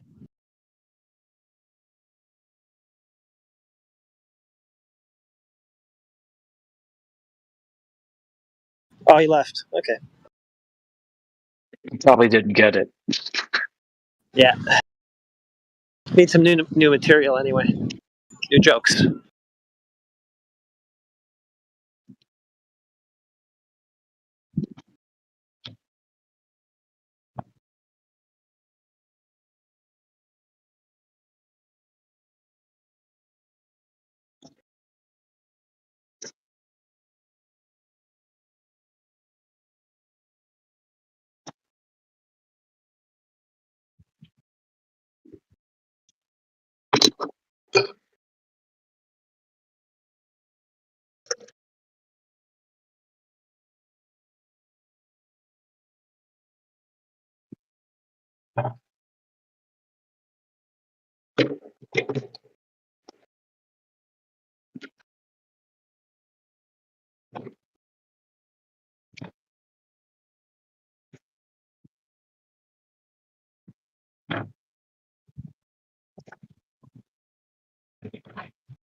Hello? Who wants to tell me what this ice wall is about? What? Yeah. Come again? Hey, why don't the government tell them? That's not our thing. I got Was you, that bro. Tangible Walrus? Yo, what up? Who was just talking a minute ago?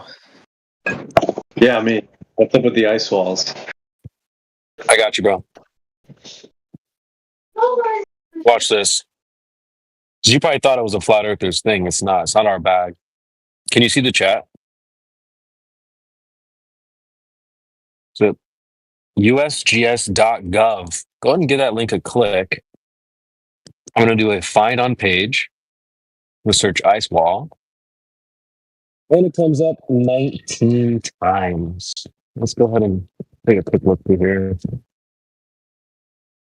Okay. What do you have to say about this? I'll post a screenshot in case you don't want to read it or click it. That's a term coined by the U.S. government, right? Yeah. So why don't you have the government tell you there, Bubba? It's not our thing.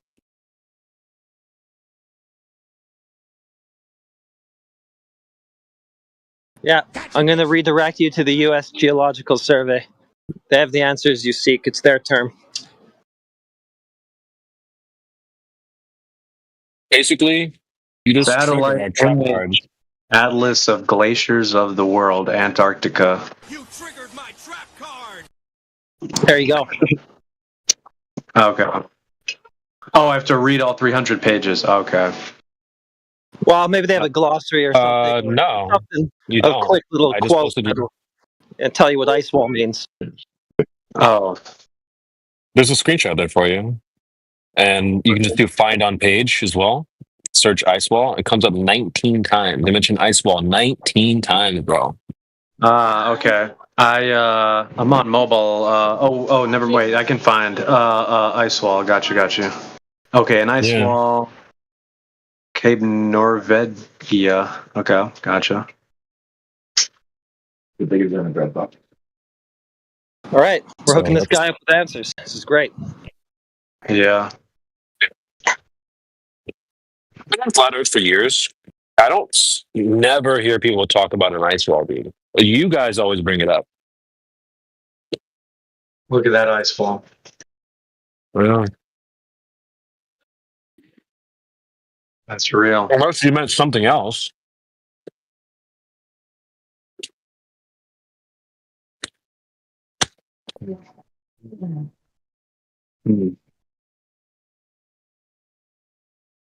Were you thinking of something else? Well, ice wall's living rent free in your head, Tangible. It's a good deal for ice wall. How do I sign up to be ice wall? It's like on the other side of the ice walls, you know? That's where Atlantis is and all that. Okay. Short circuiting. Yeah, just imagining stuff. Oh, okay. You what?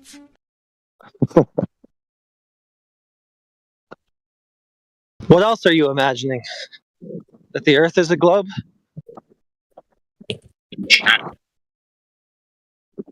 Yeah, I've been around here for years. You're the first person I've heard bring up Atlantis in at least 2 years.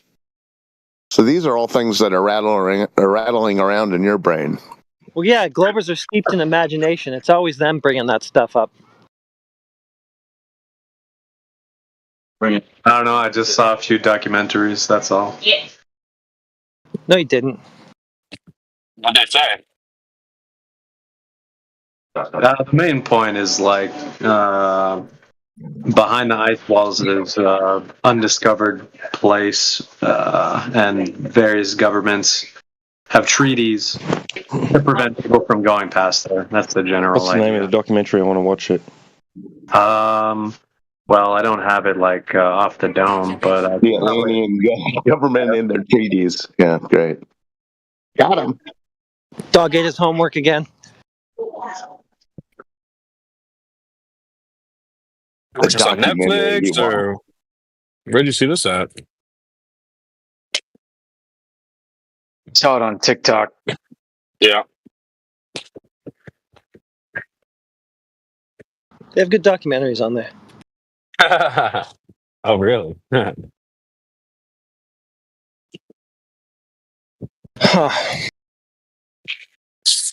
He saw the Ice Walls documentary on OnlyFans. Damn.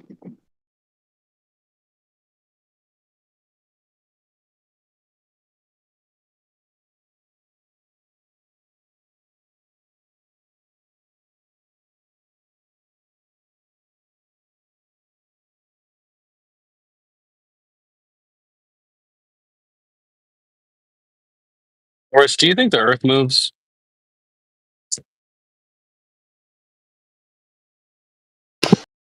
This one really pissed the last guy off.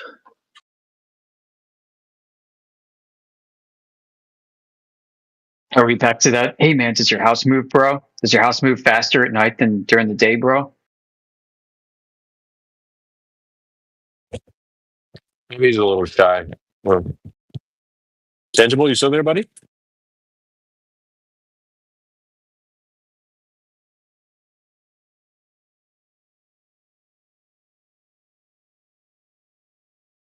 What did you guys do to him?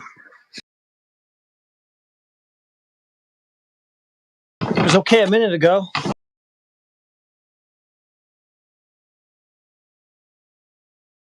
And the last time I heard anyone talk about the Antarctic Treaty, I don't remember the Atlantean government being involved.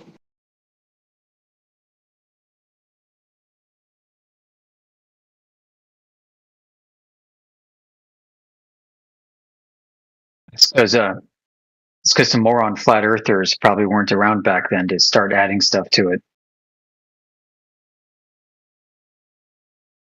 Yeah, that might have been a good idea.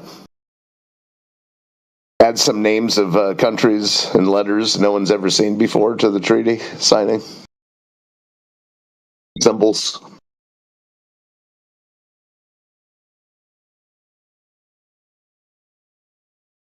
Atlanta. He's talking about like Georgia? Like Atlanta, Georgia?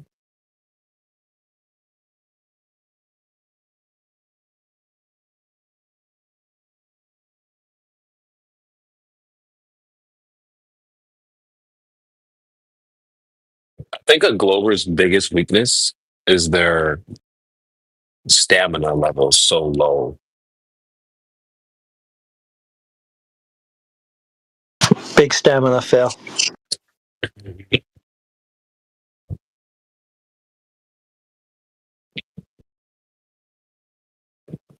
I mean, was he trying to cook before that? I just rejoined, but like I heard him say ice wall. I'm like, oh, put me in, coach. I got you. But all we got out of him. He just got here.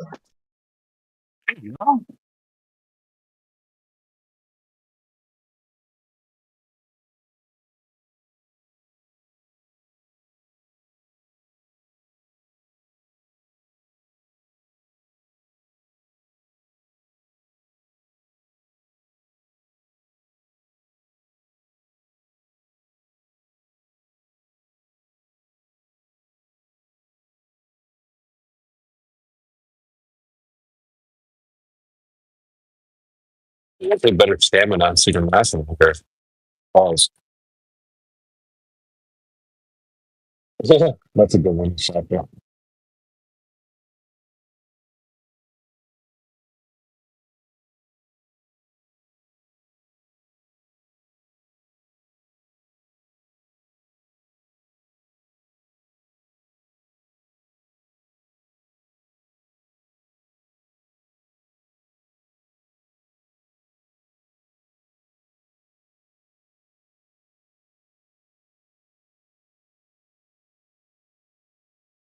I would love to learn more about disinformed story. Those here a lot. Always a new profile picture, different names and stuff. It's giving PD though, a little bit.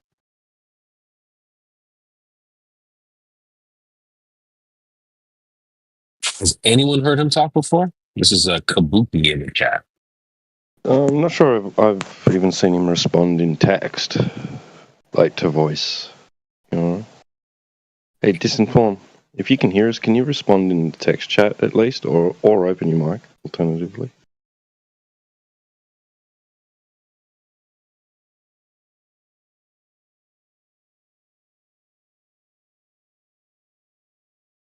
I'm a bit confused about who you are.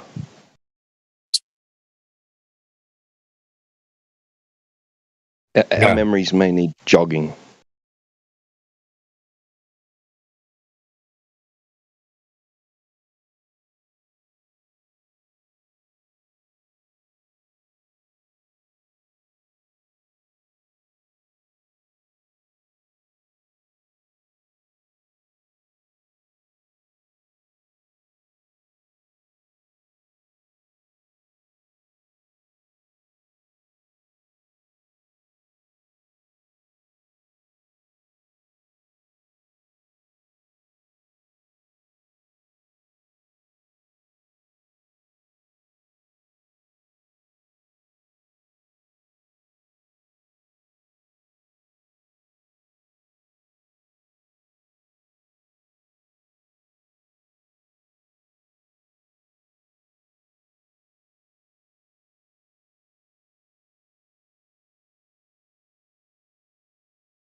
What were you so boring?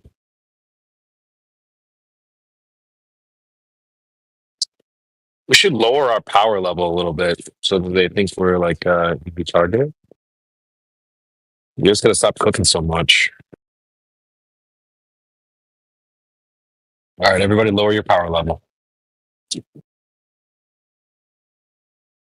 You know, if they're so confused about ice walls, how did they have all those ice wall climbing tournaments on the ESPN2 over a decade ago? Is that a real thing? Yeah, I mean, I might be, yeah.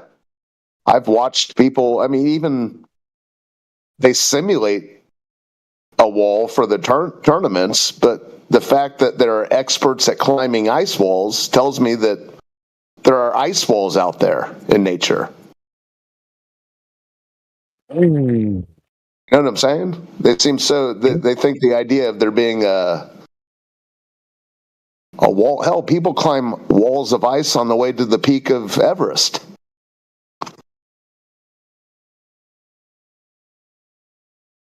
Very interesting. Yeah, that was a good. I liked how that troll was answered with the here's the source of the people who coined the term, and then he complained, "Oh, I want to read 300 pages." Well, you know, here's this. This is who invented what you're asking about. Well, the term, at least. I don't know. Yeah, I always keep that link on me because this comes up every now and again.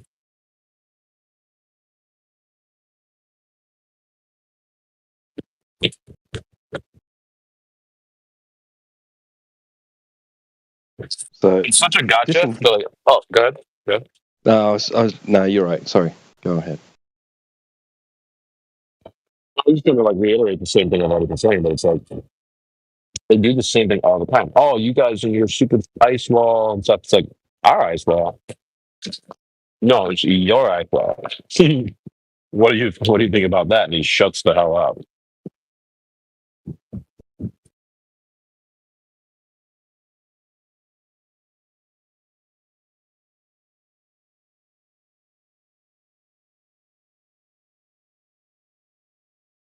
So yeah, CB, Disinform seems harmless enough. In the home server has 10 posts since 6 months ago.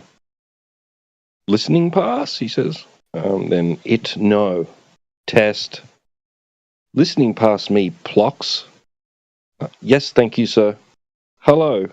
Nope. Yep. Thank you. Hello. Probably responding to people trying to talk to him.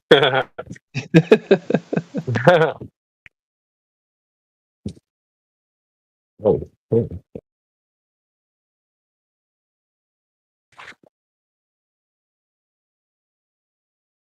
Let's keep everything.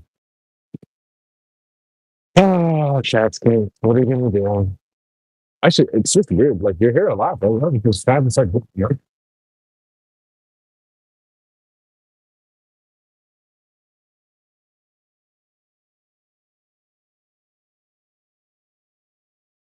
Yeah, I'd appreciate it if he actually responded, but I mean, like, he seems harmless enough. I mean, he's not caused any trouble.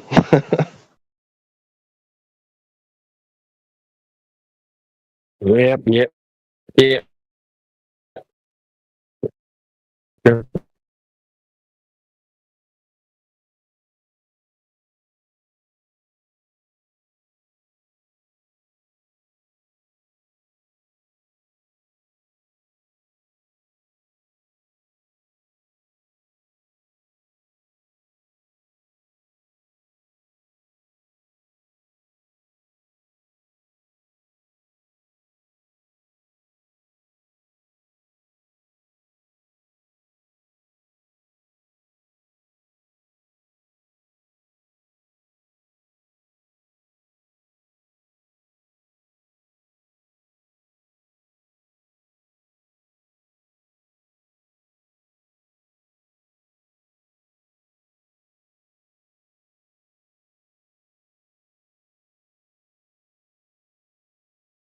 Hey, Shabazz, is that you in your PFP?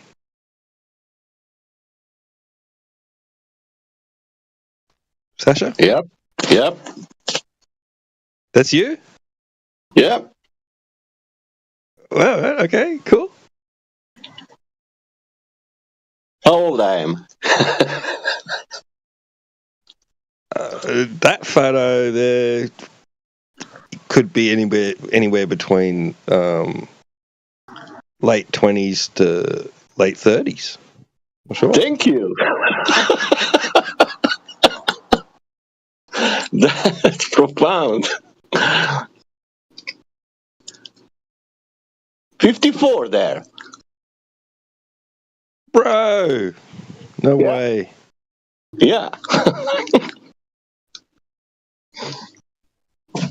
You seen Must be that all shit, that. CB?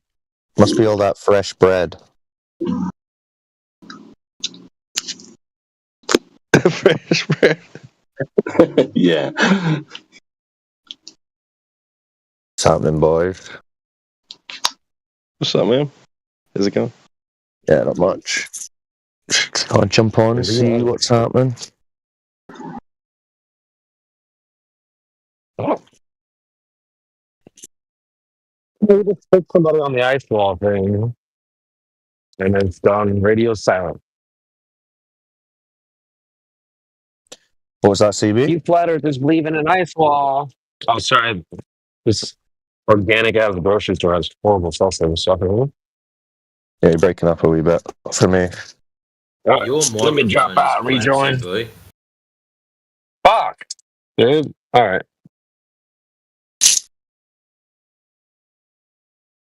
Still I spinning got a out over Sasha. I got a question. My Oh, a little low, but yeah, we hear you. Any better now? Yeah, that's better. No. Who Yeah, it's here good there. is under the Okay, who here is under the impression that you live on a spinning ball? Anybody? Spinning ball, that would be absurd. Yeah, that'd be very difficult to actually live on a spinning ball, but people still think they do. It's kind of weird, man. They could live on a fairground ride. What are you guys talking about? The spinning ballatron. There you go. Yeah, sounds good.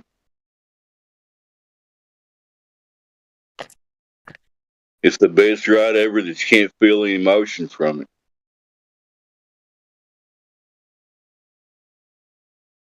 Well, I guess each window would have a constant change in view, right, in scenery.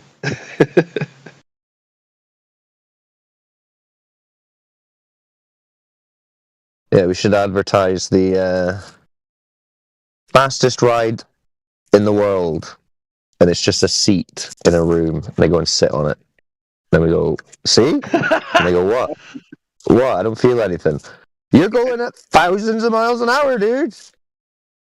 What? No, I'm just sitting here. Nah, man, you're flying around it. Millions of miles an hour, really. This is the fastest ride in the world. Thank you for your $10. You want citation from NASA? We didn't rip you off, believe bro. me or something? You don't believe it? Are you saying that the government has lied to us? That's it, man. All you gotta do is believe, and you can believe anything, right? It's awesome. Yeah, we'll make it like the Globe Disneyland, Globyland.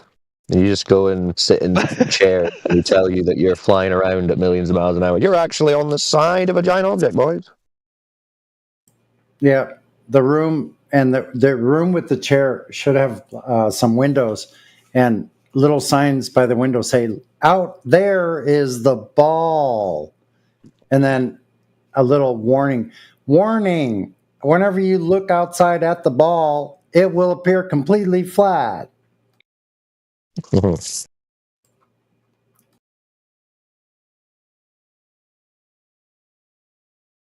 Flat globe. So it appears we have no heliocentric enthusiasts at the moment. Sorry, go ahead, guy. Yeah, they're really not that enthusiastic anymore.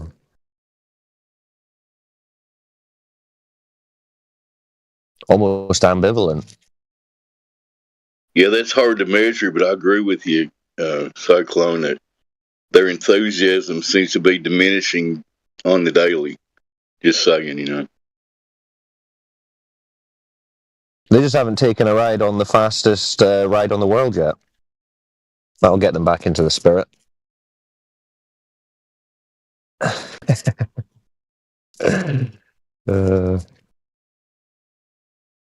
Step right up, step right up.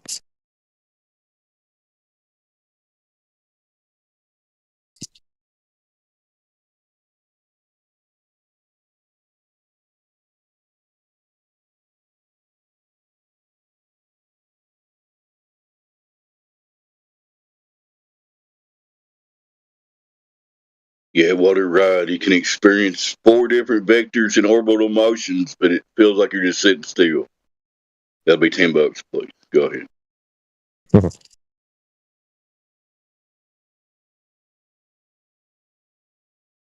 Wow, that's pretty cheap. Some of the carnival rides cost, what, like $30 a pop now? Yeah, but we're not looking to rip people off, you know? We want them to actually have a good time and not feel ripped off. So, True. $10, you sit in the seat, you experience your 1,000-mile-an-hour rotation. That's a fair deal. My suggestion is we make it cheaper, and I have some ideas. I'm going to post it in the chat. Maybe if we provide something like this for them, they'd be more up to take that ride. Only 10 cents, trips to Mars. Come on. Everybody line up. Our boy Elon's got that covered. He's going to Mars next 5 years, right? Something like that. It's all good. Well, we could sell trips to the Great Attractor. Yeah, but just change the sign a little bit. Our ride is cheaper. It's the greatest attraction, 500 million light years away.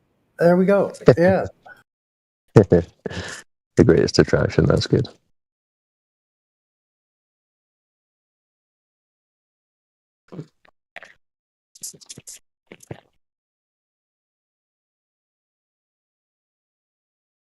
Did you see that was that the astronomer Becky,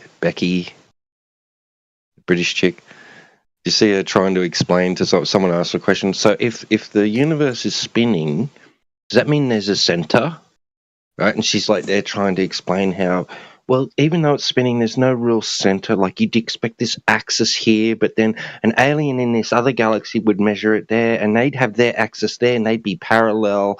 So, and she's like trying to explain. And I'm just like, that poor guy is probably more confused. She's like, I hope I tried to explain that good enough. You know, like, what the fuck? Yeah, it's crazy. We've got the lunatics running the asylum. like these heliocentrists out here trying to explain reality to everyone, and everyone's like, wow, these heliocentrists, tell me what's going on, and they're just fucking nuts. Yeah, good point, Cyclone. They're into string theory or whatever the hell else they're trying to make up. All they do is make shit up.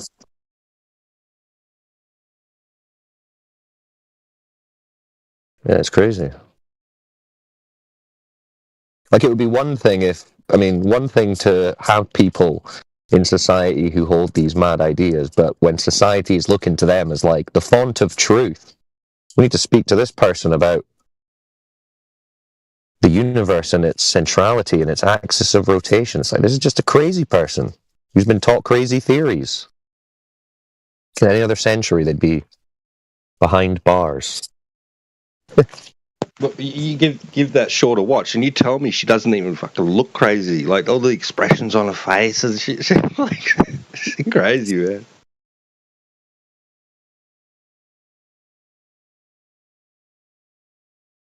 Yeah, back in the day, 1800s or whatever, you talk like that, you wind up in a padded cell, right?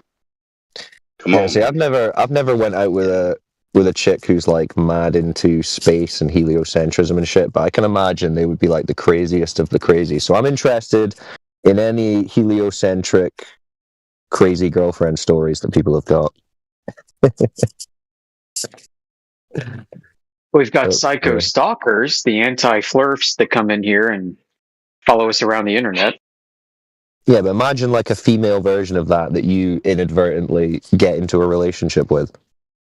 Wouldn't that be crazy? Flat Lloyd Wright's got the best story with that one. Yeah, Chris does have the best story for that. It still makes me laugh.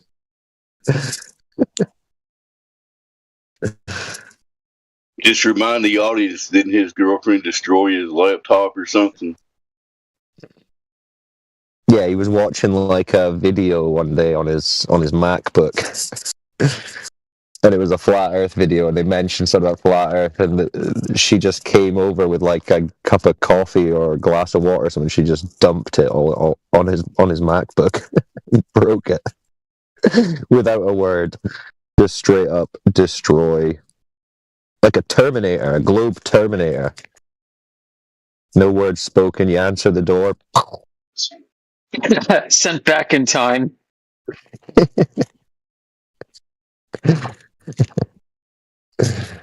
Oh, man.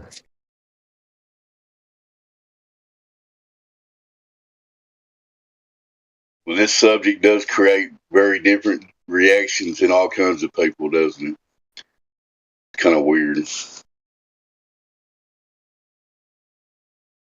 Yeah.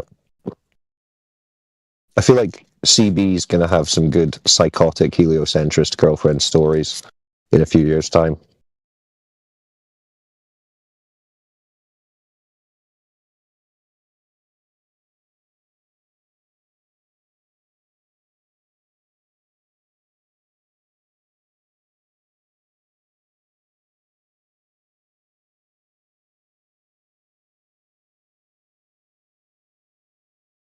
Yeah, my suggestion would be make sure she gets out of the beamer first and make sure you have an escape plan. Don't be driving at the time. Imagine grabbing the wheel and shit. Yeah, make sure they're on the other side of the window when you tell it to them, when you break the news. Make sure there's no liquid around. Or rocks. Or any hard objects, yeah. Hide away all the kitchen knives, put the kettle away. Probably just be out in like an empty field. Exactly. That's what I was thinking. Well, there might be a rock out there. That's yeah, right. Make sure she's like 50 yards away or something. Make sure you tell some homies where you're going. In the atmosphere with drops of Jupiter in her hair. Tell her to wait out in this field 50 yards away with her cell phone and then give her a call. Break it to her that way. Yeah, that would be the safest bet. Well, I'm lucky Cat's freaking a flat earther because I can't run. I'd be screwed. A funny way to break it to someone would be to like have them doing a long distance observation as you're on the phone to them, and then just explain it to them as they're like, "Yeah, I can see you. Well, what's the big deal? Why did you ask me to come here?"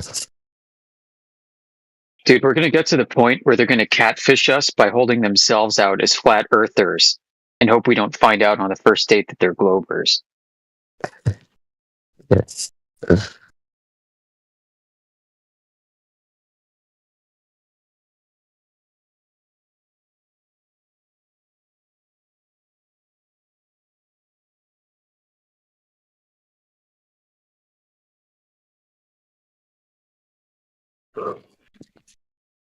The people who made Blind Date need to get back together and have a hidden camera show or a first date when they bring up the conversation.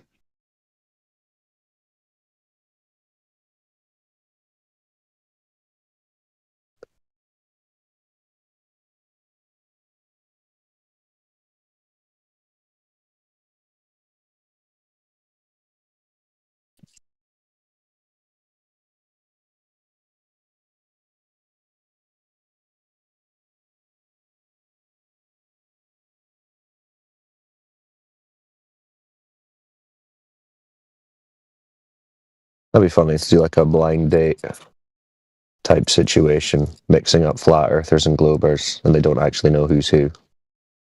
You could call it blind faith.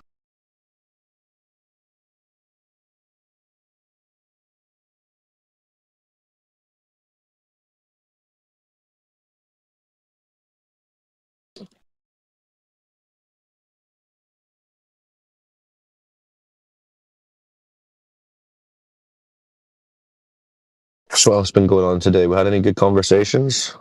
Any good people come through?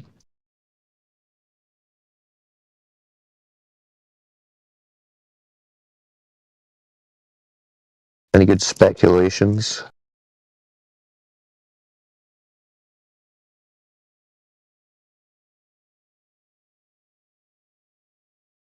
Been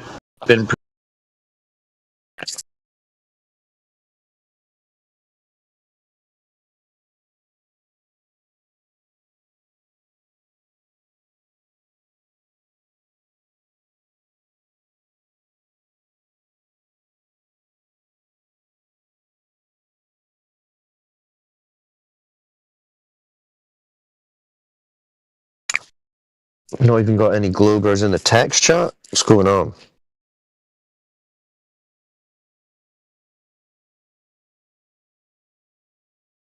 They're stockpiling all their stupid just for you. Well, I hope so. Because I've got my limited time to get involved. So I need to make it snappy.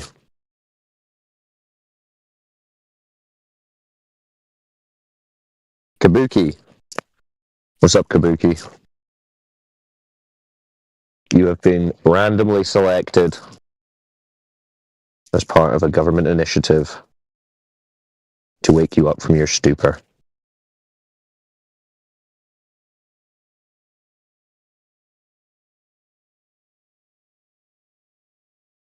On the mic.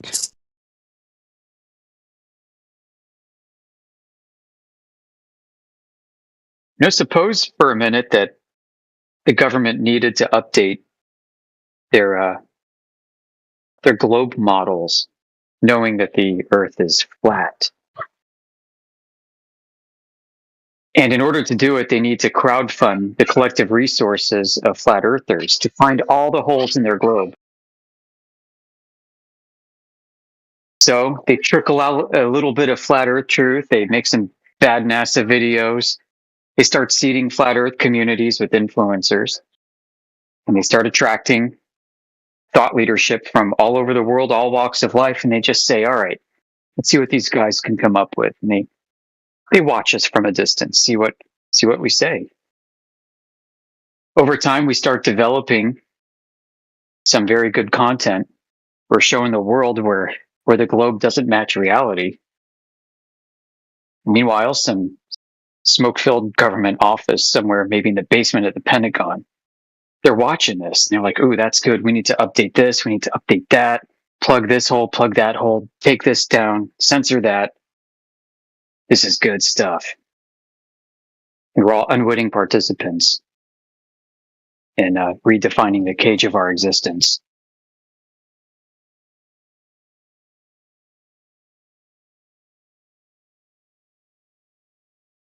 Yeah, they're pretty much going to have to say at this point, oh, we were wrong about the radius. We don't actually know what the radius is. It could be absolutely anything. And then the Globers will be like, oh, okay. Well, that explains it. It's just a vague ball. Can be any size.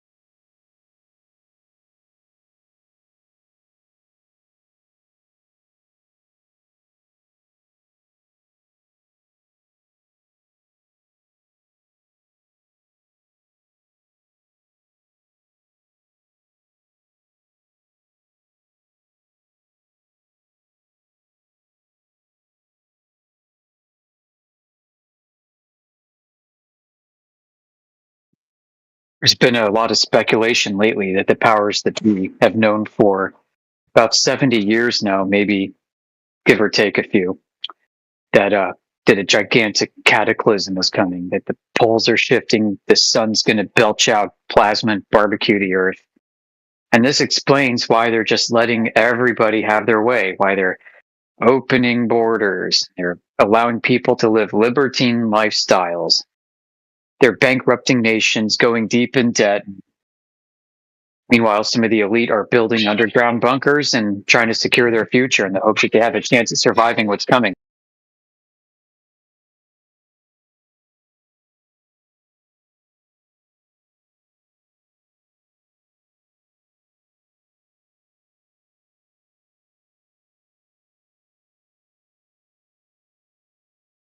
You know, and the crappy thing is, guys, is that kind of makes sense.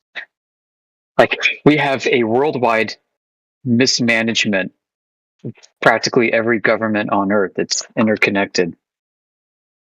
It almost seems deliberate and intentional. And a narrative like that, although fallacious to say, could explain it.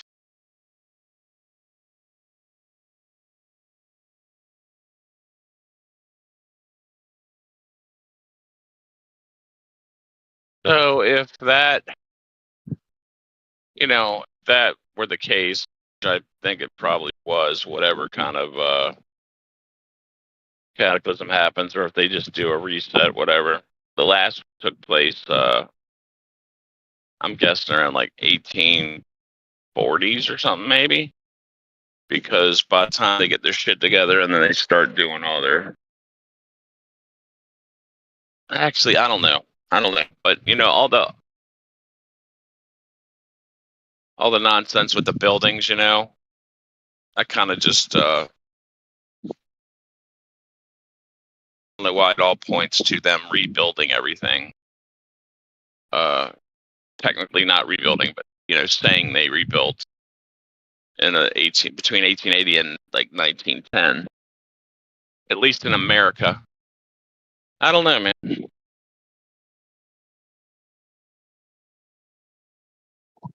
Yeah, I don't know where I stand on that either. I mean, there are plenty of cases that make me scratch my head. Plenty. I've been on either side of that fence for a while. I just don't know what to make of it. I mean, on one part, there are many reasonable explanations. Sometimes you can look into these cases, many times, in fact, you can look into these cases presented by quote unquote independent researchers and find out that they were absolutely wrong or even purposefully misrepresenting history to advance in the narrative.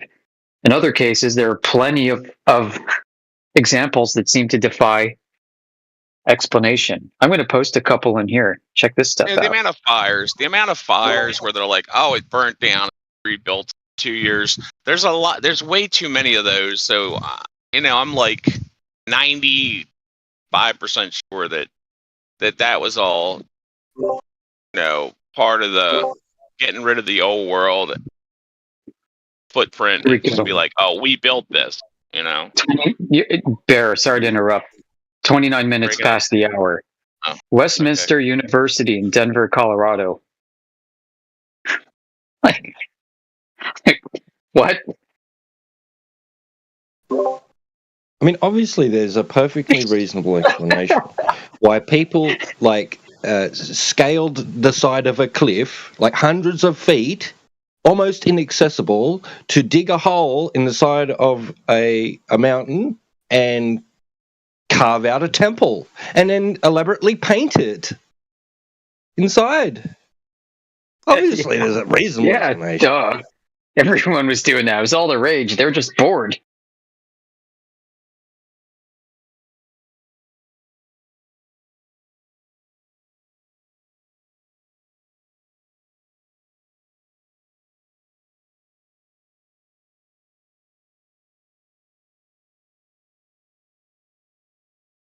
Man, there's something really unsettling about those ones, Amish, where it's like a wasteland and then just one of these buildings sitting in the middle of it. Yeah, and like It's a Mad the Max donkeys in front, no infrastructure, no apparent roads, donkeys, and like tumbleweeds. Yeah, it's And insane. it looks like are there no windows? In the first one, maybe? It's like I don't know. Well, the first one, it's the ground set of windows look very close to the ground. Like it's not the whole Man, I got so many pictures of that shit. the whole around building. Baltimore. The The bottom of the windows are cut off because it's Earth curve.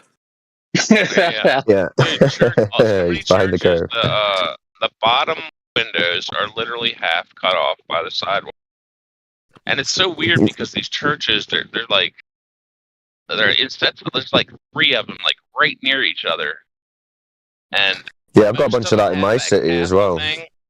the castle thing at the top, that's like got the notches out of it so you can freaking have archer shit. Like, why the hell does this church need that? Like, I don't know. It's just weird.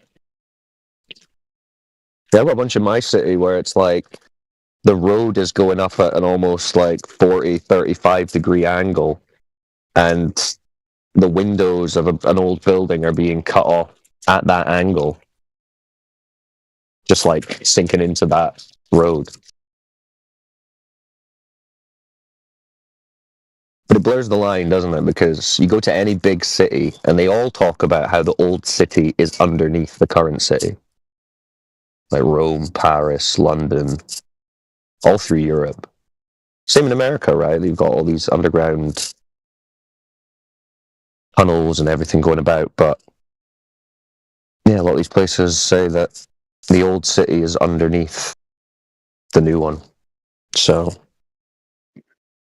San Francisco's history stands out as a shining example of this and more. We've got these famous panoramic photos in very high definition from the late 1870s, mid to late 1870s. A man named Edward Muybridge took them. These are famous. And they show a city that is just full with telegraph lines and sidewalks, but not people around, and cathedrals, really densely populated looking city with no people and villas everywhere. And it is a massive, massive panorama. It looks extremely wealthy and ornate. And San Francisco was put on the map in the 1840s when gold was discovered. Before then, there wasn't anybody living there but like Indian traders, they say. You look at the population demographics around the time when these photos were taken, it's supposed to be like 30,000 people. And it looks like a city of 500,000 inhabited it. And then, oh dear, in the early 1900s, the San Francisco earthquake leveled everything. Everything was erased. It's like somebody took a gigantic rolling pin 10 miles long and ran it back and forth over the city, leaving only the grid spaces left. And then they rebuilt it. See this one picture that one of mine that's it's right along the ground, and you can see the one window like right at the sidewalk, right? But right to the right of it, you can see where they built on this new thing and put a door, like, up at the higher level. Like, because obviously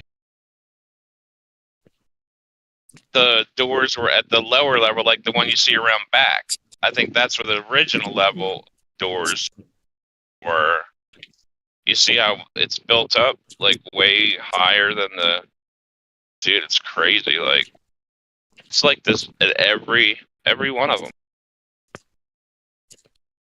Every one of these churches always got the windows at the sidewalk. Yeah. Do you guys have it in the States where it's like, I'm sure you do in places like New York and things, maybe on the East Coast, but it's like you'll have the buildings which are split into blocks of flats or tenements, and there's like a basement level. Some people will live in a basement level that's got maybe like 6 to 8 foot of clearance from the building, but there's just... Oh, yeah, I know exactly what you mean. Like the brownstones in New York are like that, yep. Yeah, they've got like a basement level, which is below the street level, but they've got... I mean, your windows are pretty much just looking out onto a wall, but... Like, the construction of those buildings wouldn't make any sense, because the way that they tell it here, it's like all the servants lived in the basement quarters, and the normal, the people who own the place getting on this level, at street level. But it's like they wouldn't have dug a pit and then built this building in a pit with this basement level. Like, it has to be the case that it was built just on the normal level, and then the normal level raised up a floor, and they since basically rejigged it so that the first floor was now going to be the street level entrance. I mean, to me at least, that's the only thing that makes more sense. But I'm amazed that I don't hear people talking about that, because there's like no one who's kind of asking that question. Like, you don't build a pit. You don't build in a pit with your back 6 foot to a wall. Right?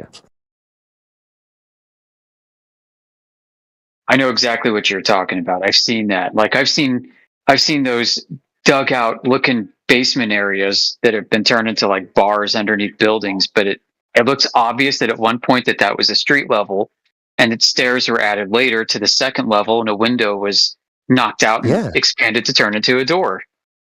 Yeah, and you can usually see the stairs are like a different, newer stone, so they were obviously added later. Yes. So to add to that, I've been in a building like this where there was a stairwell going down to the actual basement. And I remember opening the door and looking down, the stairs went like 4 or 5 steps down, and it was dirt. Yeah. Like dirt. Like you could have taken a shovel and dug out all the dirt from the basement. Like, that's weird. That's all over here. I mean, the city that I'm in up in Scotland, it's everywhere. London, it's everywhere.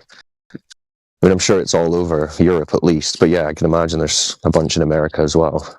But it just is mad to me that people, like, no one is questioning the idea that these were dug out as basements. They're just like, yeah, they dug it out and they made a basement level. It's like, no one's building like that. Some of these things have like 4 foot of clearance from the building to the edge of the wall going up to the street. Like a tiny sliver. Yes. Like, how would they have built that? In a hole?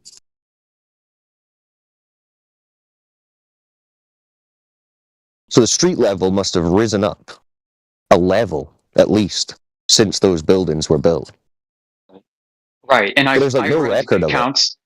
No, there aren't any. And I've read on like these placards that they put in museums and stuff for history. I've read stories, you may have too, where they just say things like, well, it was horse and buggy days, and the horses kicked up a lot of dirt everywhere, and over time it just started piling up, and nobody bothered to like scoop it out. No way. I'm totally serious. No way. Yeah. That's so insane. Yeah, like the building I live in like one of these type of buildings. Like they say, I mean, on the deeds they don't even give you like a construction date. They just say approximately like 1870. And then you go looking for records. I mean, I've looked into the building records at the city library things. They've just got no record of it. They've got no construction details. And these buildings are just supposed to be late 1800s. There's no photographs. There's not even pencil sketches or paintings of people at the time. Like, documenting their construction. Just bizarre. It is bizarre. It's almost like, you know how in China today they have these modern ghost cities and ghost suburbs that are just uninhabited, and millions of people could live there but don't. I kind of wonder if maybe Rome came to America early and did ghost cities quietly or something. I mean, total speculation, baseless. But I mean, did they do something like that? And then, settlers came in later, and there's some interesting. I don't know. Yeah, that's the craziest thing, because it's like, on the face of it, none of it makes sense. But then the records are so scant, you can't even find people talking about how it makes no sense, or the actual details of how these buildings came to be. It's just a blank spot. Well, in Melbourne, they were digging up like full-sized houses, apartments, right? And so the story was that they wanted to. There was new development, and a development plan. So they bought everyone out and just built over the top of it. They didn't destroy any of it, didn't level it out, nothing like that. Just filled it in and built on top of it. Yeah, just kept going. The weird thing is, so the archaeologists are like discovering personal items like that. You just wouldn't expect someone that's like been paid to leave their house, right? Some major shoes and necklaces. Furniture. You'd think they would, right? Yeah, they'd move, right? They'd pack up and move and take their shit with them. But yeah, it's bizarre. Add to that, in some records, there you might find like an architect is behind like 26 of the most beautiful buildings in the region, and then you read his story, and he's like, "Oh yeah, I used to be a shopkeeper." And then he went to architecture school, and then at the age of 26, designed and oversaw the construction of these massive skyscrapers in the 1880s. Yeah, you always get strange stories about the architects and the people behind it. It's like the son of this guy went to school for a few years and then just battered out 12 amazing buildings around a city in like his short life. Like, none of the architectural history is jiving for me. Very odd. And all the laborers were inexperienced, Right. Yep. And they may be in places where the economics doesn't support this whatsoever. Like we're talking, Master Mason level material and workmanship. At a time where they say that a very small percentage of the population even had access to basic education. Exactly. It's one thing to have an architect that can draw the plans out. It's another for the masons to actually make it. Yeah. Yeah. So in the chat, this is a good topic. In the chat, there's a video I posted at 41 minutes. It's a video I did of an old world looking church here in Southern California, right in town where I live. And I walked around the entire building, which is this church is a whole city block. And it has the entire city block all the way around it has windows 1 story beneath the street level, a whole story. And I've actually been into the inside of the church where when you first enter, you have stairs going up to what is obviously the second floor. And everything down below. So it's at least 1 story below street level. And then in this area that's below street level, when you enter, you go downstairs a whole story and you enter in through archways. This building is made entirely of red brick. And you enter where there's archways, windows, doorways, all of this stuff. And when you go on the outside of the building, they have little cutouts around the windows. And you look down in these things and their entire floor is beneath street level. Now, at first I was going, this is really odd. And the other odd part, and I have a story to go with this. So the other odd part is that the cornerstone says 1913, but the cornerstone doesn't match any other stone in the entire structure. I checked. There's no other stone that looks anything like the cornerstone. It's almost like an afterthought. Now, one thing I did learn is that they did grade the entire, that side of the city, they did grade the entire thing with steam shovels in like the early 1900s. Something like that, 1890s to 1910 or something like that. And so they did steam bulldoze, and obviously these streets have gone up in level, but some of it still doesn't make sense because on the top of the hill, there's another church, or a couple of churches actually, huge structures which have the same thing on top of the hill and have a whole entire floor beneath street level with cutouts for the windows. It's really weird. Like, and try to find like you said, like you were mentioning, try to find construction details or pictures even of these buildings being constructed, and you can't find any. So very odd. But the other thing I was going to say for Amish, I don't know if you've ever heard of the Kings of Rhoda. They found an ancient city beneath Tucson, Arizona. Oh, and yeah? They found first century Hebrew writing. Oh, yeah. Roman era writing and implements, crosses, scriptures written in Proto-Hebrew, basically ancient form of Hebrew in Arizona, and a whole entire city that's been covered up, hidden in history, like hidden history. So There's a I lot believe of the weirdness Romans, with not that. only the Romans were here, but there were Phoenicians here, there were Proto-Hebrews, there were Egyptians here in America.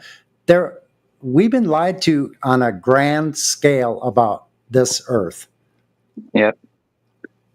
Yeah, that's fascinating. I'll post a video. Okay.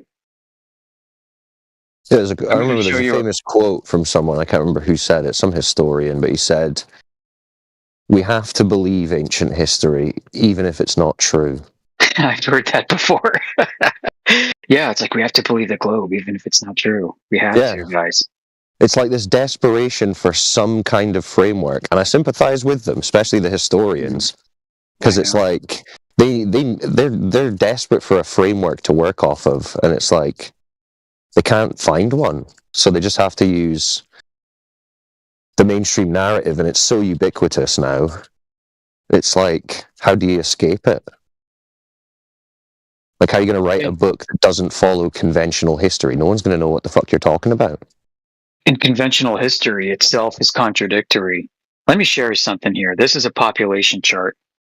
This is for Des Moines, Iowa. For those who don't know, Iowa is like smack dab in the middle of the United States. Flat farm country, Dust Bowl, Conestoga wagon settlers. You play the game Oregon Trail on the Apple IIe. This is where you go to die. So yeah, I'm here. Look at where it begins, 1880. Guess what this building is? That's the Des Moines, Iowa Capitol that was completed in like 1886.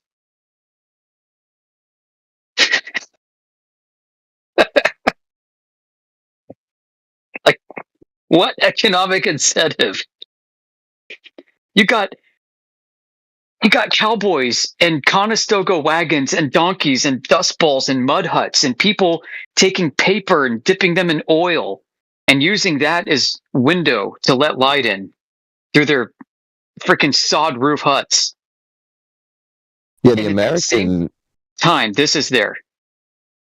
Yeah, the American history is like even more starkly bizarre when you juxtapose the Wild West as it's portrayed, where every building is wood at best, with the idea that some people are throwing up grand stone cathedrals and Capitol buildings, quote unquote, now.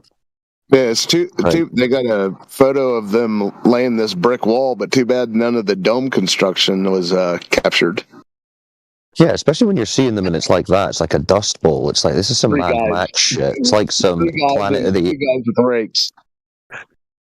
Yeah, it's like you just wonder, like, what is going through their heads right now? They're like, why what is they their stack bricks like situation? that? It doesn't make any freaking sense. Like, this is the founding of Des Moines, population 16,000 in like 1880, and this is there. This is under construction already. Are you kidding me? Are you kidding me? Yeah, they can't even lay 3 rows of bricks straight, and they're throwing that up. It's like, you know, I kind of wonder maybe for like emperors and kings around the world, if this place was kind of like the best kept secret. What do you do with your wealth? Well, you just might like build another castle or cathedral in North America somewhere, plunk it down. It's your vacation home. Nobody knows you're there. You can go there. I mean, maybe that was kind of like this place. Maybe America was a place where emperors of all over the world could just come and like relax and not have to worry about anything and hang out together. And then go back to their home countries and start wars for property again. I don't know.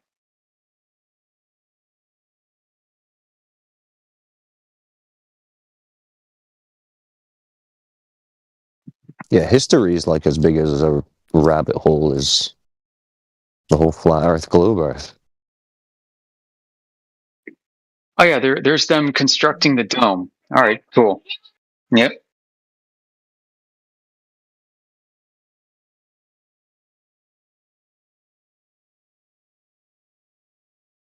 I wonder who's that statue on the pillar. Trying to figure out if it's even still there.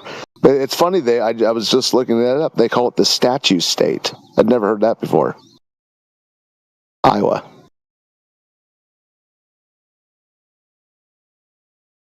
Hey man, I live here. Or maybe it was Statue City. I don't know. It's strange.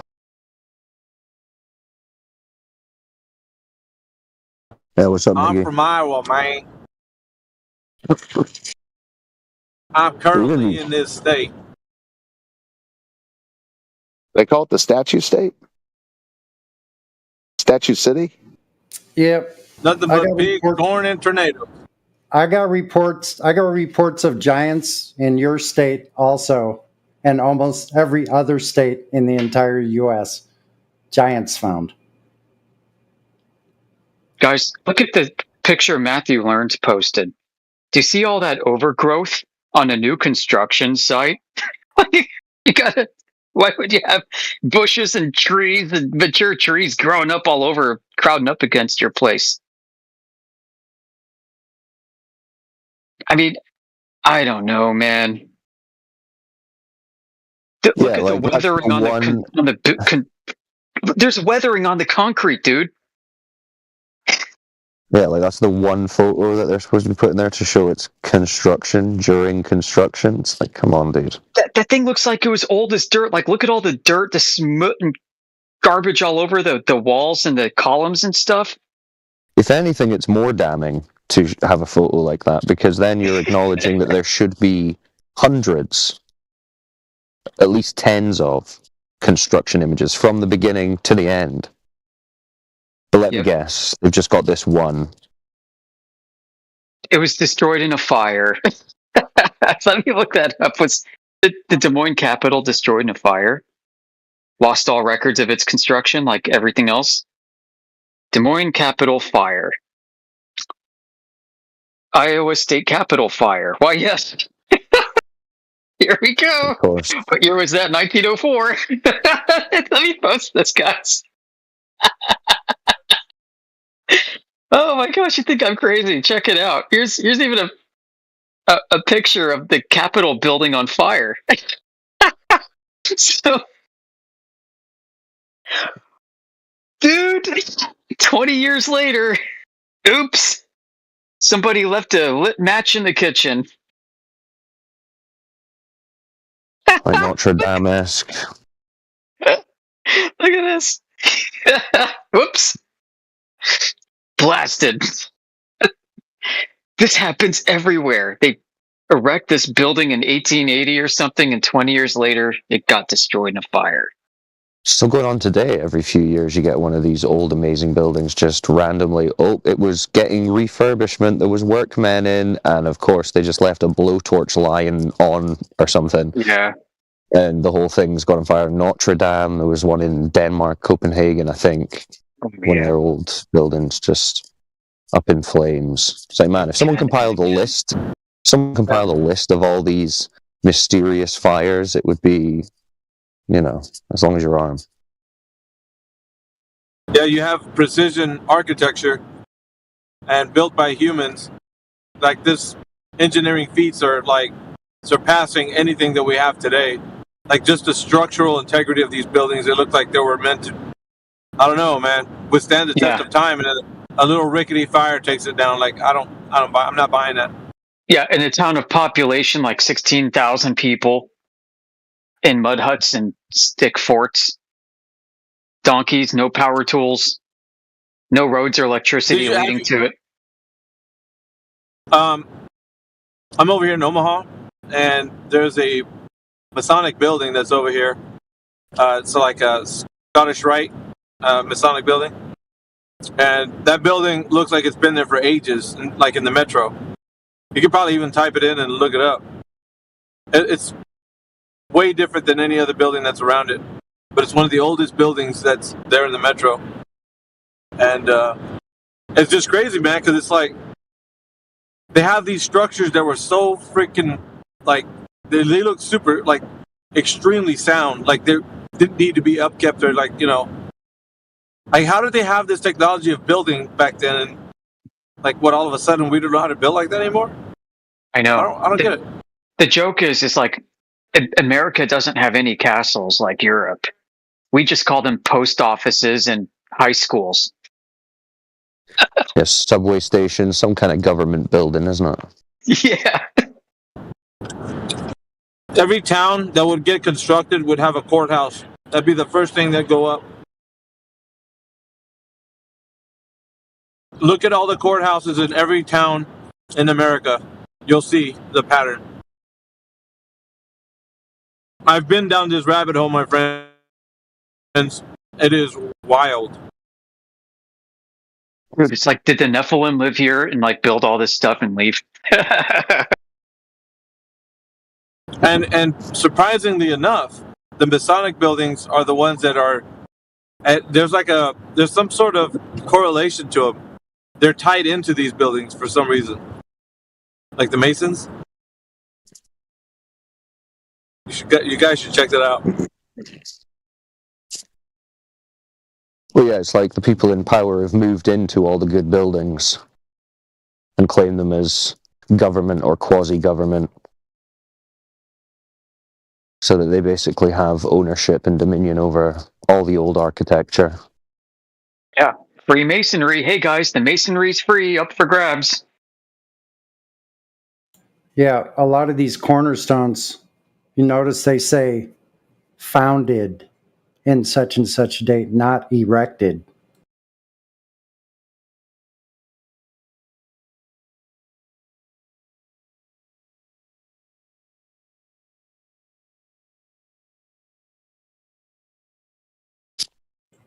Yeah, I went to a junior high school. I mean, not a junior high school. My elementary school in St. Louis, in Missouri. It looked like it looked like it was mud flooded, and they dug out and just scooped up the soil up around the sides for the lower level. So, like, some of my classrooms were down in the basement, and you look out the window and you see scooped out, the sides of the grounds were just scooped out. Yeah, that's what we were talking about in the beginning. Yeah, exactly that. Yep, windows with a view of mud. Yep, makes no sense at all. Yeah, it's just crazy because the timeline for these buildings is all late 1800s, 1900s, but that's not that long ago for written record. So it's like the lack of explanation as to all this raised street level. The amazing thing, Cyclone, is that they were done almost all across the nation at the same time, around the same time. So it was almost like a collective, like, building of these structures. So It's when the you same over here. Yeah, it's like, what is it? I think the timeline is between like 1875 to like 1910. In between that, right there, that's a sweet spot. That's when they were all being erected and or destroyed. So there was like they would prop these buildings up, and then some cataclysm happened, and then all of a sudden, like, you know, they're ancient and like the history's lost on them. It's wild. So what happened that these things had to get built? And it's almost like they knew some catastrophe was coming, so they had to build these like monumental structures to withstand a cataclysm. I don't know, man. It's just finding the record of those people digging them out. I think I'm like, why does that barely exist? Opposite. I think it's they were already there, and then they have to reset. So they say they burnt down. Oh, we had a fire, so we rebuilt it. But it never burnt down. It's just a record to put it on paper as being built at that time. And that's why you see the founded. A lot of them are founded, but most of them are just, they said they burnt down and we rebuilt them. Well, they never burnt down. It's the same freaking building. They just needed to get it on paper that, oh, we built this at this time. Which doesn't make any sense because you're living in trapper shacks. You know, you're living in trapper shacks, you're making these big, lavish, freaking like a town hall or like the library. The one in California, they made this library.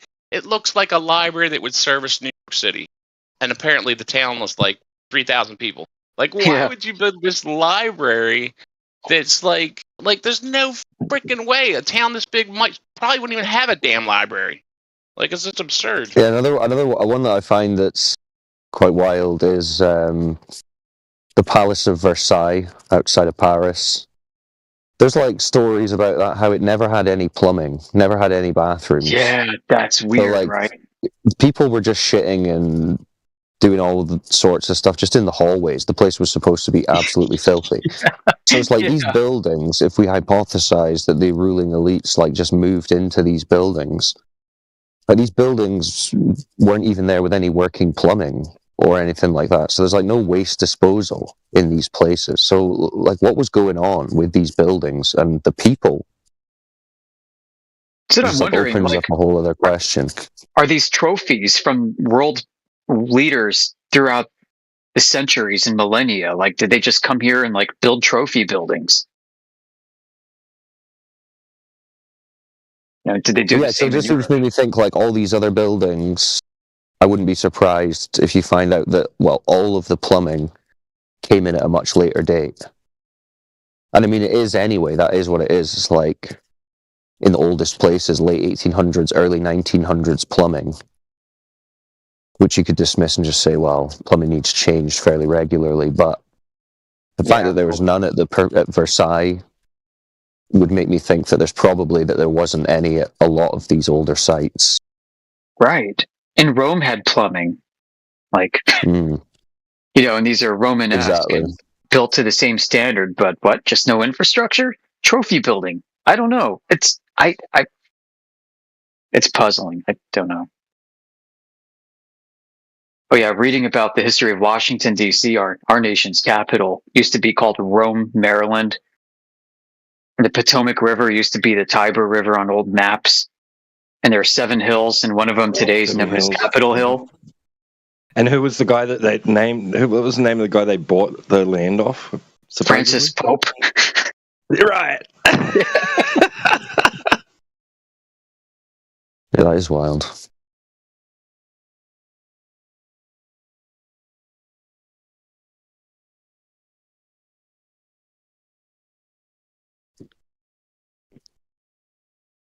And you read the history of Jesuit slave plantations all over the United States in the early days. And there's a George Mason University or George Washington University, one of the two has has been doing work trying to uncover secret Jesuit slave plantations that used to exist here in the New World. Principally all over Maryland and Virginia, Delaware. But in other places too. Like, these are, I don't know, secret compounds that they set up and didn't tell anybody about and brought slaves here to do work. Is this like a tiny window into something much older and deeper, going back farther?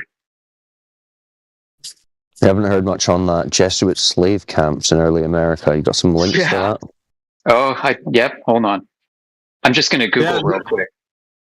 Look for the train that would go across America and then take the orphans and Oh yeah, the orphan trains I've heard about. Yeah, that's a rabbit hole right there, man. Yeah, all these like world trade exhibitions and the Chicago exhibition and things like that. They were looking bizarre. That lost technology that was there in those places that Yeah, some of those photos with the lights and stuff. about.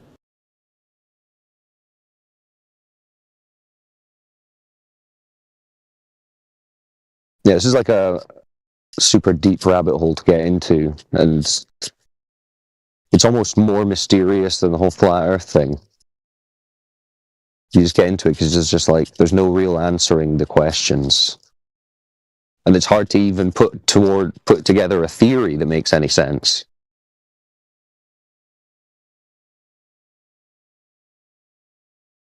Yeah, history's a mind bender at this point. But think about it. We went from the horse and buggy all the way to the automobile, like in a short time frame. Yeah. The industrialization of everything. Then the explosion of technology after that. I mean, Like all of a sudden, that's just, I don't know.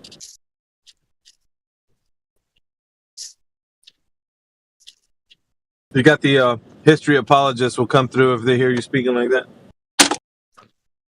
I know, I'm kind of surprised there's not been more coming through. Surely someone's outraged in the chat. Well, of course that had to happen like that. You guys just don't understand history. Hey, Matthew's in the chat. He was posting stuff. Matthew, talk us off the ledge. Make this make sense to us. What's going on? Don't throw out the mainstream history until you come up with evidence for a better version of history. That's my main point. What if it contradicts itself, like the globe? Oh. Is falsification independent of replacement, huh? Yeah, That's kind of just like saying, I don't know, the Matthew, but like more specifically, I mean, that's a very generalized statement. I mean, specifically with the architecture, do you not agree that there's some oddities to what's going on with the architecture that we've just been talking about? No, I don't. Okay. That's kind of wild. No, it's not. It's just that people have been building buildings for hundreds of years. What are you talking about? Well, I mean, where's the construction photos of all these massive, amazing ancient buildings? They're with the text messages that the constructors sent each other in 1880. Yeah, where's like the paintings, the sketches, people documenting the construction? Even in the 1800s, you've got photographs you were just posting. There's one image that supposedly shows an incomplete construction. Where's all the other images? I don't know. Yeah, I'd like to see how much it costs, right? Who bankrolled this stuff for real? How many images would be good enough? Like the Army of start Engineers, to finish, based on debt. Construction. Yeah, let's see a decent timeline. They just didn't document construction of these incredible buildings in any way. Probably not. Or probably not. Got construction images of all kinds of things, but they just wouldn't document that. I mean, it just seems a bit like a cope, Matthew, because You're saying I don't see anything weird about it. And we're saying, okay, show us evidence of any of these being constructed. Oh, I don't know. That's pretty good evidence. We got photos Yeah, being constructed, their method of construction, who constructed them. You don't have any of that. And you're saying, oh, nothing wrong with that. We just don't have any record of it. Right. But I know it's the this. buildings exist. Yeah, that doesn't tell you who built them, when they were built, how they were built. Doesn't tell you any of that, which is what we're talking about. And you're saying, well, I can't answer any of that, but that's fine. There's nothing to consider. You'll just pose the mainstream explanation without any actual evidence for it and say that's perfectly acceptable. There's no issue with it, unless you can come up with an alternative story, which is fallacious in itself. You don't need to replace the story to point out that that's insane. We have a story that makes sense, and I don't see any reason to deviate from that unless you come up with a better story. Well, how about the fact that you can't evidence your story? Yeah, how about that fact? And how about people are doing research right now Story that makes sense. into the etymology of Aboriginal languages in America? Why are they speaking Proto-Hebrew, which is an older version of Hebrew? Yeah, I don't think that has anything to do with etymology. Yeah, why do they have writings of the Ten Commandments in Proto-Hebrew in America? Well, and they also had words for what a sphere we know is today, like round bulbous vases. There's a word for that, and then when they don't describe the world like that in holy text, so we come to call the Bible right. When they don't do that and use that term, I think that would be more contextual.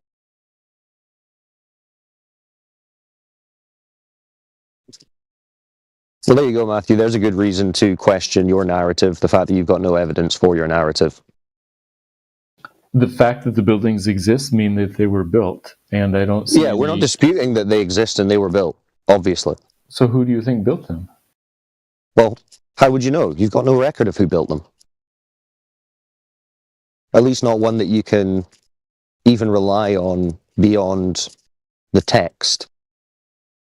Yeah, but We've got earlier no somebody depiction of said this. there's no pictures of them building the dome of the state capitol in Iowa. Then I provided a picture, and then you said, but there's not multiple pictures. I'm like, Well, you provided one. You showed a photo without showing a dome, and then there's a dome. No construction of a dome. Where's the in-between? Must be one. I don't know. Just thought, call it a day. Therefore, magical aliens built it 1,000 years ago? Or Nephites? Who said in that? The Book of Mormon? Who said that? Nobody, but I'm just casting about for a better explanation. Well, no, that's what I'm asking you. What is your Prometheus story? Like, who put the Earth who put the life on Earth? God did. Right. So did he put it in panspermia? It was a DNA You're sent fucking way from off, man. Are you tracking with the aliens? conversation or what? Yeah, you're kind of taking us off elsewhere, but I mean, if we're going to go flat Earth, I mean, I guess we can take it back to flat Earth. I just Well, it's speculation. figured there was no one else in the room, but either way, I mean, it's the stuff we've been talking about for the last hour or so. I think it's fair to ask questions about that narrative. I think it's very fair. Yeah, it's always good. It's always okay to ask questions. That's totally fine, especially on Speculation Sunday. Especially on Speculation Sunday.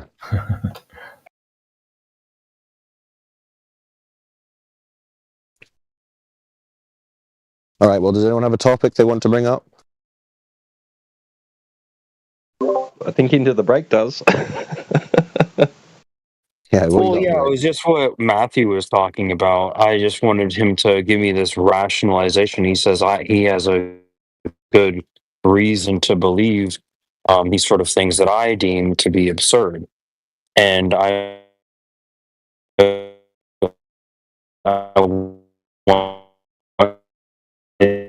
breaking up. Into the breaking up. Right? Life being on Earth. That's right. He broke up the second, half of that. So you need to say it again. But just Summarize quickly what your question Yeah, is to just Matthew. Ridley Scott is mainstream. He has the he is the authority. He has the say for what the global ideology is. So you disagree, you agree with Prometheus. Was that all broken up too? You're talking about the fictional movie called Prometheus by Ridley Scott, if I think that's true? Yes. No. If you want to put it in those terms. But Ridley Scott is a mainstream guy. He's putting out when you give me the ambiguous terms of, hey, I have this model I believe in, like you haven't really depicted it, but Ridley Scott has. And that's what I'm asking. So do you agree with Ridley Scott or do you disagree? To be with honest, Ridley it's Scott, been like a mainstream 20 guy. 20 You don't plus want to appeal years. to authority or something? Yeah, I haven't seen that movie since shortly after it came out, so I don't remember what it says. But in general, I disagree with the mainstream ideas of origins of life and origin of the universe, because I'm a theist. I think God did it, and most mainstream people think. Well, how did he do the life on Earth part? That's the specific question. Yeah, God created a man and woman separately from the dust of the earth. On Earth, on the glob of Earth. No, Matthew, that's just metaphorical. It's poetic. What are you talking about? So I guess that's why it goes to like, well, then how did the whole glob of Earth happen? And then how did you have the Adam and Eve characters arise from it? So it's just like God's hand made the globs of the planetoids in orbit, and then breathe life into the dust that he made those orbit. I'm just trying to get your position. Like how are you justifying this? Justifying it? I'm not justifying anything. I believe that God created the heavens and the earth, and God created life on earth. As to how specifically it happened, I don't know for sure. But not no. Heavens and the Earths, planets, the planets and the universe. That's what he created. Yeah, there's heaven one and Earth. No. It's a planet. There's lots of them. Remember? There's one Earth and lots of planets. There's not according to planet. Not according to mainstream science. They're saying there's protoplanetary systems that harbor life just like Earth. So there's many other worlds like Earth out there. So that's not factually correct according to the lore. Who says Are you there's saying life that on Earth other is not a planets? planet in your heliocentric model? I'm saying that nobody says that there's life on other planets. They But say are you there saying might be. Earth is, according to your heliocentric model, is Earth not a planet? Earth is a planet, and it's the only one Okay, that's so called Earth. they're creating Earths. No, there's only one Earth. It's called Earth. It's one of the planets. There's many planets, but one Earth. Does Mars have Earth in it? Well, Mars has dirt and rocks and dust and all Is that type of dirt stuff, not but it's Earth? Mars. It's not Earth. But is dirt not Earth?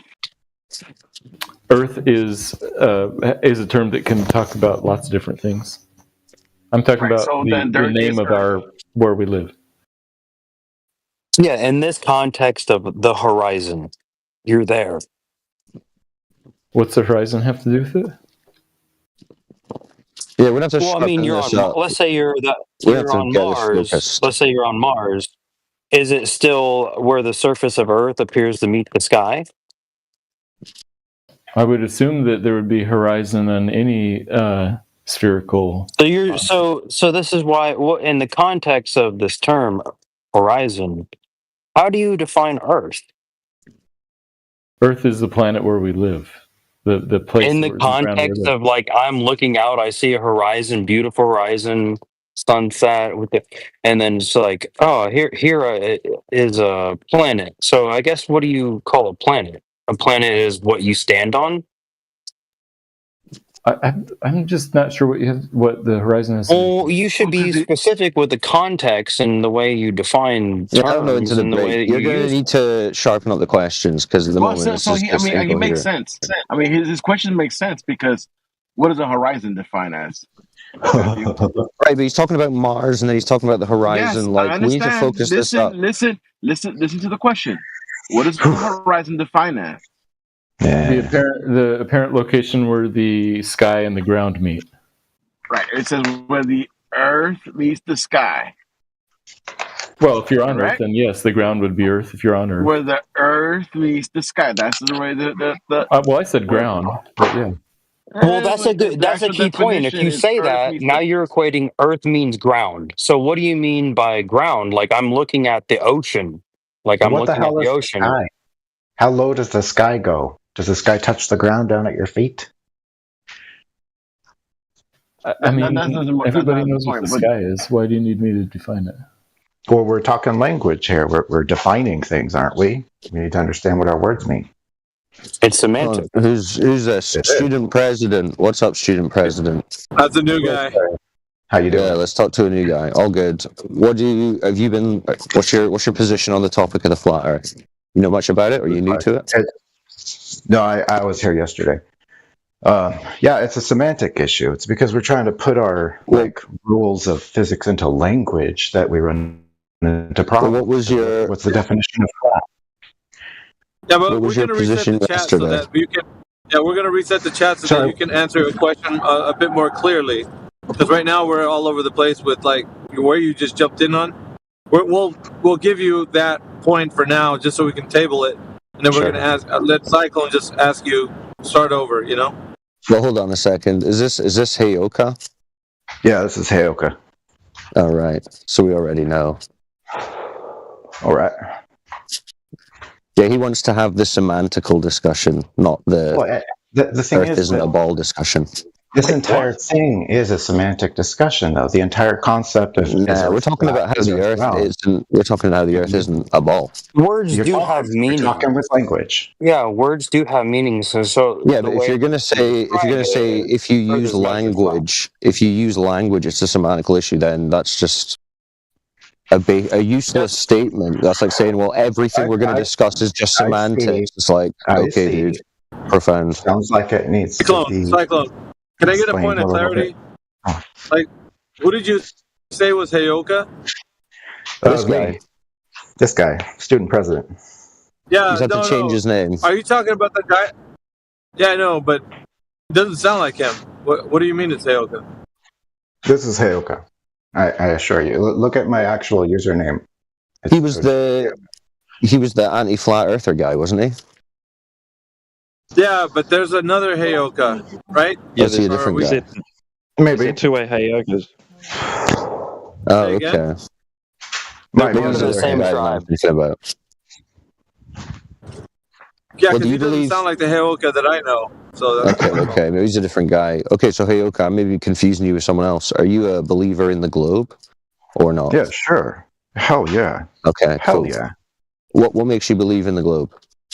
Like science and the sun and the moon and all the planets are round. Everything's round in the universe, and then Earth is flat, like a slab. How does that make any sense? That's more of an argument for some kind of intelligent design than. Okay.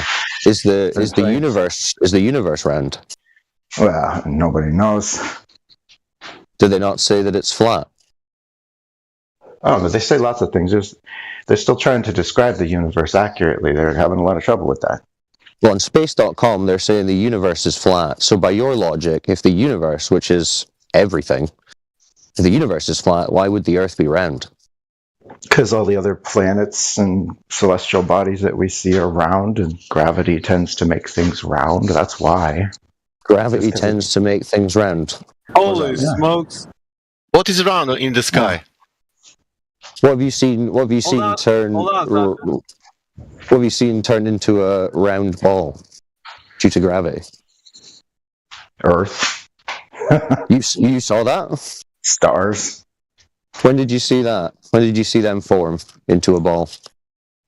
Oh, no one's ever actually watched them form. So you've never seen anything form into a ball due to gravity? Well, I might be able to come up with something, but it'd take me some thinking. Okay, so at the moment, we can dismiss that idea. Yeah, no, like a rain droplet. Yeah, seen that. Seen droplets. You think that's... So Yeah, that's surface tension forming into a combined with sphere. gravity. Are they spheres? Raindrops? What do you think? I don't think so. Kind of be a stretched out drop, wouldn't they? Stretched by what? By gravity? Oh, is that it? I thought you said they were Yeah, but forming he's- into a ball because of gravity. Yeah, that's not true. That's not true. The drop water's not forming into a ball because of gravity, dude. You know that, right? So, surface tension. It's a hydrogen bond. It's a hydrogen bond from the water, bro. You're just wrong factually. That's not why. Yeah, it's not gravity. Maybe you misunderstand what I'm No, saying. I didn't misunderstand. No, you said Maybe gravity it could causes be rain to turn into a balls, dude. semantic issue. Factually incorrect. Yeah, because remember, let's try to understand each other, shall we? Because how else are we going? Well, we understand what you're saying. You're saying everything's a Well, ball. I'm not so sure about that. Therefore, Earth's a ball. I'm not so sure that you're capable of putting, Yeah, mind you're into saying your you're words saying well, everything with I any see is a ball. accuracy. You're saying everything I see is a ball, which Well, your you don't attempt to do actually know so is that. actually aggressive and malicious. I'm not being aggressive or malicious, dude. Calm down. Because it's easier for you. Speaking over It's somebody. obviously easier for you if It's all right, dude. you were We get to it. simply You think everything's ask. formed into a ball, but you don't actually No, have evidence rather that than anything's forming trying into to a ball. tell me what I think in your words, it works You said it, smarter. dude. He is spiraling. See, if you're looking for an You're not gonna understanding get a word in edgewise, Cyclone. I know. my I'm understanding, just listening to him mumble cope at the moment. then you will ask me questions. and not I'll ask tell you me- questions. Why Correct. would tell we me what want to I ask believe. you questions? In 'Cause he order does to this. find out, Hold on into in the order break. to find out what it is, Yep, we're gonna that I find out have what to it say is that you have and to what say. I believe. What you believe. Okay, what do you have to say and what do you believe?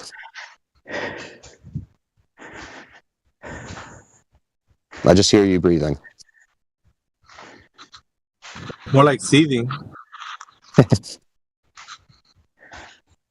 So come on, the floor is yours. What do you have to say and what do you believe? I guess is what you were saying. Earth ain't flat, but Earth it sure ain't does flat. seem that way. But it sure does seem that way. So Earth seems flat. Yeah. Yeah. I All believe right. that. So I believe how that do we seems disprove how do we disprove what it seems like? Well, do people who believe in flat Earth also believe that the moon follows them everywhere that they walk? That's strange. I don't know where that came from. I would But- find that congruent because it seems like the moon follows you when you walk. Right, but it in seems like fact, the Earth. It seems it like the a Earth is flat. scientific Let's, fact being let's focus on that for a demonstrated minute. unto you. Right, but it seems like the Earth is flat, right? So how do we disprove that? Flip through the pages of history and see for yourself. What will it say? That job has already been done. How did they disprove the natural observable world in history? Well, I'm surprised you don't know. Educate me. Oh, that's not my job. That was your So you papa's don't know? job. And apparently he failed. Well, it sounds like you don't know. You don't know how they disproved observable reality. A lot Well, of people I'll let you in on the that secret. makes a lot of people ignorant. Sure, And no, I'll let you in on a secret. I do not accept your explanation. Yeah, that's all right. Student, I'll let you in on a secret. No one has ever disproven observable reality. The Earth seems flat, because that's what it is.